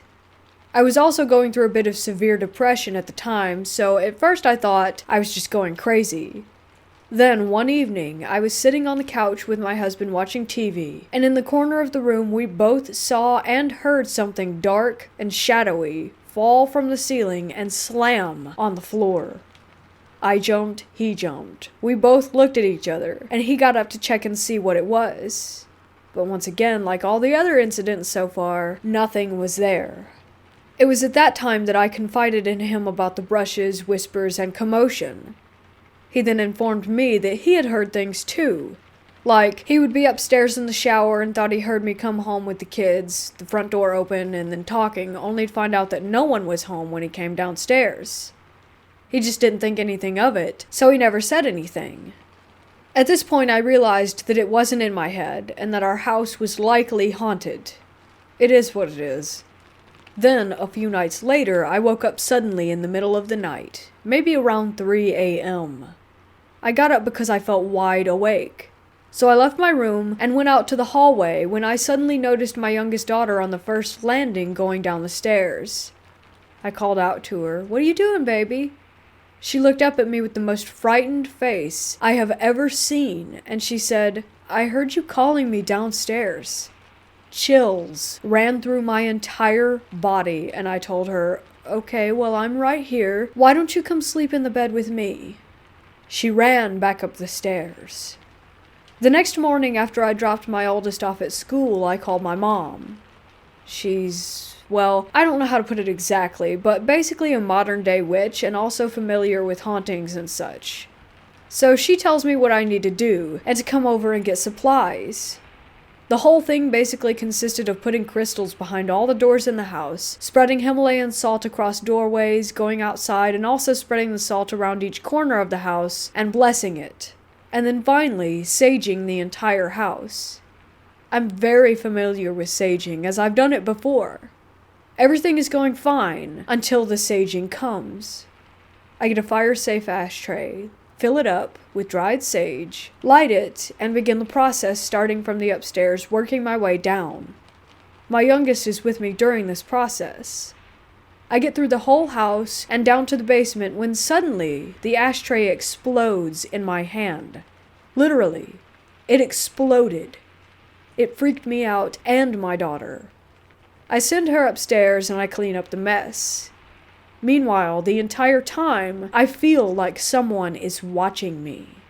At that point, I immediately called my mom and told her what had happened. She then decided that she would come over and resage the house. We got to talking and trying to figure out what was going on, what caused this sudden haunting after a year of living there. We came to the conclusion that it was likely many factors. The veil is, after all, its thinnest during the month of October, Samhain, which basically means the connection to our world and the supernatural grows stronger during this time.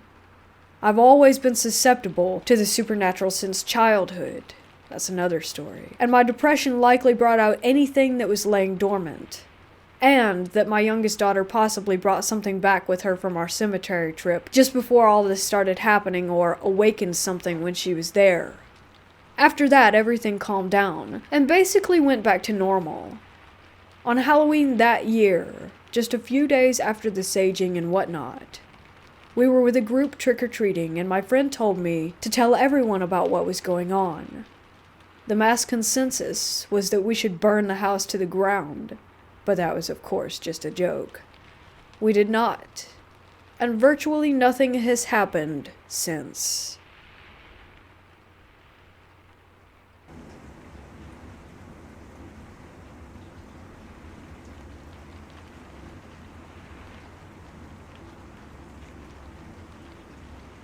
This happened to me when I was in high school.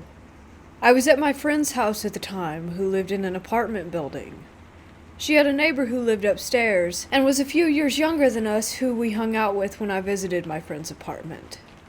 On this specific day, my friend's neighbor mentioned that she had a Ouija board, and asked if we wanted to use it with her.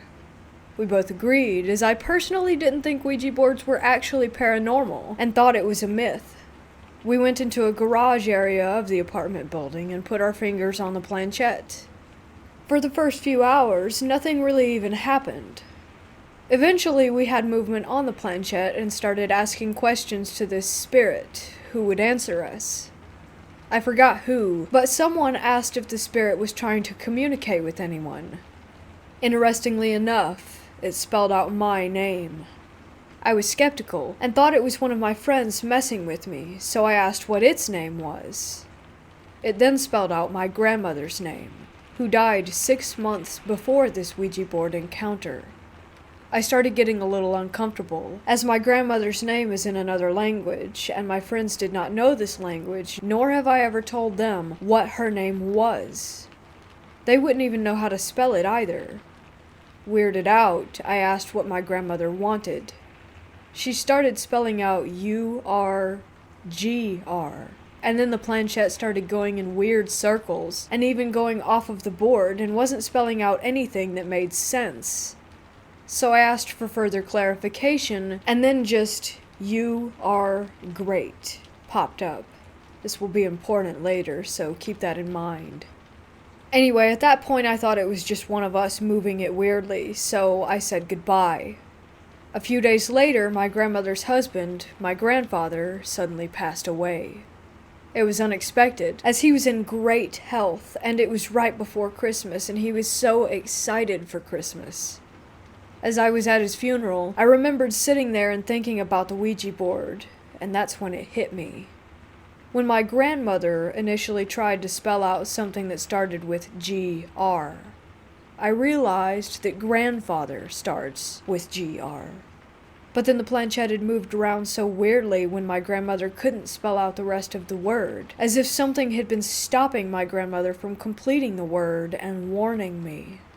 The next few months were hell, as I started blaming myself, and was convinced that I had somehow contributed to my grandfather's death by using this board.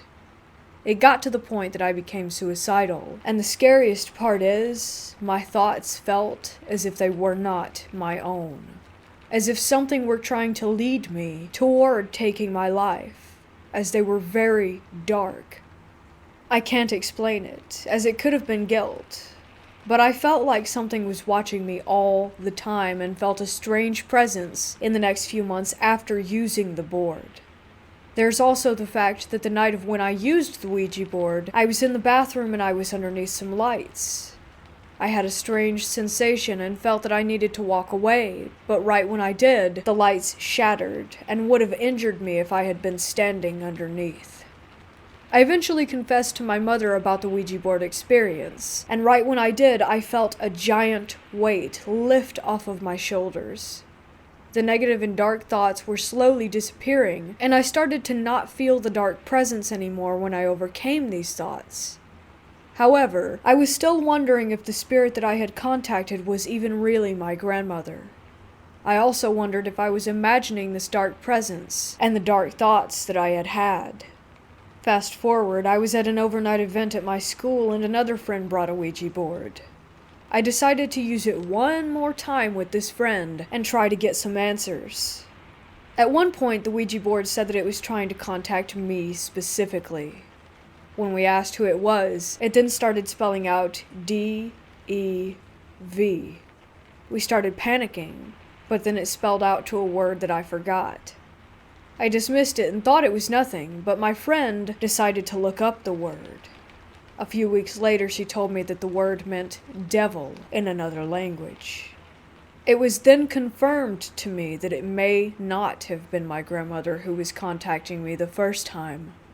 There is also the fact that there may have been something that was trying to get to me and did not have good intentions. To this day, I am convinced that this spirit only tried to warn me about my grandfather so that when he passed, I would have felt guilty.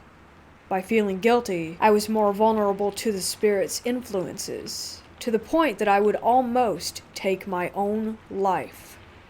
I do not know if this is what actually happened, but it's the only logical explanation that I have.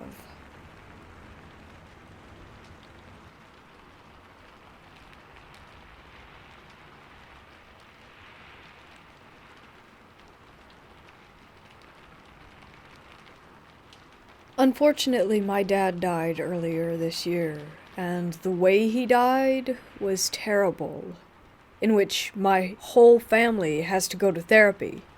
Yet, I still miss him and love him always. To get into the experience, I've moved around a lot this year due to personal problems since my dad's passing. I also got 2 puppies this year from the same litter. Lost my dad and dog on the same day. Kinda like a replacement for the 2 loved ones that I did lose. One of the dogs was quiet and usually pretty chill, except that he had these moments where he would start staring at a wall or something in the room randomly, when he wouldn't normally do this. I know that dogs have a 6th sense about paranormal stuff, as well as cats and other animals. This behavior would happen about each month, around 2 to 3 times since I got him in May. Then I moved again to my godfather's house, which he's my dad's older brother. There are still some tense feelings here and there because it's a very sensitive topic for my godparents and dad's side of the family to talk about my dad, or even to see videos or pictures of him. Around the same time I started my new job, where it would require me waking up at 2, 3, sometimes 4 in the morning to leave for work. In front of my room, there'd be like a tiny light that's usually on sometimes when people forget to turn it off. There's nothing in the way of that light that could ever cause a shadow. One day I was leaving for work. It was about a week ago. I go to get my shoes, and I'm about to leave through the front door when I look up, and in front of the light, there is a shadow of a person. I immediately recognized who it was. It was my dad. The only reason I know him is because of his shoulders and height. I looked and saw his big shoulders and his head. I blinked, and then it went away. I closed the door to the house and went to my car. Until about 10 minutes later, it hit me again that I had just seen my father. I think I cried about it after work, but I couldn't tell anyone for fear of them thinking that I've lost my mind.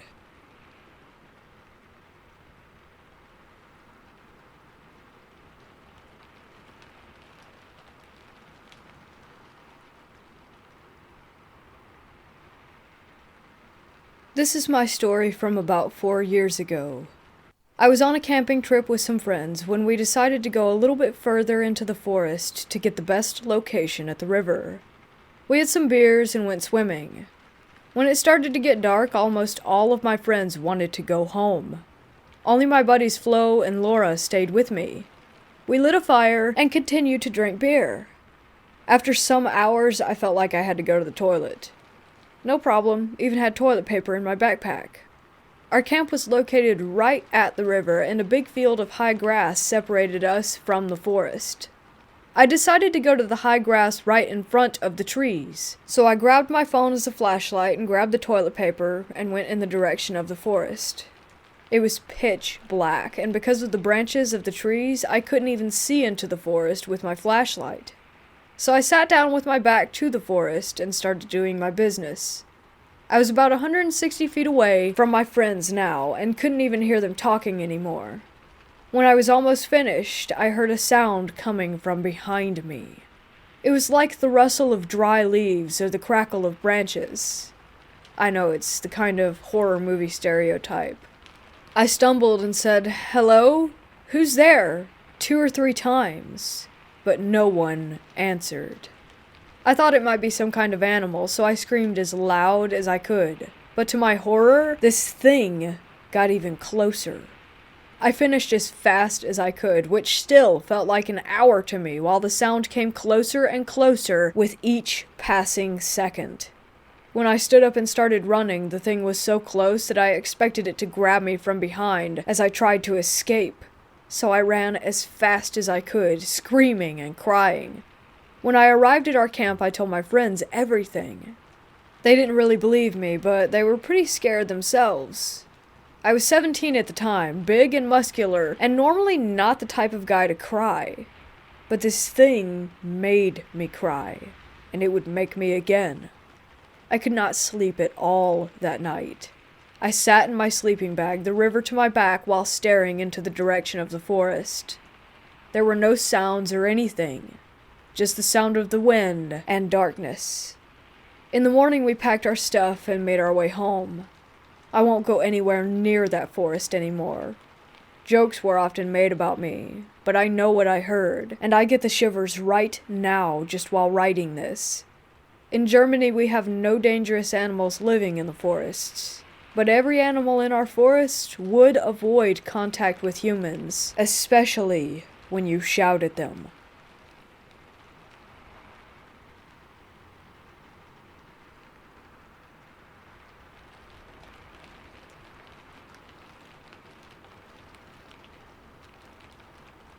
When I was a child, my family often spent the weekends or the holidays at my grandmother's house. As a typical traditional Malay house, the house was made out of wood and was quite huge. Not a surprise, since my father does have a lot of siblings, 9 of them. It wasn't just my immediate family.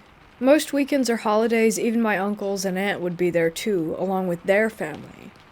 Sometimes there would be around 50 to 70 of us inside that house. It was truly one of my fondest memories, where the entire huge family would sit together to have dinner or celebrate birthdays or whatever. One day, my grandmother fell sick. The doctor simply told us that her health was deteriorating since she was quite old at the time, but that she required no hospitalization. My dad and his siblings all made up their mind that my grandmother should stay with them. Every month, she would stay with a different one of her children at their house. I remember she stayed the most at my house, since it was the biggest at that time. I was happy, since she was a great storyteller and a great cook. In the meantime, my father and uncles hired a nearby neighbor to take care of and clean my grandmother's house every once in a while. Unfortunately, her health continued to decline. She told my father that she wanted to stay in her old home. At first, we didn't like the idea with her being alone in that house, especially with her declining health. After much discussion, my eldest uncle decided to build a house directly in front of my grandmother's house for him to stay in. In the meantime, they would rent a nearby house so that he or my cousins could visit her every day. My father and his siblings also agreed to hire a nanny for my grandmother so that she would never be alone. Fortunately, despite no one having been staying in the house for about 2 years, it was relatively clean. It had been almost a week since my grandmother returned to her own home. The weekend was coming, and my father decided to bring back the tradition of staying at my grandmother's. That Friday night, around 2 of us were there, and that night strange things began to happen. The first to notice that something was off were my cousins. They were all the daughters of Dad's youngest sibling. They were always cheerful, but at that time, I remember their faces almost always looking terrified. I chalked it up to them just being kids, which was ironic since I was only around 10 myself at that time. Then, as I walked past their bedroom, I heard through the thin wall that the girls complained to their parents that they had noticed a few shadowy figures, which had been all over the house. My uncle tried to convince them that it was just their imagination. I decided not to care much. I was too tired and sleepy. That night, while I was sleeping, I remember waking up and staring above and seeing something terrifying. Just so you know, a traditional Malay house rarely has a ceiling. The house beam was exposed, and you can see the inside layer of the roof. During my sudden awakening, I saw something like a shadow sitting on the house beam. I had to rub my eyes to see, and after a while I began to make out what it was. It was some sort of creature or something. Am I still dreaming? I thought to myself. I was utterly terrified. I could see the creature, but it was like my brain failed to see exactly how it looked. Sometimes it would look like a lion, then a crocodile, then a huge bird or some other kind of animal. And then it looked at me. All I could remember was its huge red eyes and a wide grin filled with fangs. I tried to scream, but my voice stuck in my throat, and my body felt stiff, as if I were paralyzed. All I could do was slowly pull up the blanket and hide my body underneath it, and force myself to go back to sleep, hoping that it was a nightmare. The next day, as I sat alone at the stairs, trying to get rid of the memories of what happened, from the corner of my eyes, I could sense that someone or something had been peeking out from the toilet area looking at the living room. It appeared to be a child, or was the size of a child, with pale, gray skin. Another time I was sitting in a chair in the living room. At first I thought it was just my imagination, but it happened throughout the day and the night. That same child. Then I heard my aunts talking with each other. It turns out that I wasn't the only one who had noticed it. The entire family had seen it too. Or rather, we could only see it through the corner of our eyes. When we all turned to look at it directly, it disappeared. Some decided to check it out themselves, and yet nothing would ever be there. My uncle quietly told us that when a house was abandoned, there will always be something that will live there. That house had been abandoned for 2 years before, so obviously something had moved in, and we were all simply intruders. He told us that if we didn't bother them, they wouldn't bother us. That night we all prayed together, as well as recited some holy prayers. Yet I could still see the little stalker, and I could begin to notice a few shadows around the house that did not belong to the furniture or to the other people living there. Worse for me was at night. I woke up again, and this time the thing was already grinning at me with what I assumed a hand or finger poking at my cheek. It didn't feel solid at all. It felt more like a cloud of smoke. Again, I tried to scream, but my body felt stiff. Like before, I could only slowly pull my blanket to cover my head and force myself back to sleep. I never dare to sleep at that house ever again. Anytime we ever went back to my grandmother's house, during either weekends or holidays, I simply stayed at my uncle's house that was right in front of it. Yet every time I entered there, I could still sense the small figure poking its head out from the bathroom wall and the shadows that would be moving around. My grandmother passed away around 8 years ago, and since then we never have had reason to stay at that house. Now, the house was downsized while I was at university, yet it still has the original layout of the lower area. They only actually got rid of the upper area. I asked my father why not simply demolish the entire building. He then told me that even getting rid of the upper area was difficult. Workers were pushed by nothing, and electronics and engines would always malfunction. In the end, they decided not to touch the bottom area and just continue to use it as storage.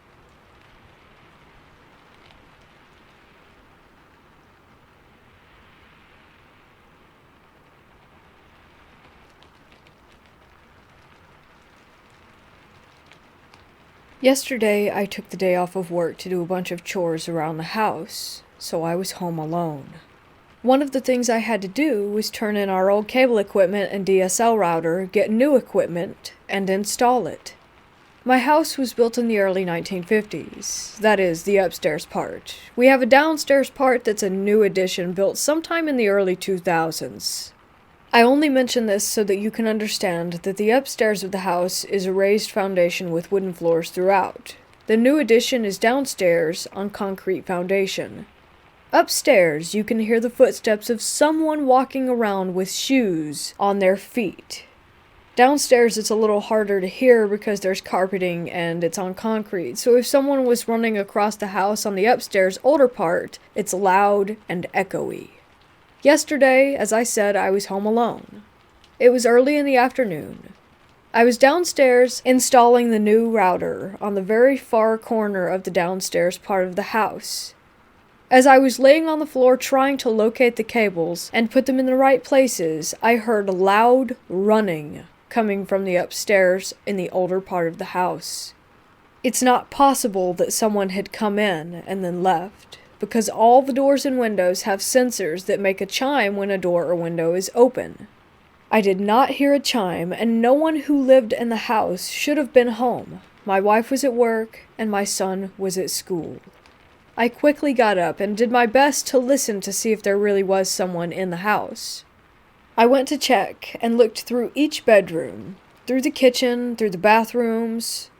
The front door was locked, and there's no way that anyone could have entered the house or run through it and left, as I said. I don't know what I heard, but it was definitely heavy footsteps, even though it was empty.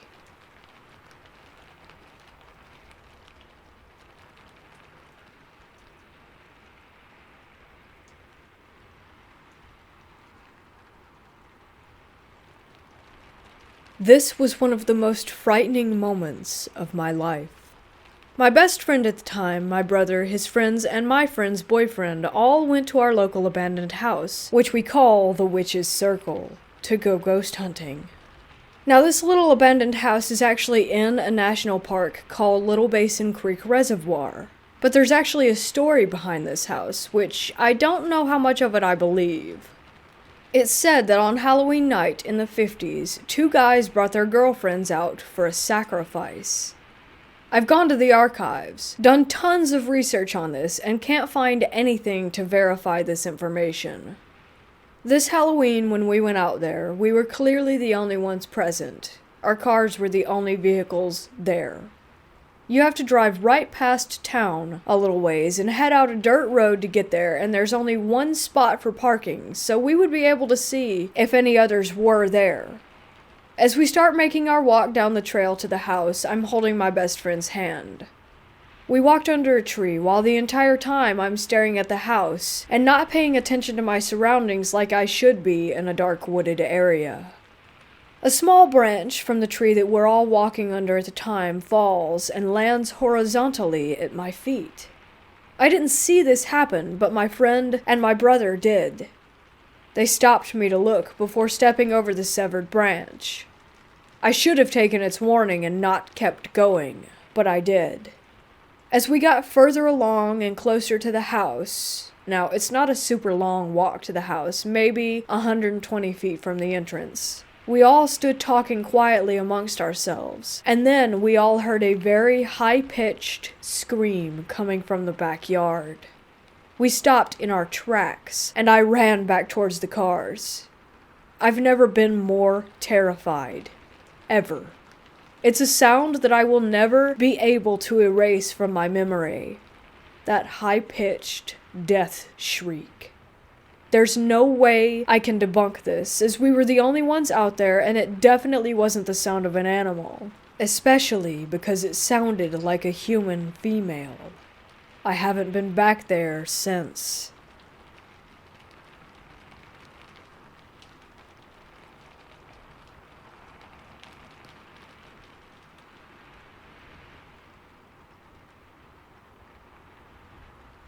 I would like to preface by saying that I am a Roman Catholic who has experienced paranormal phenomena since I was 5. My late grandmother had experienced similar phenomena, and my mother and sisters also, but to a much lesser degree. As I get older, I notice the experiences are slightly more darker in nature.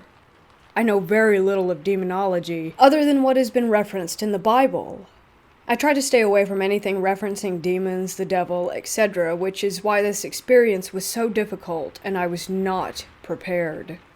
In October of 2018, I was admitted to the hospital due to an electrolyte imbalance. I was in a room with 3 other female patients. On my second night, my arms were finally free of the IV, so I was able to move around and assist the other women, who weren't as mobile, in getting ready for bed. One of the women was much older and cranky. She seemed to take an instant dislike to me when I first moved into the room, but warmed up to me after I helped her. When the lights went out, I decided to lay on my stomach and say my silent prayers. To the casual observer, it would have looked as if I was asleep. During this time, I could hear the woman that I helped argue with herself about me. She stated that I was nice, and then she replied to herself stating that I am not what I seem or something to that effect, and it went back and forth like that during my prayers. Shortly after, the room started getting really cold, really fast. I silently prayed to God to watch over her and free her from any negative influences. It was then that I heard her say these words very loudly. I don't know the Lord's Prayer, and my name. I freaked out, quickly processing what had just happened. The woman knew that I was praying over her, and there was no way that she could have known that. In my mind, I instinctively knew that I was not up for the confrontation. I was weak, and still recovering. I got up from my bed, and with my back to her, I said something like, "There's no way I can stay here now." To which she answered, "Yes, go." I won, and laughed really hard. I was amazed that the other 2 women had slept through it. It was around 10 p.m. when this occurred. The room was stiflingly cold at this point, and I ran to reception and asked to be discharged, but the charge nurse said that I couldn't leave without my doctor discharging me. I begged again to be discharged, but was denied, and the nurses tried to call me as they got a hold of my doctor, who said that he would be in at 7 a.m. and that I needed to stay put. I asked to be relocated to another room in the interim, but the only available room was directly next door, and that was way too close for my liking, so they put me in the day room with a blanket and pillow.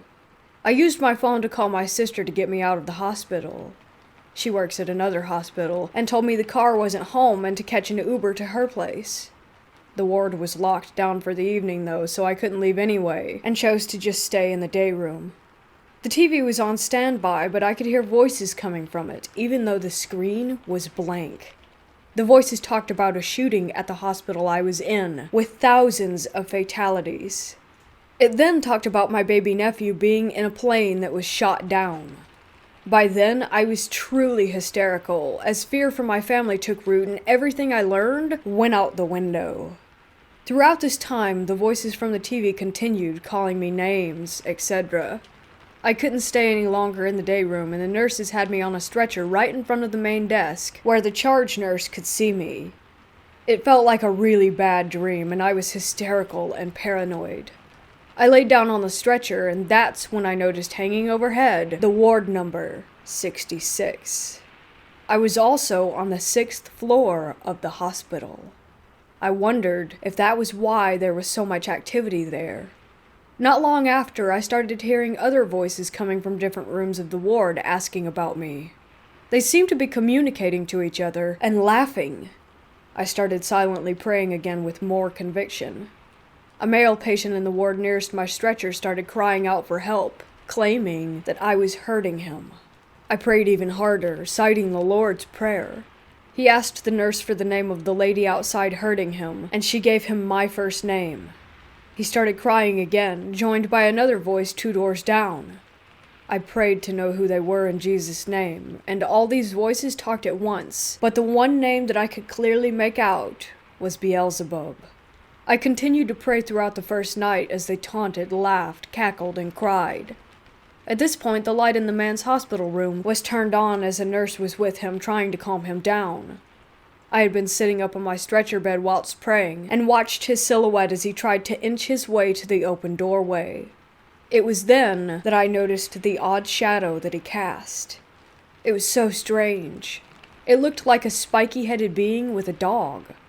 Spiky-headed in an almost cartoonish way like Bart Simpson.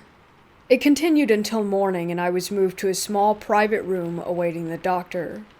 The voices were still verbally attacking and threatening me, but my hysteria was long gone by that point, and I was just determined to leave. I ended up discharging myself before the doctor arrived, but had to return as I still had the IV catheter in my arm. On my return, they placed me in another ward. I refused to go back to Ward 66, and I was allowed to recover in peace. And eventually, the mnemonic taunting stopped. I had a course of bad luck following that event. Basically, all of 2019 was a series of misfortunes and bad luck that still hasn't come right. I don't know what to do other than just keep moving on. I went to a psychiatrist last December who said that other than the trauma I would need their help with, I was in good mental health.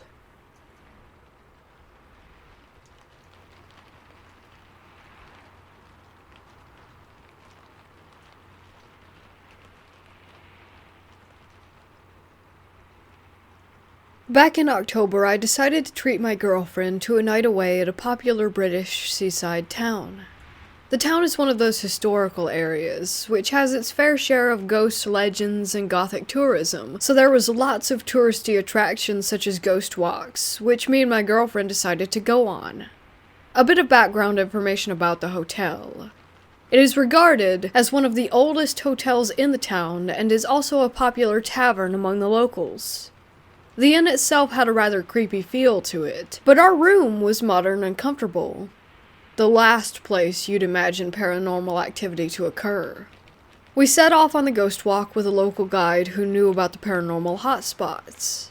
Unexpectedly at the time, we stopped directly outside our hotel. "This is the most haunted hotel in town. Good luck if you're staying here," he cackled. He proceeded to tell us that there was a number of spirits that haunted the building, and guests frequently experienced sightings and unexpected things. However, at the time, we were a bit drunk from dinner, and we brushed off the walk as your typical tourist trap. We went to bed without any issues at all. I woke up later that night, paralyzed, and with a sense of unease.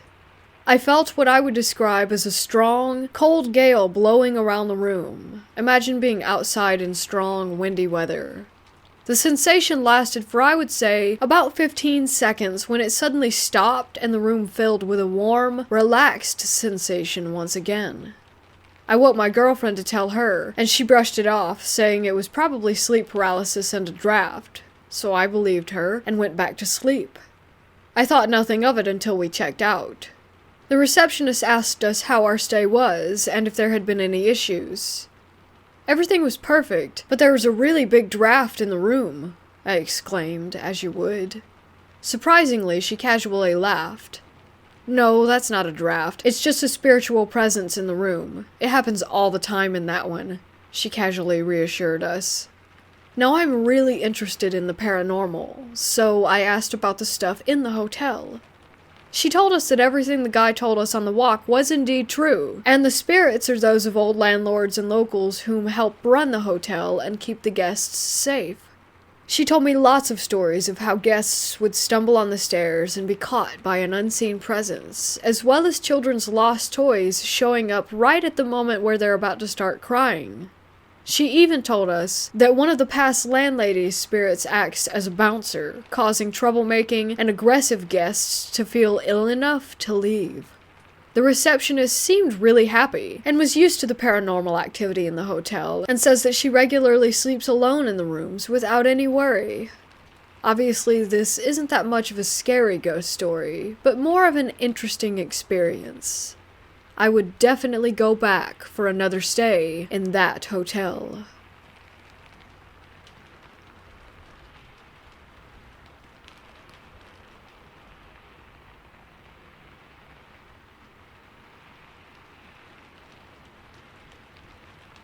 So I found this old, abandoned, broken-down house in the woods close to where I live. I've only lived here about a year. I was alone walking around it, trying to see if I could have a peek inside. While I was walking around and whatnot, I felt a bit scared, but I pressed on. I found a way in, but it smelled so much of mold that I just decided not to bother. Anyway, the point of the story. When I was about to leave, I felt this sensation of sadness wash over me. I stopped and turned around, and looked at an open window of the house from about 10 meters away, and I swear that there was a woman who stood there being in pain from the state of her house. I stared, and was almost about to cry for a few moments as I walked away, but then I stopped and looked back again. I almost felt drawn to the house, not wanting to leave, but as soon as I got away from it and was walking back home through the forest, the feeling of sadness left. On a side note, the day before I had walked through a part of the forest where a lot of trees had been cut down and a lot of branches and bark were scattered all over the ground. There I also felt such sadness, as if the trees themselves were crying. As I'm writing this, I realize that I sound kind of insane, but I have never really felt this way before, and I feel normal like one day later, like today.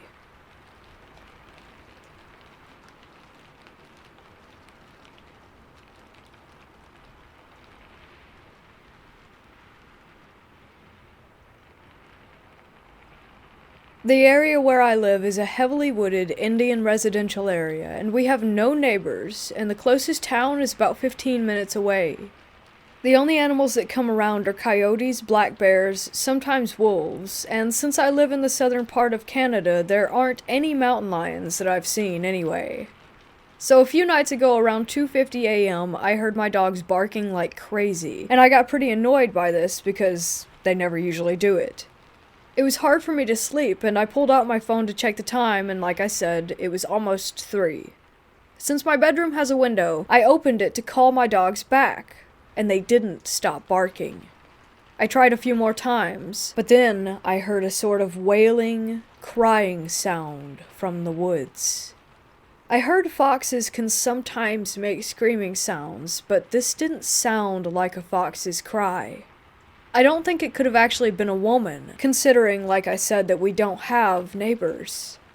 I tried telling my grandfather, but he doesn't hear it, and when I told my grandmother, she didn't want to talk about it since she can sometimes be superstitious.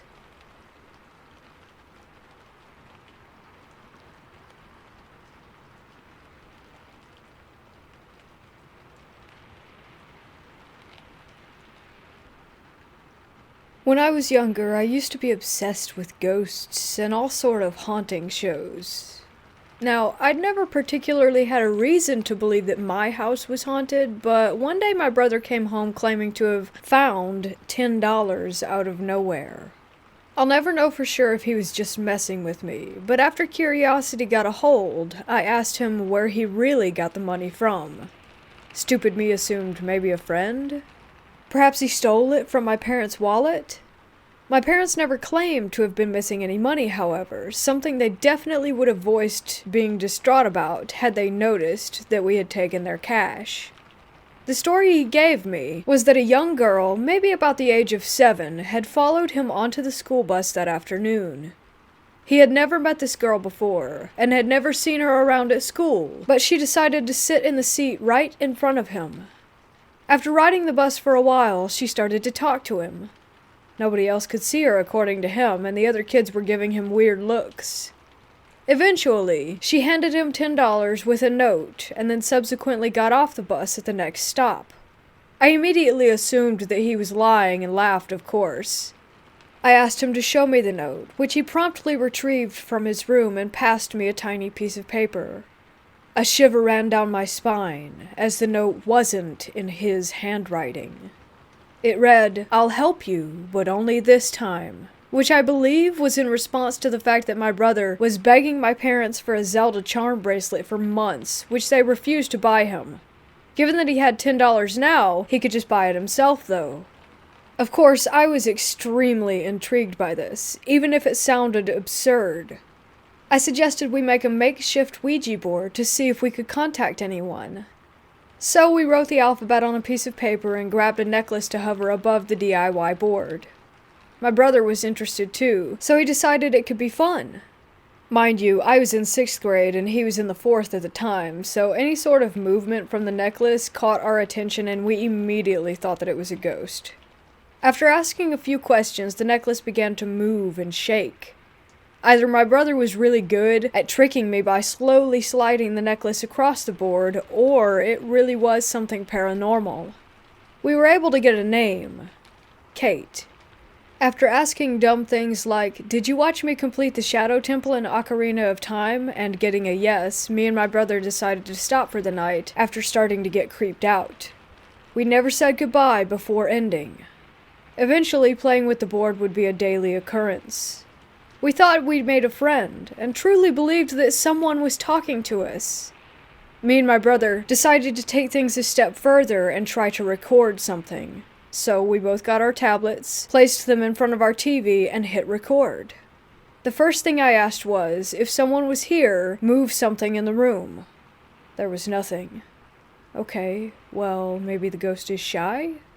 We decided to repeat the same question, but this time we said that we would leave the room and give it a minute. We went downstairs for 5 minutes, and when we got back up, our tablets had both fallen to the floor and stopped recording. Coincidence? I mean, things fall, especially when you're not careful at placing them. So we brushed it off. In December of 6th grade, though, things got really weird. I had started hearing voices in my head, claiming that they were the ghost I was talking to while playing the Ouija board. I got so scared one night that I had grabbed the Bible that one of my religious friends had gifted me, and would sleep with it. Eventually, I told my mom that there was a ghost telling me scary things. I won't get into detail, as some of it was a little graphic. She and my dad argued for a while about whether or not I was schizophrenic, and if I should see a therapist. So, out of fear, I never told them that I was hearing voices again, but I would space out often, talking and having conversations with this thing that I believed to be a ghost. Eventually, I forgot about the ghost, and we no longer talked. I will never know what that voice was, if I was genuinely insane, or if they were just intrusive thoughts. I was just glad for it finally to have stopped. Nothing necessarily paranormal has happened to me since, besides my TV turning on randomly in the middle of the night, or feeling that someone was pushing my legs with some sort of unknown force every once in a while. I sum it up to just be my imagination playing tricks on me now. But I do still have this looming feeling that ever since I've played with that Ouija board, I have some sort of spirit attached to me, following me. Not a bad one, but just a constant presence.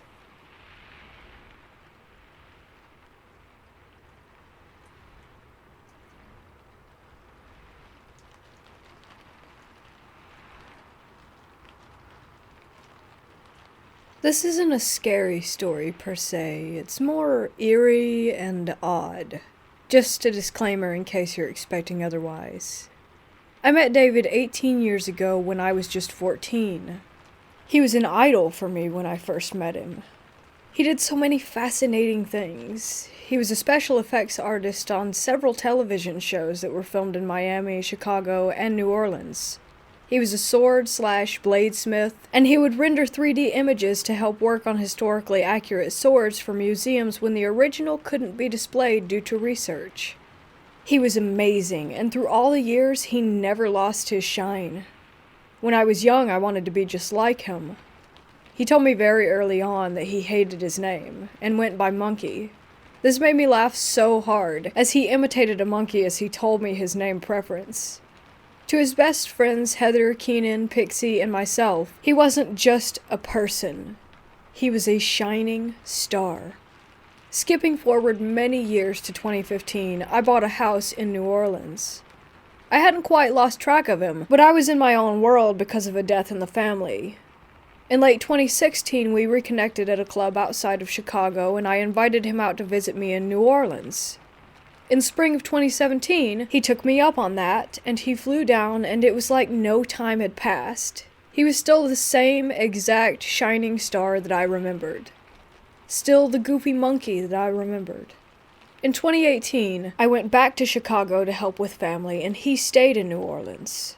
In 2019, I was touring with a band, and we had a stop in New Orleans, and I had found out that our friend Carter had passed away.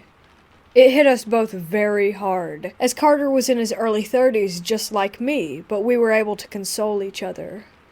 That was the last time that I saw Monkey, at a funeral. I had brought him a necklace that Carter had made, but I never got the chance to give it to him. We kept in contact over the phone after that, as I needed to get back to Chicago and he chose to stay in New Orleans. 2020, COVID started and made it impossible to visit for a while. But that brings me to now. November 2nd for me, as I'm currently in the UK, but it was November 1st over there, with the time difference and all. I was woken up by a mutual friend ringing my phone off the hook at 5 a.m. UK time. I answered it, and they didn't give me much info, just that he was in an ambulance and that they needed to get in contact with his parents. Enter Heather again. I called her immediately, and she got everyone in contact. As I was starting to fall asleep again, she called me and let me know that he hadn't made it. I don't remember how I took it over the phone. I think I was just in shock and disbelief. Later that day, I went looking for his social media and it was all gone. None of us could find it. At some point that evening, I went scrolling through Instagram as one does. One of his deleted profiles popped up and I clicked on it. How it reactivated after his passing, I have no clue. Immediately, I was drawn to a photo of him, so I clicked on that. The caption was, "Very alive and very well. I hope the same for you." And I know that he was trying to reassure me by leading me to that photo. The photo itself was from 2018, but I had never seen it before. I don't believe in coincidence, so I am damn certain that this was his way of saying goodbye and telling me that he was okay, wherever he is. It still makes me cry, and it will for a while, but I appreciate the message from him. The profile disappeared again the very next day. It might seem mundane to some, but I could almost feel him in the room trying to comfort me. Rest in peace, David Mad Monkey. Those of us still on Earth miss you.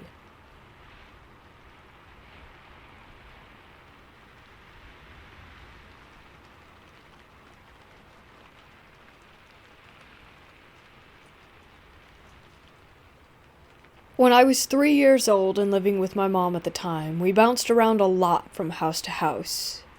We ended up moving into a house that was just a few blocks away from my dad. I just want to state that these are my very first memories. I don't remember anything before this house. That's how traumatic that it was for me. But I'll do my best to explain these experiences in an adult version because I was 3 at the time and still hadn't learned to talk very well. So we move in, and I don't remember anything out of the ordinary happening right away, but soon I would start seeing this red man or bad man or fireman. My mom told me that's always what I would call him, because I have very little memory of what I would call this thing. I vividly remember it wanting to hurt me.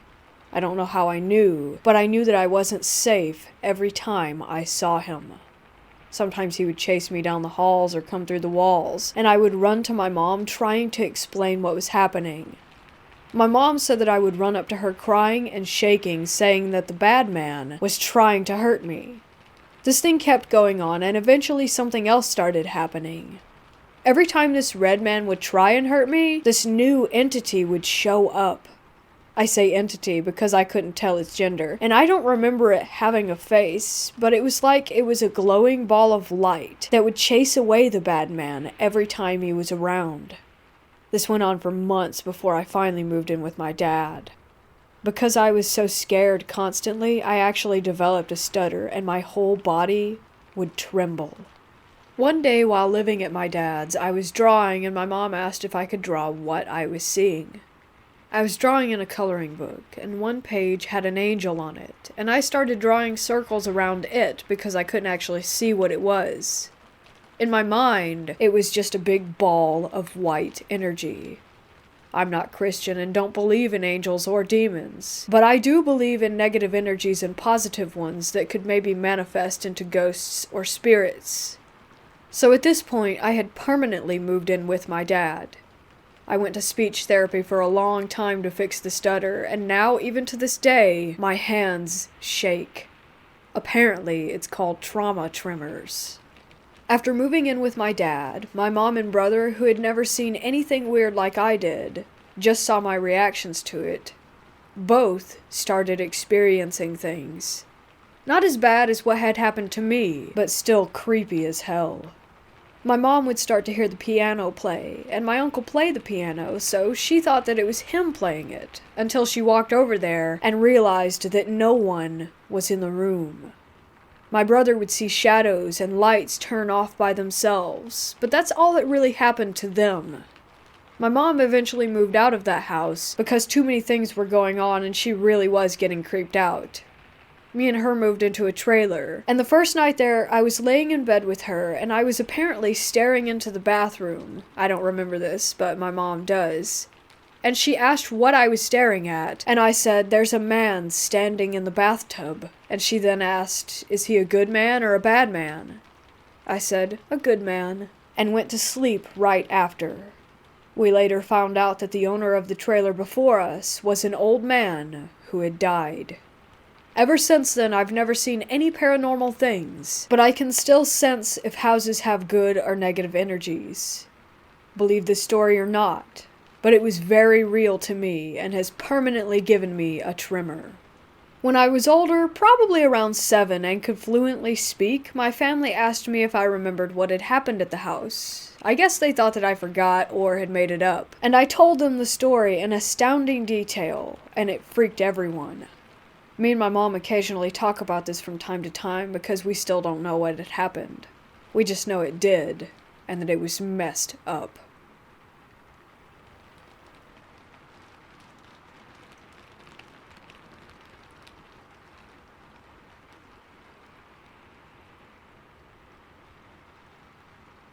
I live in a small town, and things like rumors tend to spread pretty quickly since folks around here are incredibly nosy beings. The most trusted source of these rumors is the local bar located in the center of the small settlement that we live in, which my father visits frequently. It is right by the school that I go to. Anyway, 2 weeks before all this bullcrap started, he came back with quite the story. It is said that something off has been going on with our town's graveyard, which is right by these creepy old woods a little bit away from the town itself. Usually takes 20 minutes to get there by car. Apparently, drunkards there claim that there's a medium disguised as a homeless man hanging around the woods surrounding the graveyard, and that sometimes he can even be found by the graves eating bread. At first, I didn't believe it, so me and my friend decided to walk to the graveyard and hang around there trying to find that guy. So we did, and the graveyard was full of people for a few hours, but the normal kind of people. A few more hours passed, and soon there was no one left except for an old, bearded man on the bench by the football field across the woods in the parking lot. He was looking at empty plastic bags with a box of cigarettes resting beside him. Nothing suspicious. My friend had the guts to walk up to him and insult him. I walked away from her, but when she crossed the line, I pulled her away, telling her that he may be a serial killer or a crazy drug addict. But he remained quiet until she yanked her hand away from mine, grabbed his box of cigarettes, and crushed it under her feet. She also threatened to hurt him if he didn't speak, and that's when he stood up and looked her dead in the eyes, and he was much taller than her too. He told her something along the lines of, "You are a disgrace in the eyes of God," and walked away onto the road until we lost track of him.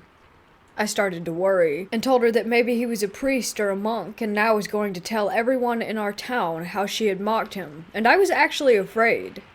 She reassured me that he was none of these things, because he had cigarettes with him, but I think those weren't even his.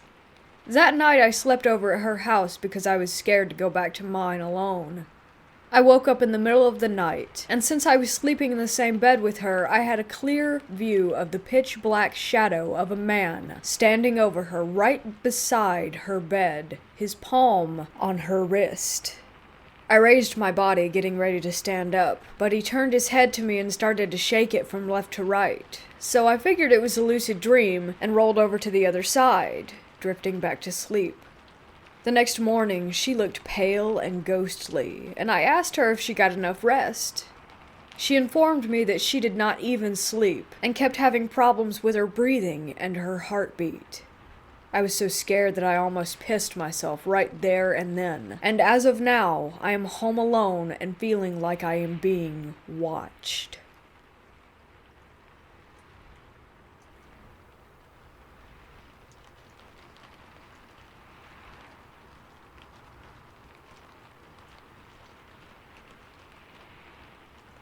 I had a weird series of encounters as a child in my hometown that I have since moved back to, and I just chalked it up to sleep deprivation mixed with having a vivid imagination. This first one happened when I was really little. I'd say in 2004 maybe, 2003? I suck with dates. This was one of the first experiences that I had, and it's pretty fuzzy. All I really recall is being at the top of a flight of stairs and jumping down the whole thing, almost as if I could float down. I looked back on this one and I thought that maybe I had fallen down the stairs and just didn't remember. But in that case, I would have gotten a ton of scrapes and bruises because it was a big wooden staircase. Likely not related to the other experiences I had, but still, weird. There was some weird stuff in between these two, but I'd rather just get to the meat of it. Anyways, here's the biggest one that really bothers me. When I was in middle school, I was incredibly rebellious, and decided to try running away from home in the fall of 2014. I got up in the middle of the night, and just decided to walk straight down the road. Not sure what my plan was there. Anyways, I ended up following the highway until I ended up around Thunderbolt, east of where I lived, and was stupidly proud of myself for not chickening out, and that I'd stopped crying. Anywho, I wandered some more, hopped some fences amid my adrenaline high, and ended up in these dense, really trashy woods. I started thinking over things, and crying again. Then I heard what sounded like my mom calling out my name from up on the highway, and instinctively ran away from it. I remember looking up to the highway and just seeing a person go limp and fall off the side and under the overpass in my direction, then start running toward me on all fours like some kind of creature. It was super dark, and I couldn't make out any features at all, and I wasn't interested in getting closer. So I just ran like the damn wind until my legs were shaking and I sat down in the underbrush. I was resting for a bit and still shaking, and crying and all that. Then I heard my mom calling my name again. It sounded like it was the exact same volume, like it was from the same distance away. It almost sounded like a mosquito buzzing super quietly in my ear. I passed out for the night, and then found my way back home in the morning. I thankfully ended up getting home safely, and all I got was bars on my window, scolding from my mom, and a sandal to the head. Oh, and sleep paralysis just about every night of my life since.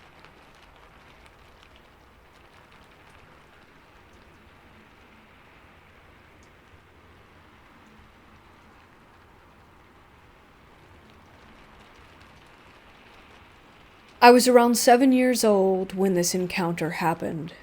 I was visiting my aunt and uncle's old house for dinner and a movie at their place. They reside in this town about 1 hour west of the city that I live in. It was around 10 p.m. and the sun had set. Darkness permeated the outdoors. I remember laying down on the couch watching a film, but I was half asleep. Before I intended on sleeping, I felt the urge to go urinate, so I made my way to the hallway leading to the bathroom. This is when things started to get weird. The hallway in the house has 2 doors on the left-hand side, and 2 doors on the right-hand side, followed by the bathroom door, which is straight ahead. The first door on the left was for storage, the second being my aunt and uncle's bedroom. The first door on the right led to the basement, and the second to the guest room.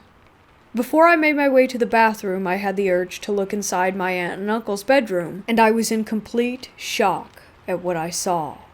There was the silhouette of a slender figure dressed in what appeared to be an all-black dress suit, although it could have been anything, as this figure was darker than the darkness surrounding it. The thing was nearly 7 feet tall, but was not wearing a hat, and I couldn't make out any facial features. There was no way it could have been my family members, as they were all in the living room still watching the movie. As I was standing there in silence, the figure barely budged, and I just went on to do my business. As I left the bathroom, I looked back to see if this figure was there, and sure enough, it was gone. I bolted down the hallway and plowed my face into the pillows in fear. When my family asked why I ran into the couch like that, I mentioned that it was because I saw a ghost or something. They didn't think much of it at the time, thinking that kids, just have their imaginations. But I know what I saw.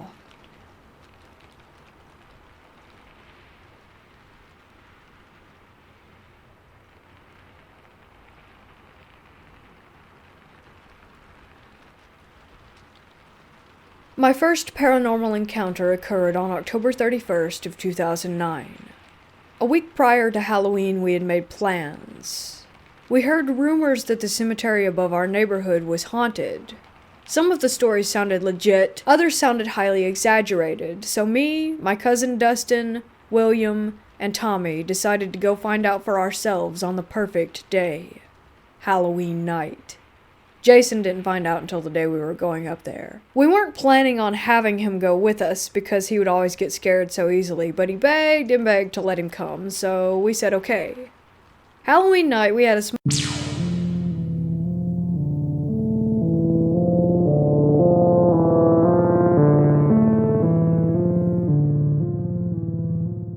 backyard up through the woods on a big hill until we reached the cemetery.